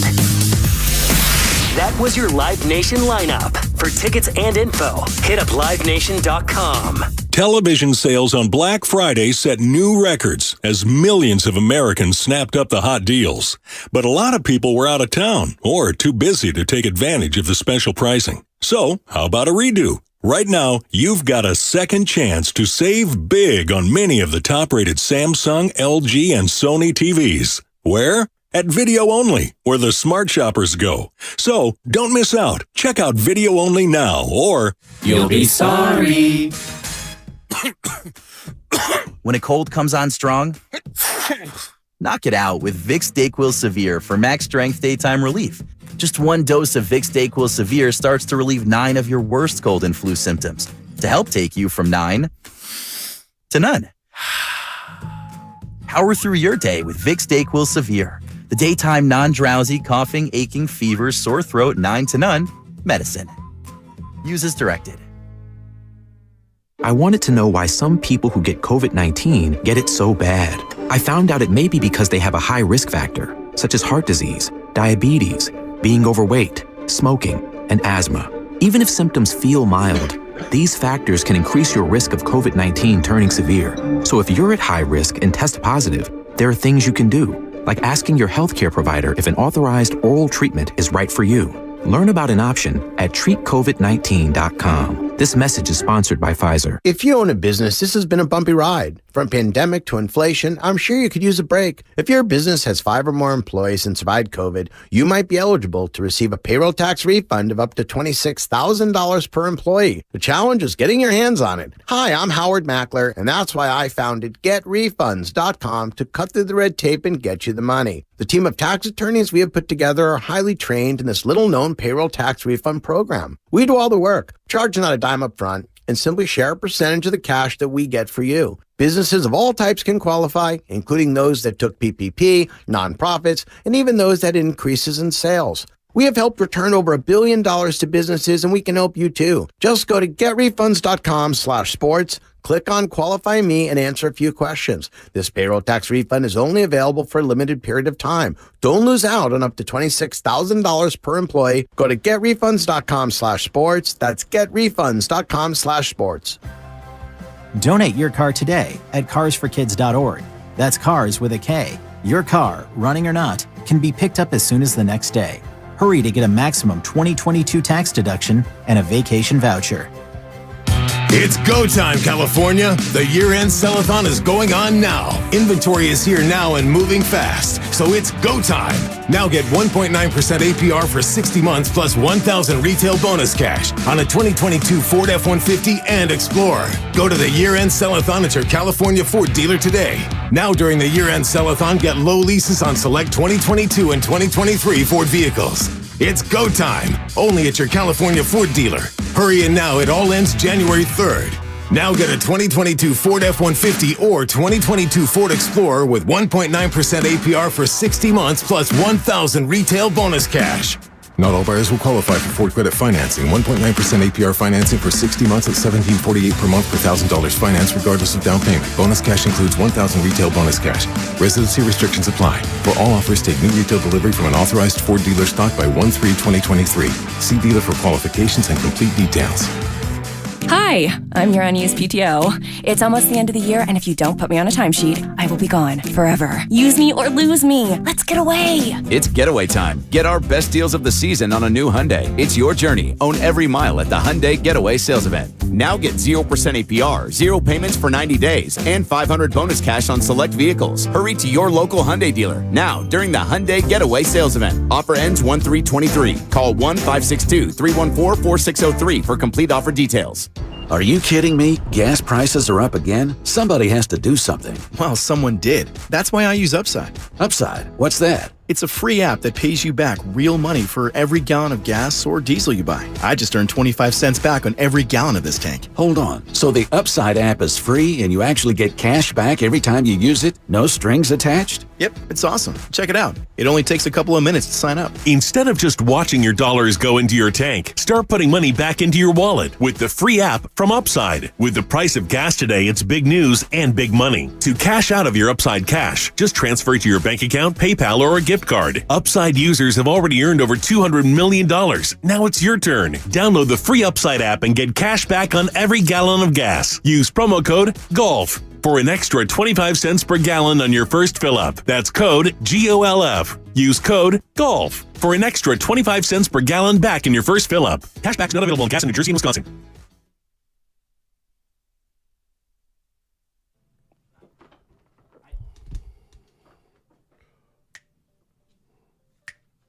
Now, back to Steiny and Guru on 95.7 The Game.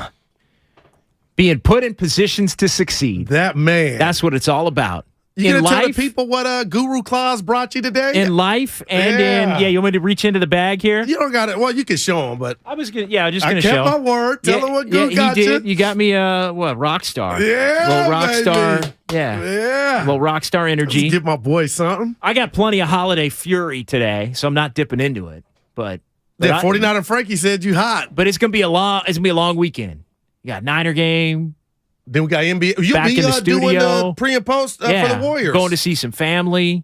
Yeah, it's going to be all good. Ja doing too much talking. You said yesterday. They always do.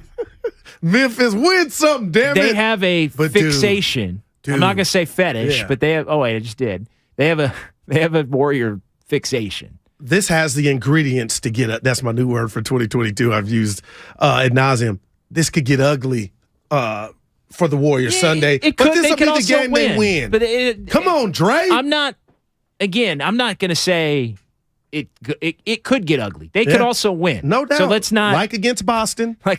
We thought Boston could get ugly. Lost 5 or 6. Well, Boston's not the same team since they lost the Warriors. They don't have Udoka either. Lost that to Orlando coach, a couple times. About that coach. What don't I like about him? I don't know. I haven't seen. I don't really have an opinion. Yeah. I don't really have an opinion. I look shame. I'm like, you ain't in charge. You ain't running nothing. I liked Udoka as a coach last year. I thought he did a nice job. Obviously, there's other things going on that are much bigger than that. Yep. Much bigger than that. 888-957-9570. And so we are here on 95.7 The Game. 95.7 The Game shop.com live. Want to make sure. You got any swag? That's what I should have got you. No. Yeah, what were you gonna get me? Rat on the table. The rat. I do it right on the table. Yeah. I do. That one I like. Yeah. I told Nahigian, I said you got to get that's a problem. Oh, there, boy, he probably doing it now. Yeah, that's a problem. Look, he's like, oh yeah, that's good. That's a good idea. I was like a month ago. Jay, you fired up on this, but you're doing a great job. I feel like I'm doing a great job. But at the end of the day, wow, we'll never know. Good for you, girl. We'll never know who's right. No, we won't. And and there are people coming down my road on the text line, Xfinity Mobile text line, saying they love you're fired up. But people, JD, you're talking about speculation. Well, we don't know either way. Like we don't know whether it was ownership or Farhan or both. Gotcha. That 86 the Correa deal. Give me this, and I don't like this. This is on the street of the Oakland A's. And if that's what this organization's going to turn into, Jay, then no heads will ever roll. This will just be par for the course. 888-957-9570. Let's go back to the phones. Matt in San Rafael. We got one line open right now. But, Matt, you've got it here on 95.7 The Game. Hey, guys. How's it going? Good. Hey. Hey, so I think win, lose, or draw, the fan base, we're out on these guys. And I'm about to say something that 8 years ago I would have thrown up if I heard myself say this. But what the Giants ownership needs to do is what Jed York did. Just identify, okay, we screwed the pooch. It's not working the way we wanted it to. There's a culture break now. This GM, this manager, they don't understand what this franchise is, what it means to the city, and what it is to be a San Francisco Giant. So you go and do what they did. Get yourself a coach or a GM or both who know the team, know the history. Go get Will Clark as your GM. Get Buster Posey as your manager. Bring back some throwback jerseys. Bring back Cronda candlestick pins, Cronda Oracle pins. Do something to get the fans back in touch with the roots of this franchise so we can reattach. Because right now, I have never heard the Giants, even all the way back at Candlestick when, it was never fun to go when you're getting beat like that, but that was our team, and we still owned it. I've never heard the Giants fan base checked out like this. It's done. Even if you win, it's going to be boring, ugly. I mean, they put a team together where we had to put the names back on the home jerseys because we don't even know who half these guys are. It's embarrassing. Thanks for the call. I think a lot of Giants fans feel that way right now. How you feel. Well, here's the conundrum that the Giants also have right now.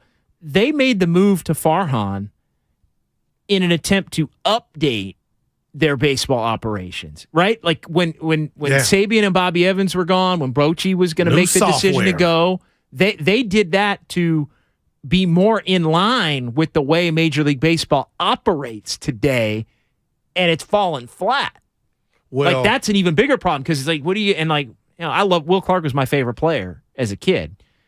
I don't want Will Clark to be my GM. Like that's not. I'm kind of torn there because he knows okay, but there's been some. He could be my hitting coach. I love Will Clark, but he could be my hitting coach. He could be on my staff. He's not going to be my GM. Would you have been able to say that, and would that caller have been able to make his stellar points that he did when they won 107? And I'm gonna step back. Well, no, it looked like the update looked like, oh boy, did we get it right? Nobody was saying Bruce Bochy, and I'm talking to myself. 100%. So, if anything, they were doubling down on the fact that Bochy had gotten stale. No doubt. And tragic, I never thought he got stale. No, I didn't either. Okay. Right. And Texas, I think they're going to be better than the Giants. We'll see. I mean, they got have a better shot. team. They're going to have a shot. And I think he'll clean up a lot of their act. Who you taking, Webb or Martin Perez? Webb. You mean that? Yeah. Martin Perez? Yeah. I'm taking Webb. Well, I'm just making sure we're yeah. I thought you were going to say Webb or DeGrom. No. Well, I might. Giants got a player better than Simeon. I'd take DeGrom. Yeah. Giants got a better player than Simeon. I'd have to. I didn't really look at Simeon's numbers. Did Simeon have a down year last year? It don't matter. Yeah. The year before he was well, but again, we're not talking about the year before. Seager, they got a better player than Seager. Seager's a good player. Yeah, I love him. How many games did he play last year? But you get my drift. Well, but again, it's not only about name. But it's not only about name value. He played more than Conforto. How about that? It's not. He did. He did make, but that wasn't the question. Brandon, you got some info? Seager played 151 games. Okay, my boy. Okay, he hit 245, right. 33 That's homers, 83 RBIs. All right, so no. How many homers, Grandy? The answer is no. Let me go back. What did I say? 33 homers? I think you did. Yeah. Okay, so the answer is no. I didn't watch a lot of Rangers last year. I'll be honest. Yeah. I'm going to watch I hate their stadium. It just looks like Tropicana dark. I like the new stadium because there's less hitting in this than the new stadium. The old one. The old stadium aesthetically is much better looking. Yeah. But I like they pitched a little more. I didn't like all the 14, 13 People are mad. games. That caller had venom. A lot of, rightfully so. But see, that's again, I keep coming back to this miscalculation that the Giants organization, ownership, whatever, franchise collectively, they misread the room. They misread the room about their own fan base. They thought that winning would be the only thing that matters because I think they thought, hey, we didn't really have superstars before. We had guys that we made into superstars, like the panda hats and the giraffe hats. And I think they, to a certain extent, feel like they made a lot of those guys cult figures, as opposed to they were superstar. Like they also won championships for the first time ever. So that those players were always going to be held in a different regard than even great. Like Buster Posey's held in different regard than Will Clark because Buster Posey won a chip. Would you want him running? Would you want him being Will Clark? He could. I'd be open minded to him. Now, what's the difference between? I'm just asking Buster and Will. When you're like, oh, I don't want Will. I think Buster's more in tune with today's game, and I just think he's sharper. I just think, if he wanted to do it, I just think Buster Posey better equipped at this point. I mean, we're talking about a dude that's 35 versus a dude that's like 60. Yeah. It's a different equation there. 888-957-9570. Is it Eric or Aaron in the Yoon on 95.7 The Game? It's Eric. Okay. What's up, Eric? Hey, how are you guys doing, man? Hey, just wanted to say thanks for taking my call. I wanted to just say it's a great time to be a 49ers season ticket holder. So shout out to all those who are and stuck through it since Levi's open. It's a great time. But the gift that I would give to the Niners that I would love to see is T.O. and Patrick Willis coming back, final year, winning it. I know it's a long shot, but I love that. So happy holidays, guys. Back at you. Wow. Thanks for the call. Two great Niners for sure. We're taking your holiday gifts. You want to give a gift to any of the Bay Area sports teams? We've had somebody wants to give a stadium to the A's. That could be the best one. I got one. Can I go? Yeah, absolutely. I am going to give the San Francisco Giants a new owner. Okay. Just gut it all out, sell it. Man, if the Suns went for, I think it was $4 billion, what would the Giants go for? But that's what I would do. I think it's over. We're hearing from the fans, Jay, and now attendance. You just wonder how long or if people ever are going to get over this debacle if they already were hemorrhaging at the turnstile. The only way they get over the debacle is by winning a lot. But even that, I don't think would fully do it. I really don't. Like winning a division and a playoff round, to me, it would almost be that level of winning that it would take. Because I think you can win games and still have a lack of connection to the team. 2021 was the supreme high-end Just example an of incredible that. season. And they still had Posey, Crawford, and Belt on that team. Now it's only going to be Crawford among that Remember group. Buster's opposite home run? What was that, game one? Game one? Oh, man. I was like, they're going to the series. Real quick. Sure. Martin Perez, my guy. Yes. 2.89 ERA last year. A good year. Your boy Webb, 2.90. It's pretty, yeah. With a lower whip of 1.6 for Webb. 1.26 for Martin Perez. I mean, he was Perez is filthy to me. I'm sorry. He is, and he had injury issues and all that. I mean, he was supposed to be a big time pitcher a decade ago. So yeah, no, I like Martin Perez. Let's go to Jeff and Tracy next here on 95.7 The Game with JD and Goo. What's up, Jeff? Hey, happy holidays, guys. Back at you. Okay, so I think the Giants are throwing more gasoline on the fire. So they got out of the Carlos Correa because he broke his ankles like 14 years ago. Then they go out and sign a guy that didn't play all year long and had major surgery on his shoulder. I just don't get it. And I like to give the Giants, for a president, I like to give them some brains. Come on, guys. What are you guys doing? You know, how could they do that? You know, what does that tell everybody? Oh, we lied. You know, I just don't understand what they did. You know, signing someone that just had surgery and saying, well, Correa, he broke his ankle 14 years ago, so we're not going to sign him. What do you guys think? Wow. Yeah, thanks for the call. And was it? I think it was 2014 when it happened. But again, that's the question everybody's asking. But if the spreadsheet says medical, it shouldn't matter about how big the contract is for us to care. It does. But if you're faking, you're right, but that and you're really doing something for Steiny's voice, Goo, they're doing it for the wrong reasons, and I really believe they got cold feet. Well, yeah, they were. I agree with Steiny on that. I do think the Giants were looking at Correa for the wrong reasons, no doubt. Mm-hmm. They were looking at Judge, I think, for the wrong reasons.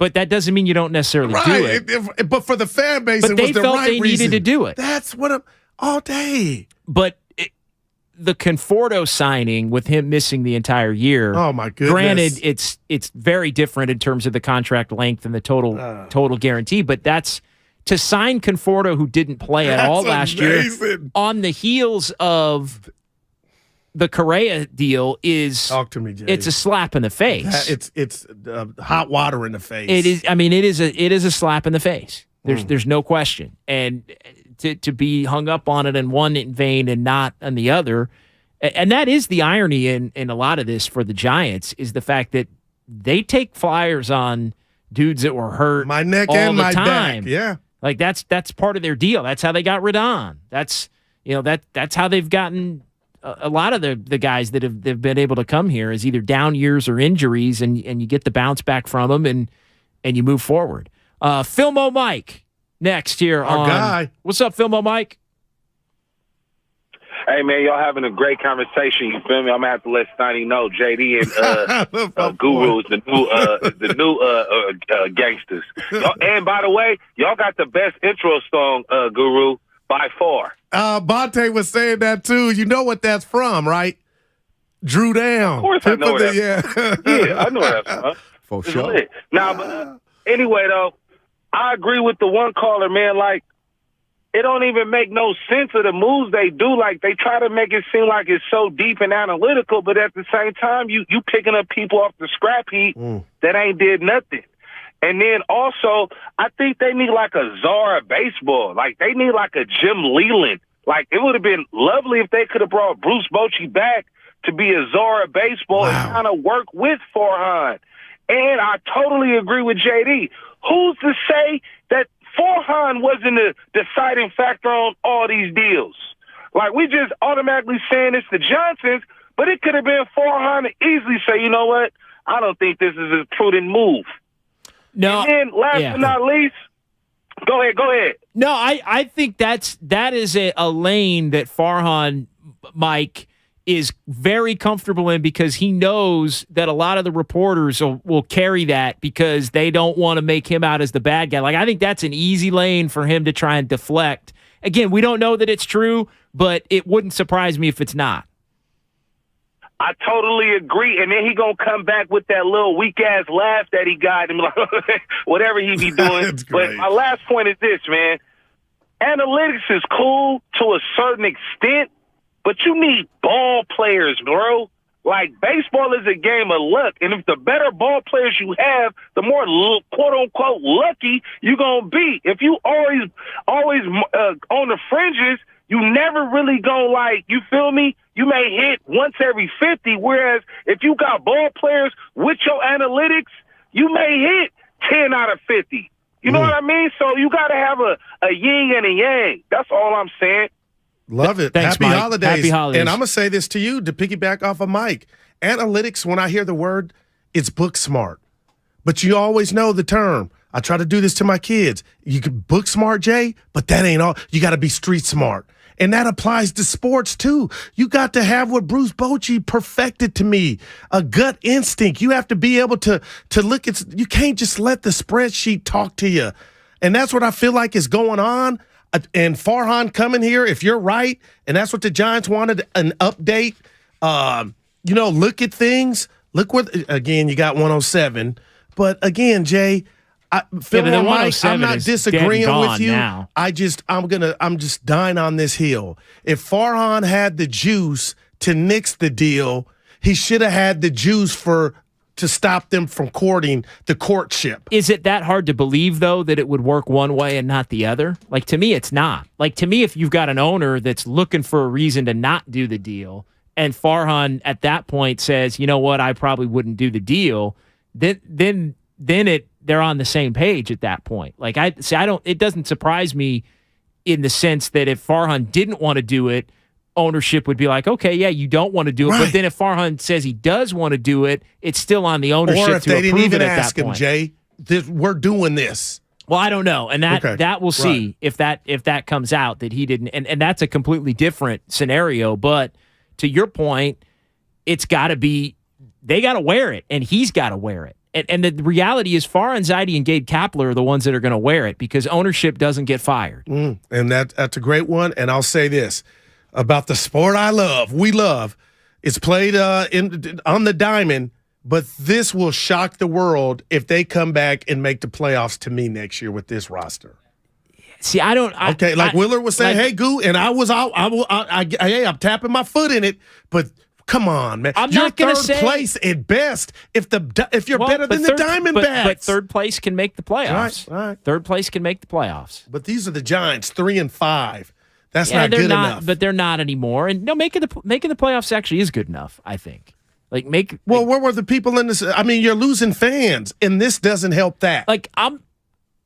They lost fans, Jay. That's a story. No doubt. This cannot help. No doubt. It doesn't help. But what I'm saying is to think that they're automatically going to suck next year is a little bit foolish. Right. And that's the one thing. I'm not necessarily coming down your road. I'm just more explaining my thought process. I get you.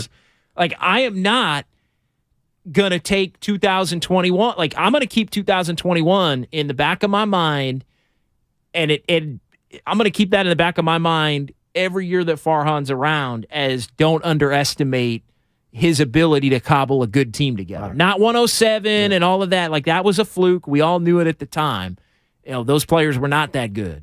But we've seen it even go back to 2012 with the A's. The 2012 A's were I was in the ballpark when they beat Texas. The 2012 A's coming out of nowhere. Yeah, I'll never forget that one. Like, that team, again, they sustained it the next couple of years because they had some players come up along with it. Well, they made a bad trade that season. But everybody thought that team was going to be horrific, and they weren't. And then they weren't for a couple of years. So right. The Giants have a little of that secret sauce where it's like, the worse you think about them, in a way, the better they're going to do. Right. Like, that's part of the Farhan secret sauce, I think. Okay. Is the worse you think they're going to be, that's in his sweet spot to succeed. All right. So here I go. You can call me a groupie. I'll wear it. Hey, your prerogative, right? But I keep going to this person and this team. And I need you, if you can, politely, Jay, just break down for me when I say Giant fans want to know that their team is in good hands and a guy is losing sleep.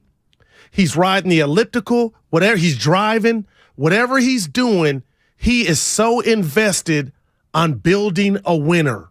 And I keep going to Joe Lacob because we saw when he got booed, we didn't know what he was going to be. He was talking about banners, but he said, we're going to get to the promised land. They did.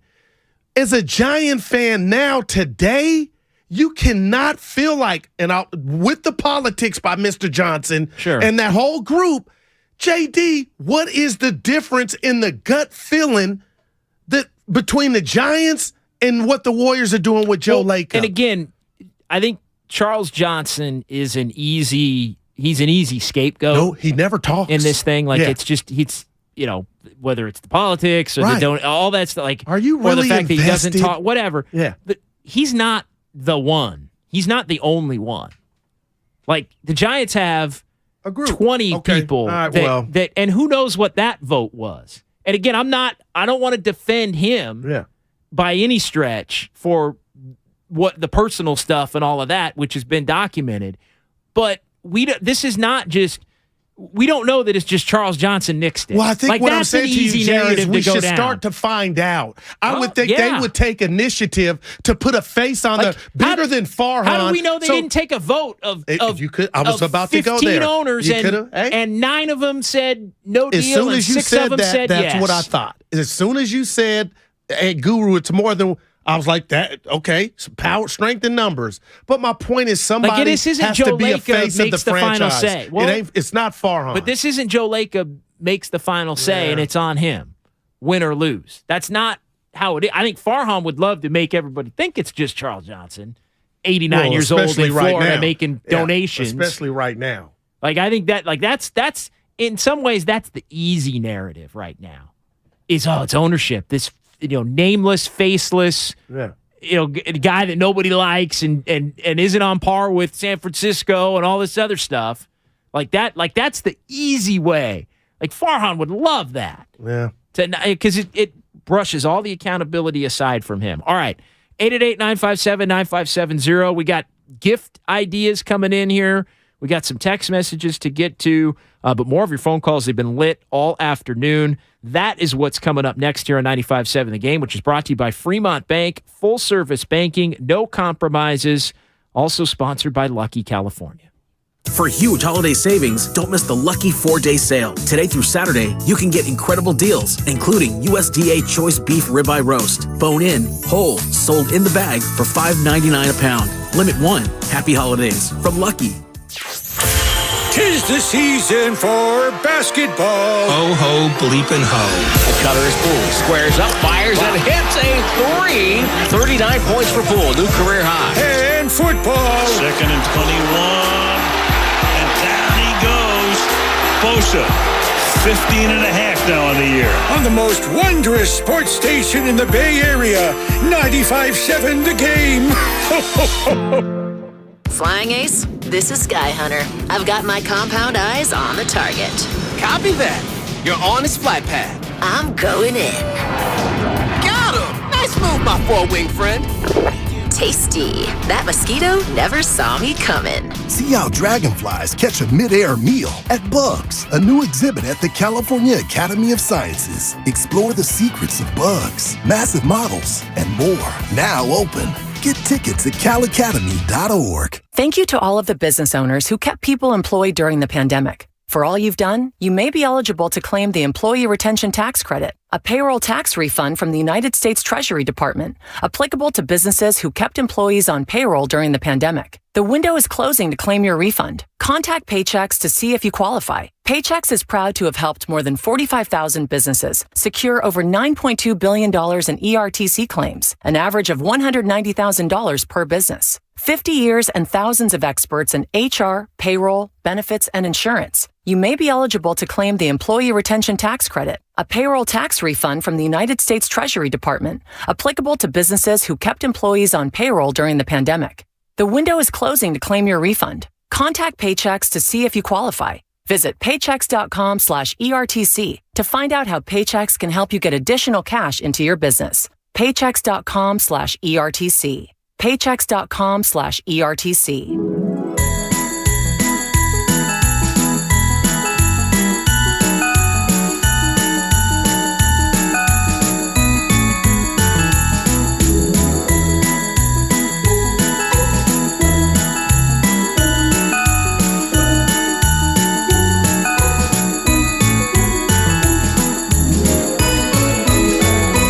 From all your friends at Dolan's, have a safe and happy holiday season. Norman, we need to pause this surgery. What, doctor? Well, we need to hurry to the Xfinity Hello 2023 sale. New Xfinity customers can get 75 megabit internet for just $19.99 a month for 12 months with a 1-year contract. Plus, when you add 2 lines of Xfinity Mobile, you get $500 back for a limited time. Drop everything. Get to the Xfinity Hello 2023 sale now through January 10th. Go to Xfinity.com/Hello 2023 to learn more. Restrictions apply. Internet offer requires paperless billing and autopay with stored bank account. Equipment, taxes, and fees extra. After term, regular rates apply. Xfinity Internet required for Xfinity Mobile. Life is uncertain. It's okay to feel stressed, anxious, worried, or frustrated. CalHope can help. Access CalHope's free and secure mental health resources. Call 833-317-4673 or live chat at calhope.org. We're on a journey to make healthcare more accessible and more equitable, to treat the most complex diseases and offer hope where often there is little, to provide better care to more people across the Bay Area. We are more than a hospital, more than a university, beyond science and technology. We are the people of UCSF. UCSF Health, redefining possible. Streaming on Peacock. Fellas, I'm getting married. From the creator of The Best Man and The Best Man Holiday. Come with us to Quinn's wedding. Guaranteed to put a smile on your face. And executive producer of Insecure. They want to make unfinished business into a movie. That book caused a lot of drama. Get your popcorn ready. It's gonna be just like old times, only better. The Best Man, The Final Chapters. A new limited series. Streaming now, only on Peacock. Let's get lit! 'Tis the season for grilling, and Kingsford Signature Flavors makes holiday grilling more special by making everything taste more delicious. That's good. Made with 100% real spices, Kingsford Signature Flavors come in multiple forms and can be used on any charcoal or pellet grill. So try basil, sage, and thyme for your Thanksgiving turkey and cumin chili for your Christmas prime rib. Kingsford Signature Flavors. Flavor you can see, smell, and taste. Find at HomeDepot.com. When temperatures drop, COVID-19 cases may rise. So if you test positive and are at high risk, act fast. Even if your symptoms feel mild, ask your provider if an authorized oral treatment could be right for you. Visit treatcovid19.com. Sponsored by Pfizer. You're listening to 95.7 The Game, KGMC-FM at HD1 San Francisco. Always live on the free Odyssey app.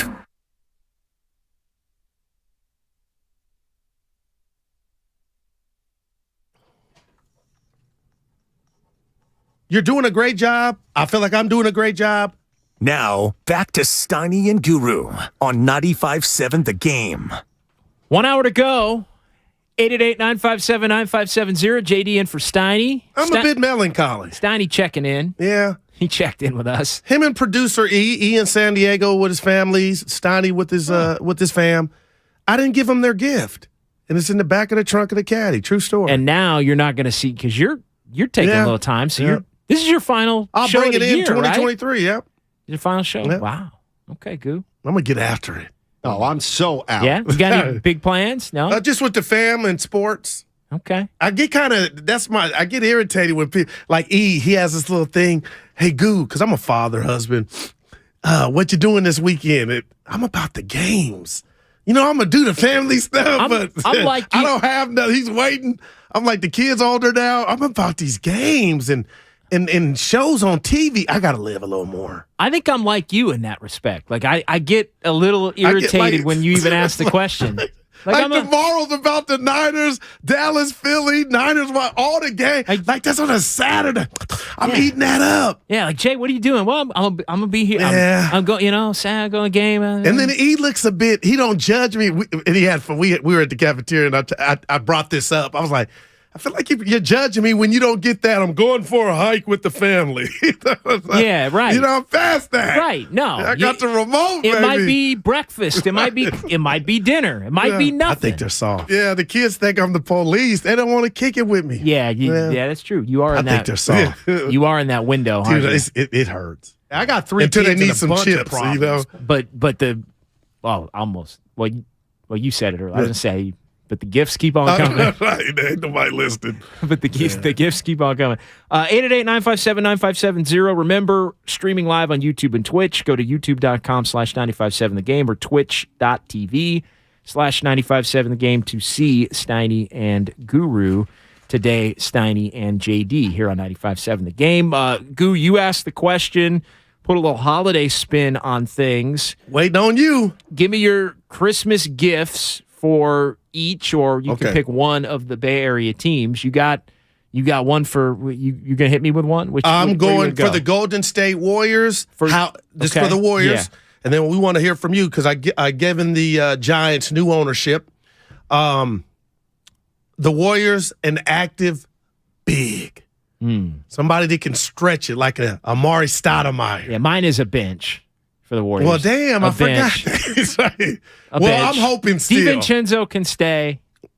How about stay. Jay Green? Yeah, he can be on it, but he can't be my 8th guy. I want a whole new bench. You out on Wiseman? I want DiVincenzo. I want a veteran bench. I'll be even more specific. I want a veteran. Grandy, you got something? I was going to say, I don't know. That might be kind of a workaround. Goo asked for one gift, and you say a whole bench. Yeah, you're right. That's a lot of players. Yeah. All right, a wing. A veteran wing. Okay. Veteran wing. Yeah. Give me Jay Crowder.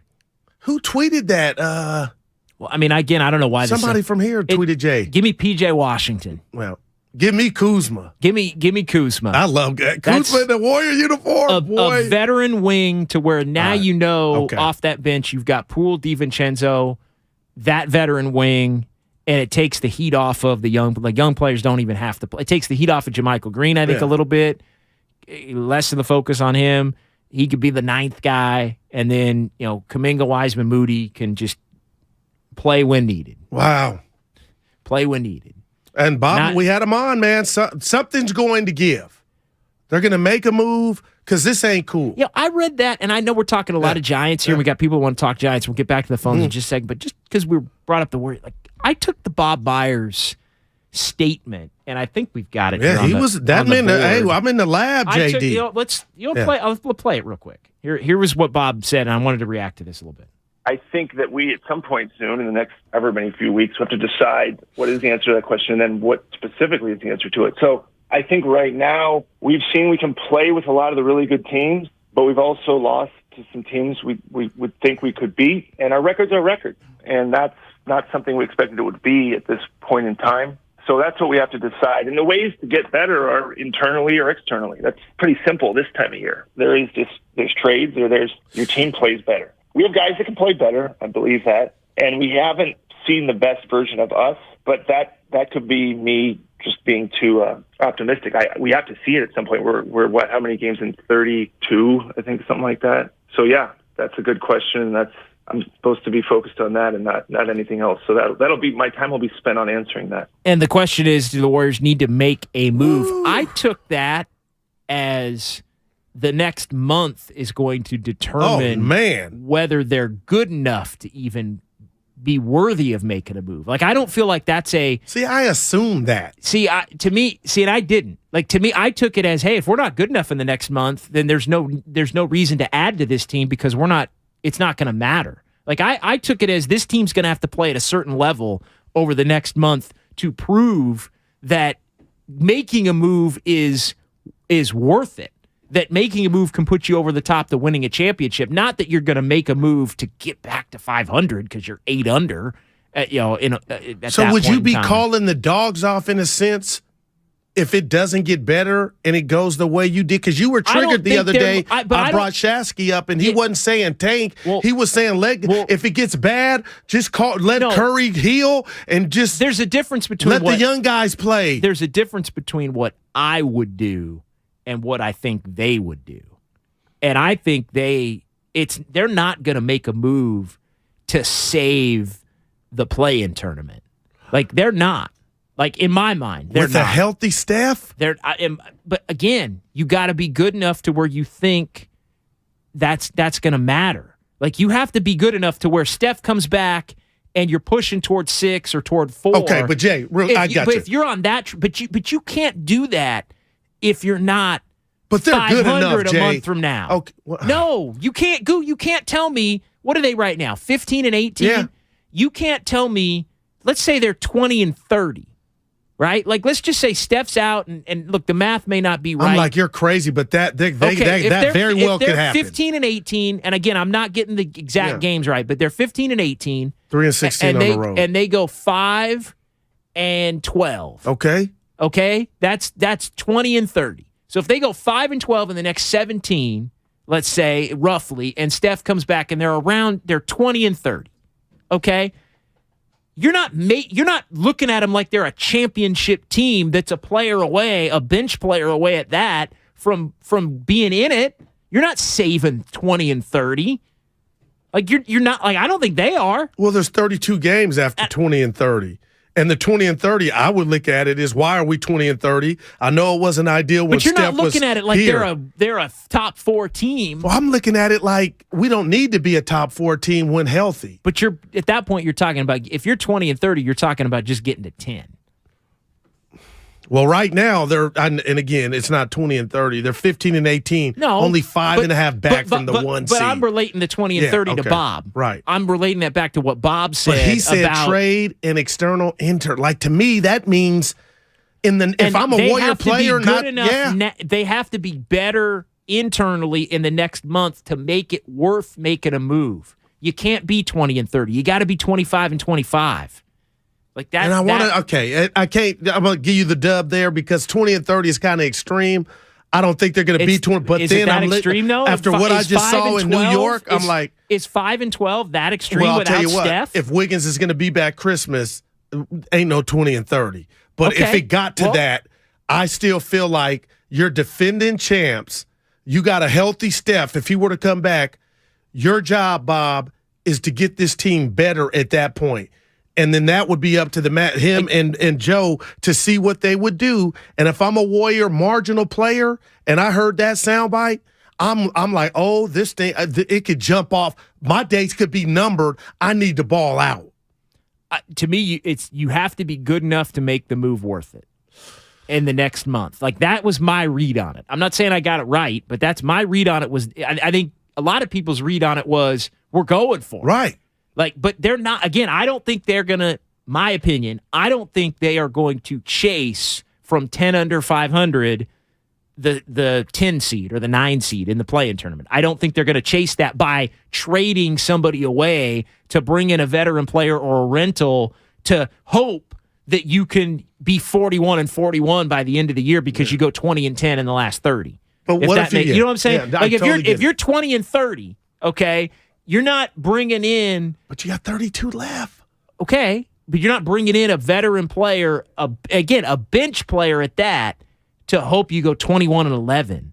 Because if you go 21 and 11, which would be awesome, okay, you're still 41 and 41, and you're probably 9th or 10th. But nobody would want to see you in a 7-game series. You're not winning a championship if you're 9th or 10th. You're just not. You're just not. Oh, man. But that's the cost benefit that I think the Warriors are doing on this thing. And they're right on the table, and I'm hoping, because you and I, that Steph Curry, but his own admission, what did he say, Jay? He hadn't even lifted, or he couldn't lift his shoulder? Like, something's really going on. You know what I mean? And when I heard that, I'm like, oh, he ain't in. And nobody told me he was in the lab, but I'm like, this is a real thing. What if there was a delay on that? Like, if this thing goes longer, and Steph's absence grows, wow. Like, when do you look out for him and just say, hey, it ain't worth it? What, bringing Steph back? Yeah, like, that's worst case scenario. No, but the only way that would be if the only way you would not bring Steph back would be if he all of a sudden it's like, oh, it's not healing, he needs surgery or something. Something that's completely unforeseen. These were, and again, I'm not happy holidays, no panic, but I worry. When he said 4 to 6 months, if they chose to do surgery, let me know, Jay, Mr. P Brain, something's going on in that shoulder. Now, you opted not to go that route under the knife or the laser, but something is so good. It's heavy in there to where that could. Whoa. Well, again, if there's something catastrophic with Steph to where it turns out he needs surgery later, then it's over. But you're making that determination a month from now. I guess what I'm getting at is I'm not saying the Warriors wouldn't try. Let's go back to the original. I'm not saying the Warriors wouldn't try to make the play in. What I'm saying is they wouldn't make a trade to try and make the play. If there's two different things, because I want to be clear on the tanking component. I'm not saying tank. I am completely against tanking for them. Like, to me, what if we saw a deal in the next 2 weeks, or you feel like Bob just told us, Goo? I'm using those next 2 weeks to see if we even if it's worth it. I think it's that. My read on it is, thank God they're at home, because if these next 2 weeks they were on the road. But here's the thing: if you can't win at home now, because they're almost hope. They're like, well, we've been okay at home, but that's been with Steph. So it's like to me, Clay got to step up, and Dre. Everybody's got to do it. You got to have everybody back and healthy, except for for the Warriors to have a good homestand. Goo, they got to have everybody back except Steph and locked in, and even that might only be 5 and 3. Man, like this is not easy. And I mean, we laid it out. Like, Grizzlies are coming in. Charlotte's better than they've been. And they beat you already with Steph. Utah beat you already. Portland. Well, you gave that one away. Well, but they won. Jay. Dude, so this is panic. Atlanta's not, that's 50-50. Atlanta's not bad. Detroit and Orlando already beat you. They're coming in, and Phoenix has already beat you twice down there. So that's to think that you're just going to start rattling off games because you're at home without Steph. I think that's a little bit of foolish thinking. It's going to be better than it's been. It better be. Can I read something to you? Absolutely. My heart quivered. It was Cadillac talk from the Xfinity mobile text line. And you break this down real quick, Jay. Guru, would you spend $5,000 to put a transmission in a 97 Cadillac that's worth $3,000? Exactly. That's beautifully said in my mind. But Jay, no.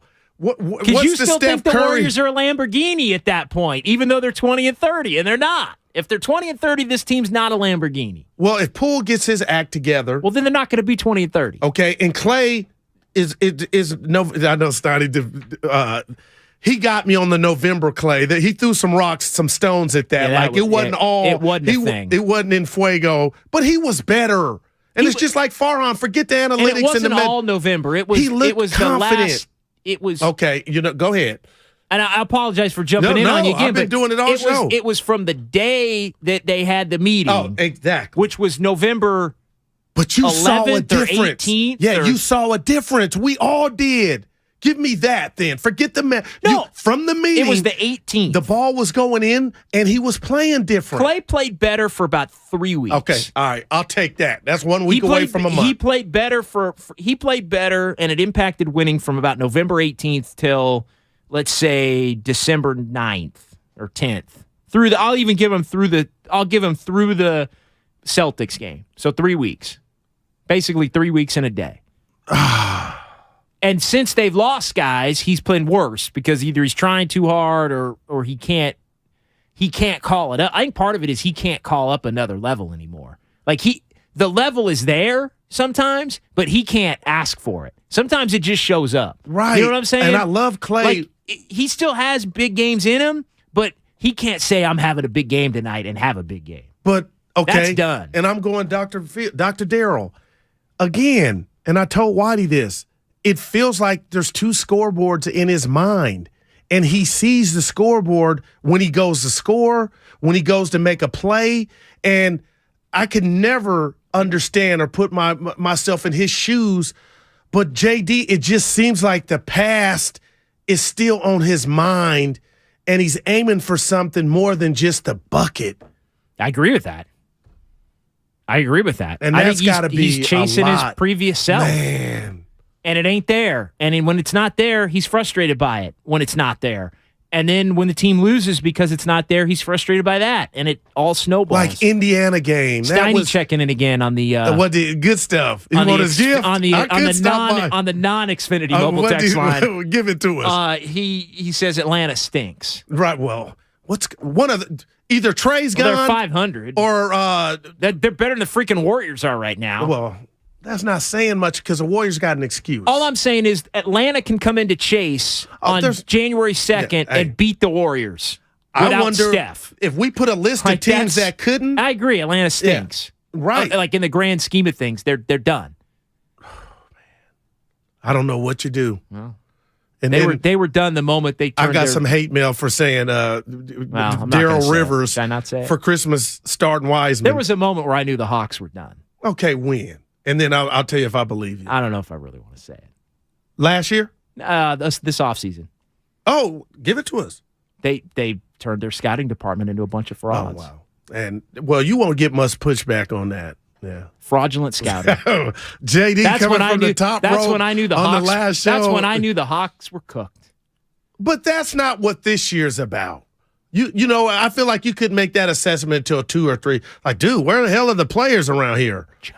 Yeah, that's when the Hawks were a joke. Well, when we get back to the phones, yeah. I'll do it. See, I don't have a problem saying it. No, you I'm are not coming down your Machiavelli. You road. got some Machiavelli in you. Like, I'll do it. Yeah.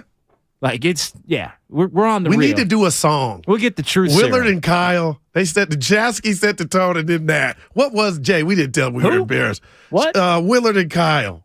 Oh yeah, well they did their best. They did their best. I was embarrassed. I don't get embarrassed easy, but I was embarrassed for him.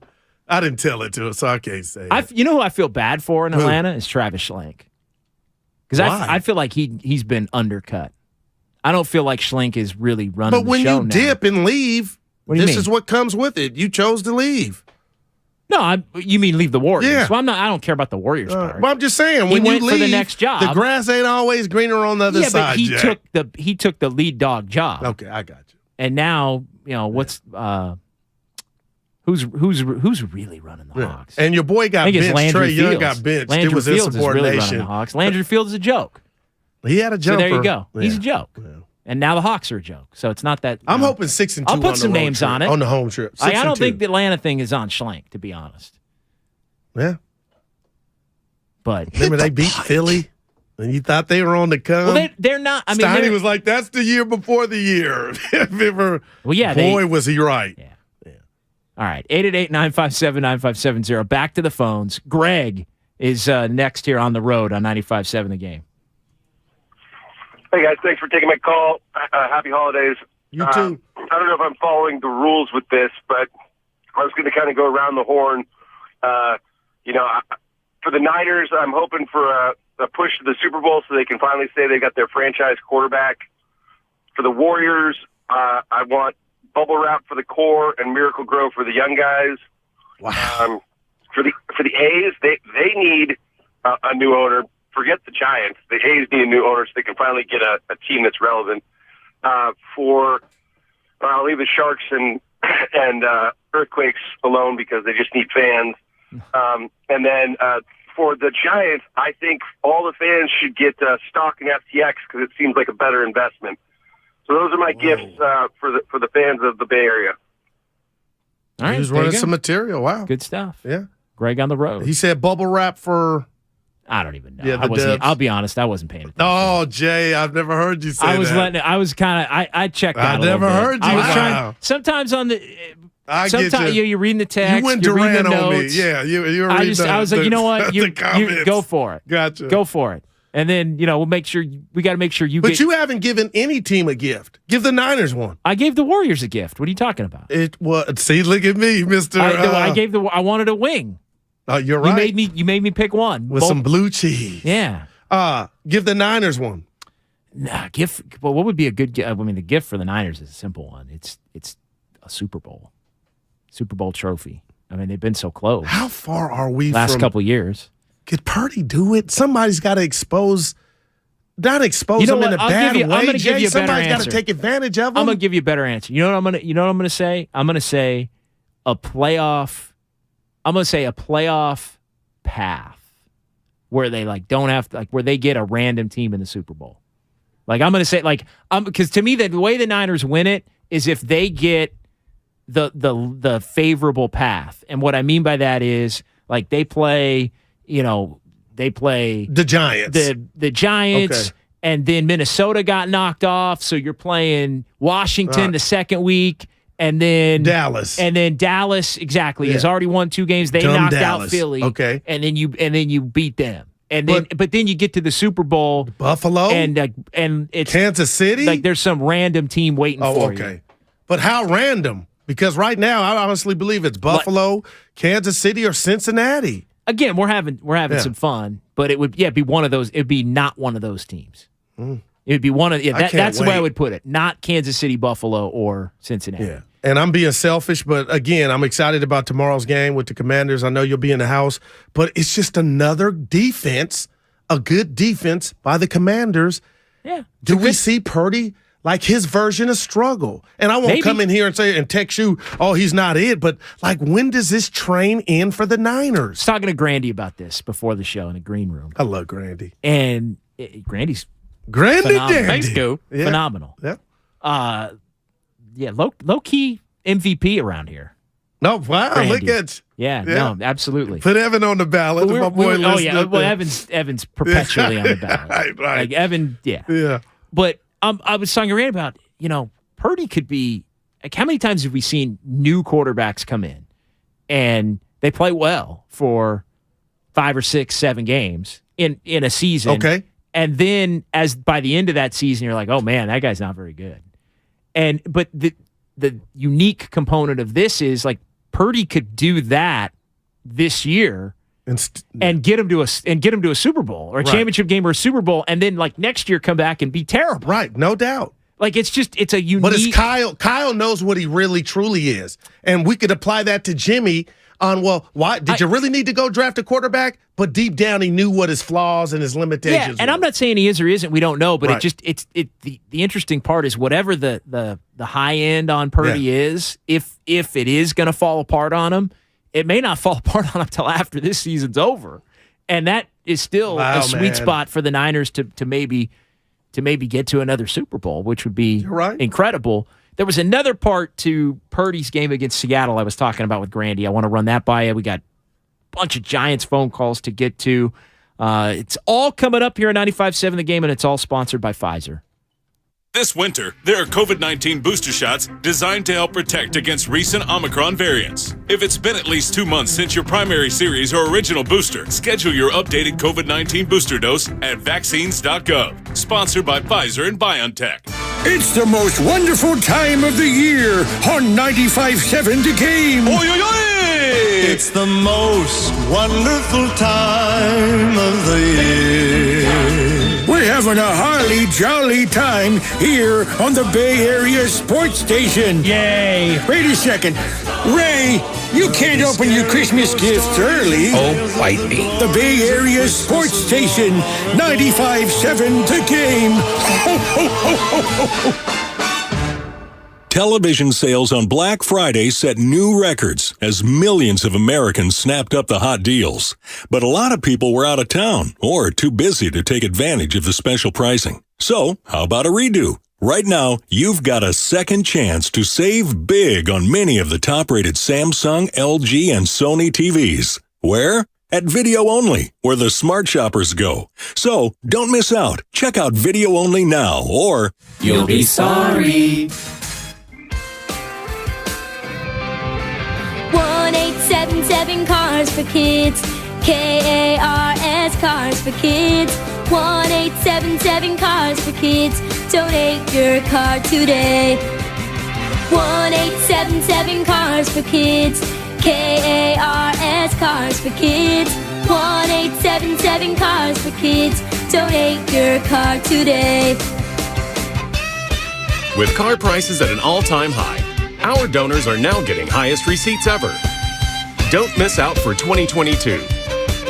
Donate at carsforkids.org and your car can be picked up tomorrow. 1-877 Cars for Kids. KARS Cars for Kids. 1-877 Cars for Kids.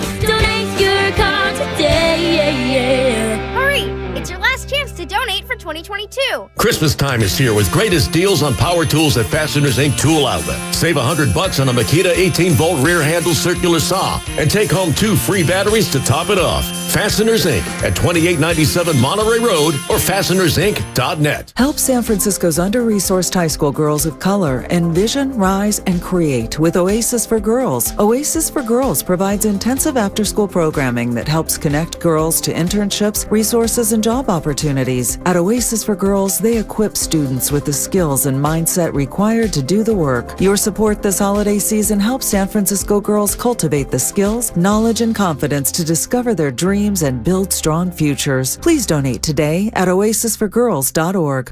Looking for a holiday dining experience to remember? Look no further. Afici San Francisco's newest culinary dining adventure is now open at 680 Folsom Street in San Francisco. Visit our website at aficisf.com to book your reservation today. That's AFICISF.com. Hi, I'm your unused PTO. It's almost the end of the year, and if you don't put me on a timesheet, I will be gone forever. Use me or lose me. Let's get away. It's getaway time. Get our best deals of the season on a new Hyundai. It's your journey. Own every mile at the Hyundai Getaway Sales Event. Now get 0% APR, 0 payments for 90 days, and $500 bonus cash on select vehicles. Hurry to your local Hyundai dealer now during the Hyundai Getaway Sales Event. Offer ends 1/3/23. Call 1-562-314-4603 for complete offer details. Norman, we need to pause this surgery. What, doctor? Well, we need to hurry to the Xfinity Hello 2023 sale. New Xfinity customers can get 75 megabit internet for just $19.99 a month for 12 months with a 1-year contract. Plus, when you add 2 lines of Xfinity Mobile, you get $500 back for a limited time. Drop everything. Get to the Xfinity Hello 2023 sale now through January 10th. Go to Xfinity.com/Hello2023 to learn more. Restrictions apply. Internet offer requires paperless billing and autopay with stored bank account. Equipment, taxes, and fees extra. After term, regular rates apply. Xfinity Internet required for Xfinity Mobile. At the Home Depot, we have the tools for you to give the gift of a smarter home with savings on top brands, like the Google Hub, a command center for your smart devices that raises the IQ of your entire home, or the Nest Learning Thermostat that helps you conserve energy and save on your bill. And if you don't know what to get, gift cards are a smart gift no matter what they get. So this year, gift smarter with savings on tools to make your holiday magic. The Home Depot, how doers get more done. Get in the zone, AutoZone. Welcome to AutoZone. What are you working on today? Starting trouble. No one likes that. We'll get you set up for some stronger starts. You might just need a fresh charge, and we'll take care of that free of charge. But if it is time for a new battery, we've got replacement batteries that'll fit your needs, starting at just $79.99. You can learn more about our battery selection at AutoZone.com. That's what makes us America's #1 battery destination. Get in the zone, AutoZone. Claim based on data from the NPD Group 2021. In Fremont, it'll be 61 degrees and mostly cloudy. Weather brought to you by Macy's. It's Macy's last-minute gift sale with great presents and gift cards. Shop early and late and pick up curbside or in-store. Plus, spend your Macy's money on anything. No merchandise exclusions.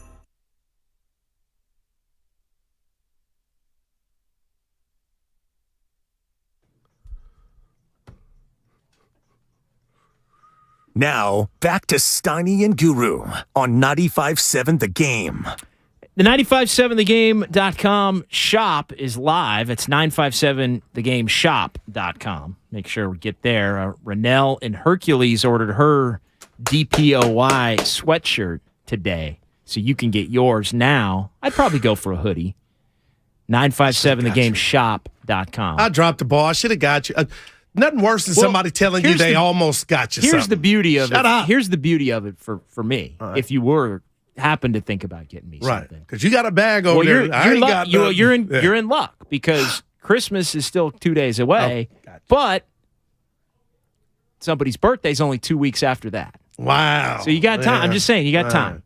Hey, I had a thought. So if you miss me on the Christmas, you can still get me for the birthday. Double bag. Maybe I don't know, a 95.7 That's a Problem. The Matt Steinmetz, The Hell with the Kids. No, I was like in the store with The Hell with the Kids, and I kind of felt like, I wanted to cover up. I don't love that one. Yeah, I wanted to, I swear, Jay, I was like, little ladies, how you, and then they're looking like, what a creep. The Hell with the Kids. That's the greatest one ever. That was in reference to the Warriors young players? No, that was to no. Halloween candy? That's a 4. No, what was it? That might be Dibs' occasional 5. That was what? Okay, what was it really?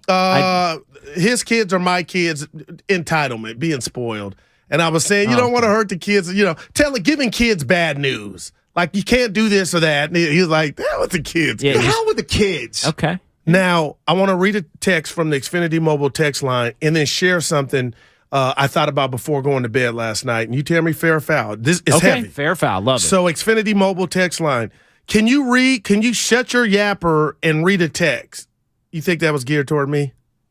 I think it was geared toward both of us. Okay. All right. So I feel better. 2, some news broke last night, Major League Baseball news about one Trevor Bauer who just got reinstated. And I thought, JD, wow, would the Giants take a flyer on him? Or because of the Gabe Kapler stuff way back when, you just can't do it? You just can't do it. Wow.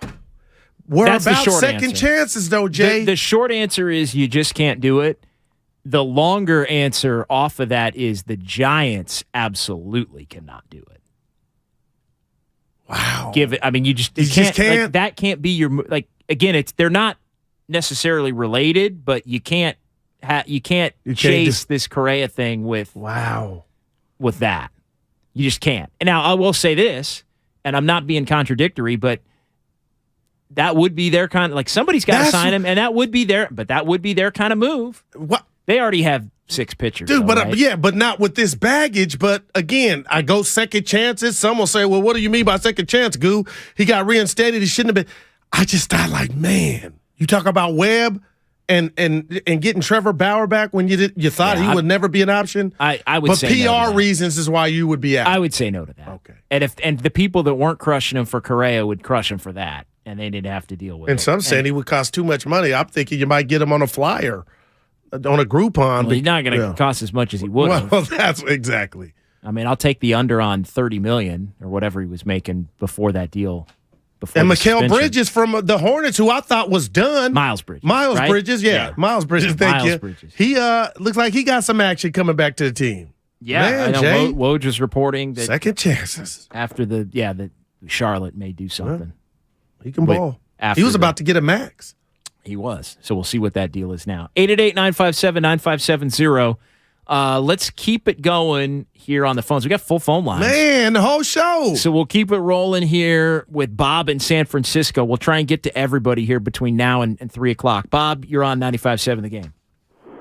Hey, thanks, guys. I love the show. Guru, you're doing a good job. Thank you, buddy. Happy holiday to you. Checks in the mail. Happy holidays. Hey, so what I'd give to the sports franchises are game consoles. So I'd give the Oculus VR to the Niners because they're playing really well. Mm-hmm. I'd give the PlayStation 5 to the Warriors because they're still fresh off their championship. Unfortunately, I'd give the Atari First Edition to the Giants because the moves they're making are from the early 80s right there. And then the A's, I was thinking about this, and I'd probably just go with a lump of coal because that's what they give their fans. But I would say they could be that place you go to and put your quarters in the machine. You know what I mean? So that's what I would do. All right. Well thought out, Bob. Yeah. That was a laundromat, some right? funny, some not. Yeah. I mean, he was working on his own material. Some of it was good. No, he got it all. It's like, if you go see a stand-up show, not every joke hits. Like, man, it's the hardest job to do. For 5 jokes, might get 3 hit, 2 don't. I think that's hard, man. That's about where Bob was. Yeah. So I ain't mad at him. He was above 50. Boy, man. I just hope the Giants are turning into the A's right before our eyes. Well, I mean, I don't. You talk about attendance. There's some similarities. It's not as drastic. But it's trending the other way. They had their own level of that this past year. No doubt. And people were shocked. No, they did. And it would figure to be worse given the frustration because there isn't a big name they can go trade for. I wonder or the big name they can sign. Yeah. I wonder if they do feel inclined to try and get somebody via trade, though. The fact that you reneged on a deal because of the medical. Well, you could. And Nick Nolte, 48 hours later, you get a dude that was out all year. That classified that under medical. 314 million reasons. Wow, man. Why Conforto's medical was good and Correa's was not. Robin in San Francisco. Oh, she called. Hey. What's up, Robin? Merry Christmas. Merry Christmas, and I'm glad you said Merry Christmas because people are always talking about Happy Holidays. No, I meant Merry Christmas, okay? Awesome. I figured you did, Robin. Yeah, so I've been using saved holiday. that one for you. I use both, but I've saved that one for you, Robin. Robin, real quick, my last job, I got written up for saying Merry Christmas. True story. It broke my heart. They wouldn't change it. I said for saying Merry Christmas, your boy got written up. I knew that wasn't the place for me. Discriminatory. That's discriminatory, and if you had money to get a good employment lawyer, you would have got some paper after they got a third of your settlement because there's nothing wrong with EEOC on line 1, Robin. Yeah. All right, so here's the deal. I liked your first gift, JD. You know how I feel about Pookie and them. You too, Guru. We need a whole, Pookie and them need to be wrapped into one. I can't stand that bench. But here's my gift. I would give Roger Craig a gold jacket into the Hall of Fame. That's what I would do. Merry Christmas, you guys, and Happy New Year, and take care of yourself and one another. All righty. You do the same, Robin. You surprised Roger not in? No, when you hear Roger Craig. I'm not, but he was he was a huge deal. Yeah, you could put him in. But did the system make him? I love Roger Craig. Possibly. He used to come to the Union, Fremont. They had clubs back in the boy. He used to clean up. Yeah, that's one that I think people would, Niner fans really hold to a high regard. Yeah. So he was a bad dude. That's a good one. Yeah. Well thought out. Randy in San Lorenzo next year. What's up, Randy?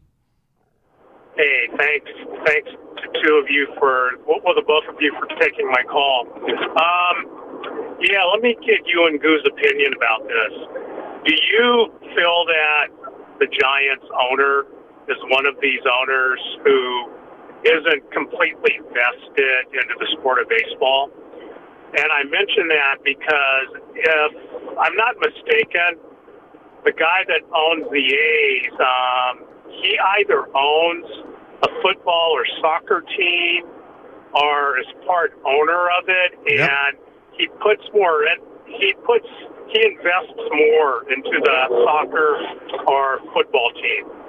And then I called a while back and I had mentioned how the Giants could have had Bryce Harper, but they didn't want to give him the years that he wanted.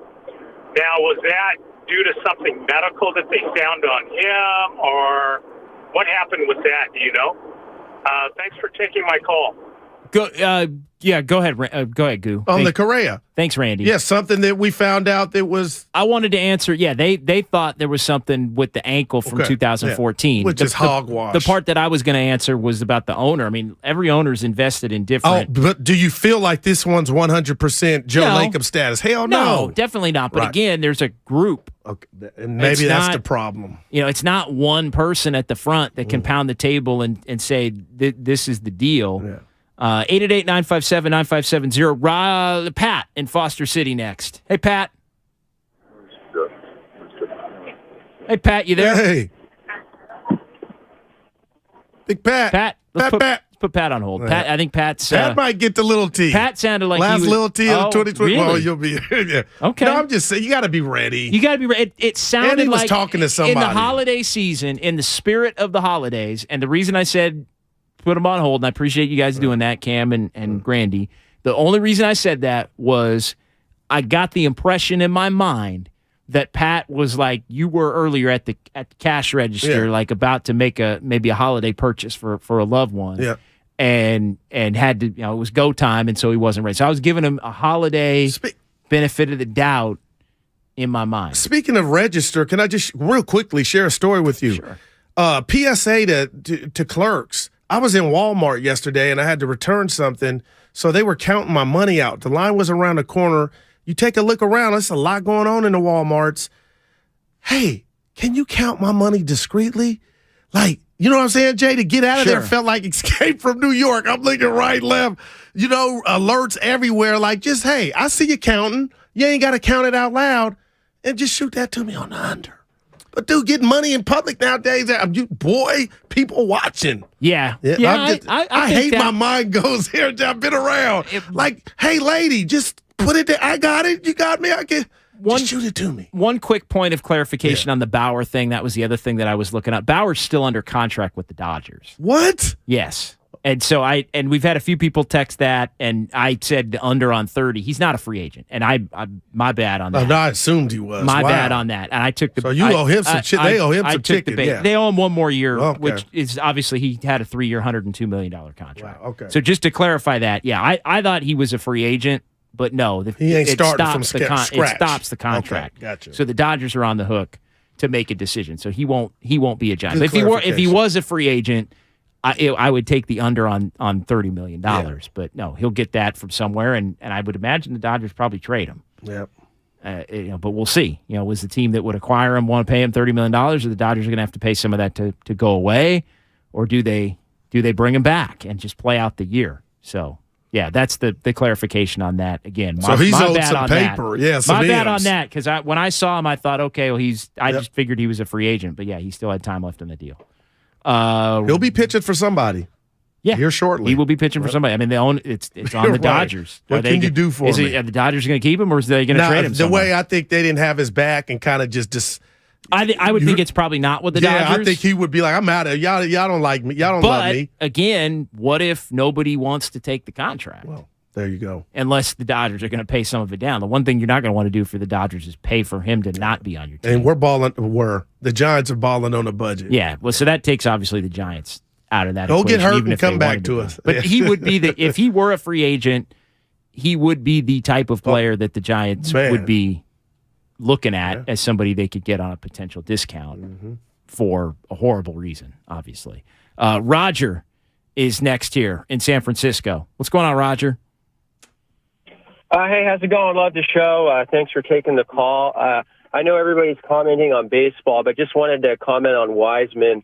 And I feel like as a Warriors fan, we're really missing an opportunity here because his offensive skill set, you can say what you will about his defense, but his offensive skill set, if it continues to develop like the way it's been developing, he's going to be a force. And so I don't know why he's not playing 30 minutes a night, especially while Steph's out, and why he's not the focal point of that second unit, because the minute he draws double teams, I think it's going to be kind of on. So it'd be really sad to see him leave before he had an opportunity, I think, to really show the impact that he could make. Thanks for the call. I mean, it hasn't translated at any point with any of the main Warrior players out there, and that's been a problem. Yep. That's you're saying. How do you go from a chip, this is how you do it, to 30, 40 games in to where it's like code red right now? Yeah. And you're right. The one thing nobody can take from them is their home record, but now that's about to get tested to the utmost with this home stretch without the chef. Right. And I mean, it's in many ways the last thing they have to hold on to is the fact that, the O'Brien Trophy on line one. Well, yeah, but that doesn't have anything to do with this year. I know. Or this year's team. So I mean, that they're holding on to, hey, home record. Nobody beats us at Chase. Well, that's with Steph Curry. So now you're going to play these games without. I mean, you don't beat anybody without Steph Curry for the most part. So. Damon Bruce. We got to look at DB. Stepping in here on a Friday. Our last one before I'm out next week. I don't know if I think you told me. Yeah, our last show of 2022. This is it. This is it for Damon. Michael Jackson. This is it. I'm disappointed that Steiny's not here only because there's no one who hates me coming in here more than Steiny. So I always like to make him uncomfortable. But it's good to see you, JD. I wanted to come in and say Merry Christmas to you, and of course you. We've been riding for a little while. I wasn't full time, but I didn't know you for a little minute now. We have going back to the old building. You're getting old. Yeah, but we're all getting old. I'm to the point to now. I'm the police. You got young kids. My kids. I come in the room. They're like, "What's going on?" And it hurts. But I was telling him a little story. Evan always asks me every weekend, "Hey, Goo, what are you doing?" And he don't shame me. I don't say I'm going for a hike with the family. I'm about to remote in the games. I know it's sad, but I'm turning into Archie Bunker. So when my friends and I were in college, so that was how George Jefferson actually happened. You know, George Jefferson and the Jeffersons was an Archie Bunker spinoff. But the neighbors. My friends and I used to say in college, we can turn the word couch into a verb. What are you doing this weekend? We're couching. And there it is. We are couching. We're going to couch really hard. We're going to couch in front of all these sports. It's going to be phenomenal. I love the game. That's all. Yes. I love it too. I love ball. I love it too, and it's great because honey, I'm working. Gotta pay the dog. And that's my word. Niners are on Saturday. Gotta watch them. Now, next week, for example, when you're going to be off and I'm going to be sitting in for you, does that play next week? Like while you're off, does the whole I got to watch everything? Oh, everything, absolutely, everything. Does that still play? Like, hey, you want to watch something on Tuesday night, but you're not working Wednesday because you're on vacation. Let me tell you, does it still play? If we wake up in an alternate universe tomorrow morning, and I'm a plumber, I'm not missing any Warriors basketball. I'm not missing. Yeah. I'm not. I said delivering packages. It's the same. Whatever my job was, I'm watching that football game. I'm watching that basketball game. I'm watching Hoosiers taking on Kennesaw State at 4 o'clock. We ready for that big game? D, let me ask you this. As excited as I am to watch this Brock Purdy, the movie, how worried are you about the Warriors, if at all? I think they're I mean, here's the thing. They're sort of stuck between what they maybe want to do, what they should do. I was talking about this earlier. You sound like Myers. You know what they are? They are sitting at a blackjack table, and they've kind of got a lousy hand, and the dealer card isn't one of those automatic bust, or they don't know. They don't have enough information about themselves, the league right now. They don't know who's really going to be able to be bought if there is a trade. They don't know if getting out of the investment of the guys that they have investments in are the right move. I mean, they're in this weird gray area of, it's like I was just in Vegas the other week. I'm not afraid to ask that dealer. I am not afraid to ask that dealer, should I hit that? What's the book say to do? What's the book say to do on that? And usually when I ask that question, because I kind of know blackjack enough to not need them to answer that question, but usually when I ask that question, the dealer will tell me, it's up to you. It's kind of in the gray area. It's, if you want to hit that, you can. The book doesn't say to necessarily do it or don't do it. What's your gut tell you? I don't know if the Warriors know what their own gut's telling them right now. And they need more time. That's scary. It's an important 8-game homestand. That's the Bob Myers quote from this week when he was on with Whitey and Goo. It's they're going to use the next month to figure out which path to go down. And if you're 20 and 30, I'll give you the hypothetical I gave Goo. If this team's 20 and 30, is it worth chasing a play-in tournament spot by trying to make a move and giving up one of the young players? I don't think the Warriors would do that if they were 20 and 30. You might say, well, JD, 20 and 30? Well, 20 and 30 No, 20 and 30 sounds like stick and stay. You stay on that. You don't make there's no reason to be aggressive at 20 and 30, right? And for people that think that's impossible, that would be 5 and 12. Let's say if you had to play another 17 without Steph. Yeah. We're obviously hoping that's not the case, but 5 and 12 without Steph is not crazy. No, the snowball can start rolling downhill on the Warriors quickly here. There is no doubt. But they can also, I mean, here's the thing. It's, I heard you talking about what would you get for a present for some defense.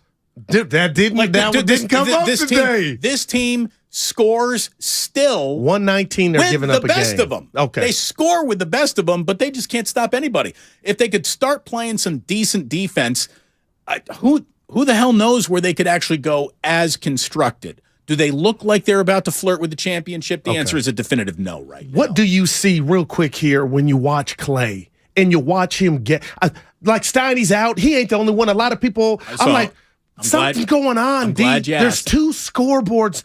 Is he looking at what he was? Something's off in regard to the body language and the looks. So one of the reasons why I definitely wanted to come in to both wish you the very merriest of Christmases was because JD on the way in, I think you nailed the Klay Thompson evaluation, maybe more than anyone else who's been talking about him. He can reach heights that are still spectacular. Okay. But he cannot summon it.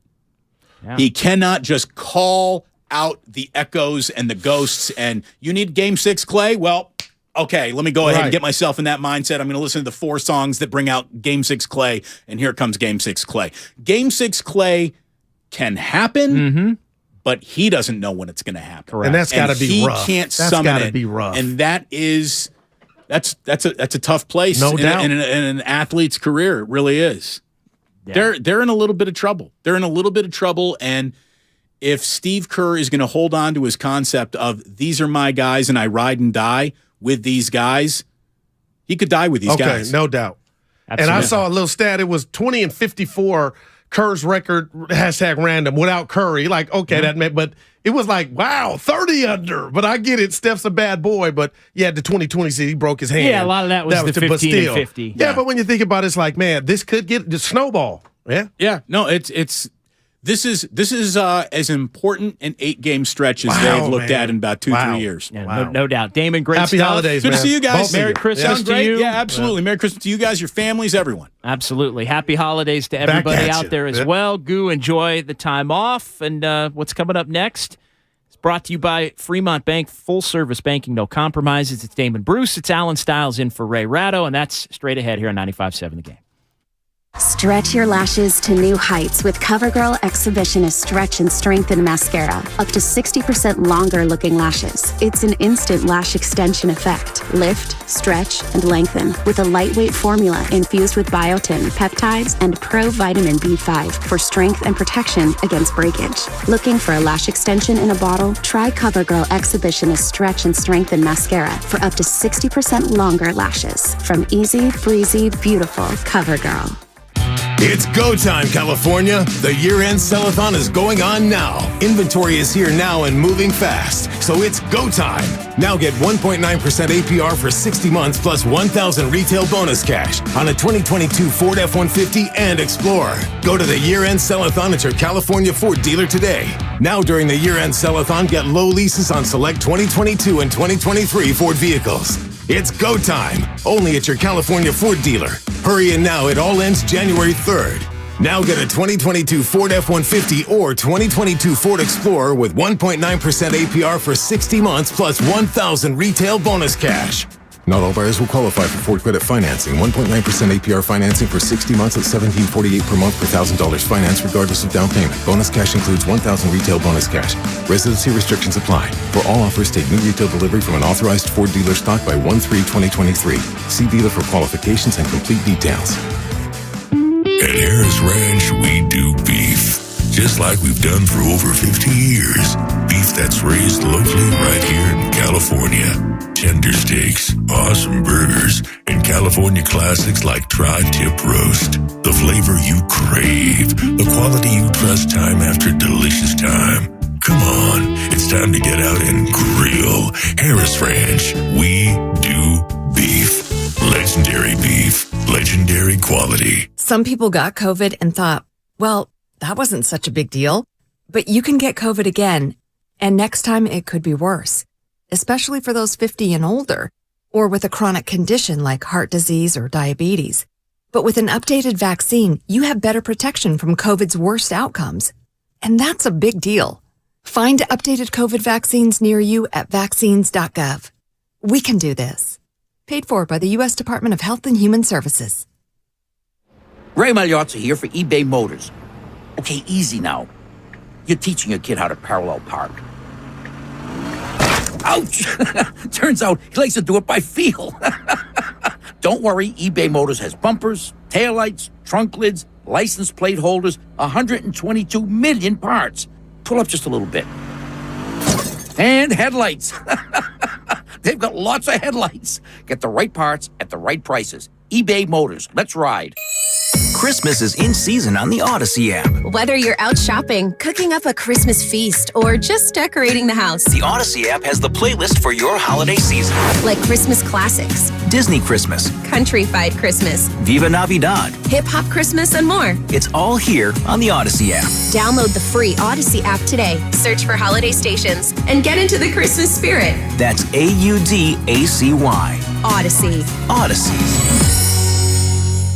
At Total Wine & More, save big on what you love this December with hundreds of deals. Get up to 35% off over 200 different wines and spirits, including Cabernet, sparkling wine, single barrel bourbon, and so much more. These savings are huge, and even better, they're on top of prices that are already the lowest in town. Deals this good don't last long, so visit Total Wine & More to find yours. Love what you find at the lowest price, only at Total Wine & More. Drink responsibly, B21. When a cold comes on strong, knock it out with Vicks DayQuil Severe for max strength daytime relief. Just one dose of Vicks DayQuil Severe starts to relieve 9 of your worst cold and flu symptoms to help take you from 9 to none. Power through your day with Vicks DayQuil Severe, the daytime non-drowsy, coughing, aching, fever, sore throat, 9 to none medicine. Use as directed. The following is an attorney advertisement. If you get sidelined by a workplace injury, the workers' compensation attorneys at Boxer & Gerson can help get you back in the game. Our team of skilled attorneys will fight by your side for the treatment and compensation you deserve. We care about justice for injured workers. That's what makes us Northern California's premier workers' comp law firm. Call Boxer & Gerson at 510-345-2341 or visit boxerlaw.com for a free consultation. Boxer & Gerson, your life is worth the fight. Someday, you might be with friends in the Bay Area, telling the story of how you navigated these complex times. The market was all over the place, so you reached out to a Merrill advisor, and with their help, charged ahead. And unlike your fishing stories, you won't have to go overboard. Find an advisor at ml.com/bullish. Merrill, a Bank of America company. What would you like the power to do? Investing involves risk. Merrill Lynch, Pierce, Fenner & Smith Incorporated, registered broker-dealer, registered investment advisor, member SIPC, a wholly owned subsidiary of Bank of America Corp. You're listening to 95.7 The Game, KGMZ FM and HD1 San Francisco. Always live on the free Odyssey app.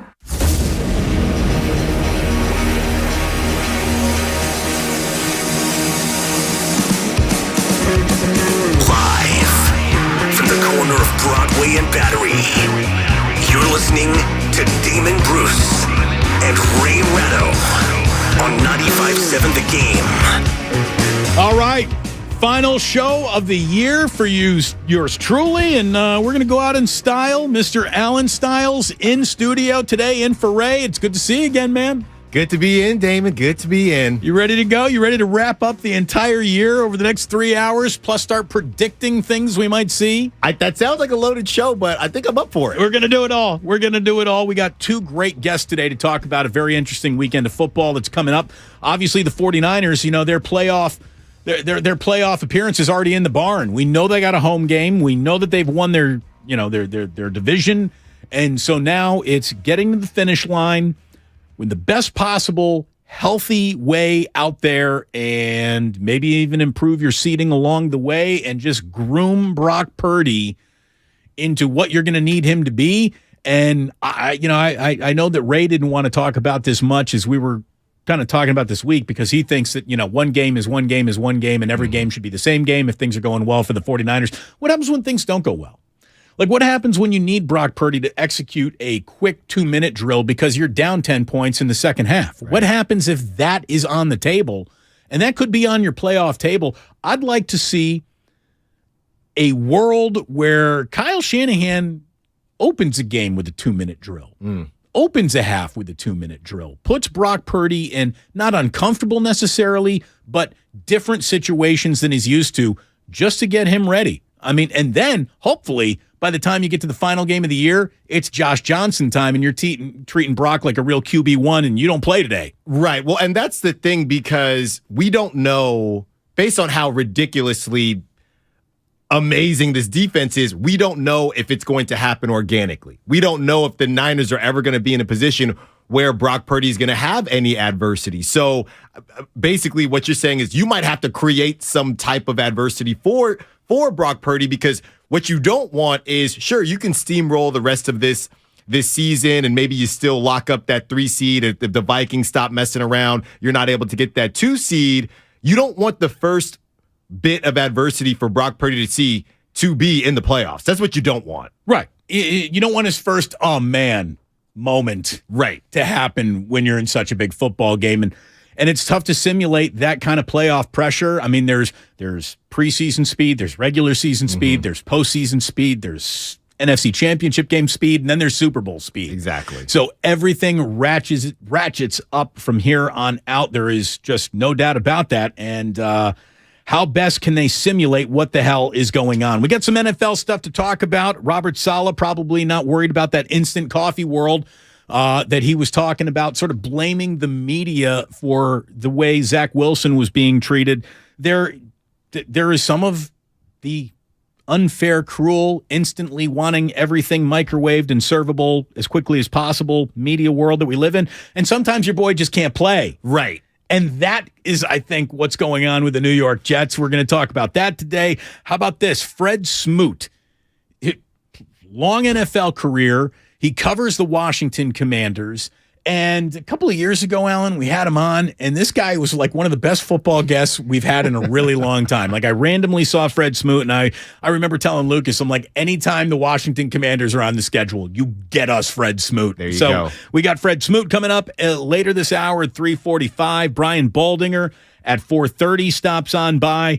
The entire week's headlines have been so hijacked by the San Francisco Giants, and they made a couple of other headlines today, Conforto and Tyler Rogers, and we're going to talk about all that. But before, I kind of want to dip into the sort of story that we missed, was that the 49ers are sending 6 players to the Pro Bowl. Normally, when your local team's got a lot of players going to the Pro Bowl, you usually talk about that on a sports talk radio show. We haven't yet because we've been so stuck on other things. Nick Bosa, Talanoa Hufanga, Kyle Juszczyk, George Kittle, Fred Warner, Trent Williams, and, I think it's important to talk about the guys that are going and give them the flowers while they can smell them and not just focus on the snub. But there is one snub here that is so egregious, and it's not Christian McCaffrey. Where's Dre Greenlaw? Dre Greenlaw is maybe the best outside linebacker in football this year. And for him to not be named to this Pro Bowl team straight up and have to wait for some, alternate bow out so he can actually make the team is ridiculous. That guy he's phenomenal. Yeah. I mean, I think he's the difference between the 49ers got a really good defense or a great defense. Well, he's exactly. And I don't know if, this defense is so star-studded. He gets lost in the mix. And it's funny, Damon, because just here locally, we've been talking about, all right, Dre Greenlaw, is he underrated? Is he underrated? And I got to the point where I said, well, since we're talking about him being underrated every week, maybe he's not. Well, turns out he still is, because to get snubbed like this, apparently, they talk about the media and they talk about, is there an East Coast bias? These votes were by their peers. So there shouldn't have been any bias, and somehow he slips through the cracks. I don't know if it's because he's not the headliner on, again, a star-studded defense, but you're right. Almost every time there's been a big play, once you run the replay, you see Dre Greenlaw in the mix every single time. And as Cam says, when we get ready for the post games, big play Dre. That's who he's been. Yeah. That's who he's been. He is always around the football. He is always making the tackle. He is the leading tackler on the best defense in football. So you think that alone would get him the keys to the kingdom. What Ryan Russillo, when he was doing the show with Scott Van Pelt, they used to do that segment, overrated, underrated, properly rated. Yeah. Yeah, no, he's still underrated. And by the way, Kyle Shanahan, he noticed the snub as well. I think there's a number of guys who should have been in there who weren't. Such as Greenlaw, without a doubt, because I didn't see him anywhere. I truly believe Christian would have been a starter, but I think he's. I'm not sure if what the list is, but I know he wasn't. That surprised me. But Greenlaw was the biggest one to me. I think he's had a Pro Bowl year. I think he's been great. I think he's played at that level always when he's played for us, and missed a little bit this year, not much, been able to stay healthy. He fought through some injuries early on, and when he's been playing healthy, I think he's played as good as anyone in this league. Pro Bowl year. I think the guy could be an all-pro this year, for goodness sakes. And, he talks about staying within himself. Remember that game in Chicago? He was a little bit out of control. He got a couple of personal fouls, and when he slows it down and lets the game happen in front of him, he's basically unstoppable. Kyle Shanahan said that Brock Purdy feeling very good this week, which is officially good news for the Niners. He was able to do everything. He took it a little easier at the beginning of the week, but still made the throws and stuff and got better each day. And I know he feels better today than he did yesterday, and that should continue up to Sunday. By the For way, Saturday. well, yeah, that's right. We got a game tomorrow. Let me apologize for the 4 times I'm going to screw that up already on this show today. But yeah, the 49ers play tomorrow afternoon, and Brock Purdy, with his strained oblique, all he was able to manage to do over the last 2 weeks was a 124.6 passer rating, which is the highest in the NFL over the last 2 weeks. It's an unbelievable story. Yeah, and look, we can continue to say, well, Kyle Shanahan, this offense is not QB dependent. Well, sure, but let's put it to you like this. What would Zach Wilson do in this offense? Would it look as simple as it does, as easy as it does with Zach Wilson or some of these other guys? I don't think so. So I think it's time to give flowers. I don't know if I'm giving a whole bouquet or a couple flowers for now, right? Maybe a half bouquet, but he's on the way. And I think it's time that we sit there and say, look, there are a number. We did the same thing with Jimmy to a certain degree. We're not saying Jimmy is outstanding, but we are saying that there are quarterbacks that can't do that. A corsage. Yes. Maybe just something to put on a lapel. For now. Not a whole bouquet. Not yet. Not a whole bouquet, honey, but a corsage would look really nice on that lapel. Exactly. And that's what Brock Purdy's got. We have quite a bit to get into today. There's no doubt about it. Brian Baldinger at 4:30, Fred Smoot coming up at 3:45. And like I said, the Giants, there's nothing that they could do today. The Giants could tell you that they've decided, they have actually invented a time machine, and they're going to bring back Willie Mays. Still, people would be pissed off at them this week, and rightfully so. It's the first time where I really felt that my job yesterday wasn't to quell the anger, but to make it even more intense, because the San Francisco Giants went so far out of the realm of reason and into the realm of personally insulting in the way that they went about this disintegration of the Carlos Correa deal, that there could be ripple effects that extend far beyond this year. We will not know the damage on this for a couple of years. We really won't. And God forbid Correa wins an MVP or something in New York. I mean, people are going to be standing in 24 Willie Mays Plaza chopping down palm trees. They're going to be so angry. The Giants did make 2 moves today.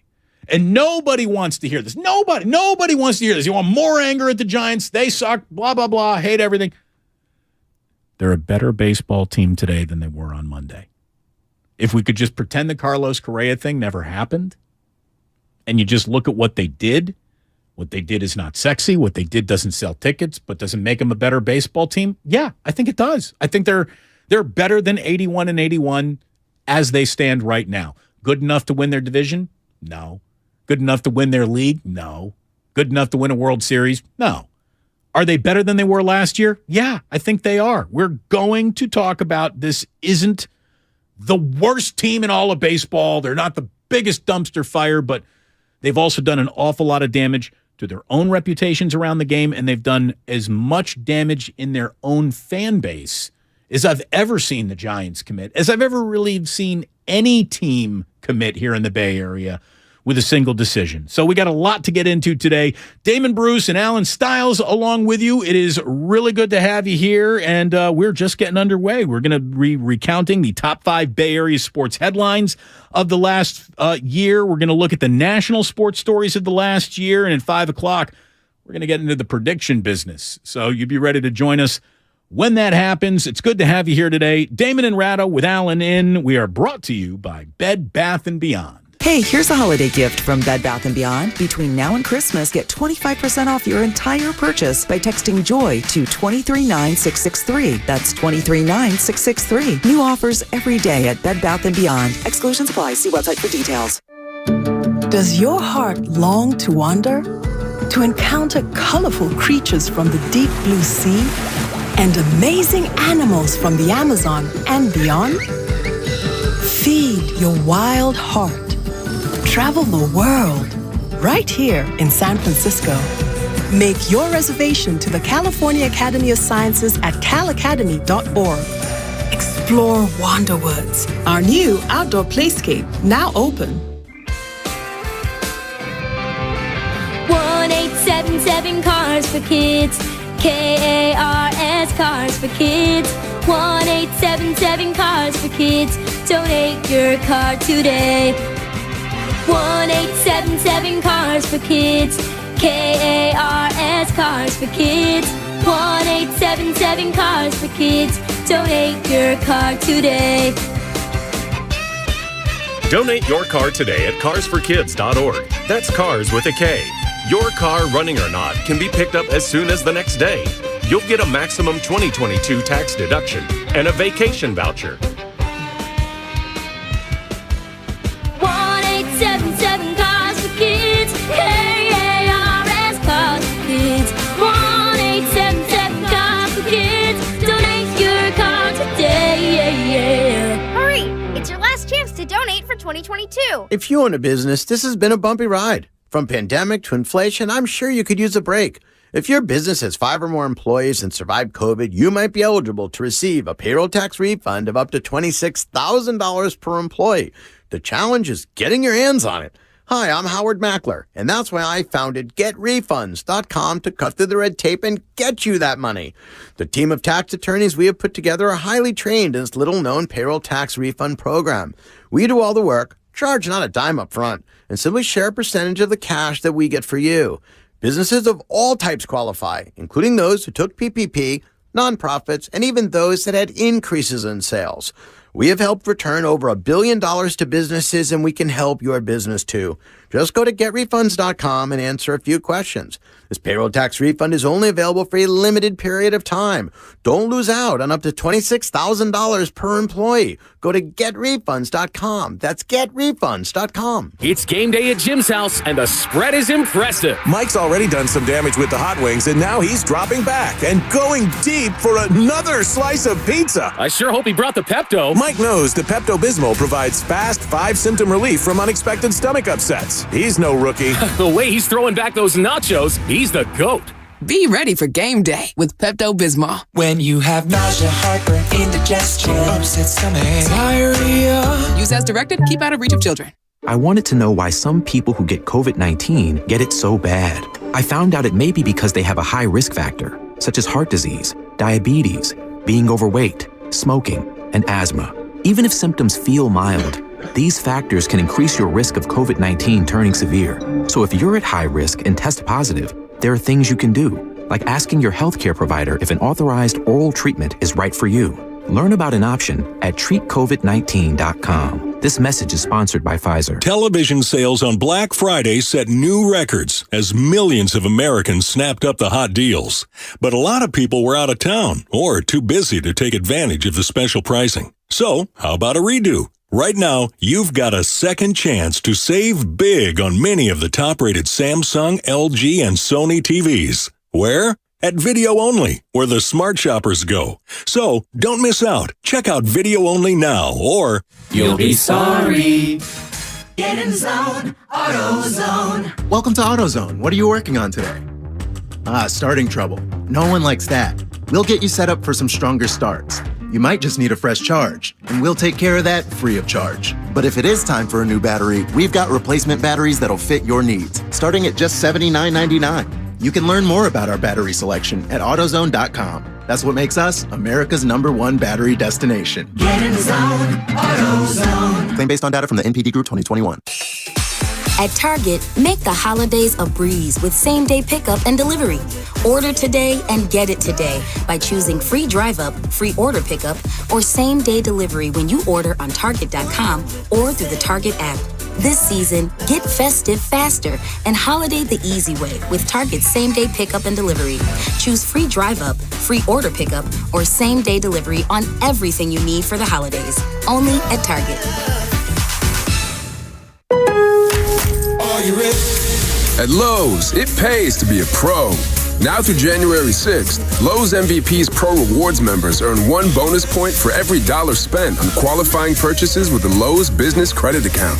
Redeem bonus points for cool rewards for your business. Join Lowe's MVP's Pro Rewards today to start earning. Subject to credit approval, Lowe's terms and exclusions. See Lowe's.com/MVP's bonus points and Lowe's.com/L/Pro loyalty terms for details. U.S. only. This winter, there are COVID-19 booster shots designed to help protect against recent Omicron variants. If it's been at least 2 months since your primary series or original booster, schedule your updated COVID-19 booster dose at vaccines.gov. Sponsored by Pfizer and BioNTech.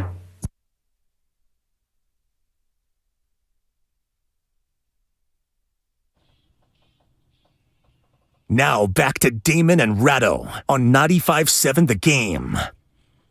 We're actually giving shout-outs to people buying merch. Look at this, Reed. It says, the 95.7 The Game merch store is live. Rennell in Hercules ordered a Defensive Player of the Year sweatshirt today. Oh, way to go, Rennell. Now, is that a real person, or are we just making things up? Oh, it's real. Rennell's real? Yeah, we get emails every time someone buys something from our shop. So, buy something and you get a shout out. All right. Do we get a cut? Oh, yeah. That's a no. You can go get yours now, though, like Rennell and Hercules already has. 957thegameshop.com. Damon Bruce and Alan Stiles with you. This afternoon, somebody says, what, is Ratto out at Tanforan? Yes, he is the Tanforan Super Shopping Center Santa. And so today, he is basically mushing pies into the face of little kids, telling them that their Christmas dreams will not come true, and that's how Ray stays happy. Mm-hmm. He's like bad Santa. Yeah, thank you very much. Here's what I love, is Ray so hates being used in promotions that he goes out of his way to say nothing, which is an interesting way to conduct a radio career. Yeah. There's only one Ray. There is only one of those guys. There is no doubt. Somebody named Michael says, yeah, Damon, 82 and 80 is better than 81 and 81. Look, I think they're going to be just a little bit better than that. Somebody on the 415, Alan, says, they're not the worst team in baseball, but they might be the most boring, and that's even worse than being the worst. They're not better. They lost Rodon, so they're worse. You might be right. There's a lot of seasons still left in front of them, but when I look at what they did, I see a better team right now. Like Michael Conforto, if he is healthy again, should provide a little bit of pop in a lineup that needed a little bit of pop. Mitch Haniger, if he's healthy, should be 600 at-bats of everyday baseball player that just by him being in the lineup every day because he's a switch hitter makes you just a little bit deeper on that bench. I think that Sean Manaea is a completely salvageable product. Ross Stripling had a very good year last year, and Taylor Rogers is exactly the kind of player that the Giants get in and, he was better than he was in San Diego and Milwaukee. Like, they will fix him, and I can already hear that marketing department working on the Twins angle. I can hear it. I can first see it thing coming. I thought, and when I saw the signing, I just thought it's cute. It's cute. And it is cute, but legitimately, it's a good signing. Going back to Haniger and Conforto, I think the issue that a lot of people have is you just decided to not sign Carlos Correa because of whatever happened, right, with the physical. But you signed Haniger, who missed a ton of games, and Conforto, who missed a ton of games. But I'm sure their physicals will be fine. You would think that there would be some connection to be made between you got to walk away from this guy because of medical concerns, but the other two guys whose significant portions of their seasons have been robbed from them lately, no problem, come on in. As a matter of fact, they're the headliners. I saw our very own Kyle Madsen say, so they skipped Correa due to injury, but instead will headline their offseason with two outfielders who played a combined 57 games last year. You got a point. Yeah, but you're worried about Correa's ankle from the minors? Yeah. Don't lie to us, all right? And I don't know how they couldn't not lie to us without it sounding even worse, but I don't know what's worse. Just saying, you know what? The numbers didn't add up. The money just didn't make sense. We thought it did, and it didn't. That's on us. Instead of, we're worried about some ankle injury from before he was in the major leagues. What's the Alex Pavlovich story you read today about the Farhan conference call where he was trying to play a little mea culpa? Yeah. So it was just guys on the team. He was just talking to San Francisco Giants. Exactly. So Alex Pavlovich last night wrote this article talking about how Farhan, they had a Zoom meeting. Sources told NBC Sports Bay Area that Farhan Zaidi spoke to the team on a short Zoom call in the afternoon that included players, manager Gabe Kapler, coaches, and members of the staff. Zaidi did majority of the talking before opening it up to questions, and people on the call said he took responsibility for what happened this week. But many questions were still left unanswered. So my question to you, Damon, is what did he take responsibility for? Did he take responsibility for the initial offer? Did he take responsibility for how it fell through? Nobody knows. I mean, I bet you the line that he played is the old, I'm the captain of the ship, so no matter what happens on the ship, therefore I am responsible. He probably played one of those. Mm-hmm.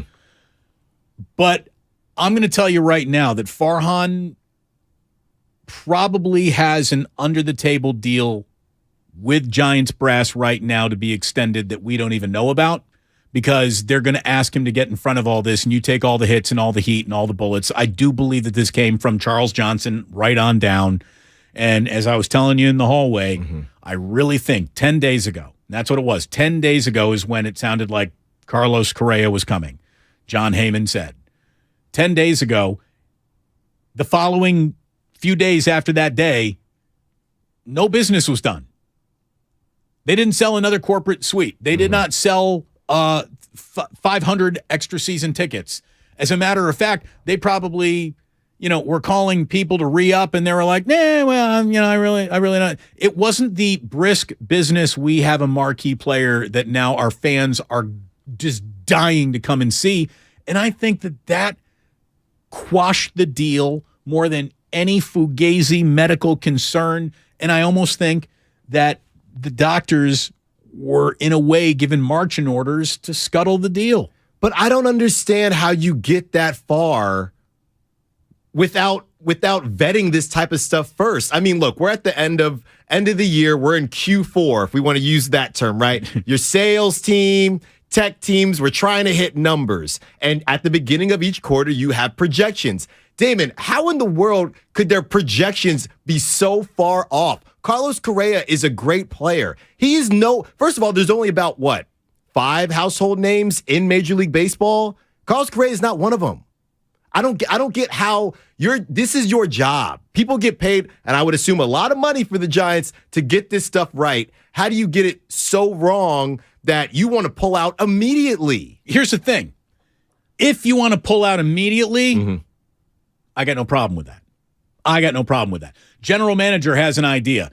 Owner instantly sees that idea and goes, nah, you got to do that. You cannot let the player then fly his in-laws, his children, his grandparents, everybody literally dressed to the nines like it's Easter Sunday, about to go to an introductory press conference and then find out the deal is called off.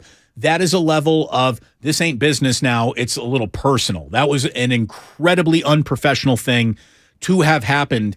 And honestly, if Farhan had nothing to do with the deal being pulled, he should resign. And now I know that these baseball jobs are far and few between, so you might not want to get out of the chair. My best agent advice I ever got was, Damon, no matter how much you get pissed off at the station or you're upset with whatever's going on, the only job for you to do, like if you're a cop, the only big part of your job that really matters is you come home at night. Yeah. The only thing you need to do at the end of every show is keep the seat.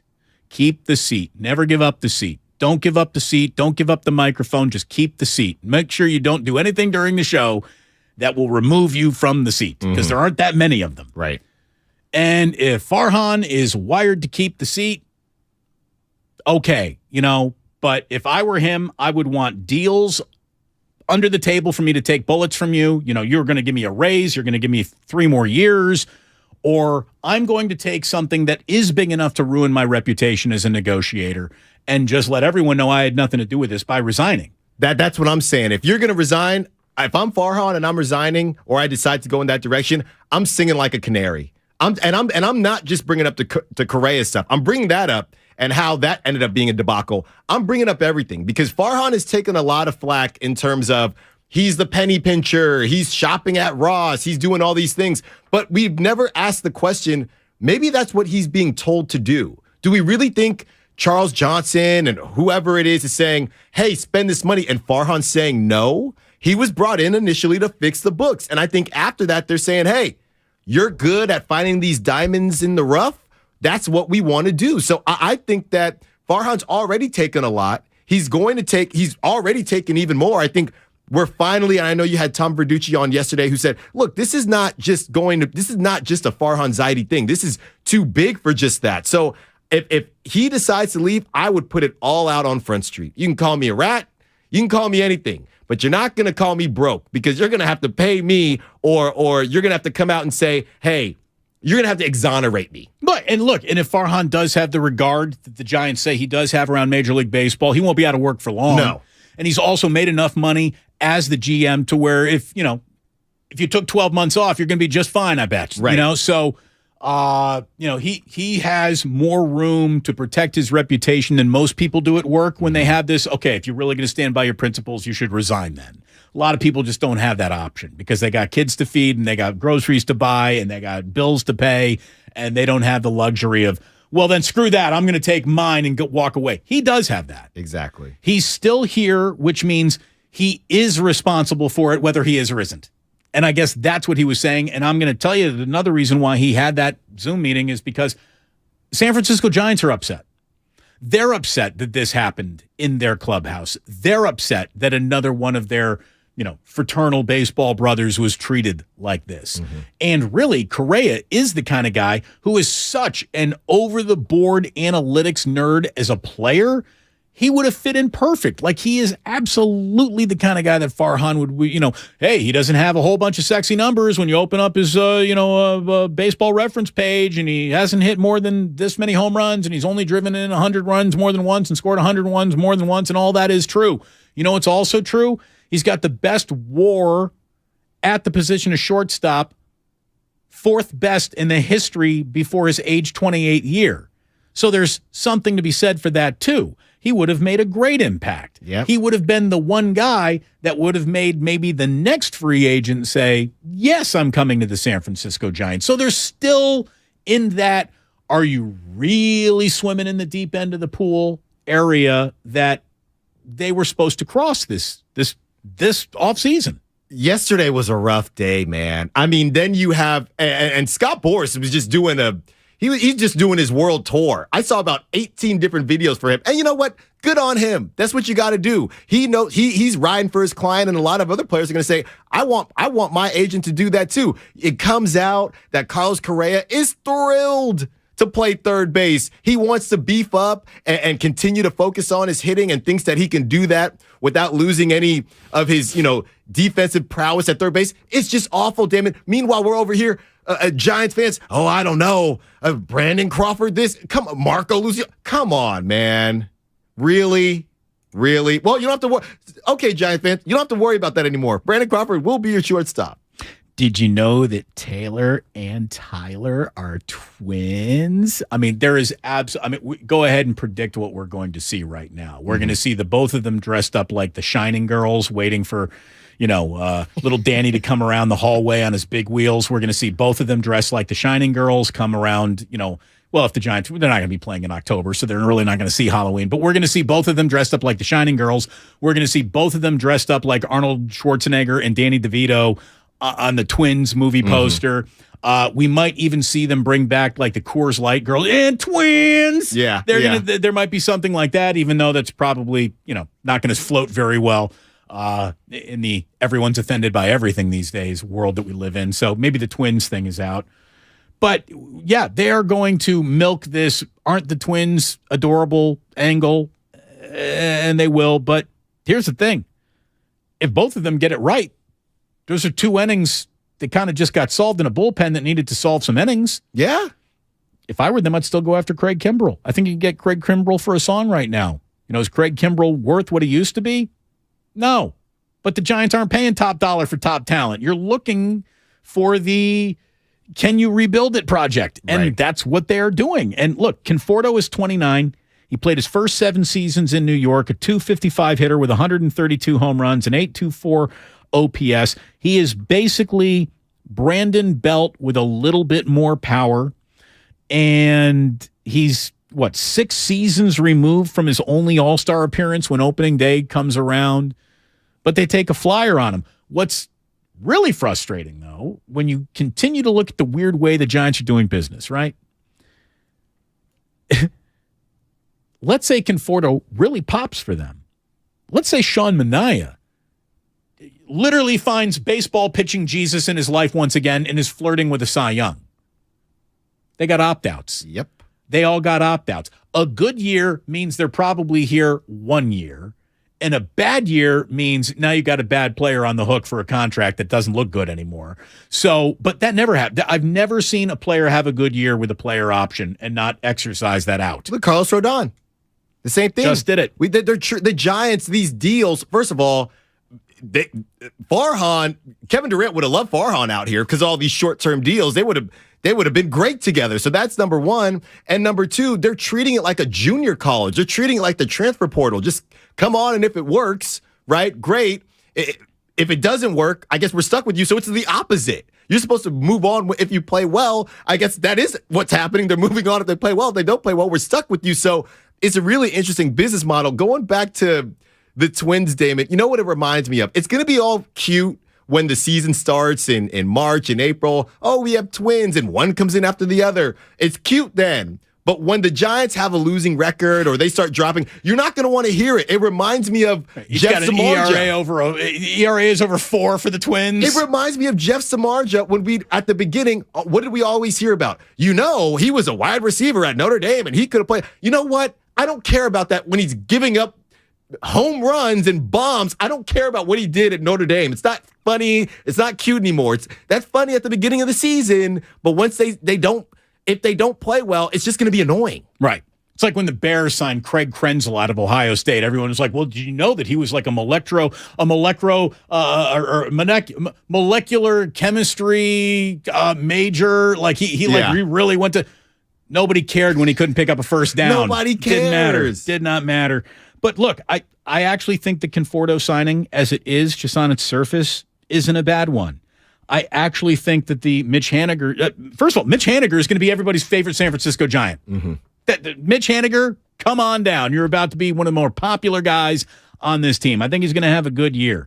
Minaya, again, I think that they can fix him. I think they can tinker with him.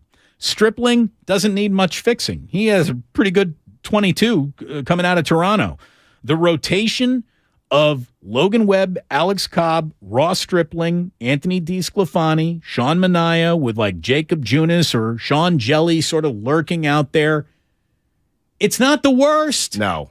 It's not the Is it great? Do you want to play name that star with the New York Mets? You do not. You definitely do not. No DeGrom there. You know, that we know it ain't sexy. But if you know baseball, you also know that ain't bad. Is it great? No, it ain't great either, but it ain't bad. And as painfully dull and as boring as the Giants were offensively last year, they were actually scoring enough runs, according to the major league average, to win games, and they figure out how to tinker together. Like the thing that the Giants, I think, should have done was go after DeGrom, was go after Verlander, go after, another real top flight pitcher, and then just let Farhan tinker everywhere. Let him platoon everything and everywhere because that's what he gets off on, and he's had a degree of success with it. And look, Farhan is great at the back end of the 40-man roster, at the back end of the Giants' dugout. The problem with the Giants are the hometown 9. That's the problem.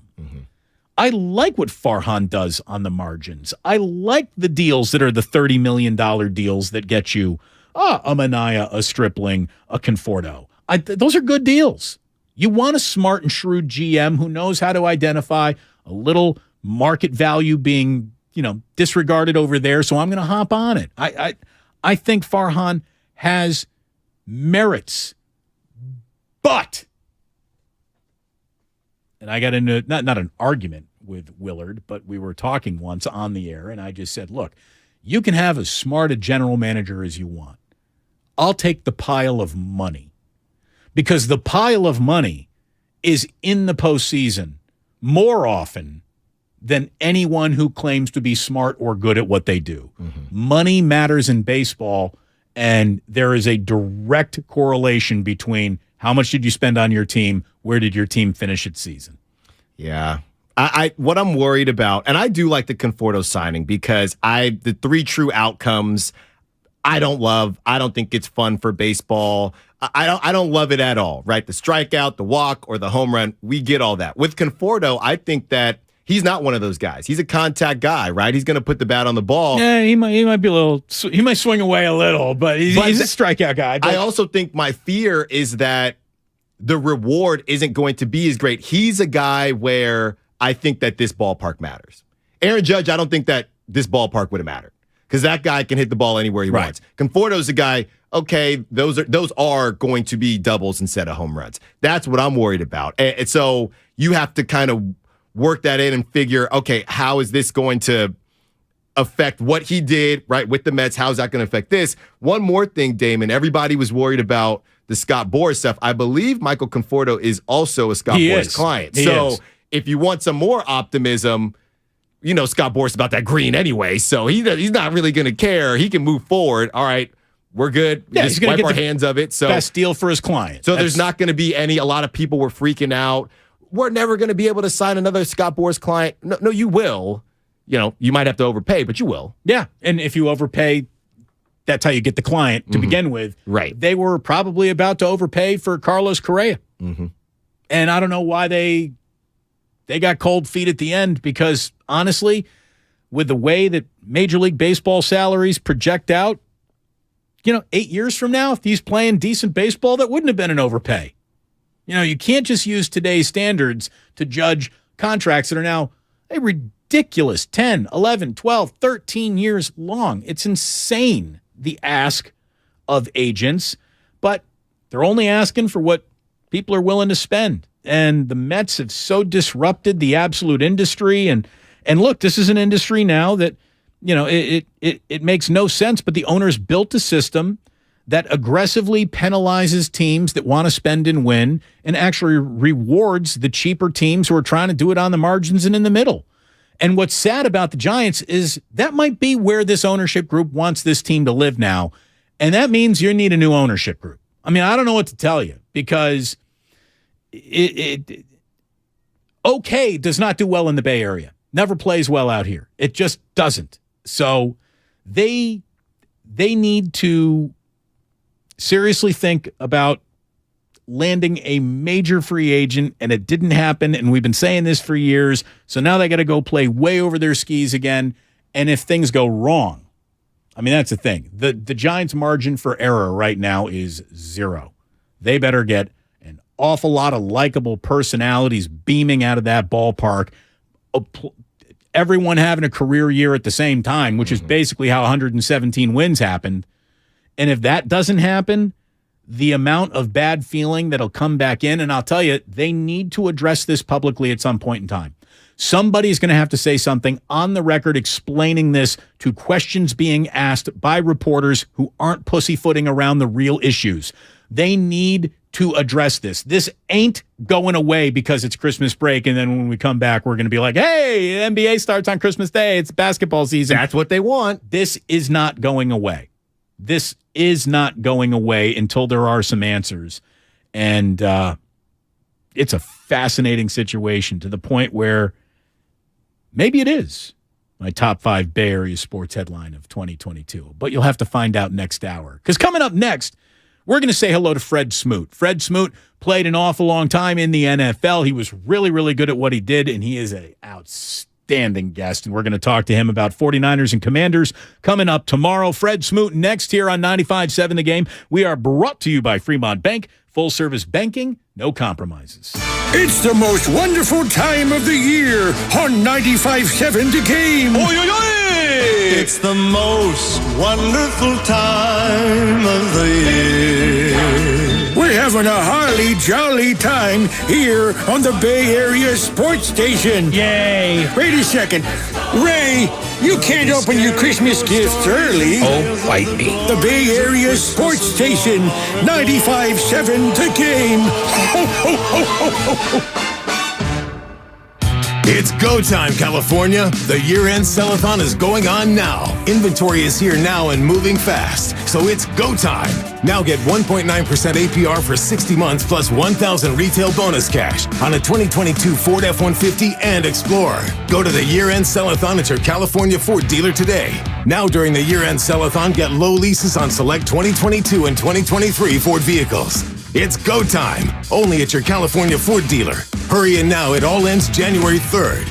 Now get a 2022 Ford F-150 or 2022 Ford Explorer with 1.9% APR for 60 months plus $1,000 retail bonus cash. Not all buyers will qualify for Ford credit financing. 1.9% APR financing for 60 months at $17.48 per month per $1,000 finance regardless of down payment. Bonus cash includes $1,000 retail bonus cash. Residency restrictions apply. For all offers, take new retail delivery from an authorized Ford dealer stock by 1/3/2023. See dealer for qualifications and complete details. Christmas time is here, and so are all the greatest deals on power tools at Fasteners Inc. Tool Outlet. Enjoy 12 days of deals on all your favorite brands starting December 12th. Grab free batteries with tons of Makita products and more of this year's greatest deals. Save $100 on a Makita 18-volt rear handle circular saw and take home 2 free batteries to top it off. Stop by Fasteners Inc. at 2897 Monterey Road, December 12th through the 24th, or shop online at fastenersinc.net. Stretch your lashes to new heights with CoverGirl Exhibitionist Stretch and Strengthen Mascara. Up to 60% longer looking lashes. It's an instant lash extension effect. Lift, stretch, and lengthen with a lightweight formula infused with biotin, peptides, and pro-vitamin B5 for strength and protection against breakage. Looking for a lash extension in a bottle? Try CoverGirl Exhibitionist Stretch and Strengthen Mascara for up to 60% longer lashes. From easy, breezy, beautiful CoverGirl. If you own a business, this has been a bumpy ride. From pandemic to inflation, I'm sure you could use a break. If your business has 5 or more employees and survived COVID, you might be eligible to receive a payroll tax refund of up to $26,000 per employee. The challenge is getting your hands on it. Hi, I'm Howard Mackler, and that's why I founded GetRefunds.com to cut through the red tape and get you the money. The team of tax attorneys we have put together are highly trained in this little-known payroll tax refund program. We do all the work, charge not a dime up front, and simply share a percentage of the cash that we get for you. Businesses of all types can qualify, including those that took PPP, nonprofits,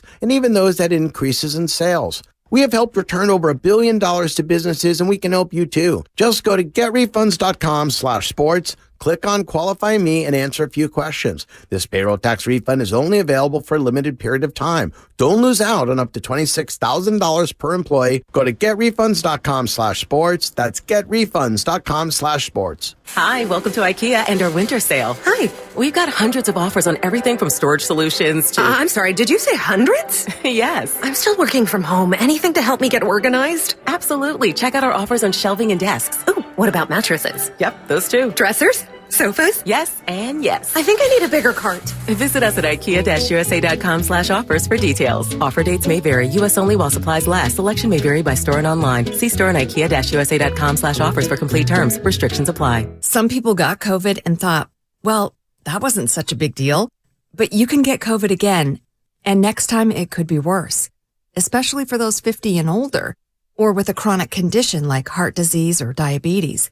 But with an updated vaccine, you have better protection from COVID's worst outcomes. And that's a big deal. Find updated COVID vaccines near you at vaccines.gov. We can do this. Paid for by the U.S. Department of Health and Human Services. Ray Magliozzi here for eBay Motors. Okay, easy now. You're teaching your kid how to parallel park. Ouch! Turns out he likes to do it by feel. Don't worry, eBay Motors has bumpers, taillights, trunk lids, license plate holders, 122 million parts. Pull up just a little bit. And headlights. They've got lots of headlights. Get the right parts at the right prices. eBay Motors. Let's ride. For whatever Christmas vibe you're feeling, the free Odyssey app has the music you're looking for. Do they know it's Christmas time?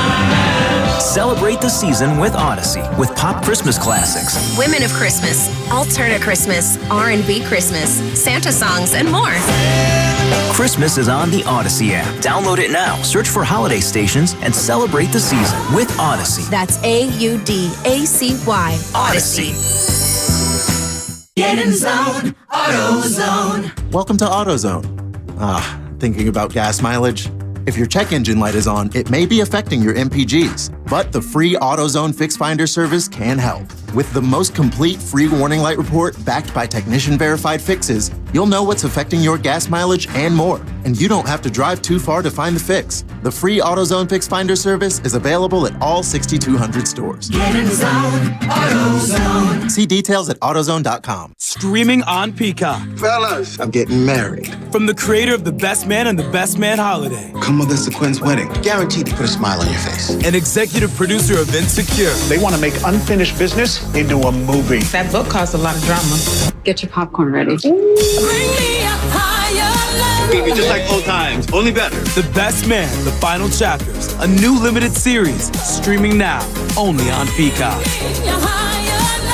Let's get lit.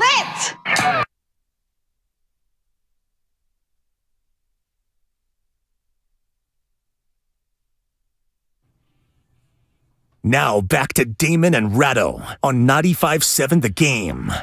It is Damon and Ratto. Alan Stiles in for Ray today, and we're about to say hello to Fred Smoot, who a couple of years ago, the 49ers were playing in D.C. We had him on as a random guest who had never come on the show before, and I was like, oh, my God. Fred Smoot's one of the best guests we've ever had. Any single time we got a 49ers Washington game, you go ahead and you get us Fred Smoot. We got ourselves a 49ers and Washington game coming up on, I would say on Sunday, but that ain't right. It's tomorrow, and we got Fred Smoot back. Fred, thank you so much for joining us, man. Merry Christmas to you. Happy holidays. How are you? I'm doing good, brother. I didn't think you would have me back after I did you last time. You know, we had a great introduction, but I gave you a rude awakening of what was going to happen that day. Well, wait, what? Didn't the Niners win 9-0? But I told you, come on, and you felt good about that? you feel good about that? Well, we had half the team was injured. All right, y'all went in there and y'all literally crawled out of there. And you felt good about that. Well, I mean, good enough to look at it this way. I've been around the NFL long enough to know that you don't complain about W's, right? I have never met a bad W in my life. There you go. We got Fred Smoot with us here today on 95.7 The Game. And, man, what kind of an interesting situation we got brewing between these two teams, Fred, because the 49ers got this little luxury item called already in the playoffs and a home playoff game guaranteed because they won their division. This is a Washington team that is coming in here fighting for every inch and scrap that it can get, still thinking it can reach the postseason and fighting like hell to do that. So just the two different attitudes of these teams alone might go a long way to shaping the feel of this game. Well, you know what? I said this. When I looked at this game earlier in the week, I don't know how many people are this old that they remember the body bag game from like way back when it was just player after player getting hurt. And I said when these two teams got together, because I'm telling you, these teams are built very similar. And I can go through the things. If you want to talk about offensively, both of these guys have functional quarterbacks. Nothing great about these quarterbacks, but they can get the job done inside of these offenses. These offenses have great running games. We have a great running game with a two-headed back machine. Y'all have Christian McCaffrey. Y'all also have Deebo Samuels, who's a Swiss Army knife who can do everything. Well, we got his cousin, Curtis Samuels. He can do everything. He can go to the backfield. He can play wide receiver. Y'all have Brandon Ayuk. We have Terry McLaurin. At the end of the day, built very the same. We're led by our defensive line. Y'all led by y'all defensive line. At the end of the day, you're looking at a mirror. Now the question, you just brought it up. What are your motivations? I don't know if y'all are motivated like we are to win this game. You know, Fred, you got the, Christmas Eve tomorrow. A lot of people hanging out with their in-laws. It's a Saturday. Some people might not be able to catch the game. So let's say there's somebody out there who they're stuck with their in-laws. They wake up Sunday morning and they see that the Commanders beat the Niners. What would you tell them probably happened in order for the Commanders to get that W? First of all, I say the 49ers got everything they deserve. Second of all, I say we came out and we ran the ball and we controlled the ball. We have to beat the 49ers very similar to how we beat the Philadelphia Eagles, and just go out there and let's just go man to man and say, you know what, we're going to run the ball and we're going to force you to like it, and we're going to shorten this game. The one thing you don't want to do is give the 49ers 65, 70, 75 plays, because that's when Shanahan gets in his bag and start to make things happen. So it don't matter if Brock Purdy at the quarterback, it don't matter if Jimmy at the quarter, it don't matter who. If you give him that many plays, he will shred you. If we can stop George Kittle and force them to throw to the outside, Benjamin St. Juice is coming back. I think y'all wait till y'all get a load of this character. Oh, he can really play. So we got some guys that can match up well with y'all. But at the end of the day, I say, one, we control the ball on offense. We didn't turn it over. Two, our defense outplayed y'all defense, which is a very tall task. We're talking to Fred Smoot here on 95.7 The Game. The tall task gets even taller with Chase Young back in the saddle. This guy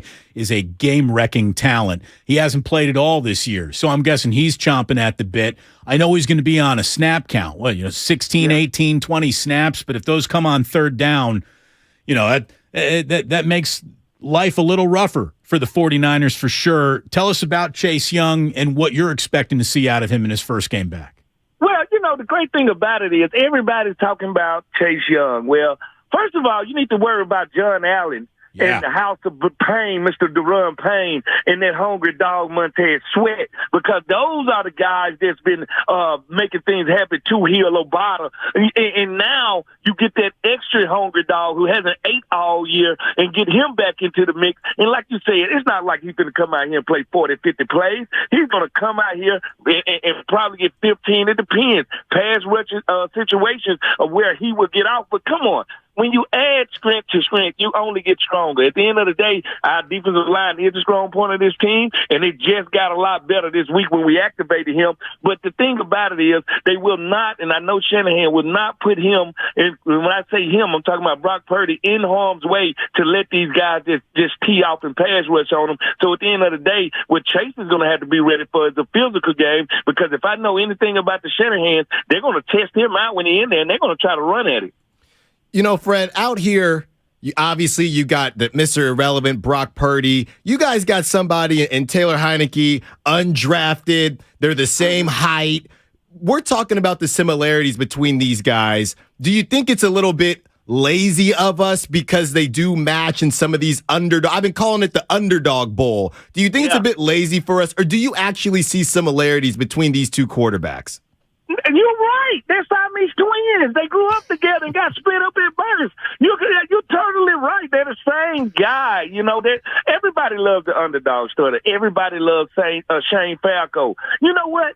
I'm going to tell you how much we love the underdog.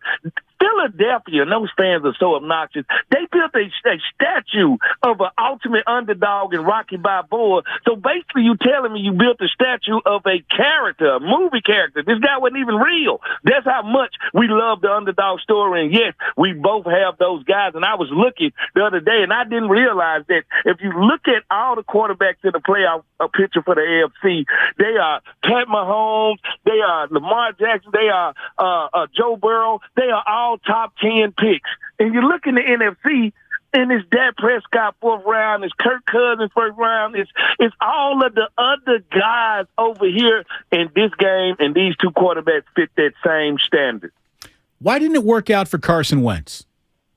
I don't, and that's hard to say. I think one thing about it is Carson does have a elongated stance, and I think that adds to him being sacked with a elongated throwing motion. I think he needs to tighten that up. But if you got a guy that's over there, the one thing you do as a player that's sitting over there when you feel like you should be the starter is you're being truthful to yourself and say, what do I need to do? And maybe making his throwing motion more compact. But let's not get it wrong. Carson was putting up 200-300-yard games. It's just turning the ball over was the problem. And that's what Heineke was doing very well, protecting the ball early on in his winning streak. For the last couple of games, he's got kind of reckless with the ball, but it's all about protecting the ball. Fred, obviously we're out here on the West Coast, so somebody who's tuning into the game tomorrow Who is a guy who you should say everybody should keep their eyes on that we don't know about? We know about Terry McLaurin. We know about Jahan Dotson. We know about Curtis Samuel. We know Chase Young's coming back. Who is the guy who you would say, hey, if you don't watch a lot of Commanders football, you want to see somebody that's going to impress you, look at this guy. Man, that's the thing about it. We got so many weapons, especially when you talk about offense. And Brian Robinson come to mind, which I know everybody expecting. They know who he is right now. Antonio Gibson is a guy that can do everything. When I say play wide receiver, play running back, return, he's a guy that I'm looking to have a very big game. You brought up Jahan Dotson. Jahan Dotson he's one of those receivers. I look at him, and he's just a jack of all trades. He does no one thing great, but he does everything very, very well. And we have a deep, and I don't think, I call him Norman Bates because at the tight end position, he will kill you. And that's John Bates, all right? John Bates is a guy that I think the more you get him involved and the more you get him the ball, the more he can make a difference. And on defense, we have Forrest, who's been making plays at the safety position. Cameron Kerr, this is his type game. So you look at those safety, and you look at those guys. Jamin Davis, another guy that's been making play after play after play. So you watch out for those guys to really fill in the gaps and make the plays if we have a chance to win this game. Do you think you could still beat most people in a foot race running backwards? How is your back pedal at the age of 43? How's the hip swivel? Well, you know what? The speed is there, but the feet not there. When I say the feet not there, the feet hurt. And the one thing about it is my grandma always told me, old things break, baby. And my feet, they hurt. They hurt. Listen, the pain, but I wouldn't trade it for nothing. But when you put 1,000,000 miles on something, they tend to tear up. Man, I was a huge college football junkie. I still am. You were a hell of a player in your days at Mississippi State and the SEC, man. First team All-SEC 2 years in a row, I believe. First team All-American. You played, man. Mississippi. Oh, yeah, I had fun doing it. And I also want to say rest in peace to Mike Leach. Well, man. that's where never forget. That's where I was going with this. How well did you get to know Mike Leach? I know that was after your playing days there, but I'm guessing you spent a lot of time around the program still. Tell me about your interactions with Mike Leach, please. Didn't have a lot of them, but when I did cross his paths, he was very John Madden-like in his mannerism and just he talked and he'll say something funny. You know how a comedian is a very dry deliverer of a joke, and it's very funny, but he never laughs. That's what type guy he was, and I always like coaches like that. There's coaches that still human beings, not to the point where they have to be so militaristic where they can't speak and smile and joke with you, and I enjoyed that about him. I enjoyed a human being. Everybody brings up the coach. I think when people talk about Mike Leach 10 years from now, they'll talk about the human being. You're the man, Fred. As always, a conversation with you is one of the best conversations we have all week. Thank you so much for joining us, and I really mean it. Merry Christmas. Hey, Merry Christmas, man. Happy holidays to everybody out there. The only bad thing going to happen is Christmas Eve is going to be a Commanders win and a 49ers loss. Other than that, thank you. I hope everybody's eating good and living good out there in California, brother. There he is. Fred Smoot, A+. I told you he was going to be good. You did. I mean, I don't know a lot, but I know personality. Fred Smoot's got plenty of that. By the way, welcome one and all to your 4 o'clock hour. Oh, I caught Grandy slipping. He was playing the keyboard behind him. He's got to come back to the piano now to push this button. You're listening to 95.7 The Game, KGMZ FM and HD1 San Francisco. Always live on Twitch, YouTube, and the free Odyssey app. Damn well better be free.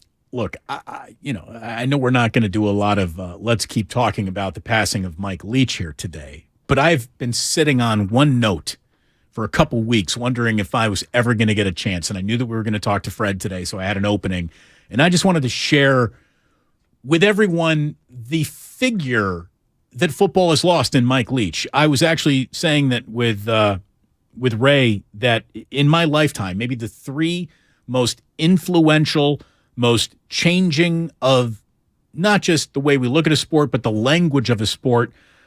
Bill James, who is the guy who basically is the father of sabermetrics and new modern baseball analytics. He ushered in all of the dorky thinkery that defines every single Major League Baseball team, if not even Little League team. Steph Curry obviously has taken the game behind the three-point line in a way that Michael Jordan took the game above the rim. So he is an evolutionary step. Mike Leach is an absolute evolutionary step in the sport of football, to the point where, as one of the founding fathers of the air raid offense, space and pace, you either are running some version of his offense somehow, some way, or your defense has to be ready to defend some version of that offense somehow, some way. So whether you like Mike Leach and want that style, you better be able to coach against it at all levels of football. I mean, you see Pop Warner teams going 5 wide with huge splits in between the offensive linemen on a Pop Warner team. That is all Mike Leach. Roger Sherman from The Ringer wrote this, and I got to share this because I don't think people understand this. You can track Leach's influence through the people who played for him and coached under him. Leach's quarterback at Oklahoma in the late 90s was Josh Heupel, who now coaches the top-scoring offense in college football at Tennessee. This year's Heisman winner. Go Trojans. Fight on, Lucas. This year's Heisman winner, Caleb Williams, and the runner-up, Max Duggan, are coached by former Leach assistants. USC's Lincoln Riley, TCU's Sonny Dykes, former Leach assistants. As a matter of fact, 5 of the last 10 Heisman Trophy winning quarterbacks, Williams, Kyler Murray, Baker Mayfield, Johnny Manziel, and RG3, have Leach's fingerprints all over them. So do 7 of 32 NFL starting quarterbacks, Mahomes, Murray, Mayfield, Jalen Hurts, Geno Smith, and Jared Goff. And since I told you I've been sitting on this for a couple of days now, we can add another to the mix because Gardner Minshew is starting for the Eagles on Sunday. And, of course, Minshew played for Mike Leach directly. So, I mean, this guy's fingerprints are all over the sport at every level: college, NFL, high school, Pop Warner. It's like Steph Curry. Everybody can shoot the three. Well, maybe not strong enough to get it there. My kids can't. But it's not going to stop them from jacking corner threes the minute they think they can. You know what I mean? Right. So it's just the football really lost someone very, very special when they lost Mike Leach. And again, if you can book Fred Smoot, I believe he is available for weddings, bar mitzvahs. The guy's just fantastic. Probably DJs too. Absolutely. Fred Smoot, A+ all the way around. We've got our friend Brian Baldinger joining us at 4:30, which means we got a little time here. Alan, are you ready to get to the top 5 Bay Area sports headlines of 2022? Let's do it. So I have a particular order. I don't know if you have a particular order. I do. Well, then I would like, how do you want to do this? Do you want to start at 5 and go to 1, or start with the big item and go down? Let's start at 5 and go down. Okay. Yeah. 5 and work our way to the big. Yeah, You got to stick course. around. See, that'll be perfect. We'll go 4. We'll go 5 through 2 here. We'll hit a commercial break, and that'll be the tease. So everyone will come back for number 1. There so you I'm just go. going to tell everyone how this happens here. Go ahead. Give me your 5th biggest Bay Area sports story of the year. So my 5th biggest Bay Area sports story, I'm actually going to go with the rebirth of Andrew Wiggins. Andrew Wiggins was a guy who people labeled a bust. They didn't know what he was going to be. He went from having songs from Drake made about him to people saying, "What are you doing?" He gets traded, all these types of things. Overrated, underrated, properly rated, all at the same time. All at the same time. And he comes out in the finals. And yes, of course, Steph was going to be finals MVP. But to think that Andrew Wiggins would even be in the conversation, if you told somebody that 3 years ago, they would laugh you out of the building. All the Nick Wrights of the world, all these guys said it was a terrible deal. Fit matters, Damon. Fit matters. And just, you got to give kudos to the Warriors, and you got to give kudos to Andrew Wiggins for just continuing to believe in himself. That's my number 5. I thought that Andrew Wiggins actually should have been named the Western Conference Finals MVP. Like the job that he did, shutting down, as much as you can shut down Luka. Slowed him down. Slowed him down. But Bielitsa was a big part of that too. The dunks as well. Absolutely. So number 5 for me, I've got the Oakland A's inability to function as a successful anything. Like, this is the year where they became a parody of themselves and are a full-fledged embarrassment to not only the city of Oakland, the sport, the fans that root for them, the fans. I mean, they have so shattered trust with their own loyal fan base. I've never seen a team go out of its way to intentionally sabotage its own success quite like the Oakland A's. So I got them coming in 5. I'll give you my 4, and then you give me your 4. And I might even have this a little bit lower, but maybe when I get to my next 3, everyone will get it. At number 4, I got Draymond Green punching Jordan Poole. Mm-hmm. I mean, to me, there's zero doubt in my mind that the lack of rhythm that the Warriors still seem to be struggling with, I'm not saying it's lingering to the point where it's an everyday issue concern, but it's where the trouble started. Mm-hmm. It's definitely the jumping off point for a season that hasn't felt normal, but for not even a day, right? Yeah. So I think that the team is over it. I think that both men are over it, but that is a headline that I think defines the year that we are in right now and the year that we had. I don't know how you could leave Draymond punching Jordan Poole out of the mix. No, and I got it. I'm just not going to tell you where yet. But the residual effects, and look, we see all over the call line, the text line. Just get over it. They're over it. Maybe they're over it, but we're humans, and that doesn't mean subconsciously everybody's moved on. That's all I'm going to say. My number 4, the Niners QB conundrum, the Niners QB soap opera, whatever you want to call it. It's the gift that keeps on giving. And of course, you don't want to see people injured. I'm not saying that, but you didn't know Trey Lance, he was the starter. We're giving him the keys to the organization. Jimmy's out the door. Jimmy says goodbye. Then Jimmy comes back, and then Trey Lance is the starter. Trey Lance gets hurt. And all roads lead to what everybody assumed it would be Brock Purdy come money time. So I knew that you were going to have that, and I almost had that in there too, but I decided to just take my one Niner headline in another direction because maybe even more than the entire quarterback, because it's really weird. The entire quarterbacking carousel, you spun it, and even though everyone is so different, nothing really changed. Right. Christian McCaffrey changed everything. For me, coming in at number 3, it's the 49ers trading for Christian McCaffrey. That guy changed the dynamic of the entire team the day that he arrived. He changed the way that they could go about playing defense, the way that he was able to possess and hold the ball and extend drives. And he is a very, very special player who clearly going forward, I'm not even going to monitor who the draft picks the Carolina Panthers will get. That is good, because I'd rather have Christian McCaffrey. I don't care what those guys become. This guy is all day and night long a very special player, and if he stays healthy, the next 2 or 3 years of 49ers football are going to be A-OK, no matter who the quarterback is. Right. And I would love to check in on everybody who was saying they gave up too much to draft picks. Look, they miss on half those draft picks anyway. Where's Ty Davis-Price? Where are these guys? Right. We know what Christian McCaffrey can do. Here's the thing. I don't know what those draft picks are. I do know that Christian McCaffrey is the baddest white boy running back in the world, in the history of the sport. Go with McCaffrey. Yeah.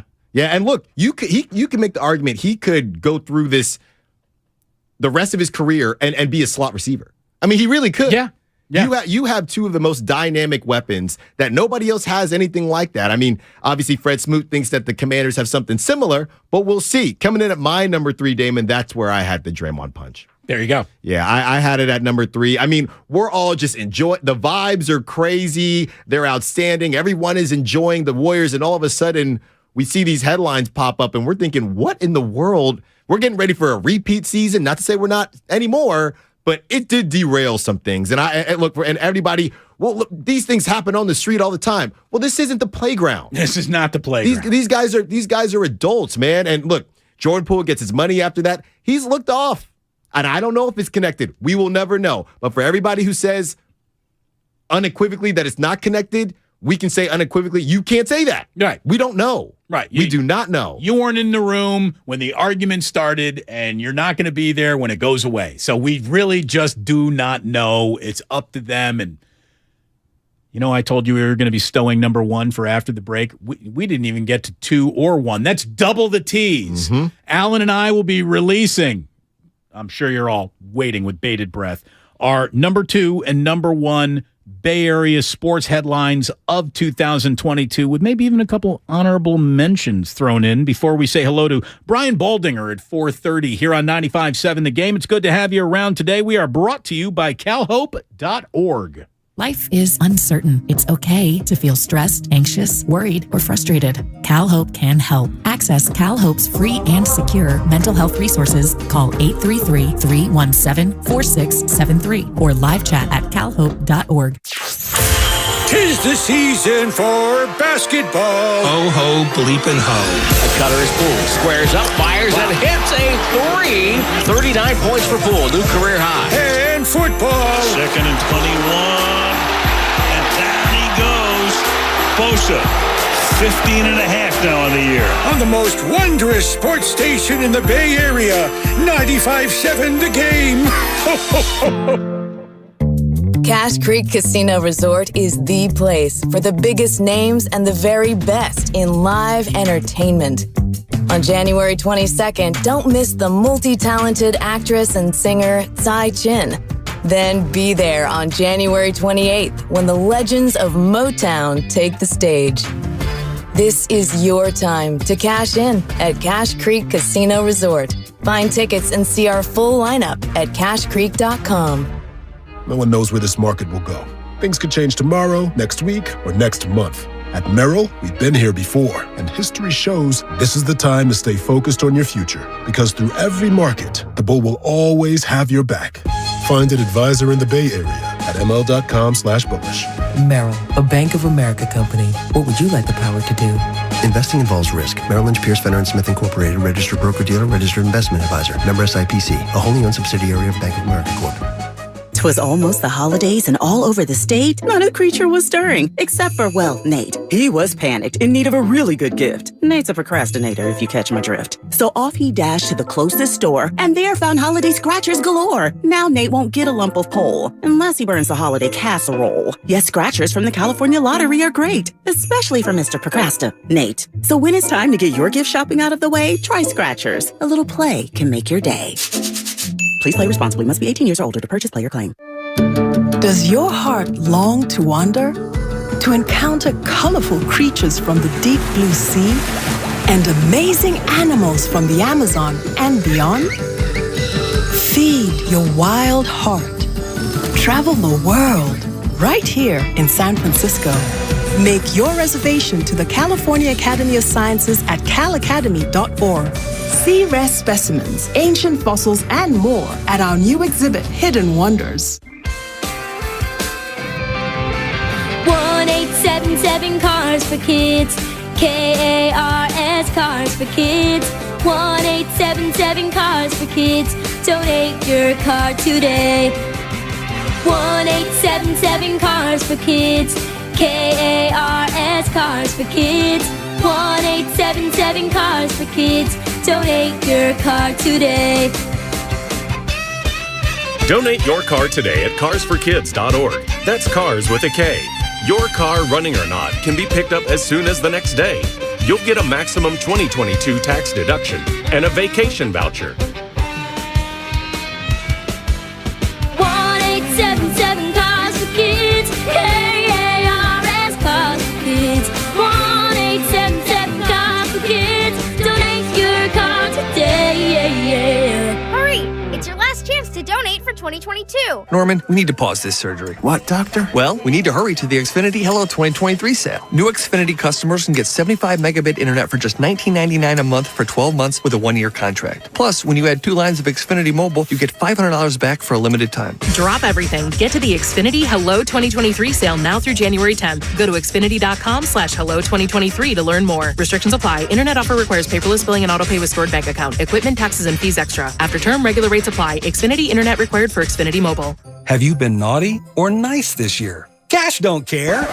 At Jackson Hewitt, you could still get up to $4,500 for the holidays. Some bucks now, more bucks in January. So be naughty. Snap up all the ginger snaps. Wear a pretty sweater to an ugly sweater holiday party. You could still get up to $4,500 when you go to Jackson Hewitt today. Details at jacksonhewitt.com. Eligible clients can get up to $1,000 in December and up to $3,500 in January. Loans by Republic Bank and Trust Company. Finance charge may apply.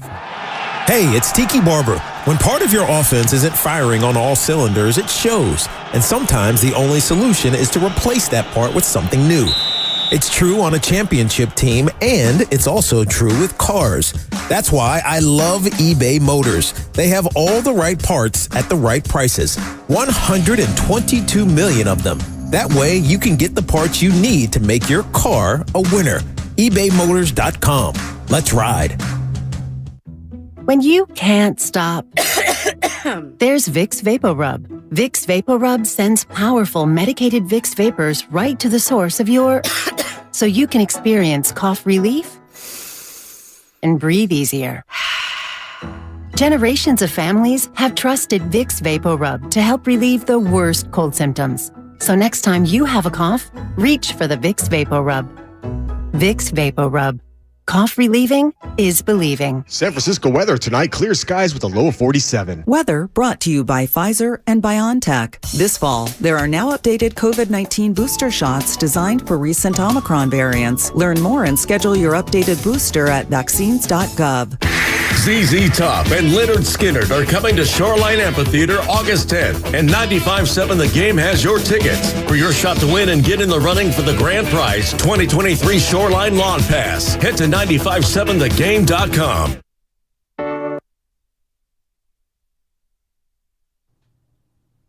Now back to Damon and Ratto on 95.7 The Game. It is Damon and Ratto, final show of the year. For me, Ray wrapped it up yesterday. Alan Stiles is with us this afternoon. Brian Baldinger is going to be joining Alan and I in about 12 minutes. So that means we got a little time to wrap up our top 5 Bay Area sports headlines of 2022. We'll recap 5 through 3 before we both give our top 2 in a second. But I need to let you know that we got a little bit of breaking news. Remember how I said the San Francisco Giants should go out of their way to just take a flyer on Craig Kimbrell? They needed to, just keep on shoring up that bullpen. Taylor and Tyler Rogers, the twins, probably not going to be enough. So maybe you just take a look at Craig Kimbrell. Well, Giants said no, and the team that won the National League last year said yes. He has just agreed to a 1-year, $10 million, that is the major league equivalent of free, deal with the Philadelphia Phillies. Wow. No Craig Kimbrell, everyone, until he's pitching against you, Giants-Phillies. No bird. You're not going to get the bird on your side. No, and he's, dude, I got to be honest. Chicken wing. I hate his starting posture. Like, I don't know if that's supposed to look like a cobra hood or if he thinks that's intimidating. I don't know, but it's him. Yeah. I'll say this. Show me a silhouette. I'll tell you whether or not that's Craig Kimbrell or exactly, not. Exactly. So, he is a Philly, so there you go. Quick recap. Give me your 5 through 3 again. So I had the Wiggins rebirth at 5, the Niners QB conundrum at 4, and the Draymond punch at 3. I had the Oakland A's self-immolation at 5, the Draymond Green punching Jordan Poole at 4, 49ers trading for Christian McCaffrey at 3. At number 2, and I really can't believe I have this at number 2 because normally championships are the biggest headlines you get, especially with the Golden State Warriors winning what I think is their least expected title since the very first one. Yeah. And to be honest, maybe even that was easier to see coming than this one. The Golden State Warriors winning the NBA championship, I got coming in at number 2, and I honestly can't believe I have it at number 2 because I don't think we've really actually begun to appreciate how remarkable that season, that run that was. You talk about Wiggins going through the Celtics, who showed up with, supposedly the 1985 Chicago Bears defense. Well, got through that too. That was unbelievable. And Steph Curry with his literally, like, we need to pick a signature game, and you don't just want to have that almost half-court heave to win in Oklahoma City, we need a signature game in the NBA Finals. Well, you got that too. Well, I'll tell you what, we're starting to appreciate it more the further down we get into this season, the deeper we get into this season. My number 2, the Correa catastrophe. Yeah. It just, it's the gift that keeps on giving in the worst way possible. The details that have come out. The injury, first they thought it was a back, which was more recent than this ankle situation. He was already looking for a house. The family already being dressed for the press conference. the only reason it's not my number one is because I'm trying to be positive. But that's why it's my number two. So the reason why it's my number one is because it is the single most unprecedented thing that I have seen here in the Bay Area. I have seen the Golden State Warriors win NBA titles before. I've seen it with my own two eyes. I was there when it happened. Mm-hmm. I've never seen anything like this. I've never seen anything like this by any team in any sport anywhere, and I've certainly never seen anything like this by any Bay Area team. Mm-hmm. This is some Mickey Mouse level of unprofessional Bush League nonsense that is so unprecedented. When I asked Tom Verducci, like, what do you compare this to yesterday? He said this. No, there's nothing on this scale. I mean, listen, I remember back in the day, Aaron Seeley thought he had a job with the Orioles, and they flunked him on the physical. He went to Seattle, pitched for a while. The Mets did it with the draft pick from Vanderbilt, Kumar Rocker.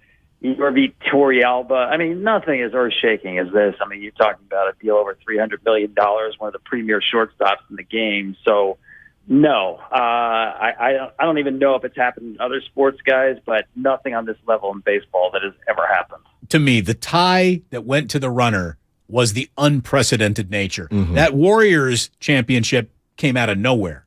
This came from behind nowhere, like lurking in the shadows of nowhere to come on out and shock us all. So that's why I got it number one on my list. What is number one on yours? So number one is just Steph having his best year ever. And I can call it the Warriors championship, but everything that Steph accomplished this past year, to win that championship, get his finals MVP, you see him crying on the court. Steph is one of the most polarizing figures ever because so many people believe in him, but so many people have doubted him. For him to silence all the doubters, get that championship without Kevin Durant, get that finals MVP. He hosts the ESPYs. He won the Western Conference Finals MVP. He won the All-Star MVP. He goes on to host the ESPYs, right? He's just named Man of the Year by Sports Illustrated. Named Man of the Year, so we can call it the Warriors, but more specifically, if you wanted to pick out who had the best year ever, it's Steph Curry. And that's my number one. That's a fine number one indeed to have, because I actually have a couple of honorable mentions that just missed my list. And the first two are very much Steph Curry related. At A, since we've already used all of our numbers, I'll say A, B, C, and D here. At A, I got Steph Curry becoming the NBA's all-time three-point king. Like, it was an inevitability. All we had to do was wait for it. It was as certain to happen as the sun is going to rise tomorrow in the east and set in the west. We knew it was going to happen, but when would it happen and where would it happen? And it all finally happened. And, of course, Ray the entire time couldn't appreciate or bask in any of it. Just, it's an accounting stat. It's going to happen. No, it's a special thing. It's a special thing for a guy we said is the best shooter in the world to definitively erase anyone from that conversation once and for all was part of it. To me, I got the Golden State Warriors becoming the most valuable team in NBA history as well. That is something that is officially unprecedented. That is something that doesn't happen without Steph and all the success, obviously. So to me, the two of them are linked. The other two things from just a Bay Area headlines point of view, I got the San Jose Sharks ending and just cease and desisting all operations as an important or relevant NHL franchise.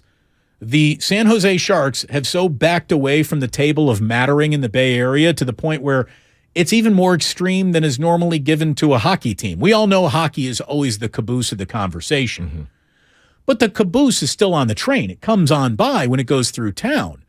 There is nothing the San Jose Sharks can do to be talked about, discussed, or matter again in this town. And they went from mattering a little to mattering none. Yeah. And it feels like it happened really quickly. It went from, hey, they were in the Stanley Cup Finals there against Pittsburgh, and then it was over. It was just totally over after that. They got old, everyone, overnight. You had like the least likable hockey player ever in What's-His-Face, who's now not even here anymore. So the only other thing I would have is, and again, this doesn't matter much, but I think it matters an awful lot to those who do care about it, is the David Shaw era at Stanford is over. Yeah. I mean, that guy was incredibly successful for a little while. You know how many, consecutive Rose Bowls Cal would have to make before people noticed The answer would be half a Rose Bowl. If Cal ever even got to half a Rose Bowl, it would be a big deal out here. A little bit of a big deal anyways. Stanford went to, 3-4 Rose Bowls in a row? Or 4 out of 5 or 3 out of 5? Whatever it was ridiculous. Like they were in the national championship conversation, and they might never return to that again. No. So, and I heard that he actually had an indefinite contract. Like he didn't ever have to leave. Right. They were just going to keep paying him. They were going to keep rolling. There was no amount of off-field there was no off-field controversy ever. And Stanford really never attached itself to mattering on-field success or caring about it that much. Yeah. So as long as he was graduating guys and doing it the right way, they were very, very happy with the direction of the program, even though the program had lost its winning ways. Yeah. So it's weird. The Stanford situation's weird. They're going to be crushed under name, image, and likeness, which, by the way, when we get to our national headlines, I got that in there, too. We got an awful lot to get into. Before we bring in our friend Brian Baldinger here, I want to return to what Robert Saleh said just a week ago, where he was talking about an instant coffee world and that Zach Wilson can and will still prove himself as a franchise quarterback. And you know, a lot of people were saying, isn't that refreshing that Robert Saleh would be sort of tisking the media to the point where saying, you know, you're all way too demanding. You want way too much, way too fast. And there's a point where he's totally right. You know, we do live in a society that wants it all, wants it now, and wants it delivered by Jeff Bezos immediately after they push the button. However, that's not how sports works. But the problems that people were having with Zach Wilson weren't any bigger than the ones that he was having. Like, I would have said, Robert Saleh, you're the one who benched him. Right. You're the one who then deactivated him to the point where he did not dress 2 weeks in a row. You're talking about him being nitpicked apart? Well, no one is clearly more unimpressed than you. Like, don't turn around and try to put this back on the media like everyone's got it wrong and you just need to be more patient. And look at how he played last night. He was awful. He got pulled again for the modern Tim Tebow. You know, he got pulled again. His teammates don't like him. His own teammates were holding post-game pep rallies for him behind, you know, the woman doing the interview with Mike White. They're wearing Mike White T-shirts. Is the world impatient? Absolutely it is. Instant coffee world, it's a great line. But that's not Zach Wilson's problem. Zach Wilson's problem is Zach Wilson. Like, it's not a media creation. Sometimes, you know, they say eyewitnesses make lousy witnesses, especially in the court of law. But sometimes you do got to trust what your eyes are telling you. At no point in time should your eyes have ever told you, man, this Zach Wilson thing really feels like it's about to work out with the New York Jets. So here's how this ends. He gets one more opportunity in another city, and then that's probably going to be it for him. That's how it works. That is how it works. There is no 4 or 5 year window where everyone being patient anymore. I was listening to Colin Cowherd the other day, and I think he came up with sort of an appropriate timeline. You have until your second Thanksgiving to show that you can either do it or don't do it. Yeah. That's what you get in the NFL right now. You got till your second Thanksgiving, and you should have shown us something by then. And just something. That's all that we're asking for. We're not expecting Zach Wilson to be shot out of a cannon. Because look at Daniel Jones. Daniel Jones, a lot of people feel like the Giants have already moved on, but he has shown flashes. A couple years ago when he tripped on that long run, he had the top speed, right? The top foot speed. Zach Wilson, you got to show me something, brother. He has shown nothing. Nothing. So you can't work with that. You can't work. 0 times 0 is 0. You got to show something. So not to totally change the subject off of football, because Brian Baldinger is going to be joining us here in a second, but where do you stand on James Wiseman? Because, again, I understand he didn't play a lot of college, and I understand that he got hurt. But here we are, you know, I don't want to say middle of year 3, but we're in the middle of his 3rd season, and I don't know if he's any closer to being a good fit with the Golden State Warriors than the day he was drafted. Now, I know that this sounds a little funny because he just had a really good game for the first time all year, and he put up 30 and only missed, 2 shots and played pretty well against a Nets team that was playing no defense, and even if they were playing defense, they don't play any defense at the rim. So to say it was easy pickings is, you know, we're officially, you know, picking and choosing what we're deciding to care about here, but I would say as impressive as a 30-point career high, it's also the emptiest calorie 30-point career high that he could have at this point in his career. And before that, he was minus 29 in 22 minutes in New York against the Knicks. I mean, he was really bad in that game. And that's a team that is playing defense against him, that is going out of its way to protect the rim. And I'm not here to say that James Wiseman isn't going to be an NBA player. He does have physical gifts that are jaw-dropping. But you got to have more than physical gifts, and you also need a little bit of a dog in you, and I don't think he has any of that. And if you ask me to define what is your single go-to on-court attribute for James Wiseman, he looks uncomfortable. More than he even looks big. More than he even looks like a physical freak of nature that if when you're the biggest guy in an NBA court, you're huge, boys and girls. He is a huge human being. I would say uncomfortable before I'd even say huge. Yeah. And look, it's not, I wouldn't say a raw deal. It's just he got injured. His timeline got messed up. And ultimately, Damon, I don't even know what he would have been if the timeline didn't get messed up because the Warriors, they wanted to fit. They felt like they needed someone. And I'm not going to get started here, but similar to Trey Lance, there wasn't a lot of film. He did not play at Memphis because of the NCAA stuff. So they just thought, hey, this guy's really athletic. We're the Warriors. We can turn water into wine. We'll be able to figure this out. Right. And they weren't. Give us a completely raw, even more physically intimidating JaVale McGee with no bad habits. We can work with that. We'll be all right. Yeah. No. Not yet. Not so far. And here's the thing.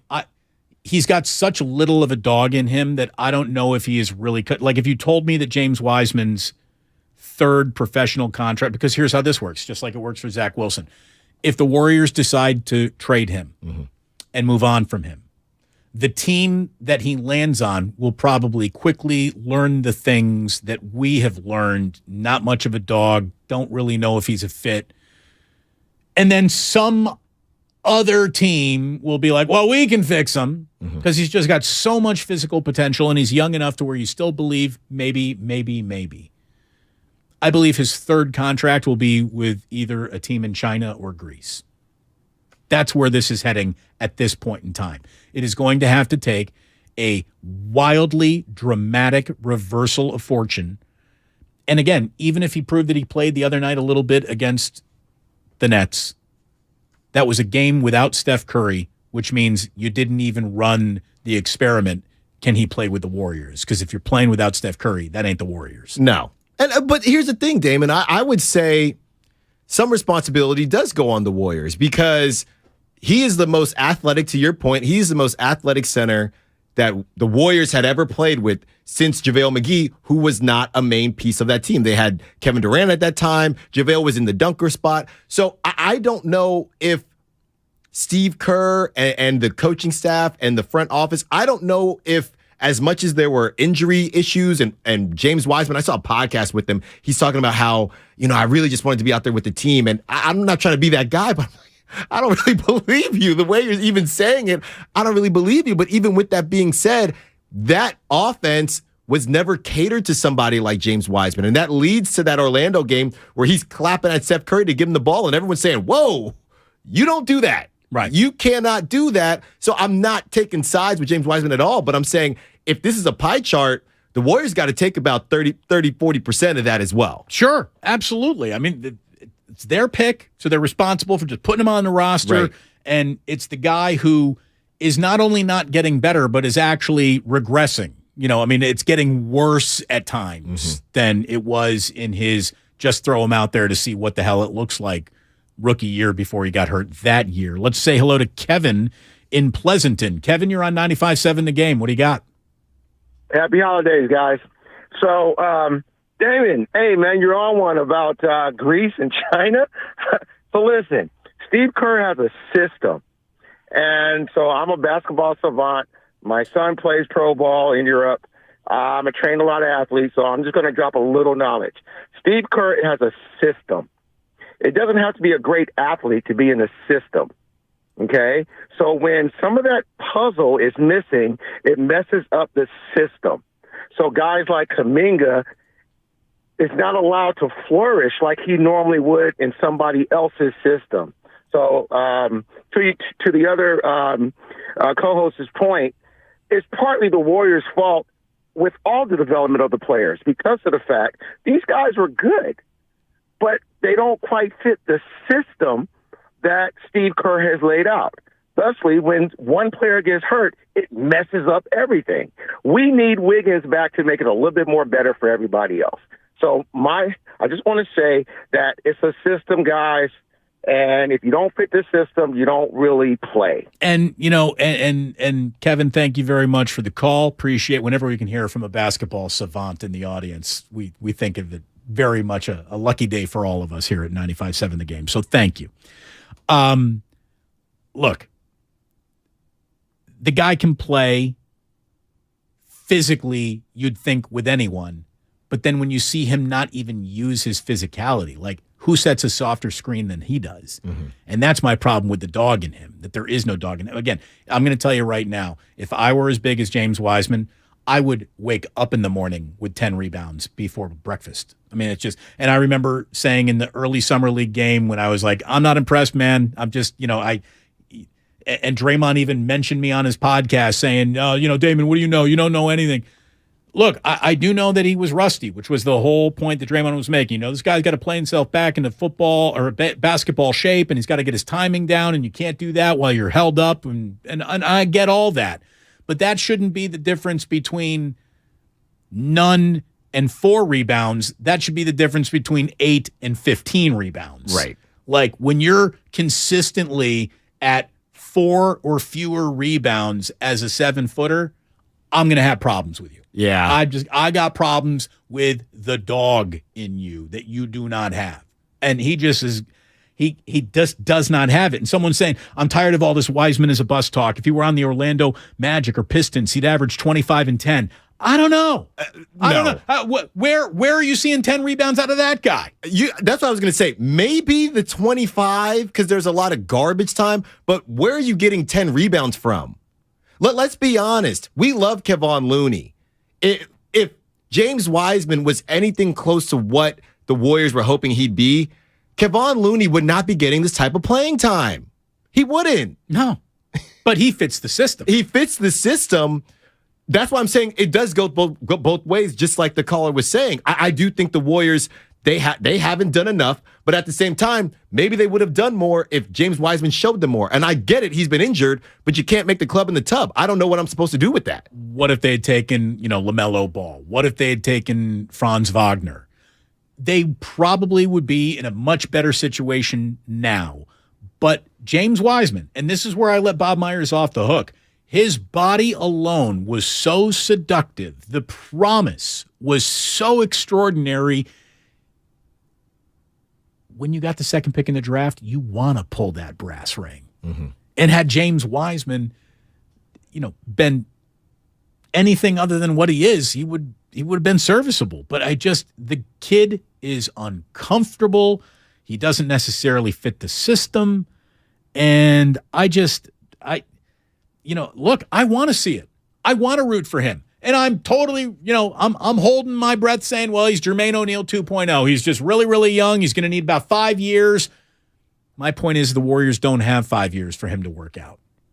Like, they got about 5 games here where this is an 8-game homestand that is going to be a very important portion of the season because it's going to determine what the Warriors look like, and there might be enough happening around the NBA over the next 8 to 10 games or so where other teams are going to start making choices. Are we going to be sellers? Are we going to go ahead and start trading guys? I wish I saw it. I wish I saw it. When it comes to overall basketball skill, I got a pretty good eye at that.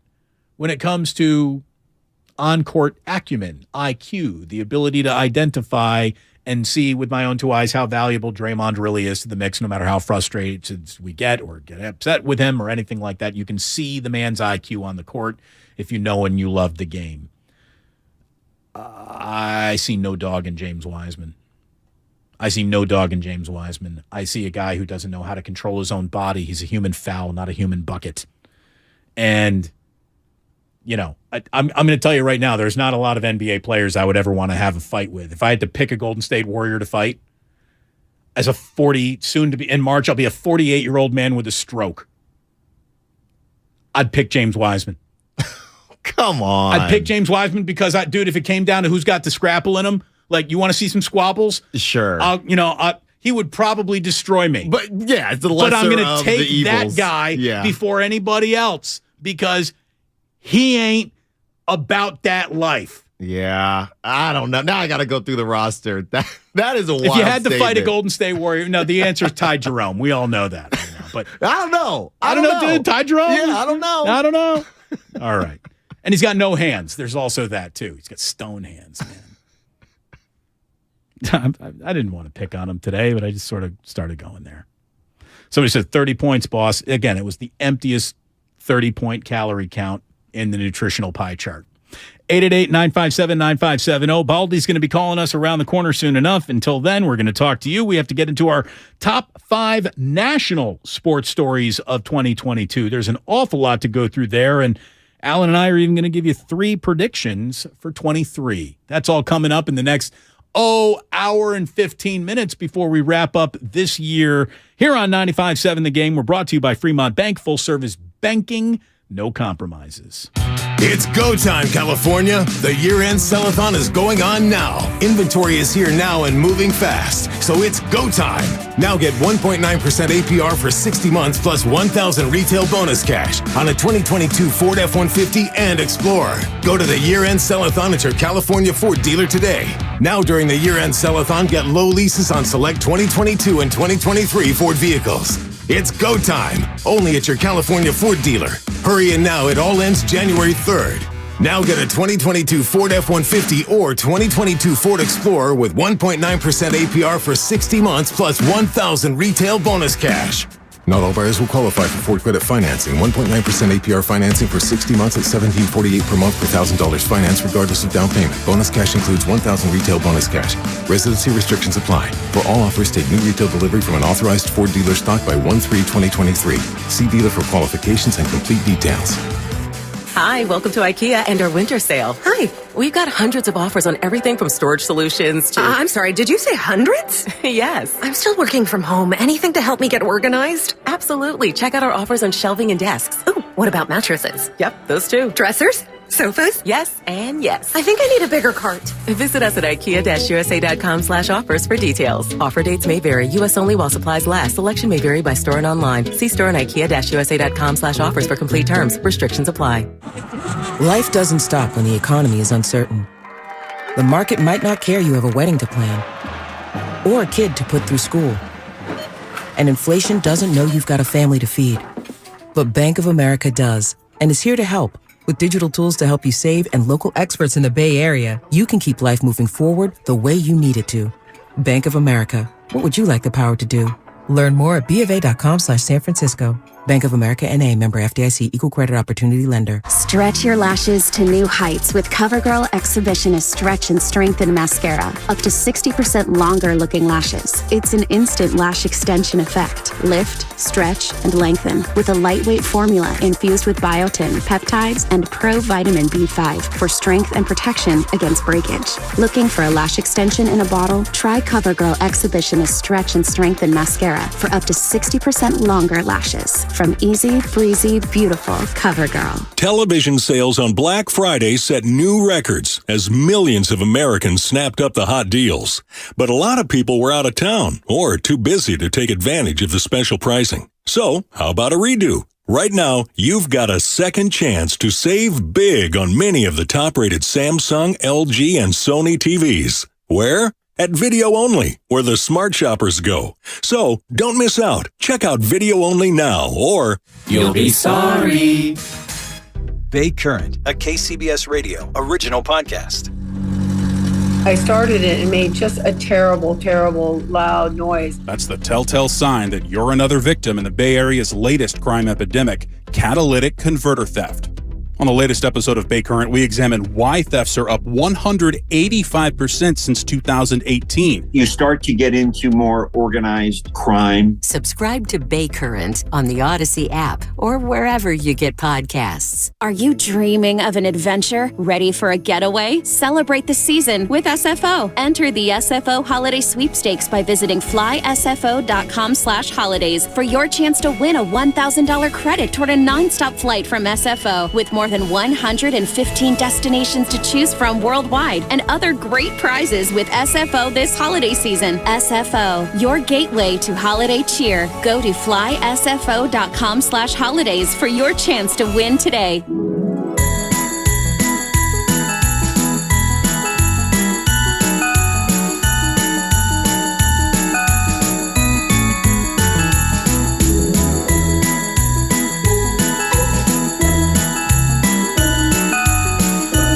Is this us?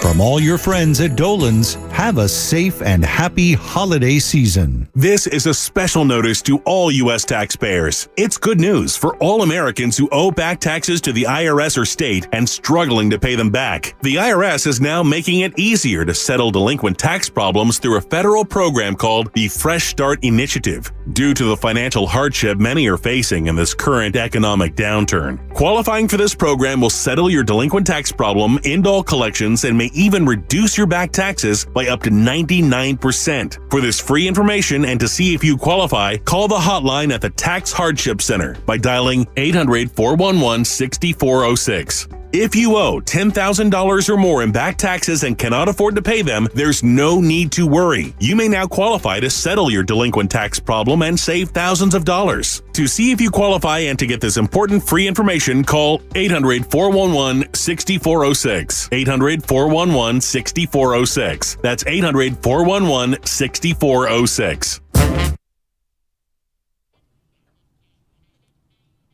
Now back to Damon and Ratto on 95.7 The Game.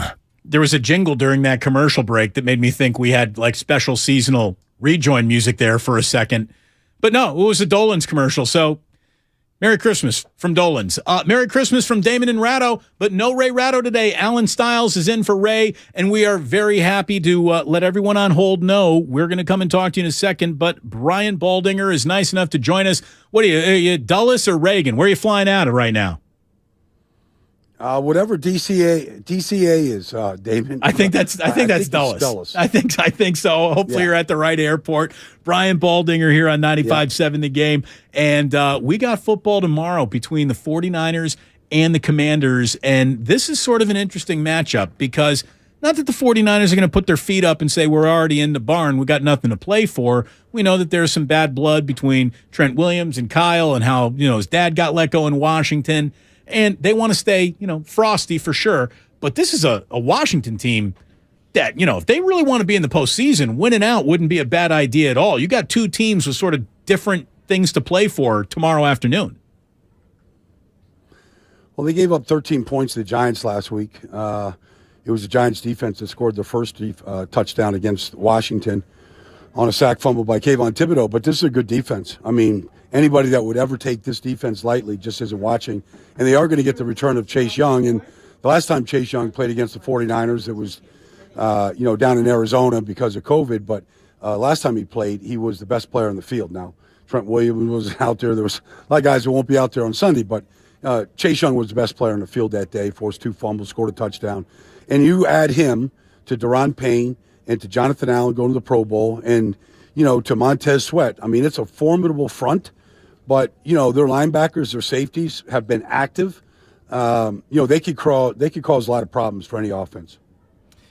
Baldy, me and Damon were talking earlier about Brock Purdy and how, he came back against the Dolphins, but all things considered, things have really been on schedule. So is it crazy to say that maybe as a Niners fan or even the Niners coaching staff, you'd want Brock Purdy to in some way struggle a little bit just to see how he overcomes that adversity before the playoffs? Or at this point, Damon was even talking about maybe just running a 2-minute drill, even if you don't have to. Or at this point, do you just ride the wave and, if it happens in the playoffs, we'll see what happens? Well, I think all young guys, struggle at some point. Now, I mean, it's been 3 really good games.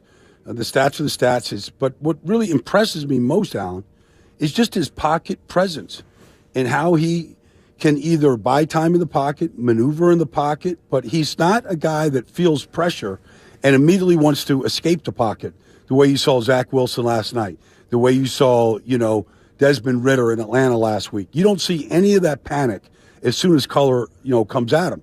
So that's a good sign.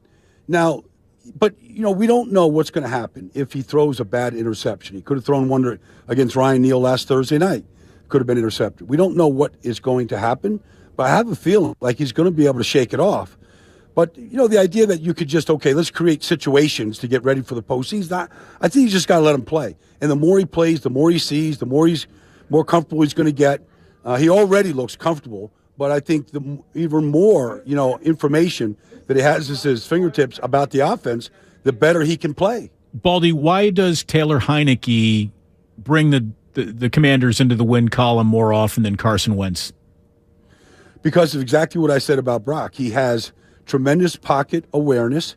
He throws because he doesn't have a strong arm, not even close to a strong arm. He has to throw the ball with such anticipation.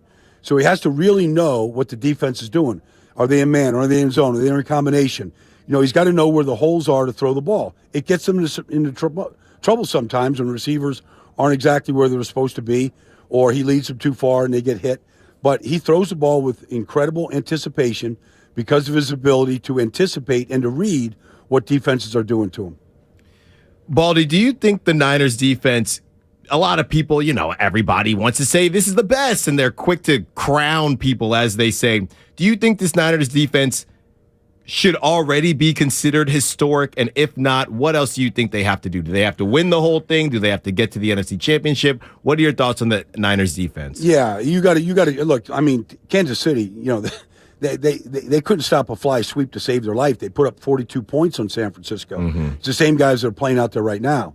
So, in order to put any historic perspective on it, you got to win in the postseason. You certainly got to get to a Super Bowl.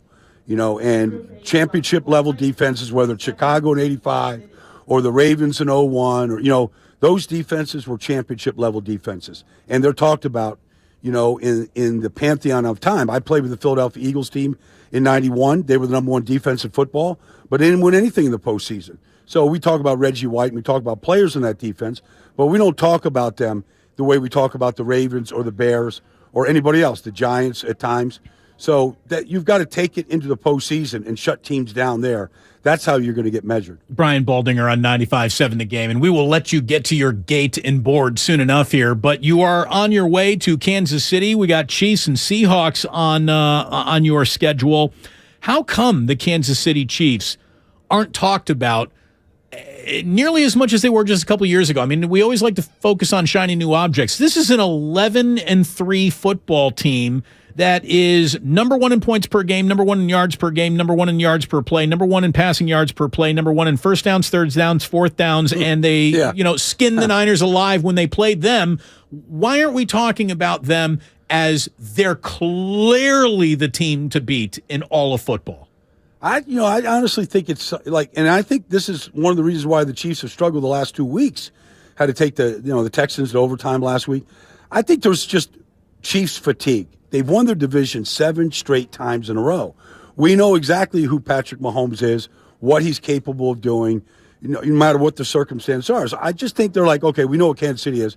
Let's talk about Buffalo. Let's talk about some of these other teams. Yeah. Who's on the who's coming from behind? Are the Chargers going to be a contender here by the time we get to Week 18?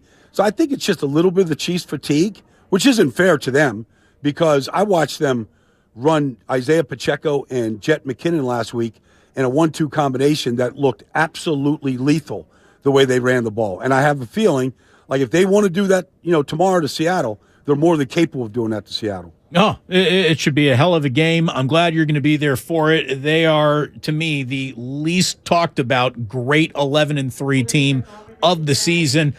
When you're at an airport, do you have a pre-flight ritual? To me, if I ever see like an Auntie Anne's or a Wetzel's pretzel, I'm getting a pretzel at an airport. Do you have a go-to airport move? If I'm in Miami, I'm getting some Cuban coffee.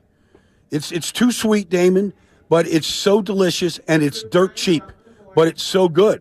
And I have to have myself a Cuban coffee when I get to the Miami airport, Fort Lauderdale airport. Travel safe and Merry Christmas to you, brother. Thanks so much for joining us. All the best, Damon. You too, Al. Enjoy the holidays. There he is, Brian Baldinger. We weren't going to keep him. I hear the airport announcements going on behind him. He's got to get to a gate. I mean, come on. And running through an airport like OJ catching a rental car. Bad reference, I guess. Well, the question is, Damon, if they're both in the airport, Auntie Anne's and Wetzel's, where are you going? Ooh, look at you going Auntie Anne, like she's really part of the family. I at that point, whatever's closest. I don't think I have a definitive why I prefer Wetzel's to Auntie's or the other way around. I'm a Wetzel's guy. You are a Wetzel's guy. They're a little bit thicker. Okay. They're thicker than Auntie Anne's, you know. Okay. All right. Now, here's a question. Are you just OG mustard the whole way through, or do you go with their special dipping sauces? I actually go cinnamon sugar. I go cinnamon sugar, but when in Philly, they got the soft pretzels out there. Sure. So then I got hip to that whole thing. But out here, I go sweet. Okay. That's shameful, if you don't mind me saying. Shameful. No, I'll wear it. No, I'm a pretzel, salt, mustard guy. That's it. Yeah. We don't get any more special than that. So all right. Maybe if I had tasted all the options, I would have a stronger definitive feeling. And I go full on official pretzel size. I'm not interested in your bucket of pretzel poppers. No, I don't. I want that. full pretzel. Right. By the way, guys, really quickly, Baldy wanted me to tell you as I was talking to him as we were saying bye, he has a first-class ticket. He was the last person on his flight. That's how much he's dedicated to talking Niners football here on 95.7 The Game. He waited just for us. Wow. First of all, that's awesome. Second of all, thank God his flight's even flying.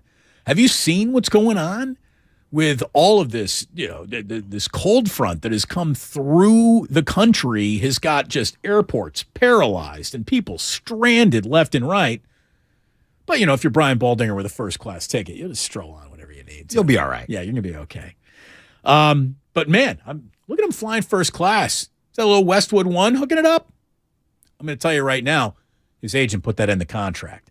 They'll put you in business class before they stick you in first class unless your agent's working double time for you. Pro tip. Compass. Okay. Compass Media. All right, yeah. Get an agent. Get yourself that first-class ticket.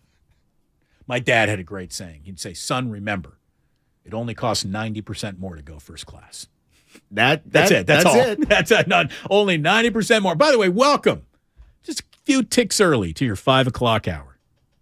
You're listening to 95.7 The Game, KGMZ FM and HD1 San Francisco. Always live on Twitch, YouTube, and the free Odyssey app. Damn well better be free. I mean, we are still streaming on the YouTuber. We are on the Twitch, and anything you need can be found on the Odyssey app. We've got Alan Stiles as we are going out in style. Final hour of the year for yours truly. I know you got you got some post game coming up tomorrow. I got post game tomorrow. I'm doing the special Warriors this week with JD on Sunday, so I'll be around. By the way, tomorrow's like just a smorgasbord of football. You got Commanders and Niners going off at 105.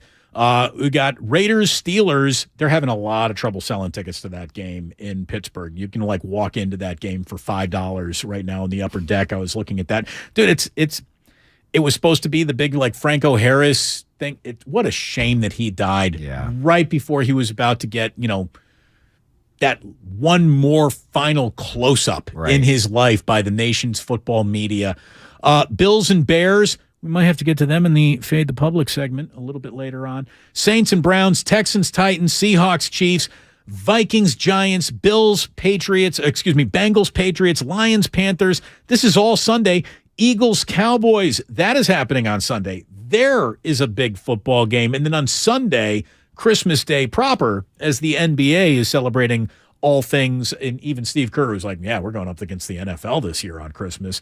Yeah, Packers, Dolphins, Broncos, Rams, Buccaneers, Cardinals. It ain't a sexy schedule at all on Christmas Day. And, it's funny, the Broncos are going to be up there. The Broncos are going to appear in my sports stories thing here too, which we're going to get to in just a second. But we were talking about, I was just about to go to the caller who just hung up. Oh, your impatience means you're no longer part of the show. We're sorry. We're moving off the James Wiseman topic anyways. Alan, we got predictions. We'll get to those in just a second for 2023. Looking back one last time at 2022, we gave our top 5 stories in the Bay Area. Let's go nationwide. Let's go 5 through 1. Okay. Give me your number 5 national sports story. It was so quiet that I'm trying to give it a little bit more publicity, but Albert Pujols. Yes. Retiring, 700 home runs. It came and went. Nobody talked about it. It's a bit sad if you're a baseball guy like myself, but that's got to be my number 5. That's a big deal. Look, they either used him perfectly at the very end there where they only had him, basically face left-handers, and they got him all the rest he needed, and he absolutely, went to the right church to pray to the right baseball god to get him over that 700 line. Or he cycled up one last time and took steroids. Either one is possible. It was incredible no matter what. Because he looked washed. Done. Fork sticking out of his back. Can't even see the jersey number or the name on it. Like, that's how fork sticking out of his back done he was. The rebirth in St. Louis, my buddy Tom Ackerman, who is the sports director at KMOX, said it was magical. And it really opened up a guy who's always been a little cold-shouldered to the media his entire career. Albert was not warm and fuzzy. He actually got some warm and fuzzies there at the end. So, yeah, it was a hell of a send-off. I've got him appearing in my honorable mentions. Okay. But he's on the list. I'm going to start number 5 with the complete belly flopping of Russell Wilson in Denver. I mean, this to me is a story that's still ongoing. It's staggering. The deal started bad. It's getting worse by the day, every day still, and there seems no end in sight. Remember, he was a healthy scratch last week. He said, Coach, I'm good enough to play again. And they're like, yeah, why don't you get ready for Christmas? So if Russell Wilson and the Denver Broncos lose against the completely JV Los Angeles Rams with Aaron Donald not going, I don't know what the solution is other than you die on the vine with Russell Wilson for at least 2 more years, because they are sort of pot committed to him unless the guy who owns Walmart is officially going to say, I don't care about the cap damage. We can't win with him. Sayonara. Could this be some form of, I don't know, the yips? Or is there a secret injury he has? People don't fall off cliffs like this. I think Nathaniel Hackett's done him no favor. I mean, here's the thing. We're definitely getting a new Broncos head coach the day the season ends. Yes. And we'll see if that doesn't fix it. Beyond that, all your questions about is there something physically wrong with him come right back into focus.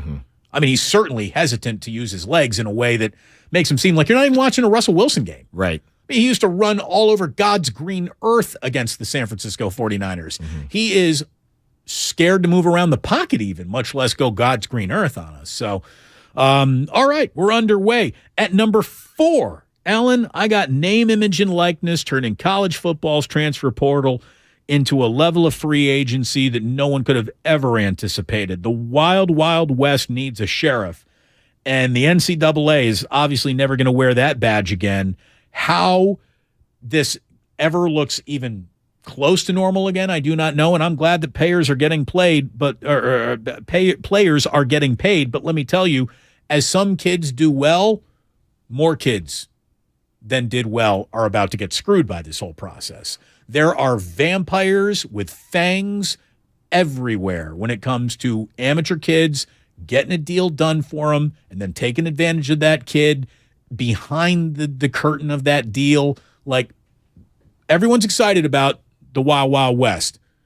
People died out there all the time. They got bitten by rattlesnakes and scorpions, and those are going to be the nonstop flock of people who are just ciphers off of these kids. Like, for some of them, it will work out great.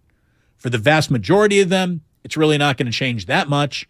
And for some of them, it's going to be devastating, or they're going to be handed some tax bill, which lands a few of those kids in prison because they just didn't know how to manage their money because they were freaking 18. No, that's a good point. And unfortunately, and look, I'm all about it. If the coaches can do what they want, I think players should be able to do what they want as well. I'm huge on the transfer portal, but you do make a good point. And unfortunately, this is just phase one of it. Eventually, they'll get there, but there are going to be casualties in this phase one. Absolutely. Number 4, what do you got? Number 4, I have a 4A and 4B. I'm calling it the retirees. I have Serena kind of retiring and Brady unretiring. Fantastic. By the way, so I've got both of them. One is an honorable mention, and the other is even further up my list in terms of national sports stories. But yeah, the Brady situation, what do you think the regrets are on that? If we could sodium pentothal Tom Brady, what do you think he would rather have? His life as he knows it right now, or a redo, and maybe he and Giselle are still together and there wasn't a breaking point in their relationship? And I don't know if that was a breaking point. I've read enough New York Post articles to find out that it wasn't Camelot to begin with. In line at Safeway, you just take a look. Hey, I got eyes. But I really wonder if Tom Brady has his regrets, or now is thinking like, hey, I got 3 more years because I got really nothing to go home to right now. What's crazy is I think it's the latter. I think what makes the Tom Bradys of the world, the Derek Jeters of the world, who they are, that's on brand for them. So I don't know. Maybe he has regrets in how it happened, but I don't think he regrets deciding to continue to play football. At number 3, I got Brittany Griner's detention and release from a Russian prison. I mean, she clearly just became a pawn in a game that was not even about her, was so much bigger than her. And at the same time, she also did learn that lesson, like, have your weed guy on the ground when you get there. You just do not go into Russia. I mean, here's the deal. What good is the oligarch about to pay you all that money if he also can't get you a little weed when you get there? Right. So Brittany had a better decision to make, but oh my God, she became a pawn in a game that was so rigged against her and so unfair. And, thank God she's home. Thank God she's home. It's wonderful that she's home. Talk about fair trade to get her home. I don't know. I don't care. I don't even want to get into the politics of all that. I'm glad that this woman is home with her family. She had no right to have what happened to her happen to her. Yeah, I mean, you said it all. Look, if we're not trying to get into the weeds, which I don't think we are, the bottom line is an American is home, and that's where I'm going to leave it. My number 3, Aaron Judge, 62 home runs. And not only, look, in this day and age, it takes a lot for baseball to be headlines. It takes a lot for baseball to lead ESPN, and Aaron Judge was doing that. And not only that, we saw the birth of Roger Maris Jr., who would not be quiet, right? This was his time to shine. We have a clean home run king. And everybody's talking about how he's a clean home run king and this, that, the third. Don't know that. But eventually we just said, all right, you can believe that. And I can say I believe in a lot of things that you don't believe in either. But the facts are the facts. So I just think that Aaron Judge took the baseball world and the sports world for that just small bit of time by storm, and to do it in a contract year, Damon, when you talk about betting on yourself, I think added to it as well. So many guys, I'm going to bet on myself and it doesn't work out. I've never seen something work out better. Never. I have in my number 2. Mm-hmm. Oh, you do? I call it the baseball potpourri, if you will. And in that potpourri is Shohei Ohtani, just proving without a doubt he is the single greatest living baseball player of our time, or maybe even all time. No one has his skill set. No one is even in the conversation with what he has been able to do in this league. If Shohei Ohtani, who even being born in Japan is still about as big of an... If Shohei Ohtani were an American boy named Alan Stiles, he would be the single most recognizable and famous athlete in the country, bar none. It would be... if he were a Yankee, it would be insufferable. We should almost thank God that he is still a pleasant appearance either on our TV and he's not overexposed, because Shohei Ohtani is literally the greatest thing happening in sports, not named Steph Curry, pretty much at all times you look at it. I would say that in that potpourri, I also have Aaron Judge taking down the Yankees single-season home run record and Albert Pujols reaching the 700 home run club. And if you ask people to bring up 3 stories of baseball, they would probably mention those 3 names before they even said something like, oh, and the Houston Astros won the World Series. That's an afterthought. Dusty first World Series as well. It is nice that Dusty finally got one for sure. But those individual performances, to me, stood out above and beyond any even team accomplishment in the sport of baseball. When you put it like that, baseball, Major League Baseball, they had kind of a good year, all things considered. Yeah. I mean, how about this? If they are losing any status, they should be really concerned about that because they had an awful lot to offer and sell. They really did. Right. Number 2 for you.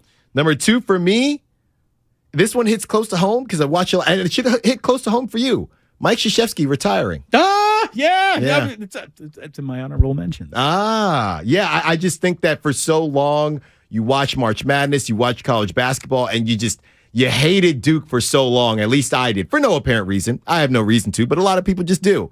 And they're eminently hateable. Yes, they're easy. Easy to hate. It's easy to not like the kid at the private school who drives an Audi. Right. Exactly. And it was very confusing for me, and I'm sure a lot of Duke haters watching March Madness and watching just the end of the college basketball season going into March Madness. Me personally, kind of wanting Duke to win. It was weird, right? It was really weird. It was weird. And I'm glad I don't have to do it again. Yeah, no, it was very odd to feel myself at times actually rooting for Duke too. Only just, because the reason why I'm rooting for Duke is because now I need Duke, North Carolina in the Final Four. Like, my God, make that happen. Exactly. Please. Exactly. So, and if you thought that was a big deal, do not let Ohio State and Michigan actually meet in a national championship. Oh my God. Yeah. Like, people don't even understand what that is out here. You don't even understand what that would mean somewhere else. It would be like, imagine the Giants and Dodgers meeting in the World Series being played on your chin. Like, it could never happen, and it wouldn't happen on your chin, but that would be the equivalent of, it's too big to even think of. If it were Ohio State and Michigan in the national championship game, which it could be, it'll be the single greatest rivalry ever deciding a championship ever. You know what's going to happen if that does end up being the result. There's going to be a lot of videos, Damon, a lot of slow-mo videos of the refereeing for those two teams to get there. There's going to be a lot of conspiracy theories to make that happen. I'm sure they're already out there, but don't let these games be close and it end up being Michigan-Ohio State. It would be the highest-rated college football game of all time, bar none. It would get like a Super Bowl rating. It really would. Coming in at number 1, what do you got? Might be prisoner of the moment, but the way it ended, World Cup. You're not a prisoner of the moment. You're a man who understands global headlines, and I do not like soccer, and there is no romance for me in soccer, and I am here to tell you that the World Cup was, without a doubt, the biggest thing that Ray Ratto, who doesn't like giving a compliment to anything or any moment ever, said that's the greatest soccer game ever played. Yeah. And I don't know enough about soccer to confirm or deny that, but I'm not going to argue with Ray when he says something that definitive. You got the greatest soccer game ever played, really, under the most criminally corrupt circumstances that any sporting event has ever taken place in. And I'm even going back to, like, the Olympics being held in Nazi Germany.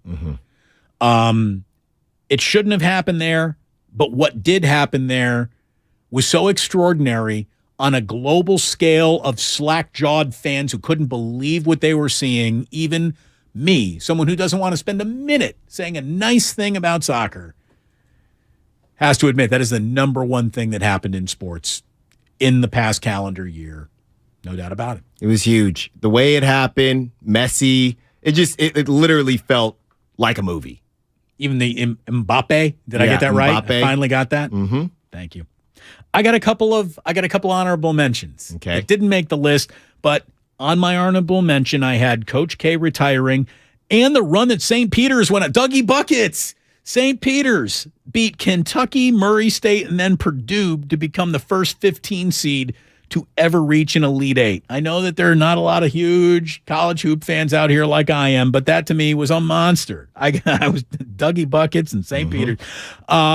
I also have on my honorable mention list the retirees, as I call them, Tom Brady being a part of it, Serena Williams, the single greatest women's tennis player of all time, and Roger Federer calling it a career, hanging up the racket. I'm not a big tennis guy, and I really don't give that much of a rip about Roger Federer or his career.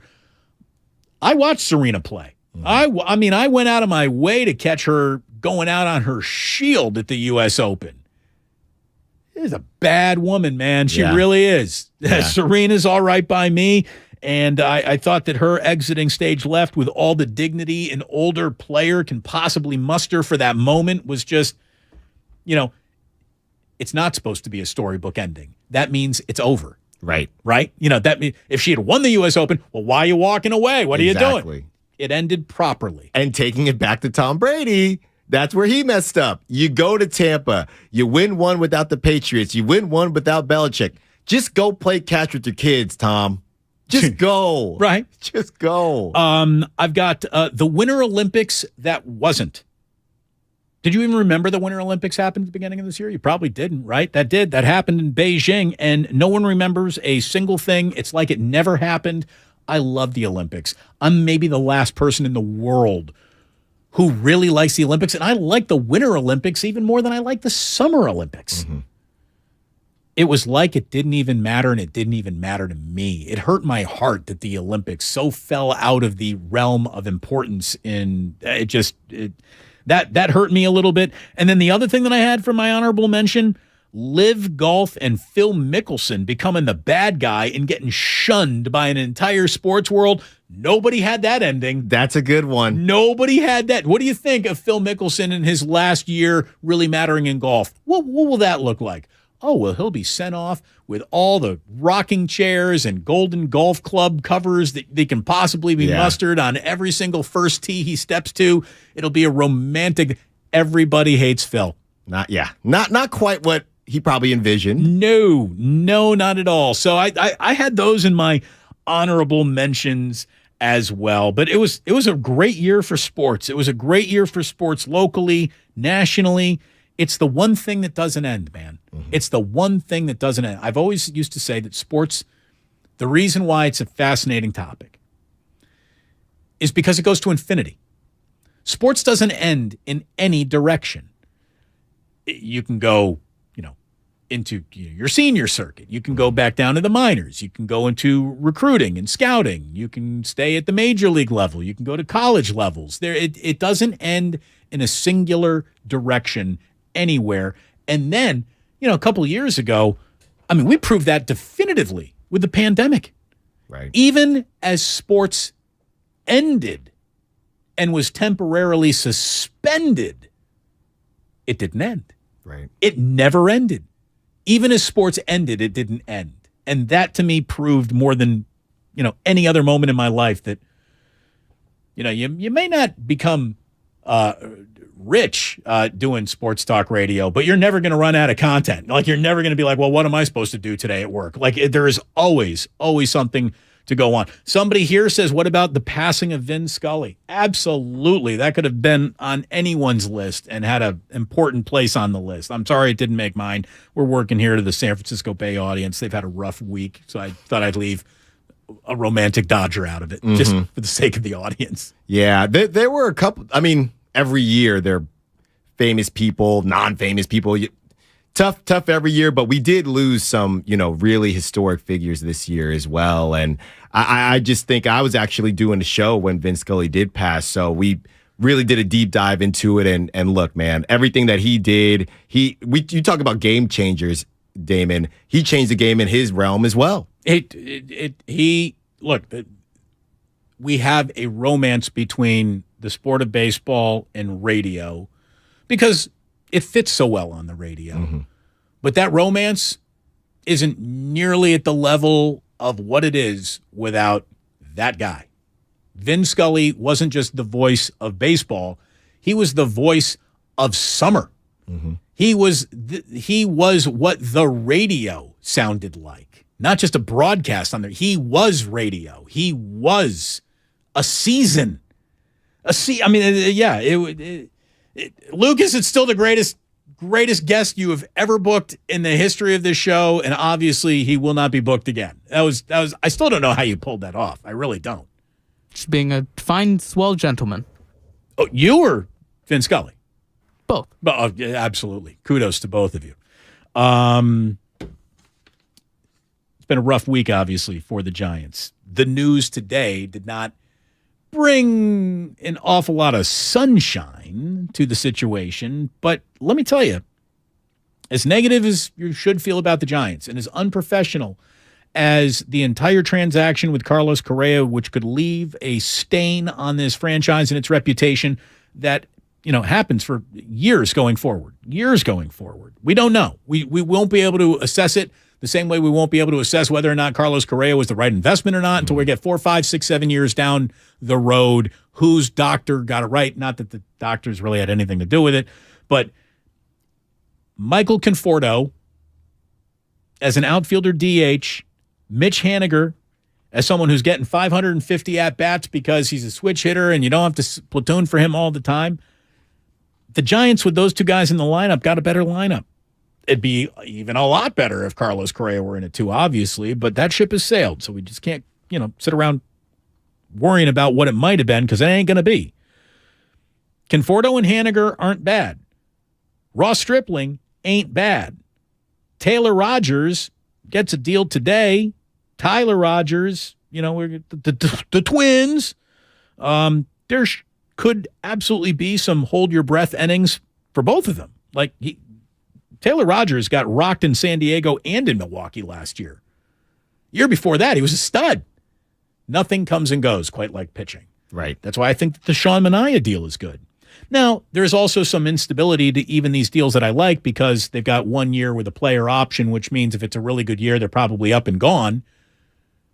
And it is frustrating that seems to be a constantly state of moving parts that this team is designing when you got to just, pick a guy and fall in love and run him out there each and every day if you possibly can. It's not going to stop being frustrating. But I do think they're going to be a better baseball team than they were last year.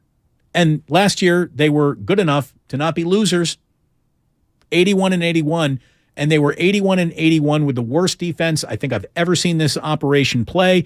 And everyone had a dauber down year. No one played well. They were 81-81 playing below average. Mm-hmm.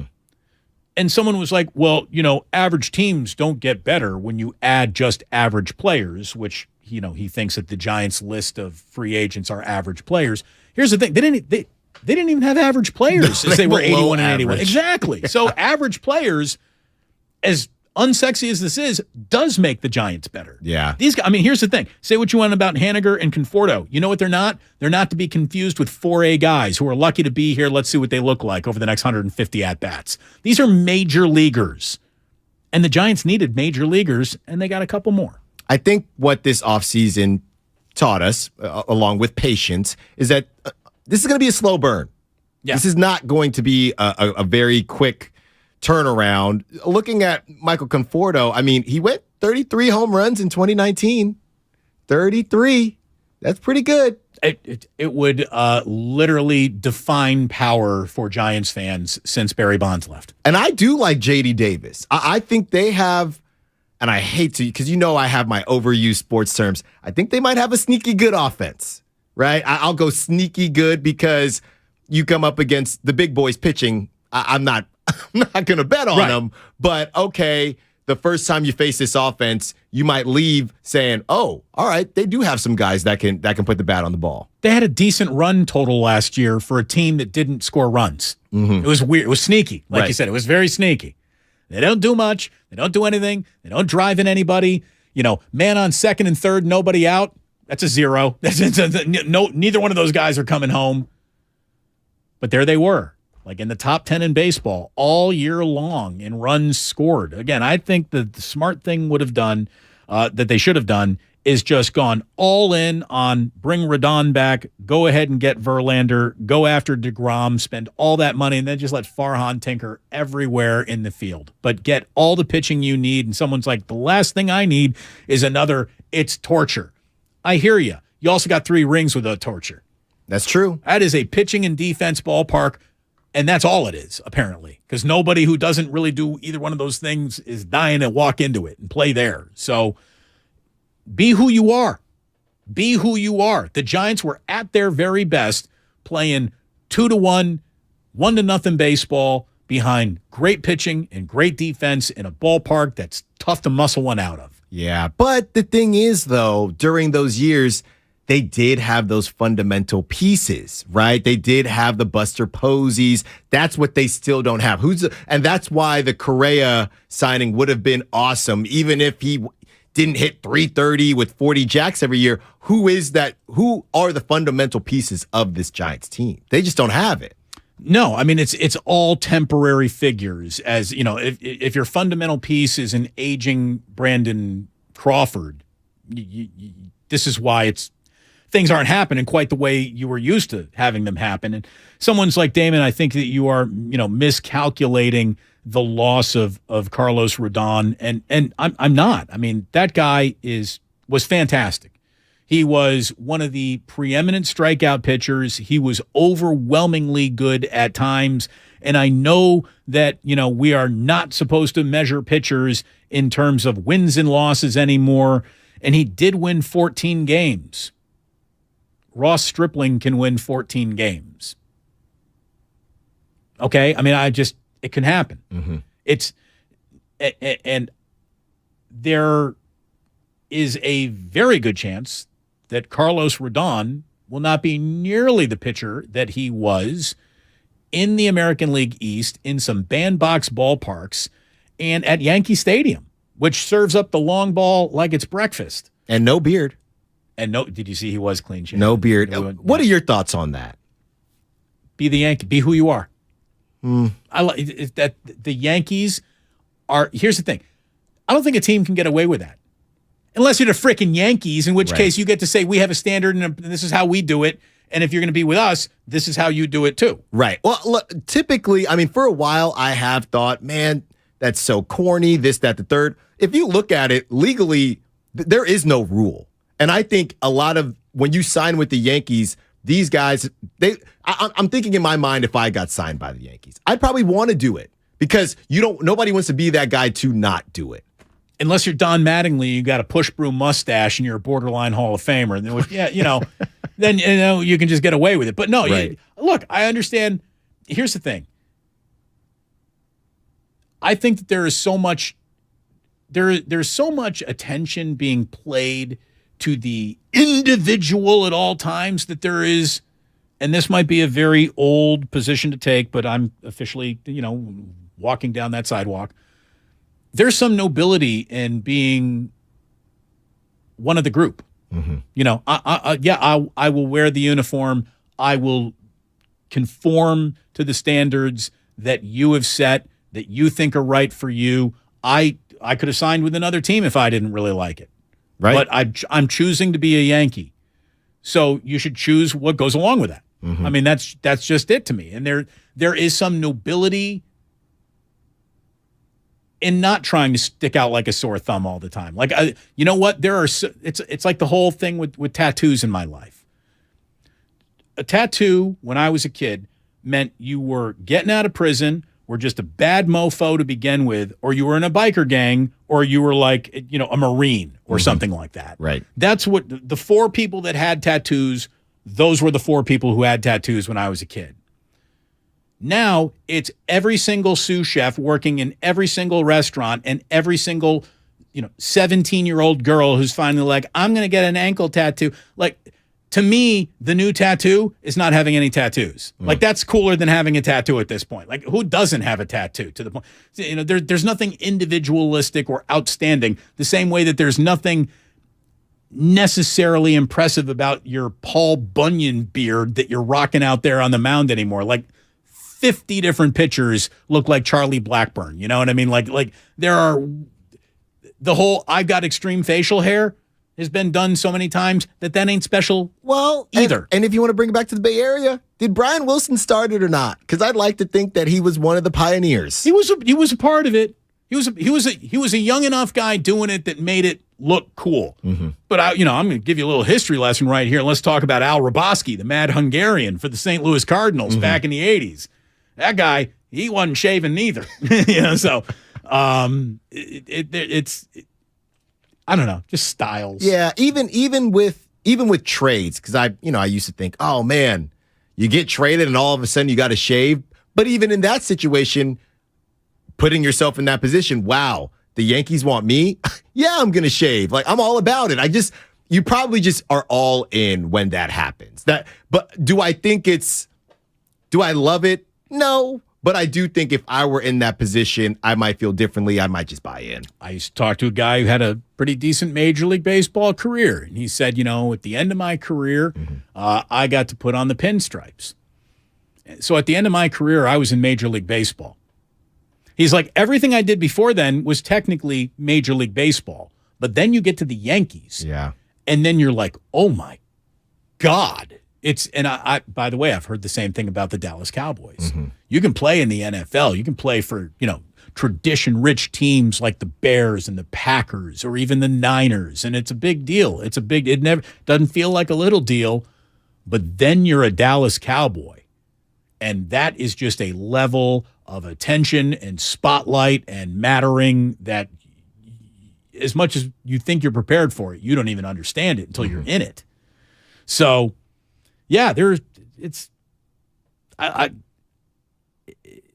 I'll shave whatever you need me to shave to be a New York Yankee. How about that? Right. We will manscape this whole thing if that's what it requires. Mm-hmm. Sounds like a pretty good deal to me.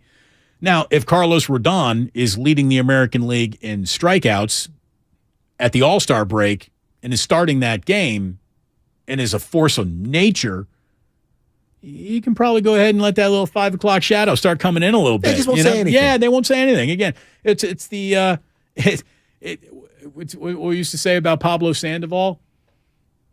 You as long as you're basically hitting your weight. Mm-hmm. As you can be 300 pounds if you're hitting 300. Right. You can be roly-poly if it's working with the San Francisco Giants. Mm-hmm. The minute he got to Boston, he was a fat chowder head, and that's all they saw because he was no longer hitting his own weight. Exactly. So there you go. If you're going to be fat in life, carry a robust batting average. This is good advice, I think, for all listening.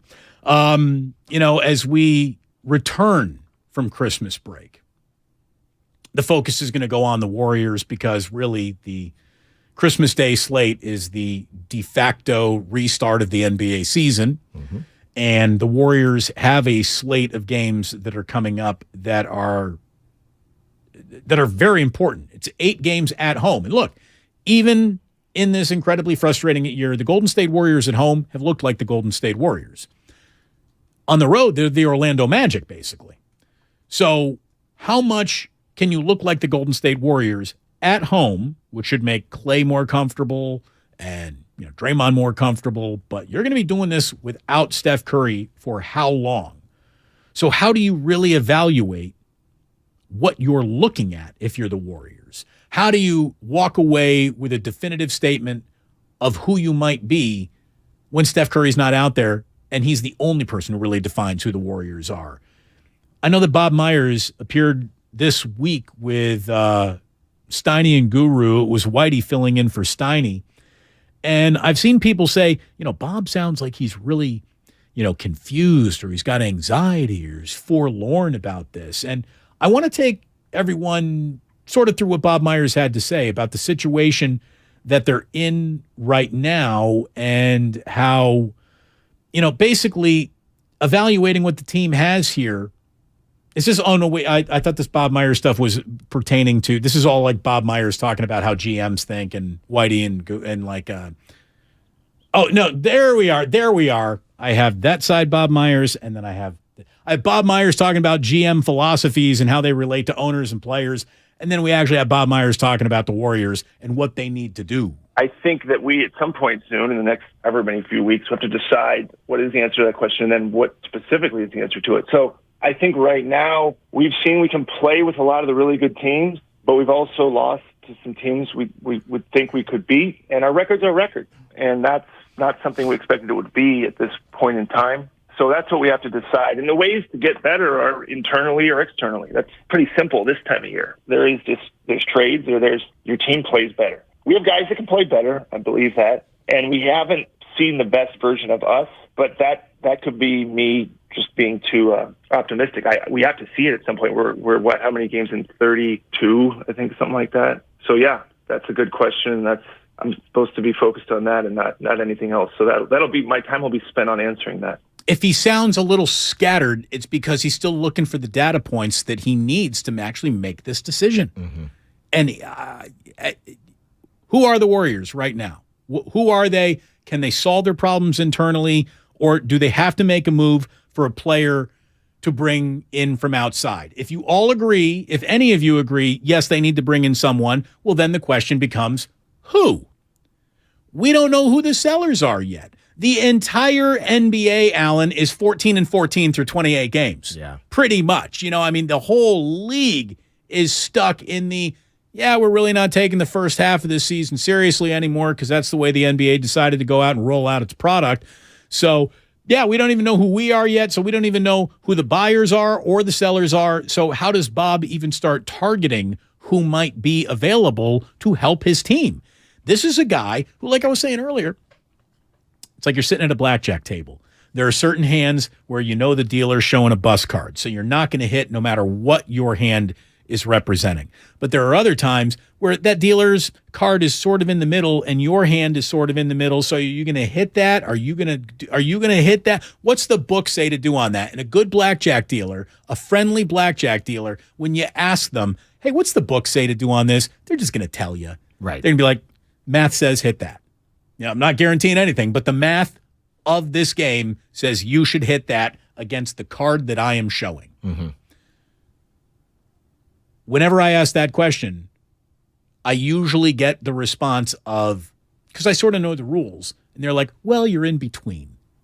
You're in between. If you want to hit that, you can. If you want me to take that card, you can also do that too. Like there is a choice that you need to make here based on how you're feeling.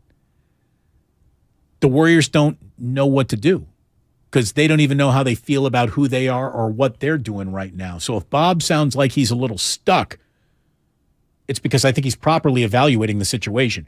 Are you going to give up the promise of the young guys that you have to bring in a player who is yet to be identified, who probably, let's be totally honest, isn't that big of a difference maker in a solution of, are we about to be NBA champions again?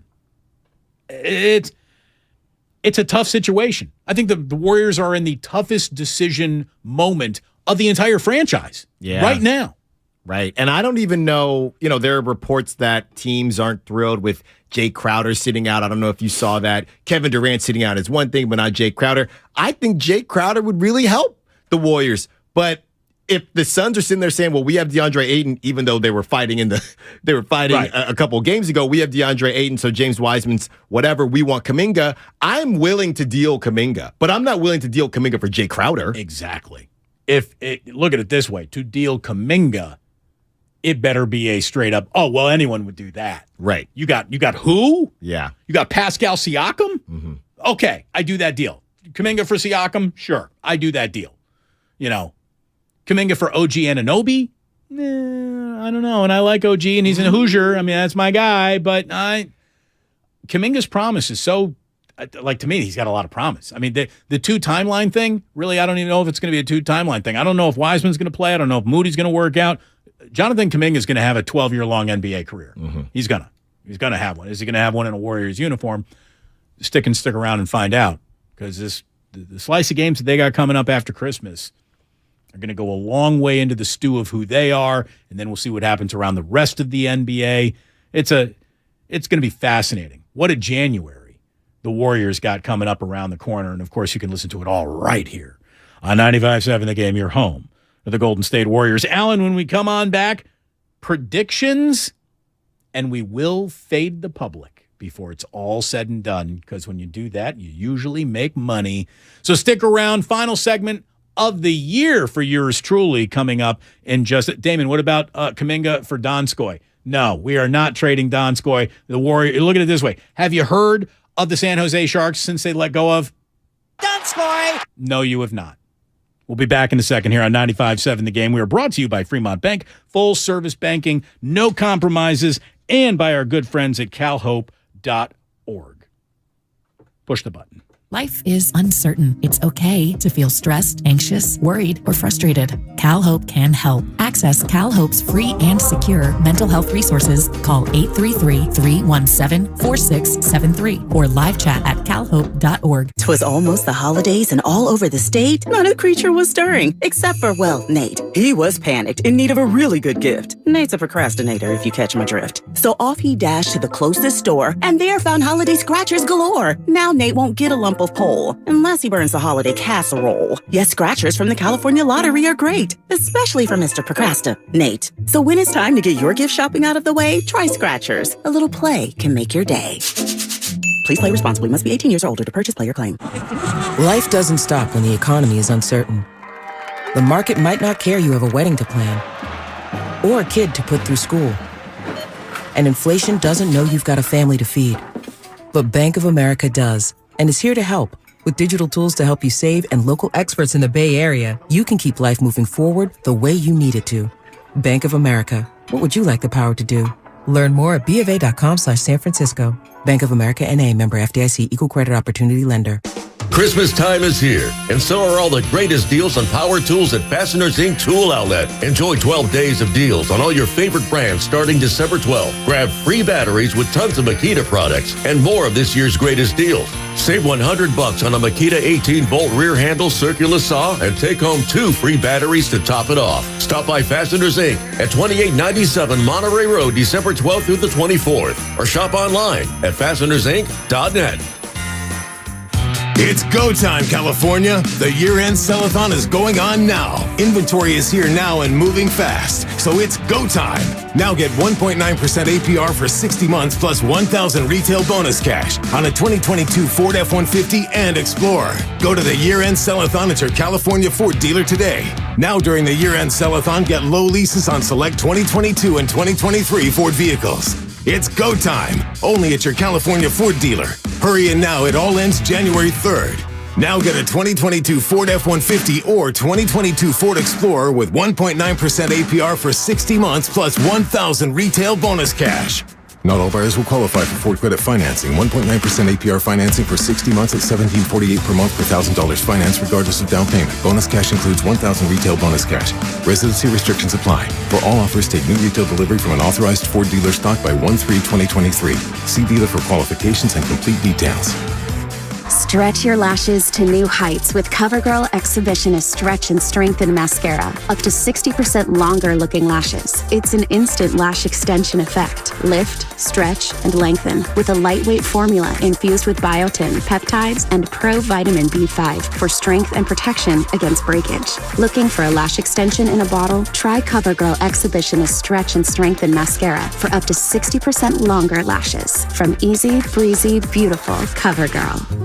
At Outdoor Supply Hardware, to give is to receive. December 6th through Christmas Eve, get a free $10 gift card with every $50 Osh gift card purchased. Limit 4 per household. Osh gift cards never expire, fit everyone, make terrific stocking stuffers, and look fantastic tucked into trees. Plus, they make great gifts that are perfect to give all year long. So snag this BOGO deal. December 6th through the 24th for a free $10 gift card. Great gifts are in the cards at all 14 Osh stores. Your Bay Area Panthers are back. Coach Arbet is back. Pro indoor football at the SAP Center in San Jose. Get your family season tickets now and enjoy no online fees. Bay Area Panthers are presented by Mary West Credit Union. Get tickets at bayareapanthers.com. With car prices at an all-time high, Cars for Kids donors are now getting the highest receipts ever. Don't miss out for 2022. Donate your car today at carsforkids.org, and your car can be picked up tomorrow. Hi, I'm your unused PTO. It's almost the end of the year, and if you don't put me on a timesheet, I will be gone forever. Use me or lose me. Let's get away. It's getaway time. Get our best deals of the season on a new Hyundai. It's your journey. Own every mile at the Hyundai Getaway Sales Event. Now get 0% APR, 0 payments for 90 days, and $500 bonus cash on select vehicles. Hurry to your local Hyundai dealer now during the Hyundai Getaway Sales Event. Offer ends 1/3/23. Call 1-562-314-4603 for complete offer details. Wesley Financial Group is not a law firm. This story is called The Ugly Truth About Timeshare. If you think you've done your family a favor by buying a timeshare, you need my help. Hello, I'm Chuck McDowell, CEO and founder of Wesley Financial Group. 10 years ago, I started helping folks cancel their timeshare. And in the process, started what's now called the timeshare cancellation industry. Timeshare is the only thing that you can buy that you can't tell me how much it's going to cost or when it's going to end. When you buy a timeshare, you give them a blank check to fill out any amount they want for annual maintenance and assessment fees. The crazy thing is, this never ends. Even when you die, your family's now going to be stuck with this burden. Stop the insanity today. Call my office now. If we take you as a client, I guarantee we'll cancel your timeshare or you'll pay nothing. Call for your free information kit. 800-543-3399. That's 800-543-3399. 800-543-3399. You might not have the biggest garage on the block, but with eBay Motors, there's 122 million parts right at your fingertips. Whatever you need, there's something that fits your vehicle. Air filters, tires, seat covers, and more. Get the right parts at the right prices. ebaymotors.com. Let's ride. Here's what happened today on The Game. Presented by the County of Santa Clara.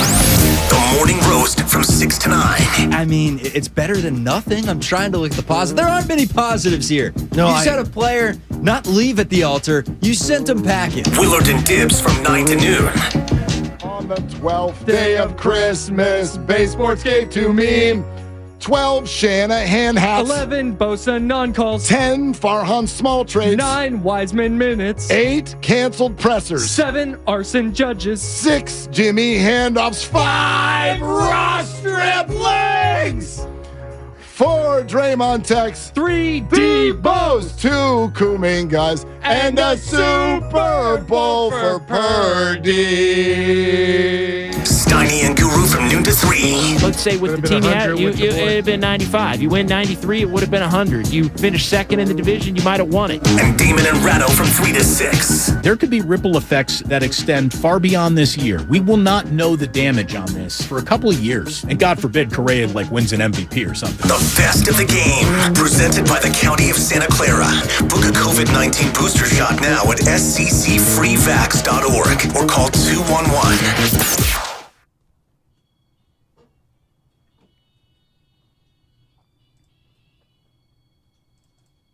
Now back to Damon and Ratto on 95.7 The Game. All right, I want to golf clap Willard and Dibbs right there. That was outstanding. I had not heard that until right now during the montage. A+. Way to go. Alan Stiles in for 12 minutes left in my work year. There's going to be a nice Manhattan waiting for me when I get home tonight. All right. Absolutely. That's your go-to? Oh, yeah. Okay. Oh, yeah. But first, we fade the public because we want to make everyone a little bit of money. And, oh, by the way, Damon, what about your Christmas song? Oh, we're going to take care of you on the way out. You know that. That's right.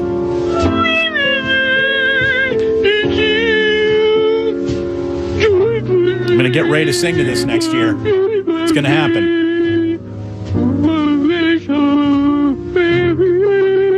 Guy who wrote that song went to Lincoln. Anyway, we're going to fade the public, first of all. First of all, Fade the Public has taken a little bit of a beating, and especially I should have known that the one weekend that I was in Vegas and making a play to fade the public based on our choice, the Vikings actually let me down, and no, it was the weekend before the Colts game, so it was something else. This week, though, we head to Chicago to fade the public. The Bears are the most heavily bet team of this NFL weekend. 95% of the money is on the Bears +8 against the Buffalo Bills. That is a darling number. I can't believe it. Some of these numbers just don't make sense. 95% of the public thinks that is the way to bet that game. Okay. So we're going to take the Bills -8 in frozen Chicago tomorrow. So we're on it. Bills -8 is the formal Fade the Public pick. Fade the Public is a documented 6-4, so we can get back to 7-4 with this pick. For a while there, we were on a heater, Alan. We really were with the Fade the Public segment. But then, of course, again, I'm actually playing it, so of course it starts losing. But Bills -8 sounds good for a couple of reasons, but mostly the Bears still suck. The Bears still suck. The Bears still suck. The Bears still suck. We really, really, really, really, really, really suck. Yes, the Bears still suck. Hey, but Justin Fields. And that's basically how that entire season's gone. This team sucks, but hey, Justin Fields. Ready to predict some things? Mm-hmm. All right, man. Just unload it on me. Give me your 3 predictions right now. Sure. Actually, I'm going to do, so you had a couple extras, some, so I have one extra. Okay. I have 4. You have carte blanche. Yes. I have, if the Warriors don't win the championship, no other Western Conference team will. Ooh, so you don't buy the Clippers, you don't buy the Pelicans. All right. And not the Grizzlies. Okay. I don't want to hear from Ja Morant. One thing, just please, no gritty on Sunday, Warriors. Don't let them gritty on the court. You got to get them out of there. Next, Trey Lance will start at least 6 games next season. Ooh, okay. I'm going spicy. We talked about this in the pre-show. I like that. I'm taking it there. I like that. Next, the Giants might stink, but the Dodgers will not be world champions. I mean, music to everyone's ears in San Francisco, right? By the way, the Mets ain't winning nothing either because they're the Mets. Exactly. That's how that works. Exactly. And my honorable mention, a Bay Area team this coming year in the March Madness will be in the Sweet 16. USF, it wasn't a fluke. St. Mary's is always around. One of those teams is going to be in the Sweet 16. It won't be Cal. It will not be Cal. Are they 0-13 yet? I think they got one. Cal won their first game this week. 1-12, baby. Yeah. There you go. Remember, you can't spell apocalypse without CAL. Remember that. I've got 3 predictions for you. Coming in at number 3, the Oakland A's won't be an inch closer to solving their stadium problem next year either. John Fisher is officially running out the game clock. He clearly doesn't want to be here in any way, shape, or form. He just wants to do the dance to make it appear that he might. But if you want this team to be somewhere else, which he clearly does, why would you start a $1 billion construction project? I don't think anything happens at Howard Terminal and say, Damon, you're a hater. Hey, put a shovel in the dirt and then we'll talk. Haven't seen one yet, and I don't think you see one in 2023 either. Number 2, James Wiseman will be traded. Wow. I think James Wiseman does get traded. I'm going to predict that. And I don't know what for or where. And then after that trade, I think he's probably playing in Greece or China by 2025. I just don't think James Wiseman has I don't think he's a Golden State Warrior. He may not be an NBA player either. He's got an NBA body. We know that. But I don't know if he's an NBA player. I just don't. Finally, my number 1 prediction, and it came more into focus last night. Jimmy Garoppolo will be the starting quarterback for the New York Jets in 2023. Robert Saleh is going to get it done this time around. He's going to need an answer that ain't Mike White. That's not Zach Wilson. It's not Zach Wilson banging his mom's friend. He's going to need someone else to bang mom's friends, and Jimmy's that guy. Yeah, he is that guy. I like it. Yeah, so there you go. Those are my 3 bold predictions. Nothing happens with the A's, which, you can set your watch by that, I guess. James Wiseman gets traded. Maybe, and here's the thing. That doesn't even necessarily mean he's traded in this season, because next season will start. So I got some run-up. But I don't know. Here's the thing. I don't think the Warriors think James Wiseman's going to fit with the Warriors. So that's a problem. And then Jimmy. I do think that Jimmy does end up somewhere, and it's because the guy that is starting tomorrow can give you pretty much what Jimmy's given you 3-4 starts into his career as opposed to 5-6 years into Jimmy's career, which sort of leads me to, why do you think Trey Lance is starting 6? Well, I think Trey Lance is starting 6, or I'm predicting that simply because I think, just like Robert Saleh said, it's this instant coffee, this instant coffee society. I think people pulled the plug on Trey Lance too early, and I just think that there's a reason that they drafted him. They might not fully know why, but I think he's going to get at least 6 games. I don't know what he's going to do in those 6 games, but he'll get 6. Merry Christmas, Alan. Merry Christmas, Damon. What do you got going on? Are you a Christmas morning guy, Christmas Eve guy? Big Christmas Eve guy. Got the whole family hanging out at my mom's tomorrow. We're Very gonna nice. Eat a lot of food, cook it up, so it'll be a good time. You know what? Enjoy the last you got bun and oven. That's right. So enjoy your last not child Christmas, and then your next Christmas will be the first with the baby, and you'll have the Christmas booties, and you'll need all those pictures and everything, and then you're going to wait a couple of years to get to where I am. Yes.